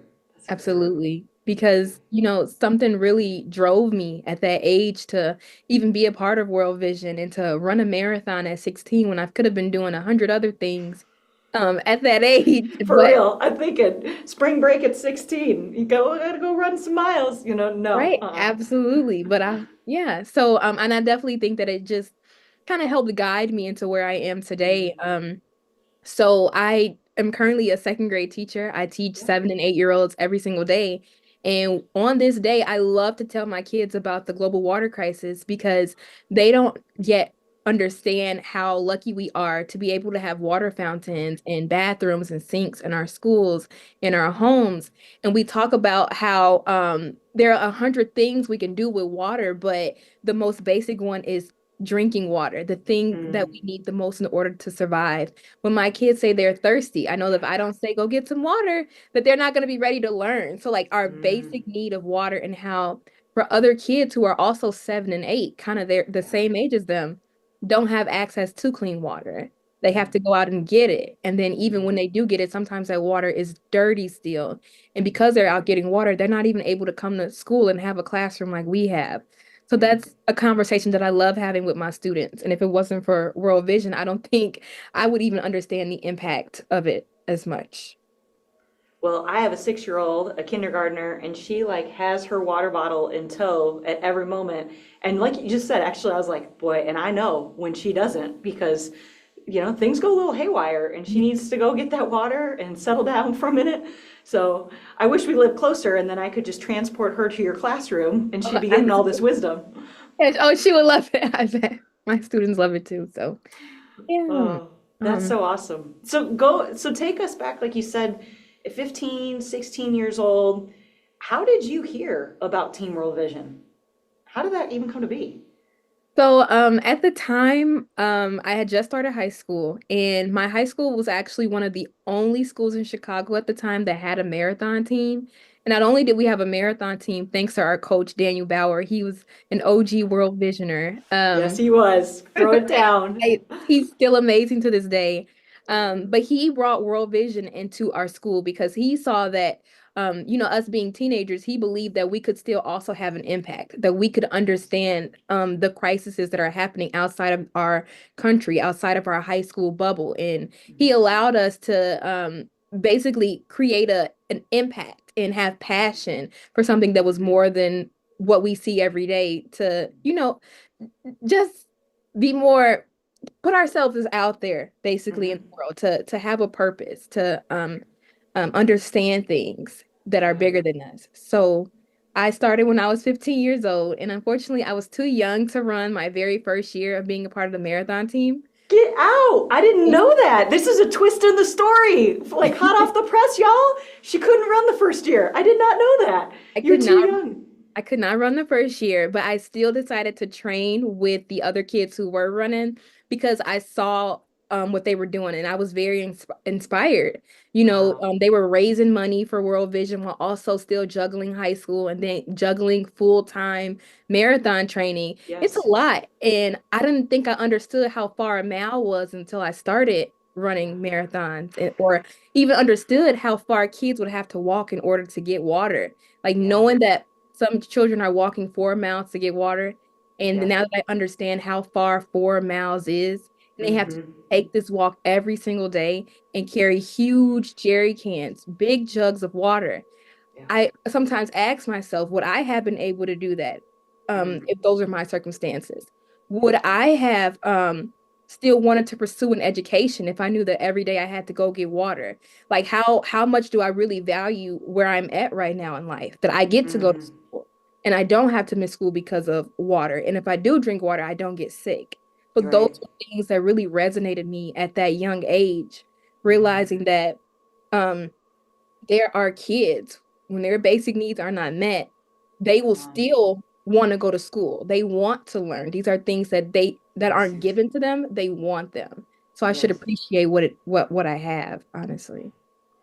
Man, you just preach it, sister. Preach. Yeah. I mean, I think perspective is a gift, and that has come up a lot today from first thing in the morning throughout. It's just kind of like when your eyes are open, you can't unsee what you've seen, right? And I think that that's a really big thing, like to be able to see and have perspective of something larger than ourselves, I think really does, if I hear what you're saying, put you in a position of gratitude. Absolutely. Yeah, and that's different. If you operate out of a posture of gratitude and you can move towards generosity, I feel like that's just a better quality of life, Absolutely. But then I also think about what it means to love something or to love someone. So, for example, I love teaching and I love my students, but I didn't realize I really loved them until this year when I saw them struggling with their reading and their math. And it made me realize, like, I care for you so much that I really, really, really want you to be on level with the rest of our peers.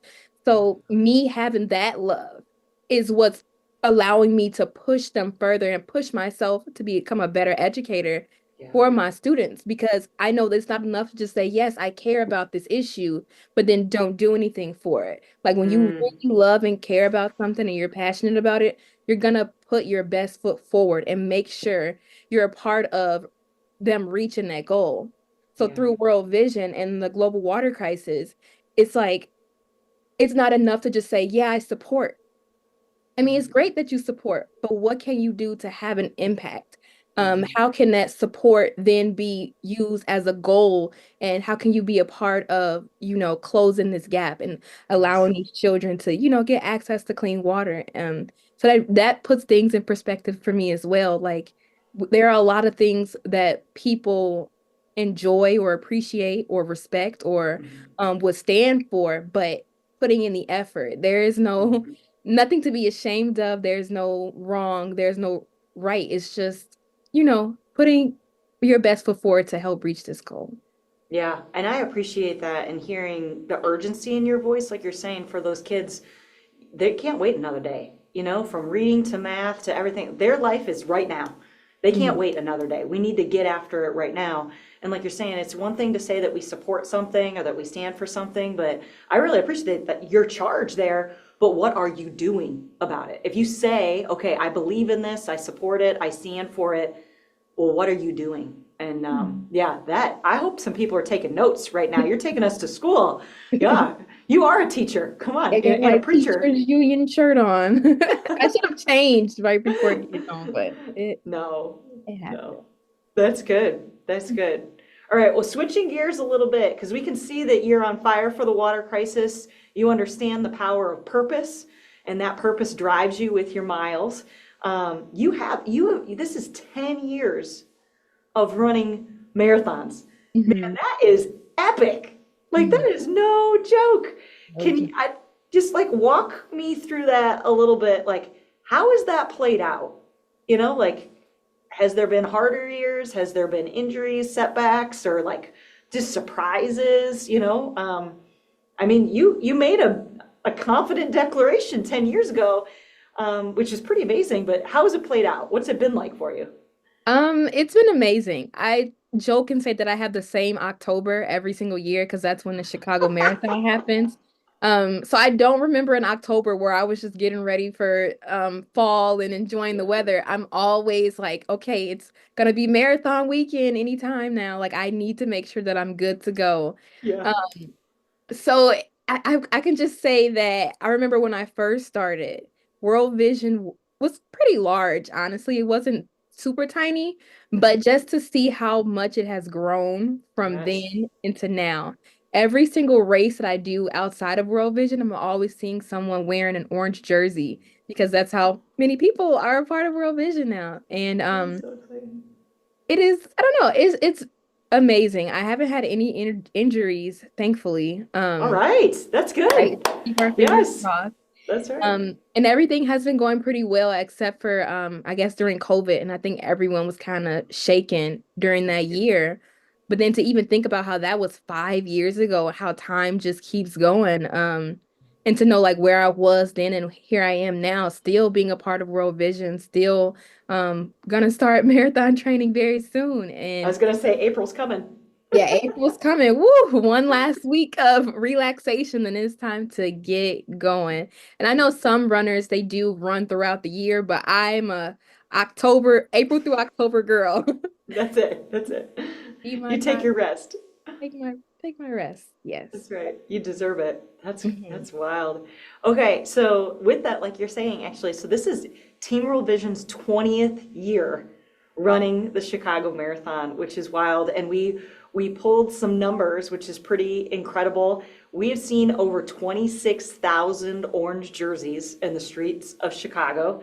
That has raised, just Team World Vision Chicago has raised $33 million in the last 20 years to reach 660,000 people with clean water. I mean, Chicago Marathon is a major marathon. Like you said, it's even grown over the years. It's 50,000 people now. There's over 1 million spectators. I mean, the city is like bursting at the seams on race weekend, right? I talked to Josh Folkerts, one of our Team World Vision Chicago leader, and Katie Andre, and I was saying, you always talk about how many, neighborhoods, you get to run through and you really get to see the city. They said 29 different neighborhoods. Absolutely. It takes you through. What's it like taking to the streets of Chicago with, 1,700 orange jerseys, knowing that you're making a difference? Like you're not out there running for yourself. You're not out there trying to win, but you're out there getting it done for kids. What's that like? It's almost like you're running with someone hugging you, or like someone's always on your back. Even if you want to take a small walk, there's always someone in that orange jersey to pat you and push you forward, or someone on the side to cheer you on. And it just makes the marathon mean so much more. And Chicago is breathtaking. Running the Chicago Marathon without a charity team or without World Vision, I'm sure it'd be great, but knowing that your mouths are not empty, knowing that you are running for a purpose, knowing that everyone around you they may not know your name, but they definitely know you.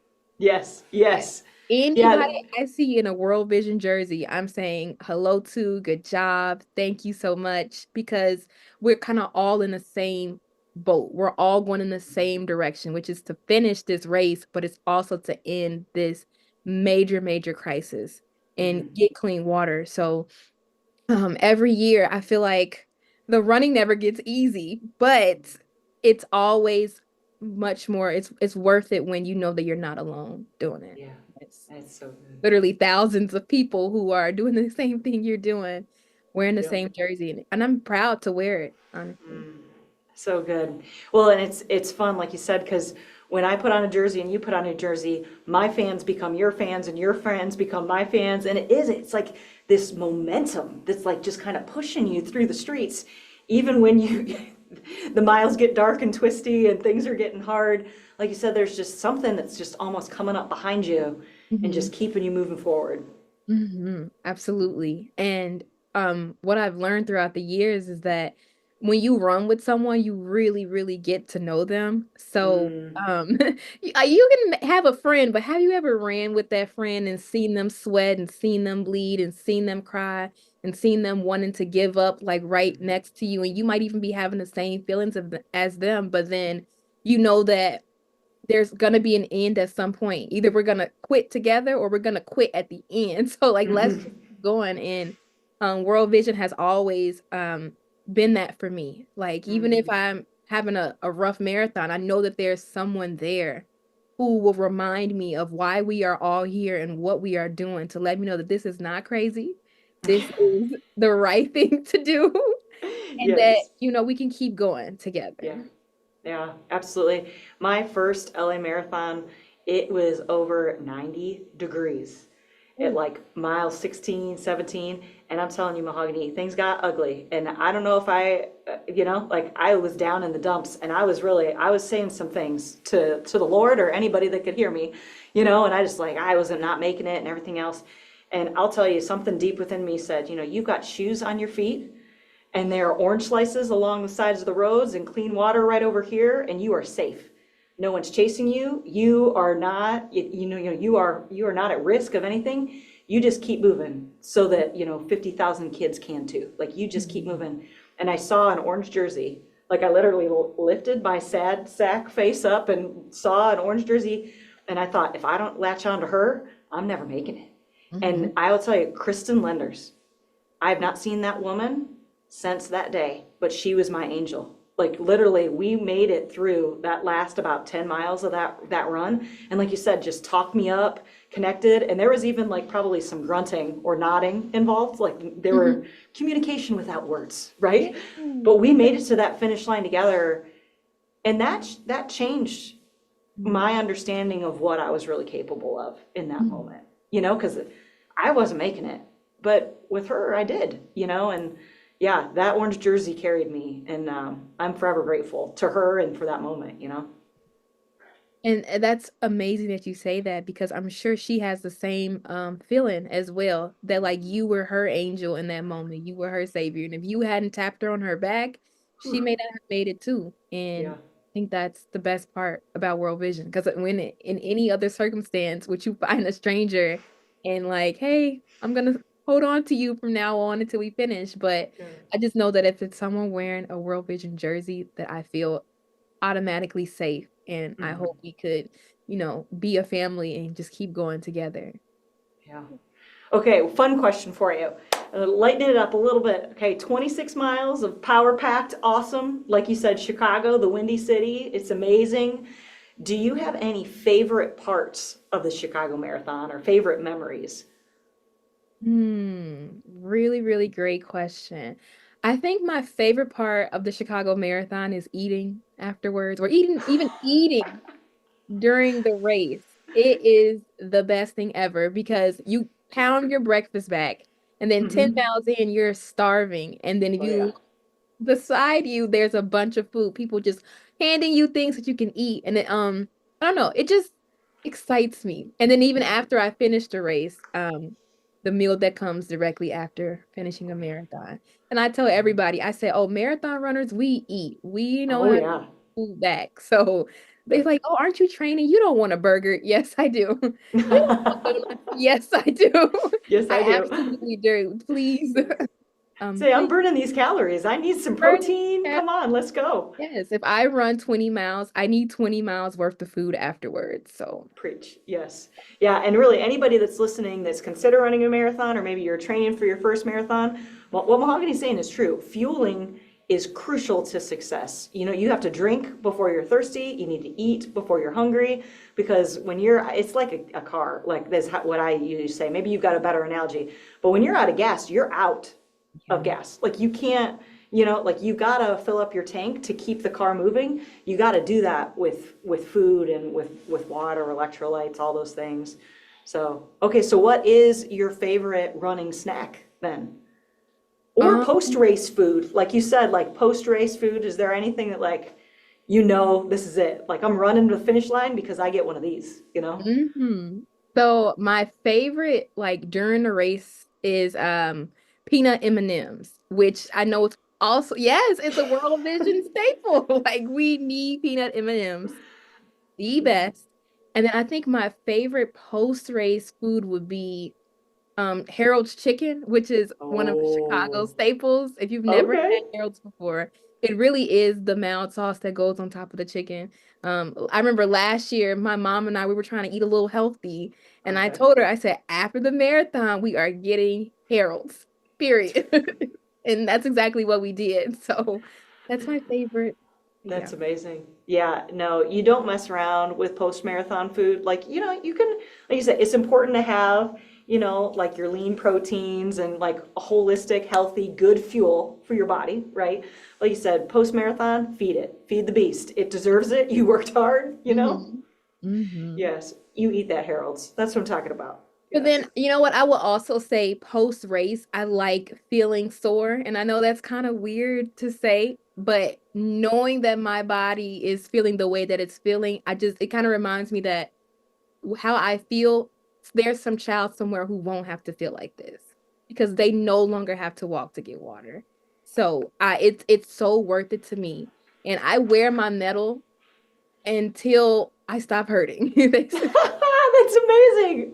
Okay, now we're finally done with the marathon. I no longer hurt. I can retire this medal and get ready for the next one. Oh, that is brilliant. That's good. We always talk about, so anybody that doesn't know marathon culture or Team World Vision culture, it's Medal Monday, man. You're going to be hobbling around. People are going to look at you like, what the heck happened? You should probably just take off work. You should probably just plan ahead on that one. But either way, you wear the medal because it clearly can answer the questions about why you look the way you look and feel the way you feel. But more importantly, then you tell them why you're running and you get a donation. You know, like I just crushed Chicago Marathon for clean water. I don't look like this because I want to. I look, you know, I'm looking like this, like you said, because I don't want kids to ever feel like this. And yeah, that's a powerful testimony and connection. Yeah. That's good. That's good. All right. So this year we've got 1,750 bibs for the Chicago Marathon. If there are people watching right now that are like on the fence, should they sign up for the Chicago Marathon? What is your pitch, my friend? Why run Chicago? Why run Chicago? I feel like Chicago is a breathtaking city, and you cannot see the city without running the city. When you run through the neighborhoods, you run through the lake, you are getting an experience that no one else can really describe to you or explain that feeling. But then to run through World Vision and also run in this beautiful city, you will feel all of the support that you need. There is someone for your pace.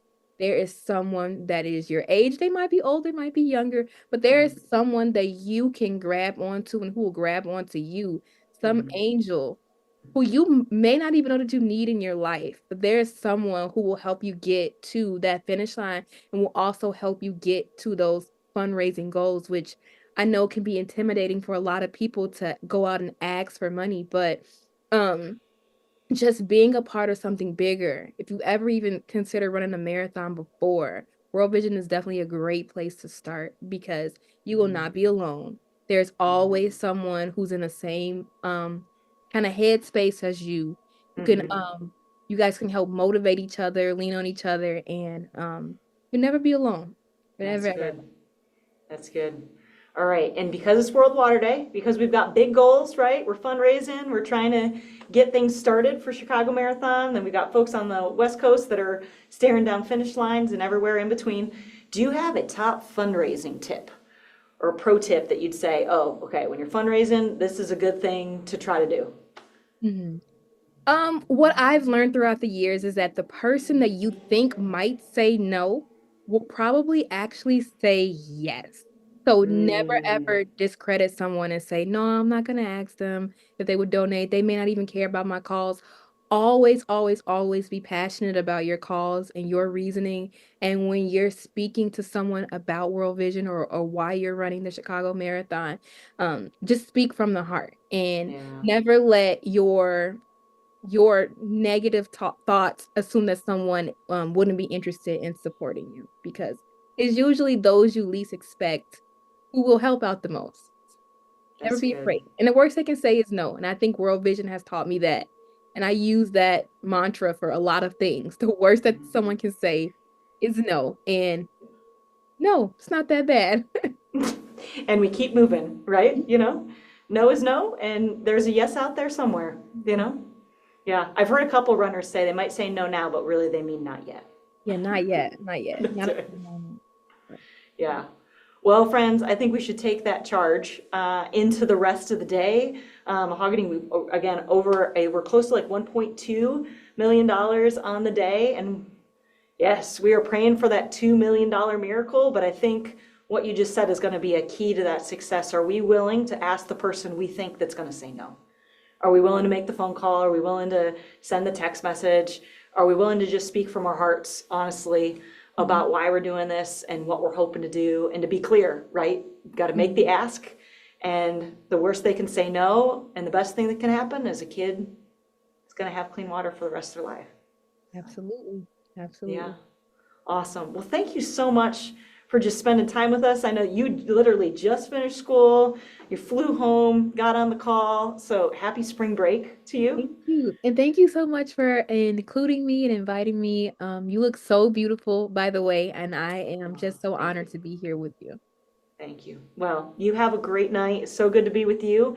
And friends, we will be back at the top of the hour for more fun, 6 o'clock. Don't miss it.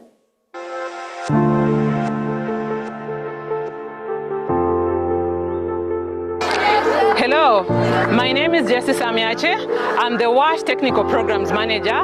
I'm honored to share with you the Chikwa Energy and WASH project.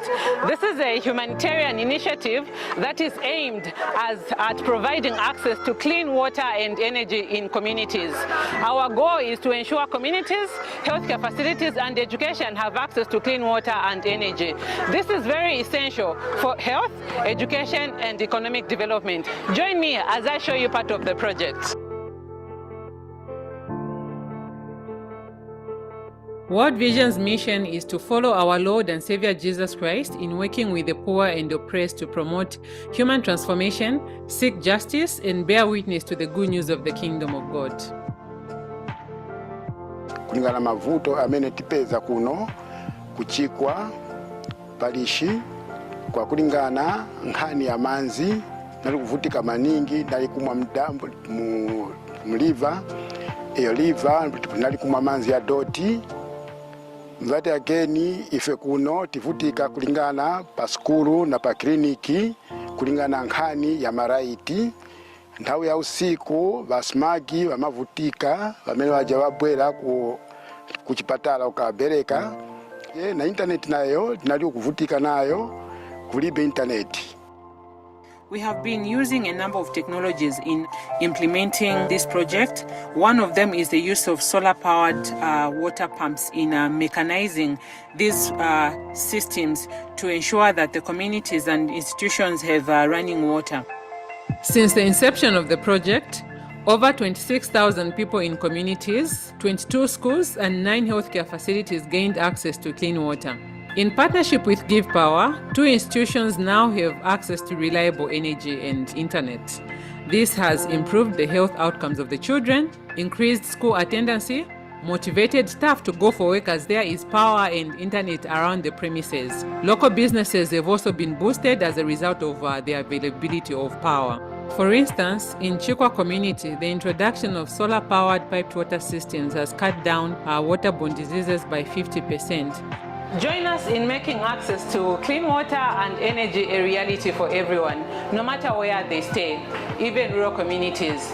Please visit our website, World Vision, and help us create a brighter future for all.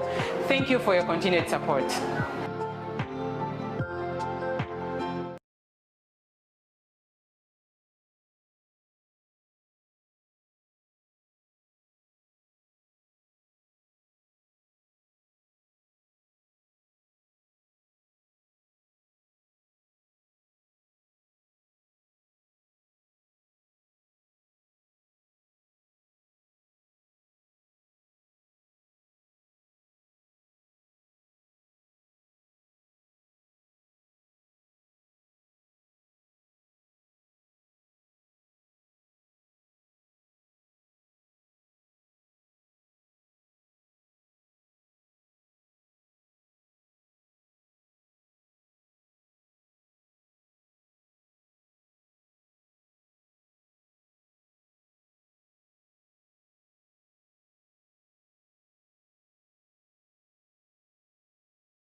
Hey friends, we are right back here in the studio, and they let me in the real studio this time. So I'm thrilled to be back with you in this space. Friends, we have raised $1.25 million on the day. Wowie zowie. So here's where we're at, kind of on a Friday afternoon. I feel like we've gone into that afternoon slump, people are getting home from work, and now is that moment when you all and your donors are gonna start to think about this again and say, wait a second, I wonder if Team World Vision is still raising funds. And this is the moment that you hop in and you say, yes, we are. So we've got a bit of a gap to make up, but here we go. Who knows the movie reference? Do you believe in miracles? Do you believe in miracles? Let's go! Sorry. I do have a friend here sitting next to me that I actually just got the honor and privilege of meeting. I have seen your name show up in my email inbox. We've even had exchanges, and I've always wondered, who is this incredible woman? Just one. This one woman. This, my friends, is Lyndsey Watson, and she is an incredible leader in Team World Vision and leads the partnership between the Evangelical Covenant Church and World Vision, which has been going on for quite a while, and we get to talk to her and kind of learn her story and how this works, and maybe even how it could work for, I don't know, someone else. Yeah. Awesome. Well, it's awesome to be here.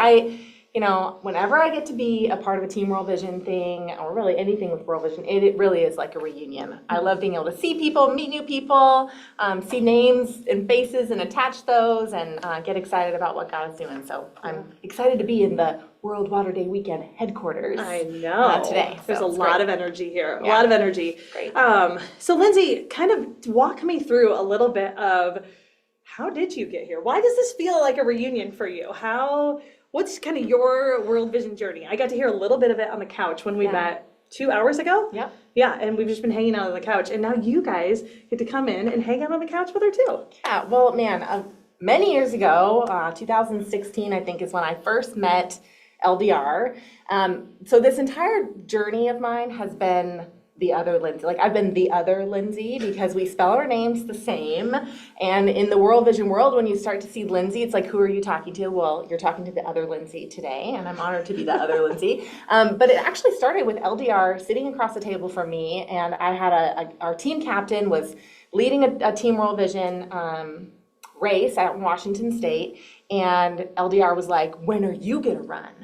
And I was like, never. That's the question. I'm not going to do that. That's what she does. Yes. And I very clearly said, no, I won't, and I don't want to. Mm-hmm. And God said, yes, you will. Let's do this. And really, since then, I've been walking and running for clean water and joining the partnership, and it's been awesome. So, oh man, yeah. That is incredible. I love stories of transformation like that, and I think we all resonate with that, right? Of how in the world did we get here? Whether it was LDR in your ear or another friend or captain, absolutely amazing.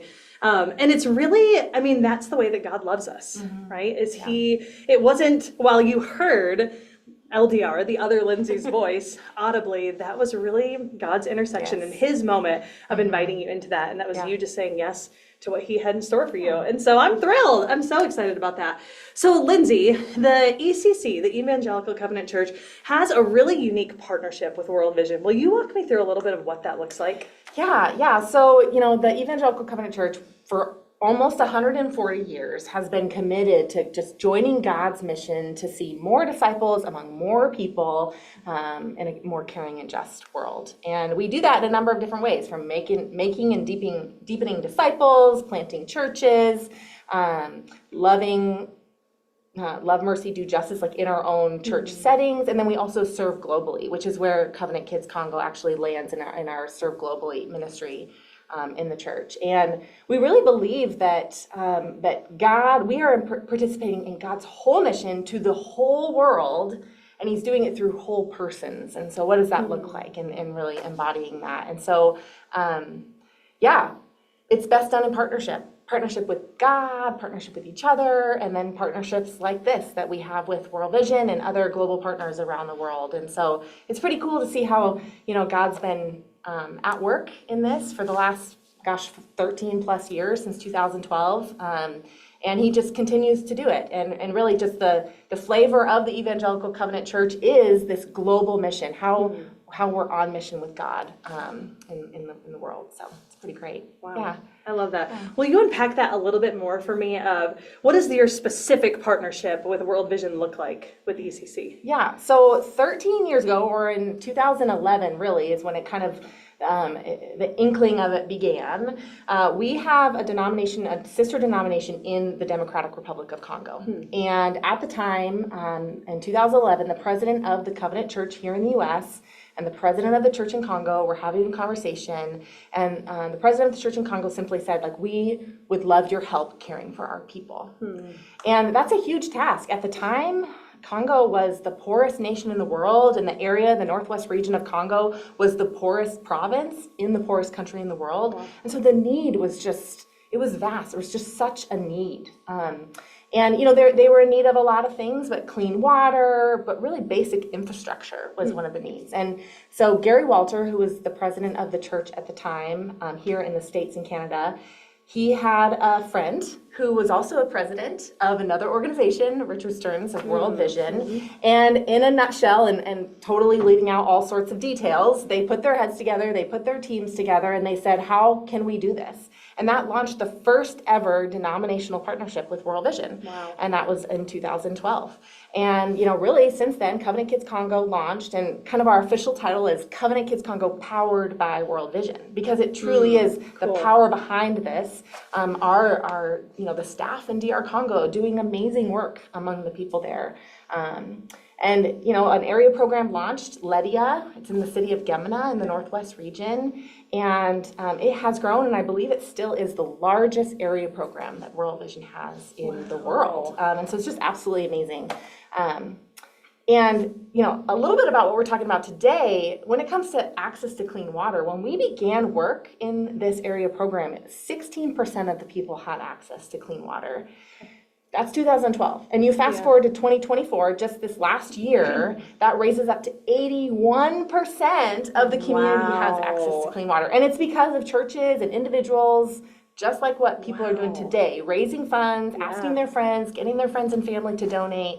And obviously match days like this are pretty great too. But yeah, it's been really amazing to see the transformation.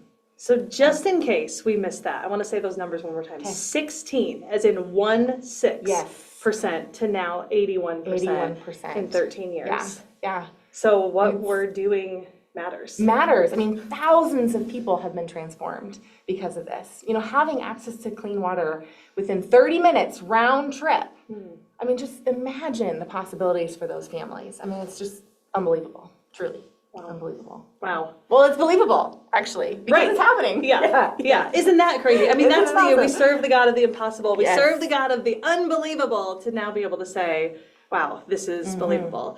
So what does that look like kind of for everyday people who are sitting in the pews at the churches to then get out in the streets? What does that look like for the everyday? Yeah, so part of my role is inviting churches and individuals to participate in what God is doing, right? Like, what is God? How is God at work? That's your job. That's my job. That's a cool job. It's a pretty great job. It's a pretty great job. And so simply by sponsoring a child or moving your feet, you really are tangibly joining God and what God is doing in Congo, specifically for our denomination. That goes for all around the world for people who are raising funds around the world. But the Covenant has about 800 churches.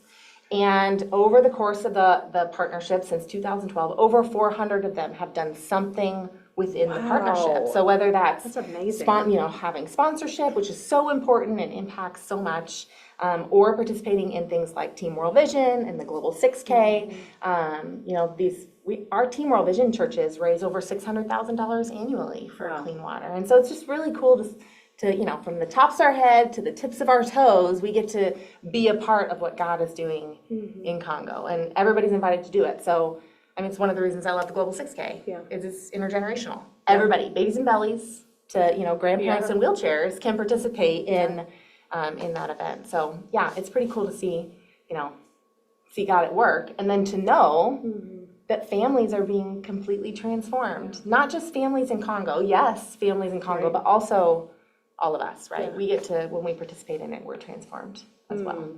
So So 6K was your doorway into things. Is that right? Well, Sponsorship was technically my doorway into Okay. it. Yeah, so Yeah. we've been sponsoring for a long time. And then it was Team World Vision. Okay. 6K started the same year that I did my first half marathon. Your first half marathon. Yeah. What other adventures have you taken with Team World Vision? Oh man, so many adventures. So I am a half marathon girl. Like I will say that that's my sweet spot, and it's actually not my sweet spot. I don't love it, but I get to do awesome things. Yeah. For God. You'll do it for the kids. I'll do it for the kids. I'll Yeah. do it for clean water. But I have run a marathon. I got to do Chicago. If you are thinking about doing a marathon, man, Chicago was pretty great. Chicago's been talked up a lot today, so today's Not, the day you to know, sign I up. also hear LA is pretty great. I mean, she got to share a little bit about that earlier today, but Indy's not too bad Indy's either. not too bad either. Okay, they're all great, but the only one I've done and the only one I want to do is Chicago, but who knows what God will do. Yeah. And then last summer, I got to participate in an invitational, my first one, and I got to climb Kilimanjaro, which was pretty amazing. Yeah, it was pretty amazing. So. Oh, that's incredible. Yeah. Absolutely incredible. Yeah, really cool. So, but 6K is kind of is that what you lead now, or? So I lead it all. I mean, I lead it all. I encourage all of Yeah. our churches to do all the things, right? But it is, I mean, I love the 6K. I mean, you're leading that now, and it's awesome to have new energy. I just feel like it's such an easy way for churches and individuals to say yes, right? Because truly, babies and bellies, all the way up to grandparents in wheelchairs. Anybody can participate at their level, and every registration is clean water. So it's really great. Yeah. Yeah. So clearly, this is more than just a job to you. This is more than just a partnership. This is more than just something. So we're going to get a little personal. Okay. What has this meant for you and just kind of your own transformation journey? Yeah. So obviously, I've done a lot of thinking. You know, when we're in this world, we think about our why. Why are we doing what we're doing, right? And, you know, LDR was part of that initial invitation. And, you know, she's been a part of not just my journey with this, but my pastoral journey too. Like as a pastor, she was there when I got to preach my first sermon as a pastor. I'm getting ordained this summer. Like there's just been some really cool things that have happened there. And so I've done a lot of reflection over the years of like, how is this all connected? And so from that first argument that I had with God about this running thing, you know, no, I don't want to do this. And him saying, yes, you will do it. Let's do it together. I feel like he's just been constantly refining in me my why. Like, why am I participating in this? And, you know, I've gotten to go to Congo a number of times and see the work of World Vision and been completely transformed by being able to see that. And it's really important, you know, to be able to connect it to what's happening today. But a huge part of it actually is my personal story of how I came to be in this and why participating in access to clean water is important. And it's because I was born and raised in North Bend, Washington. So it's not so much a small town anymore, but back then it was a small town. We still live there. And I was raised into a family that really would have been considered among the most poor in our area, and the extreme poor, I guess, in our region is to use that language. We lived in a shed on the property of a friend. And every day my mom would collect water from a nearby creek, and then we bathed in the river that was nearby. And when I was 2, we moved to the house actually that my husband and I currently live in. So we moved to our house, and but at the time they didn't have running water. And no indoor plumbing, no running water. And it wasn't until I was 6 years old that water flowed out of the taps at our house. And so, you know, living without access to clean water when we were young, it made life hard. It made everything about it hard. And as a mom today, I think about that sometimes, like how my mom, what would it have looked like to have 4 littles running around and not to have that. And that's, you know, obviously how so many families all over the world don't have access. And that's, you know, that's how my family lacked access to clean water and sanitation. And so, you know, our lives were just that much harder. And so, you know, this is part of my why, because I don't think it's fair that there are still children around the world without access to the basics. I don't think it's fair that, you know, my life turned out the way that it did, but so many other lives aren't like that. I know that I'm just incredibly privileged and I'm so thankful, but there are millions without my same privileges. Sure. And so, yeah, I'm really thankful, but I just don't think it's fair that my kids have access and that I am a mama that doesn't have to walk, you know, 6K every day to give my kids dirty water. And so, yeah, when I travel to DR Congo, when I travel to other places in the world and I see children and I see mamas collecting water, and my heart breaks for that.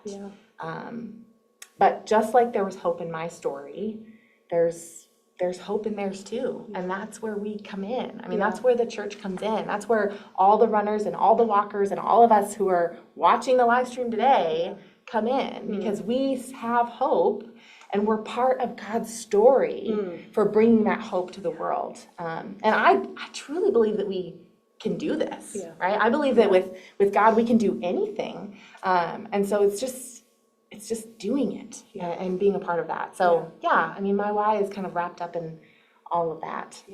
But it's really important and it's really awesome and a privilege to be a part of it. Yeah. Gosh, Lyndsey, thanks for sharing that, sharing your story and just being vulnerable and bringing that to light. And I think it's something that we don't often think about here if we've not experienced it or if we haven't seen it, but those reminders of it isn't fair. Yeah. But there is something that we can do about it. And in fact, we're doing it today. Literally doing it today. Yeah. Right now. So many churches. Like right now, I was thinking about that and how you said there is hope and that we get to be that.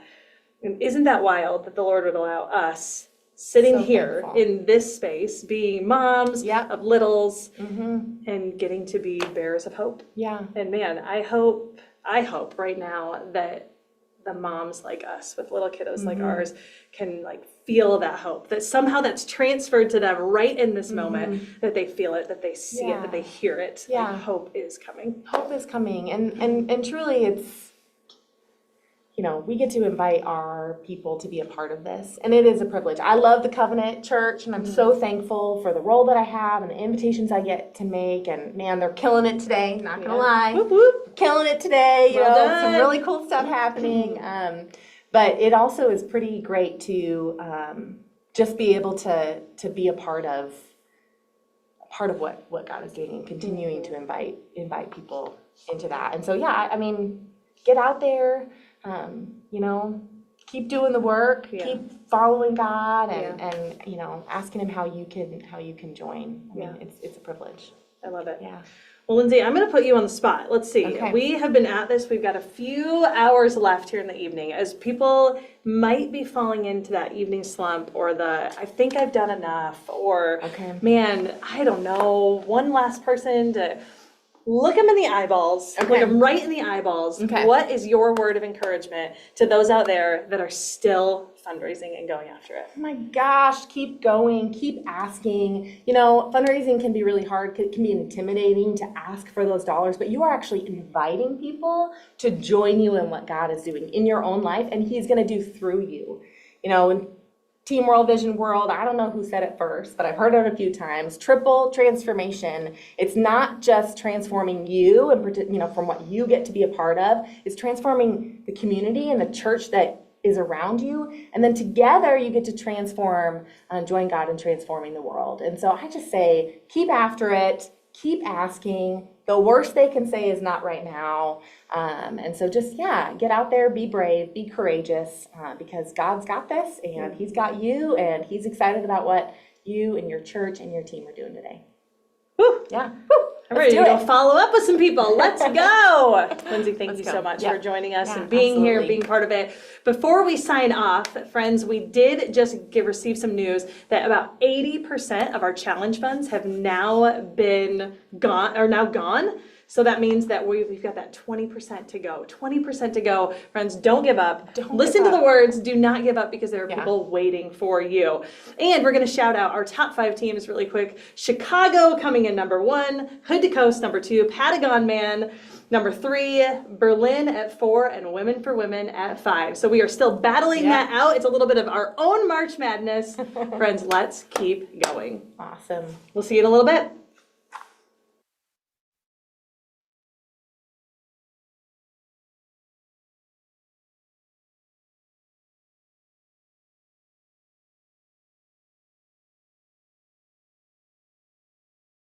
Mimi kamijimulosa mwane nguli na 28 years nguna mwana michauzi naike na 2 years omumuzu omu mukiko tatwama na vana vami vatatu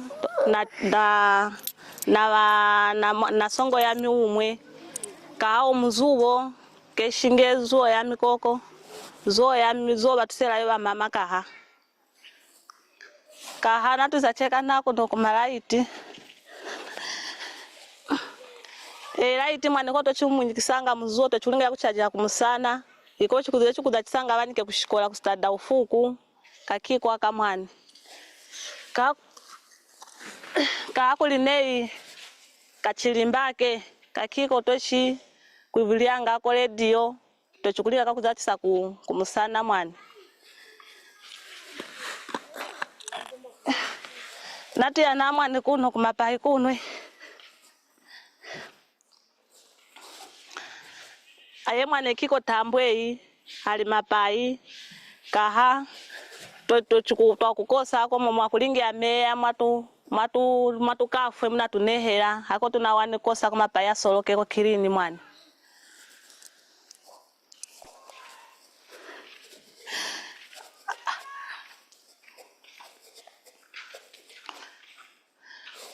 mwana kiko mu orange lwatuselela mama ko toshikulyanga chinamwane chisambwe chikoto chikuza chilanga tochikuikianga shima tochikutekeanga mafu mangana tulienga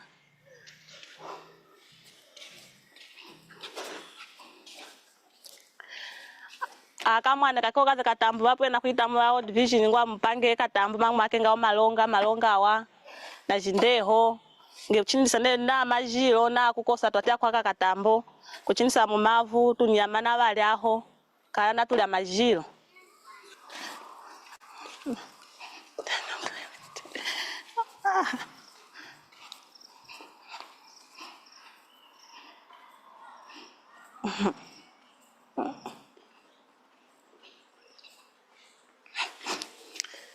na mwane toilet ko tochikuizanga mukio tochikuizanga mwane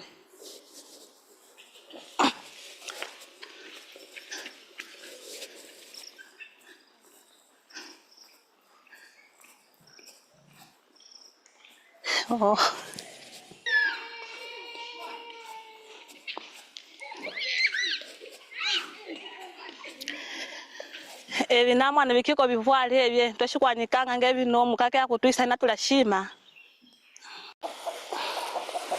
chausa linga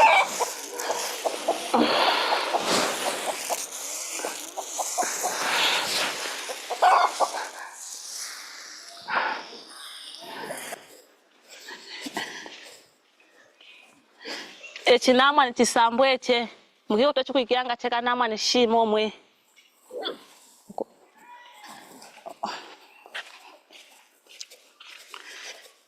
namwana lilapeli likoto chikusaninanga mwana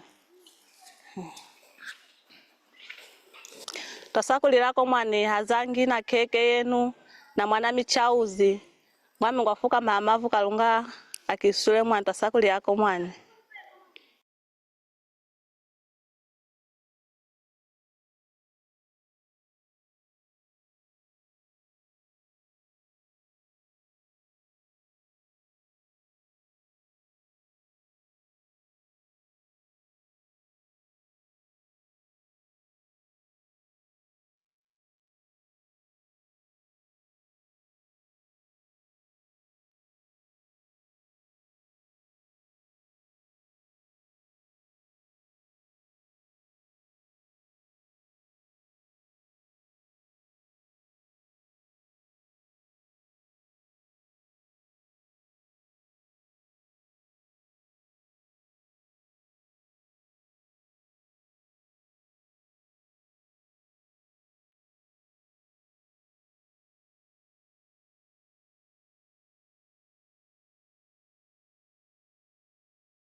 Hi,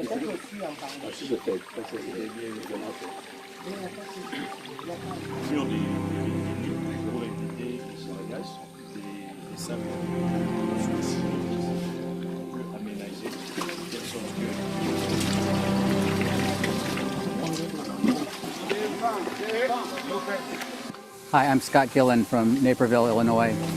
This is my third visit to Congo, and it's been great to see some of the progress that's being made through our partnership with World Vision, but also to see and to witness how great the need still continues to be, particularly in the area of water.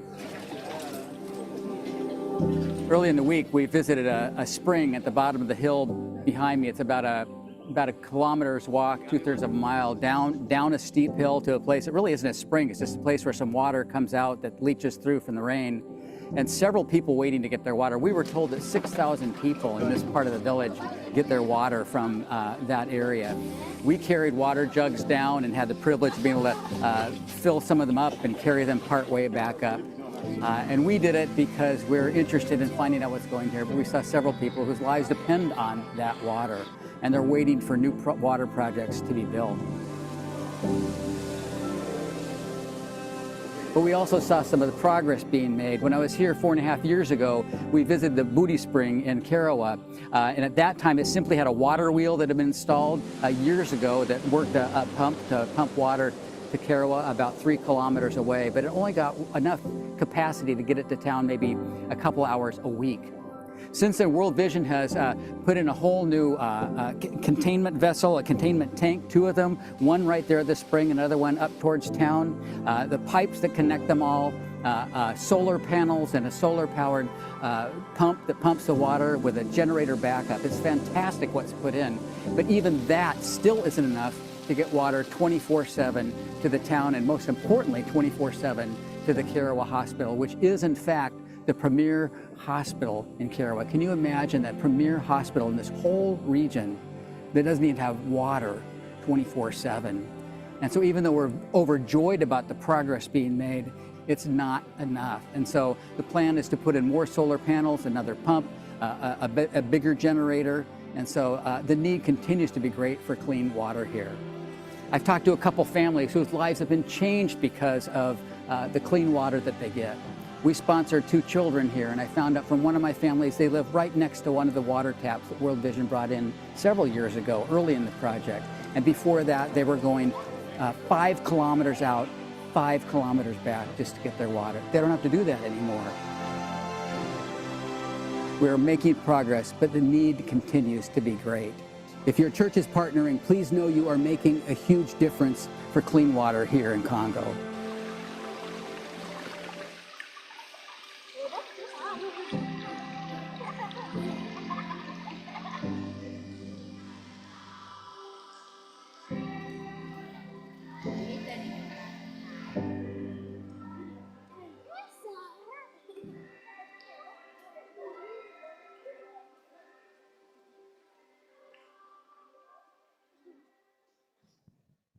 $1,133,003, $1,134,003. Ah! I may have lost count, and I may need to start over again. But y'all, I've seen some pretty incredible things out of all of you. In fact, right now, I'm going to toss it over to our friends in Grand Rapids, Michigan, who are freezing for a reason. Ladies and gentlemen.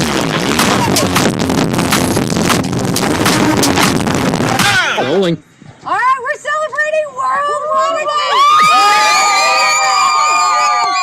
You guys, phenomenal impact across the nation, and especially right here in Grand Rapids.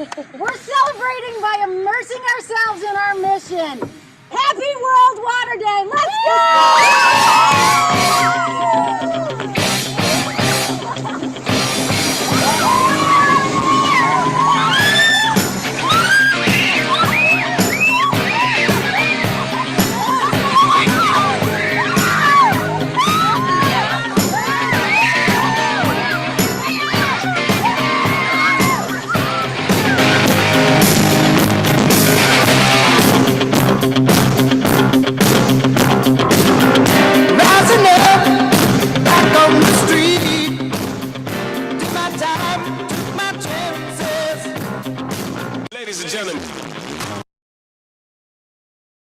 done, GR. I could feel the shivers, but I did see that some of you got to sit in a hot tub at the end of it. Well done. I love it. Freezing for a reason.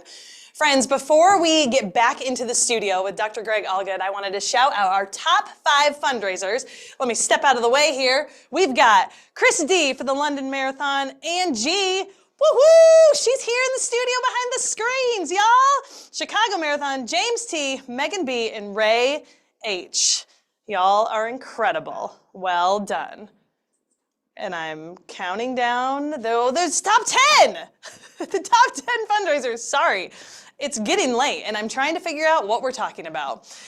That was the top, yes. Top 10, Anthony Halpin, David G, Ben V, Karen M, that's Karen Miedema. You saw her jumping into a lake just moments ago.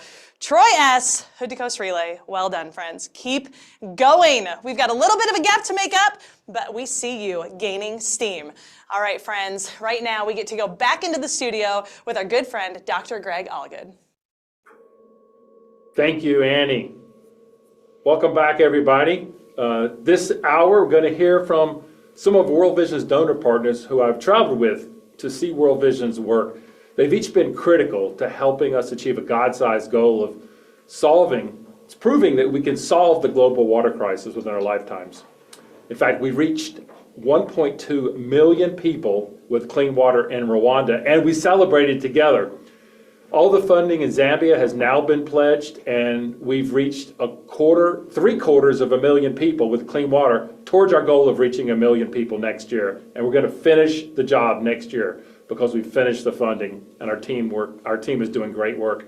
We're a little more halfway finished with the funding for Honduras, and the work in the field is progressing very well this year. In fact, we've reached 1/3 people with that work. And if you turned in earlier today, you saw that you heard that we now have the plan to finish the job in Ghana and reach everybody everywhere we work in that entire country. So I'm joined today by a very special group of donor partners and friends that we've deeply engaged in our work to finish the job in both Rwanda and Zambia. They've met the children, they've met the families that are suffering from the lack of clean water, and they've witnessed firsthand the joy of communities turning on clean water for the first time. They are all National Leadership Council members, which is a group of Christians united to partner with World Vision and to end extreme poverty within our lifetimes, and by giving significantly of their time, talents, and treasures. So let's start with introductions, guys. It's great to see you. Hello. Wonderful to see you again. Let's start with introductions. Please give us your names and tell us a little bit about what you do. Don't everybody jump in at once. We're Jerry and Jennifer Rogers. We're from Chesapeake, Virginia. And yeah, we are just proud supporters of World Vision and the work especially that Greg is doing through the WASH program and his entire team. And just couldn't be more excited to participate in it and be here tonight. Well, we are Doug and Jenny Garrison, and we live a few miles north of Houston. And we have been supporting the water project for a few years. And this trip just made it even more important to us to support the water project. And I'm Steve Brannon. I live in Gig Harbor, Washington, near Seattle. And my wife wasn't able to be with me today, Sandy, but glad to be here and glad to be part of bringing clean water to those around the world. We're Sherry and Jim Funk, and I see our focus is coming a little in and out, which is kind of appropriate, actually. But we live in New Orleans, and it's a beautiful spring day here, but we love thinking about all the work that World Vision is doing to bring clean water. It has been a beautiful day of watching this live stream. Incredible stuff. I hope everyone got to see the video of the long walk for water. It just brought tears to our eyes. But we love World Vision. We love the water project. So each of you are so dear to World Vision. The amount of time and effort and resources each of you has given to us is just truly amazing. So thank you so much for being here. You guys are huge investors in the efforts to provide clean water to the world. So if each of you would tell us why you invest in water, Doug and Jenny, we can start with you. You know, Greg, I love to talk about the importance of clean water and eradicating extreme poverty. I can go on for hours and hours, but I'll try to be brief. At the bottom of it, I think clean water is the first thing you need in order to eradicate poverty. It has a multiplier effect. You know, I've been a very blessed man to have been married to this delightful woman for 42 years. She loves a bargain. She loves those buy one, get one free offers that you see from time to time. Investing in clean water projects with World Vision is better than buy one, get one. I look at it as buy one, get 6 or 7 or 8 different objectives with your investment in clean water. Let me explain. Providing clean water obviously helps with health and personal sanitation. You cook with clean water instead of polluted water. The kids don't die of diarrhea and dysentery. Families have sanitation. They can bathe more frequently. They can wash their clothes. There's also an issue of personal hygiene, as I mentioned. And the other thing is the women and girls primarily who have to fetch the clean water, the dirty water, before they have access to clean water, waste an awful lot of time walking those 3, 4, 5 kilometers once, twice a day, fetching that dirty water. Having access to clean water frees up that time. What's the result of that? Well, the girls can go to school. The women can work in the garden, can have a garden and work in the neighborhood. They can work with their friends. They can become involved in the community. So that's a multiplier from having clean water. They can raise a garden. They have livestock. Beyond that, think about the impact of additional income to the family from that garden. Think about the impact of educating kids and realizing their potential through education. Those are all multiplier impacts of clean water. Also, the way World Vision works through water committees in the neighborhoods in which they provide these water points, you're building a sense of community. They get together, they raise money, they monitor the water points, they raise money for repair and maintenance of the water point. In short, we strengthen families, we create self-reliance. We do it in a way that I think is just spectacular. We do very sophisticated siting of water points. We do sustainable mechanisms to deliver clean water. We build community involvement in providing clean water. It's been a great investment. We're very proud to be part of it. Wow, such a wonderful list. Really shows how water is fundamental to everything else and how everything changes when we're able to bring clean water to community.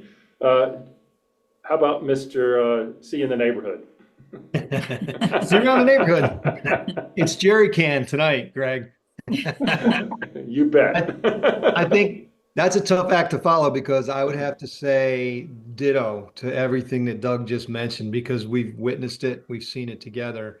But and we do know that water is the starting point for all of it. I mean, we've been to the villages when they had nothing, and then we've gone back to those villages when they had water, and we've just seen the difference in their lifestyles, their health, even their skin, their joy that they have. Their clothes are clean. It just, and the kids are getting to school and everything. So, but the one caveat that I would add to that is you know how passionate I am about the water program, Greg, but I think it's the people of World Vision that work within the WASH program and the passion and the heart that they have to deliver everything that Doug just talked about in our mind is second to none. It's world class.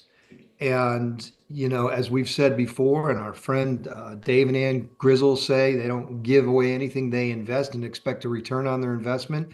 Well, when we're investing in the WASH program through you and your team and the World Vision team, we know we're getting a return on our investment. And so we can comfortably do it and not even worry about it. And of course, we've seen it and we've witnessed it and we've walked it. And I got to tell you, that's just a winning combination when you put together all of the successes that Doug was talking about and the people that you have on your team making it all happen, along with this the National Leadership Council, the World Vision donors and everything. There's just no stopping what we can do. And we're anxious to get the job done in Zambia and everywhere else that we can. Excellent. Gig Harbor. Steve, you're on mute.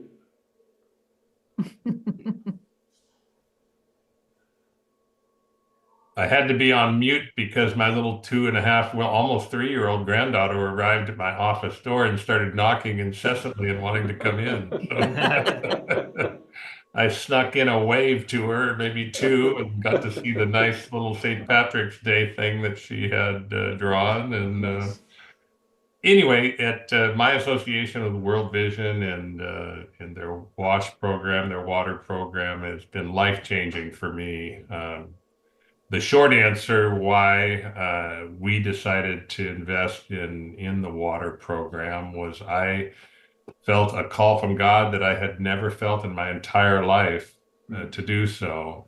And it's been a great association, bringing clean water. It's just really the first step to coming out of poverty, changing a life. Without clean water, nothing goes very well. And I'm just happy to be involved in World Vision and in this program, and I will continue to do so until there's nothing left to give. So. Wow, so beautiful, Steve. Thank you. Let's go to Narlands. So Sherry and I are both geologists, and so water just kind of is something that we drill oil wells, but usually you find water. And we thought many years ago we should invest in finding water for the people that really need it.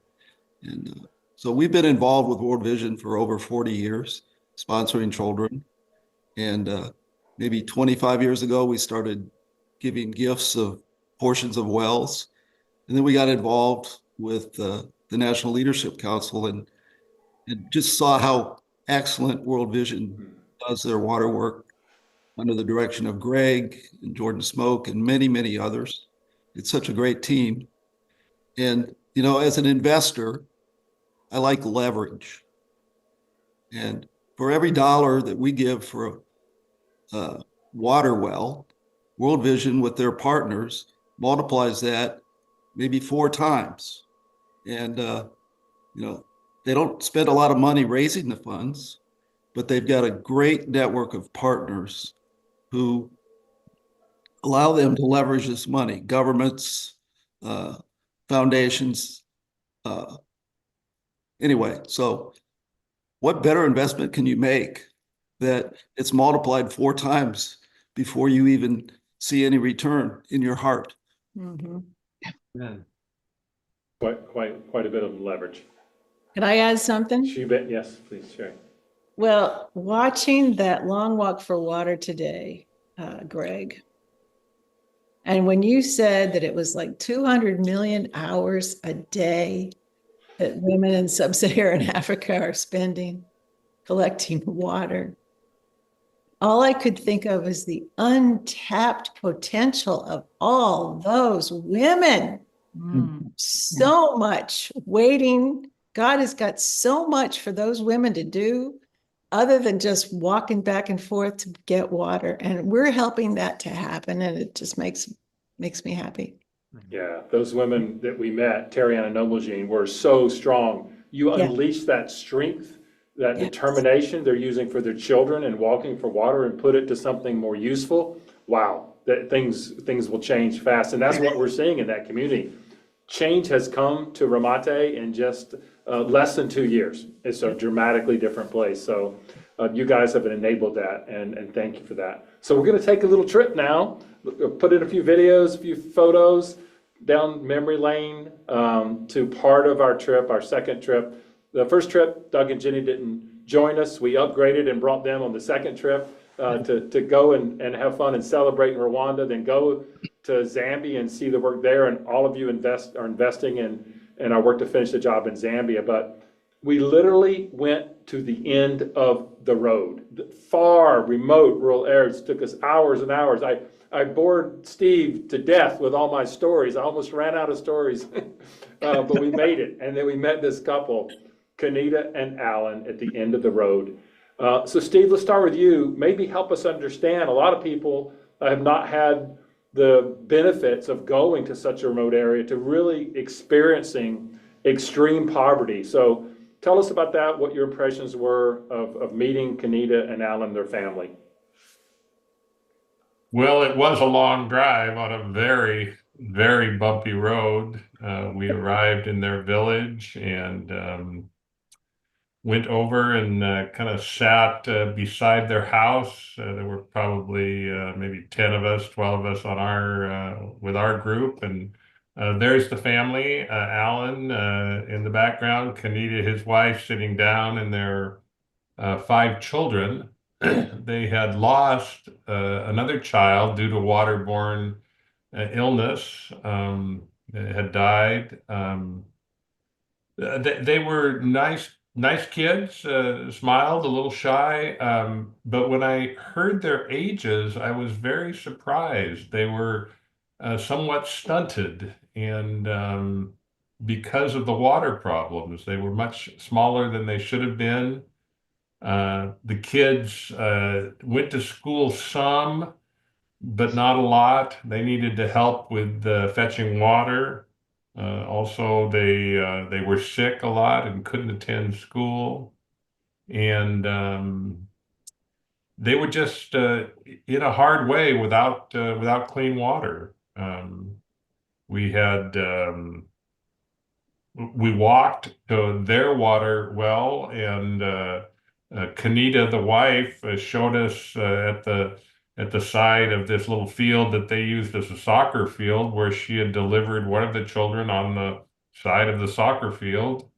No health facility, no care, just her and maybe some neighbor ladies, I'm not sure. So it was a very difficult and a very sobering situation. They asked a question of us that still haunts me to this day. She asked where we had to go back in America to get our water. I'm not sure who answered, but it was, 10 feet that way, or 20 feet over there, or 30 feet out the front door. It was a sobering question about the inequality that they were facing, that we are so blessed with clean water and they had none. Yeah, it shows us the job's not done. There's 700 million people still like that in extreme poverty because of the lack of clean water. It's heartbreaking. So they asked us to go see the water point that Kanita collected the water from, and we went to see it. We're going to show you the video of that, and then Doug and Jenny will ask you to comment on that water point, as well as talk about the good news. I asked you to tell them that we were going to bring clean water to them. So let's start with the tough video of Kanita collecting water, then we'll have you comment. We're trying to collect water, but these cows are wanting water as well. This hole goes almost dry in the dry season, but now it's right after the rainy season, so this milky, contaminated water is all they have to drink. 3 of their 5 kids are sick from diarrhea and pneumonia. It's common every day.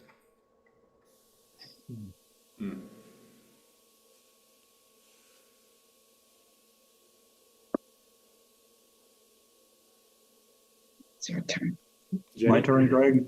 Yeah, you guys would tell us about your reactions, both to seeing that disgusting, horrible water. Obviously, they had to share with the cattle, but then also the experience when you guys told them that they're going to have clean water soon. Well, we walked down this maybe a kilometer and a half from Kanita and Alan's home to this water well, which, as you saw in the video, is basically just a hole surrounded by a bunch of logs, primarily to keep the cattle that were around the area from falling into the well or defecating in it.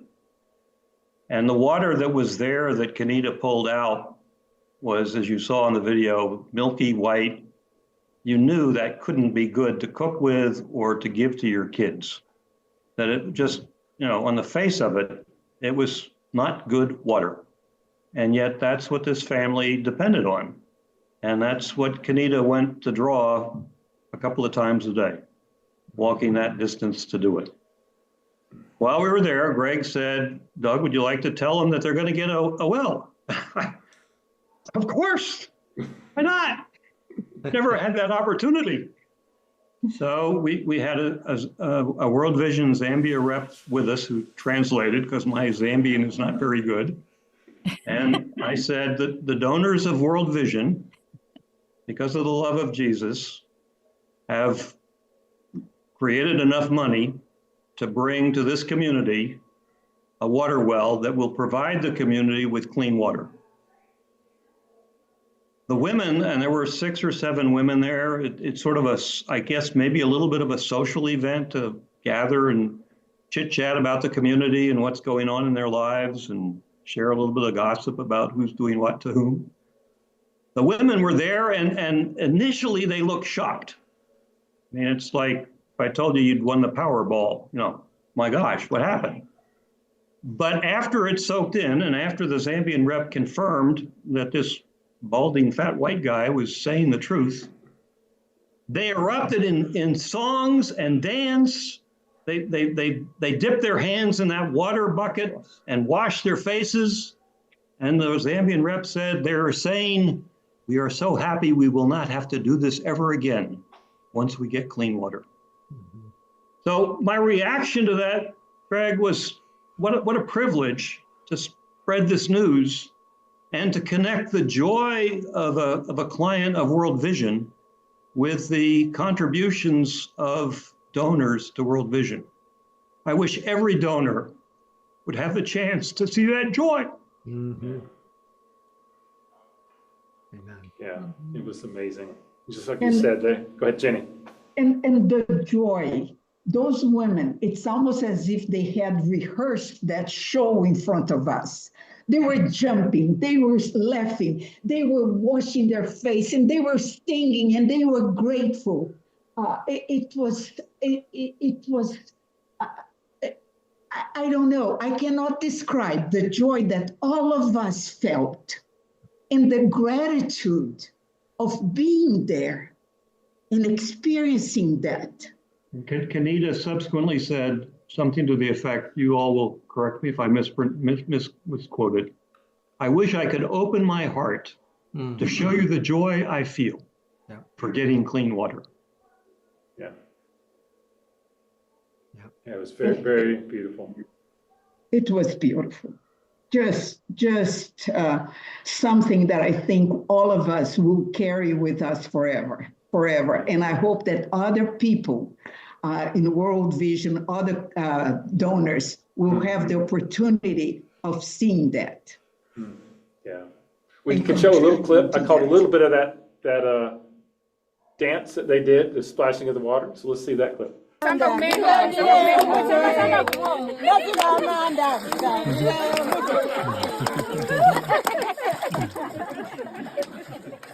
The song, they've just crafted a song saying this is the last time we're bathing this dirty water.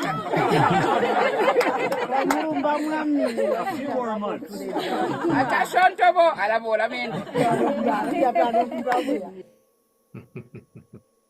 Nice. Yeah. So then we did the walk. We collected water ourselves. We helped her with the daily water collection. We all had some jugs we could take back, and Jerry and Jennifer, you guys were champs at carrying the water. I think we have a pic of how you got your new name coming up. There's Jerry Can. There's more on my shirt than in the bucket. And then we'll show another little clip of you guys walking with the water, and then we'll ask Jennifer to talk about that. Keep it straight up and down on your head, honey. Keep the gravity going down instead of forward.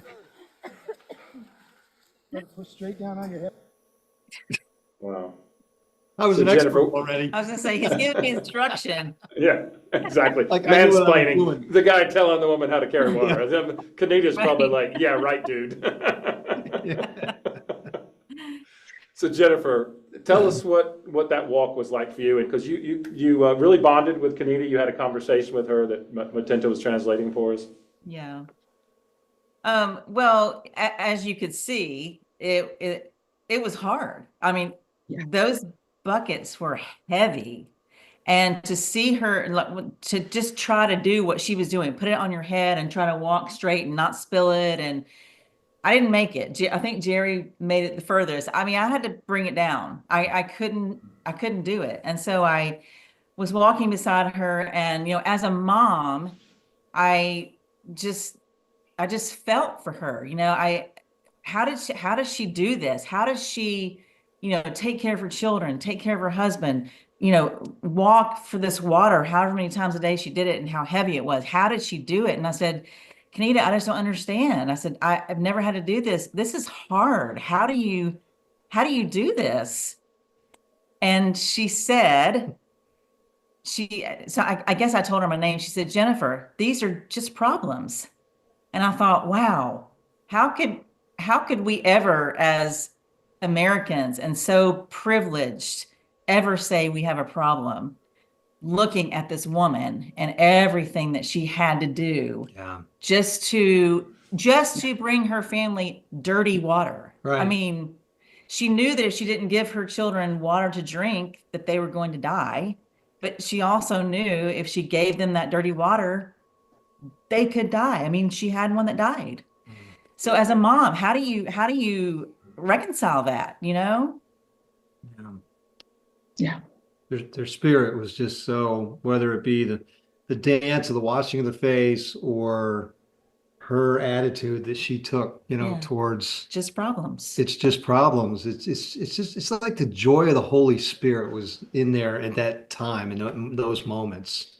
And certainly gave me a new perspective on how to look at things when I got back home and thought I had problems, right? And occasionally we'll say to each other, it's just problems, Jerry. It's just problems, Jennifer. Yeah. We say we don't have problems. We have inconveniences and irritations, but not problems. Right. Literally. Yeah. That's right. Yeah. Literally. That's a good point. It was a hard visit, even though we had that joy of telling them they were going to get clean water. It was a hard visit, and I think we have a pic of we prayed with them. There we are, praying with them, and yeah, she told us that she wished she could open her heart and show her the blessings. Mm-hmm. So as we left, Jim, you said, as we're sitting around the dinner table, you said, let's see how we can help even beyond that one. I guess we started with that, but tell us about, I call it the dinner with the Holy Spirit, where some amazing things happened. You guys are muted. Sorry. Yeah, so it was, as Greg said, it was a really tough visit. It was clearly the toughest visit we've ever had in sub-Saharan Africa. And, as I was walking back carrying this 5-gallon bucket with water and having to change hands every 15 feet, the Lord put on my heart, it says, this group can pay for this well that they're going to get. And so I went up to Greg and I said, Greg, is there a way to do that? And he says, yeah, we'll work it out. So dinner that night, we were sitting around the table and I said, okay, we were all so totally brokenhearted by what we'd seen with Alan and Kenita and their family. I just proposed at the table, why don't we collectively put up $15,000, which is all a water point costs, to fund that water point. And it spilled on from there, and so I'll just let some of the rest do it. Yeah, Doug? It spilled on from there. I'll just set Jerry up. Jerry says, well, we can do more than that. That was the initial challenge, but we had that done by the end of the appetizer. Tell us more, Jerry. Well, I think it led from the well to, what else was it? Couple healthcare centers. Healthcare centers, right? Healthcare centers, 2 or 3 healthcare centers. At 125,000 apiece. Yeah. By the time we were done, we had probably well over 100 water points paid for.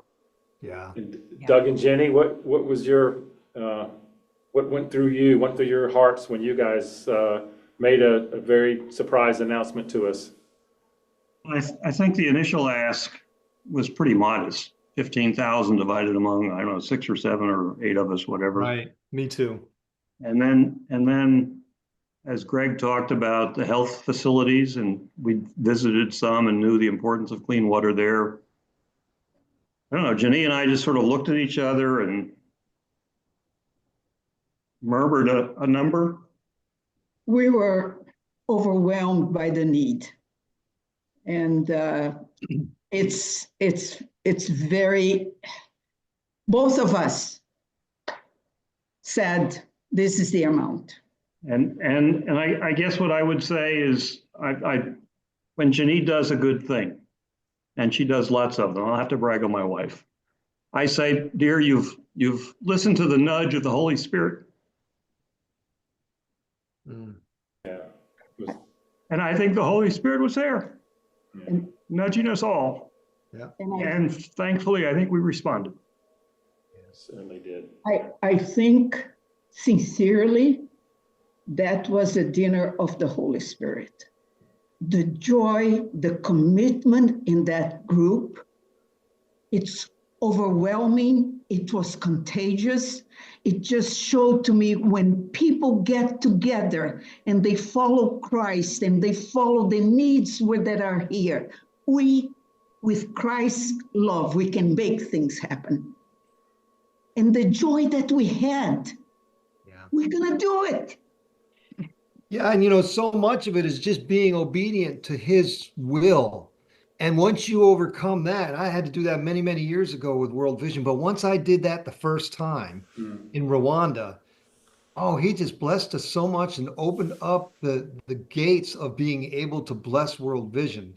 And you think about a water point for $15,000 or a health center for $25,000 or 125. I'm sorry, 125. Yeah, it's a lot of money by anybody's standards. But when you see what World Vision can do with it, and you see the difference it makes in their lives, which we have all seen, and you think about what Jim was saying earlier, when you raise that kind of money, it's 4 times that amount of money. So when we're talking around the dinner table at night, we're all thinking it's 4 times what we're talking about here tonight. And we knew that what World Vision could do with it. So, yeah, but the first step for me, Jenny, was the obedience to the Lord. And once I gave into that, he just took over. And he has for many years with us for now. Many, many years. You mentioned Rwanda. That was another very special time. And Steve did a very unexpected thing. So Steve, take us to Rwanda and to Zambia. Be our cleanup on that time with the Holy Spirit. Well, the Rwanda experience was quite unique for me and an incredible experience as I felt God calling my wife and I to donate a fairly significant gift. The only trouble is my wife has an immune system disorder, so she's not able to travel to Africa. And I'm thinking, if I make this commitment, my wife is going to kill me. So I was a little reluctant, but I felt like that was what the Lord was moving. So I shared with the group in Rwanda what I had felt like the Lord had said. I was a little smarter in Zambia. I hedged my bet. I had an idea of what we should give, but I said, I think I'll talk to my wife first this time before I make this commitment. And of course, she was totally on board, and that was an incredible dinner that we all had together as we shared and talked. I think by the end of the evening, we'd raised or committed to donate somewhere in the vicinity of $2.5 million on all of the things, and it was a great evening, and went to bed feeling very blessed. Having seen the need, it's literally, how can you not give? Whatever you're able to give, how can you not? Once you see the need, once you see the people, it's like, how can you not? And we were in a position to be able to share, and glad to do so. And my wife said yes. So. She's still with you, Sandy. As she always still has. saying yes. Thank you, Sandy. Wow, both trips, wow. Definitely a highlight of my career, being part of that dinner and experiencing the Holy Spirit, both with Kenita and Allen, and then with us, with our group. It's a very special group. It means a lot. So we've had a couple of reunions to get back together. We had one virtually in December, and we were blessed that our donor liaison, Mutinta, and the team there sent us an update video. So let's look at the update video from Mutinta. Hello, Global Wash supporters. My name is Mutinta Chiseko, and I'm a donor liaison with World Vision here in Zambia. I'm currently out in one of our operational areas called Muchila in southern Zambia, and I'm visiting a community called Shamakamba, where we'll be meeting a lady called Kenita. Kenita and 13 other families in this community recently received a clean water well. Join me as we meet Kenita and hear her story of how clean and safe water has impacted her family and her community.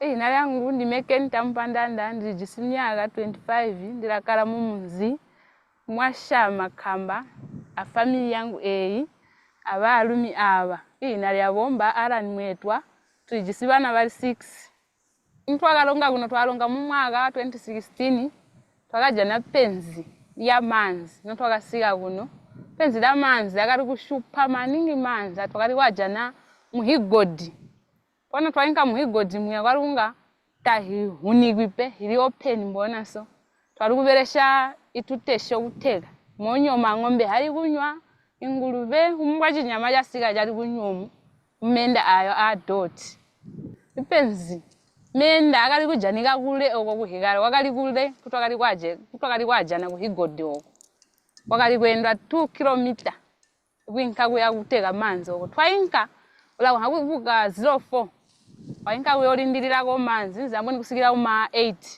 nonga ula kwanisha kutekelera chigomo kuti chizule kutete kung'anda vojikere bana muchindejo mene pamaka ali kushupa chona chindejo wahuma kumenda ali mwasika ang'anda wina hakuti ndizangweni ulaja nako chindija kuti wachire bana na kuti bana winke kumunda kuyobereka chakudya chakuti bana kabalya takwe amana bana bakali kuchiswa ulwazi bwakusomona akuluga pona chibadira kachiri kule top chakuti winka kutola mwana kuchibadira umwe mwana wakandizimbirira muchindecho mkani ya manzi ayo ngoti wakali kunywa amuhigodi wendera nyahi nyama onse akali kunywa na doti twali kusanganya so ngoma penzi ayo kubana kapati bana wina no wakali winka kuchigolo kuja na chinja utati ndizawo ngawa bawachira na basambe menda akali kushupa pali kuchansinga abo twenda twakuti ndiza bachiko hakunywa na wajana chakulya wabajikira ko balya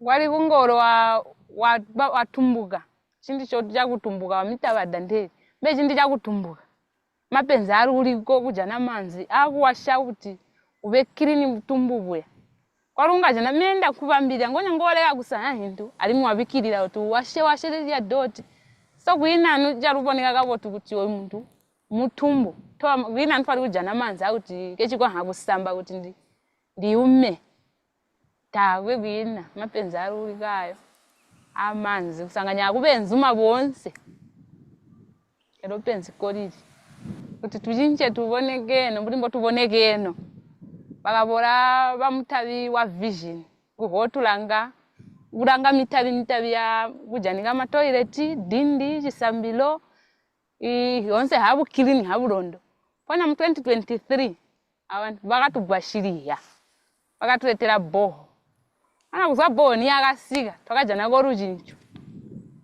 kuzani yakasika boho mu 2023 njona boho yakasika Kwana twaja na waru jinchota ndaji kwa haja na jindi jakuwacha ndaji kwa haja na jindi jakuchansinga kwinka utupiswegi maka na amanzi akabora aho ibana barainka kuchikolo ndila bawachiraga botu barasamba baranywa menda bararya ndila bajigira bararya chakudya ngubo wenje bakatupa twajana go rujincho turanywa menda mabotu turalima magadeni benzuma mbanji bakatujoina mukunjira mugati mu magarden aya kujana magwasirizo akuti katujana chakudya kusanina bana rujincho taruwana rwajinchabu ya matu rwajinchabu yakumenda akuimpa topo maningi ngwana abo kusigira kubweza manzi so mana ndateka ndatsika ndajiga 1 minute yalo kwamana ndasiga achipera ndatura ndajigira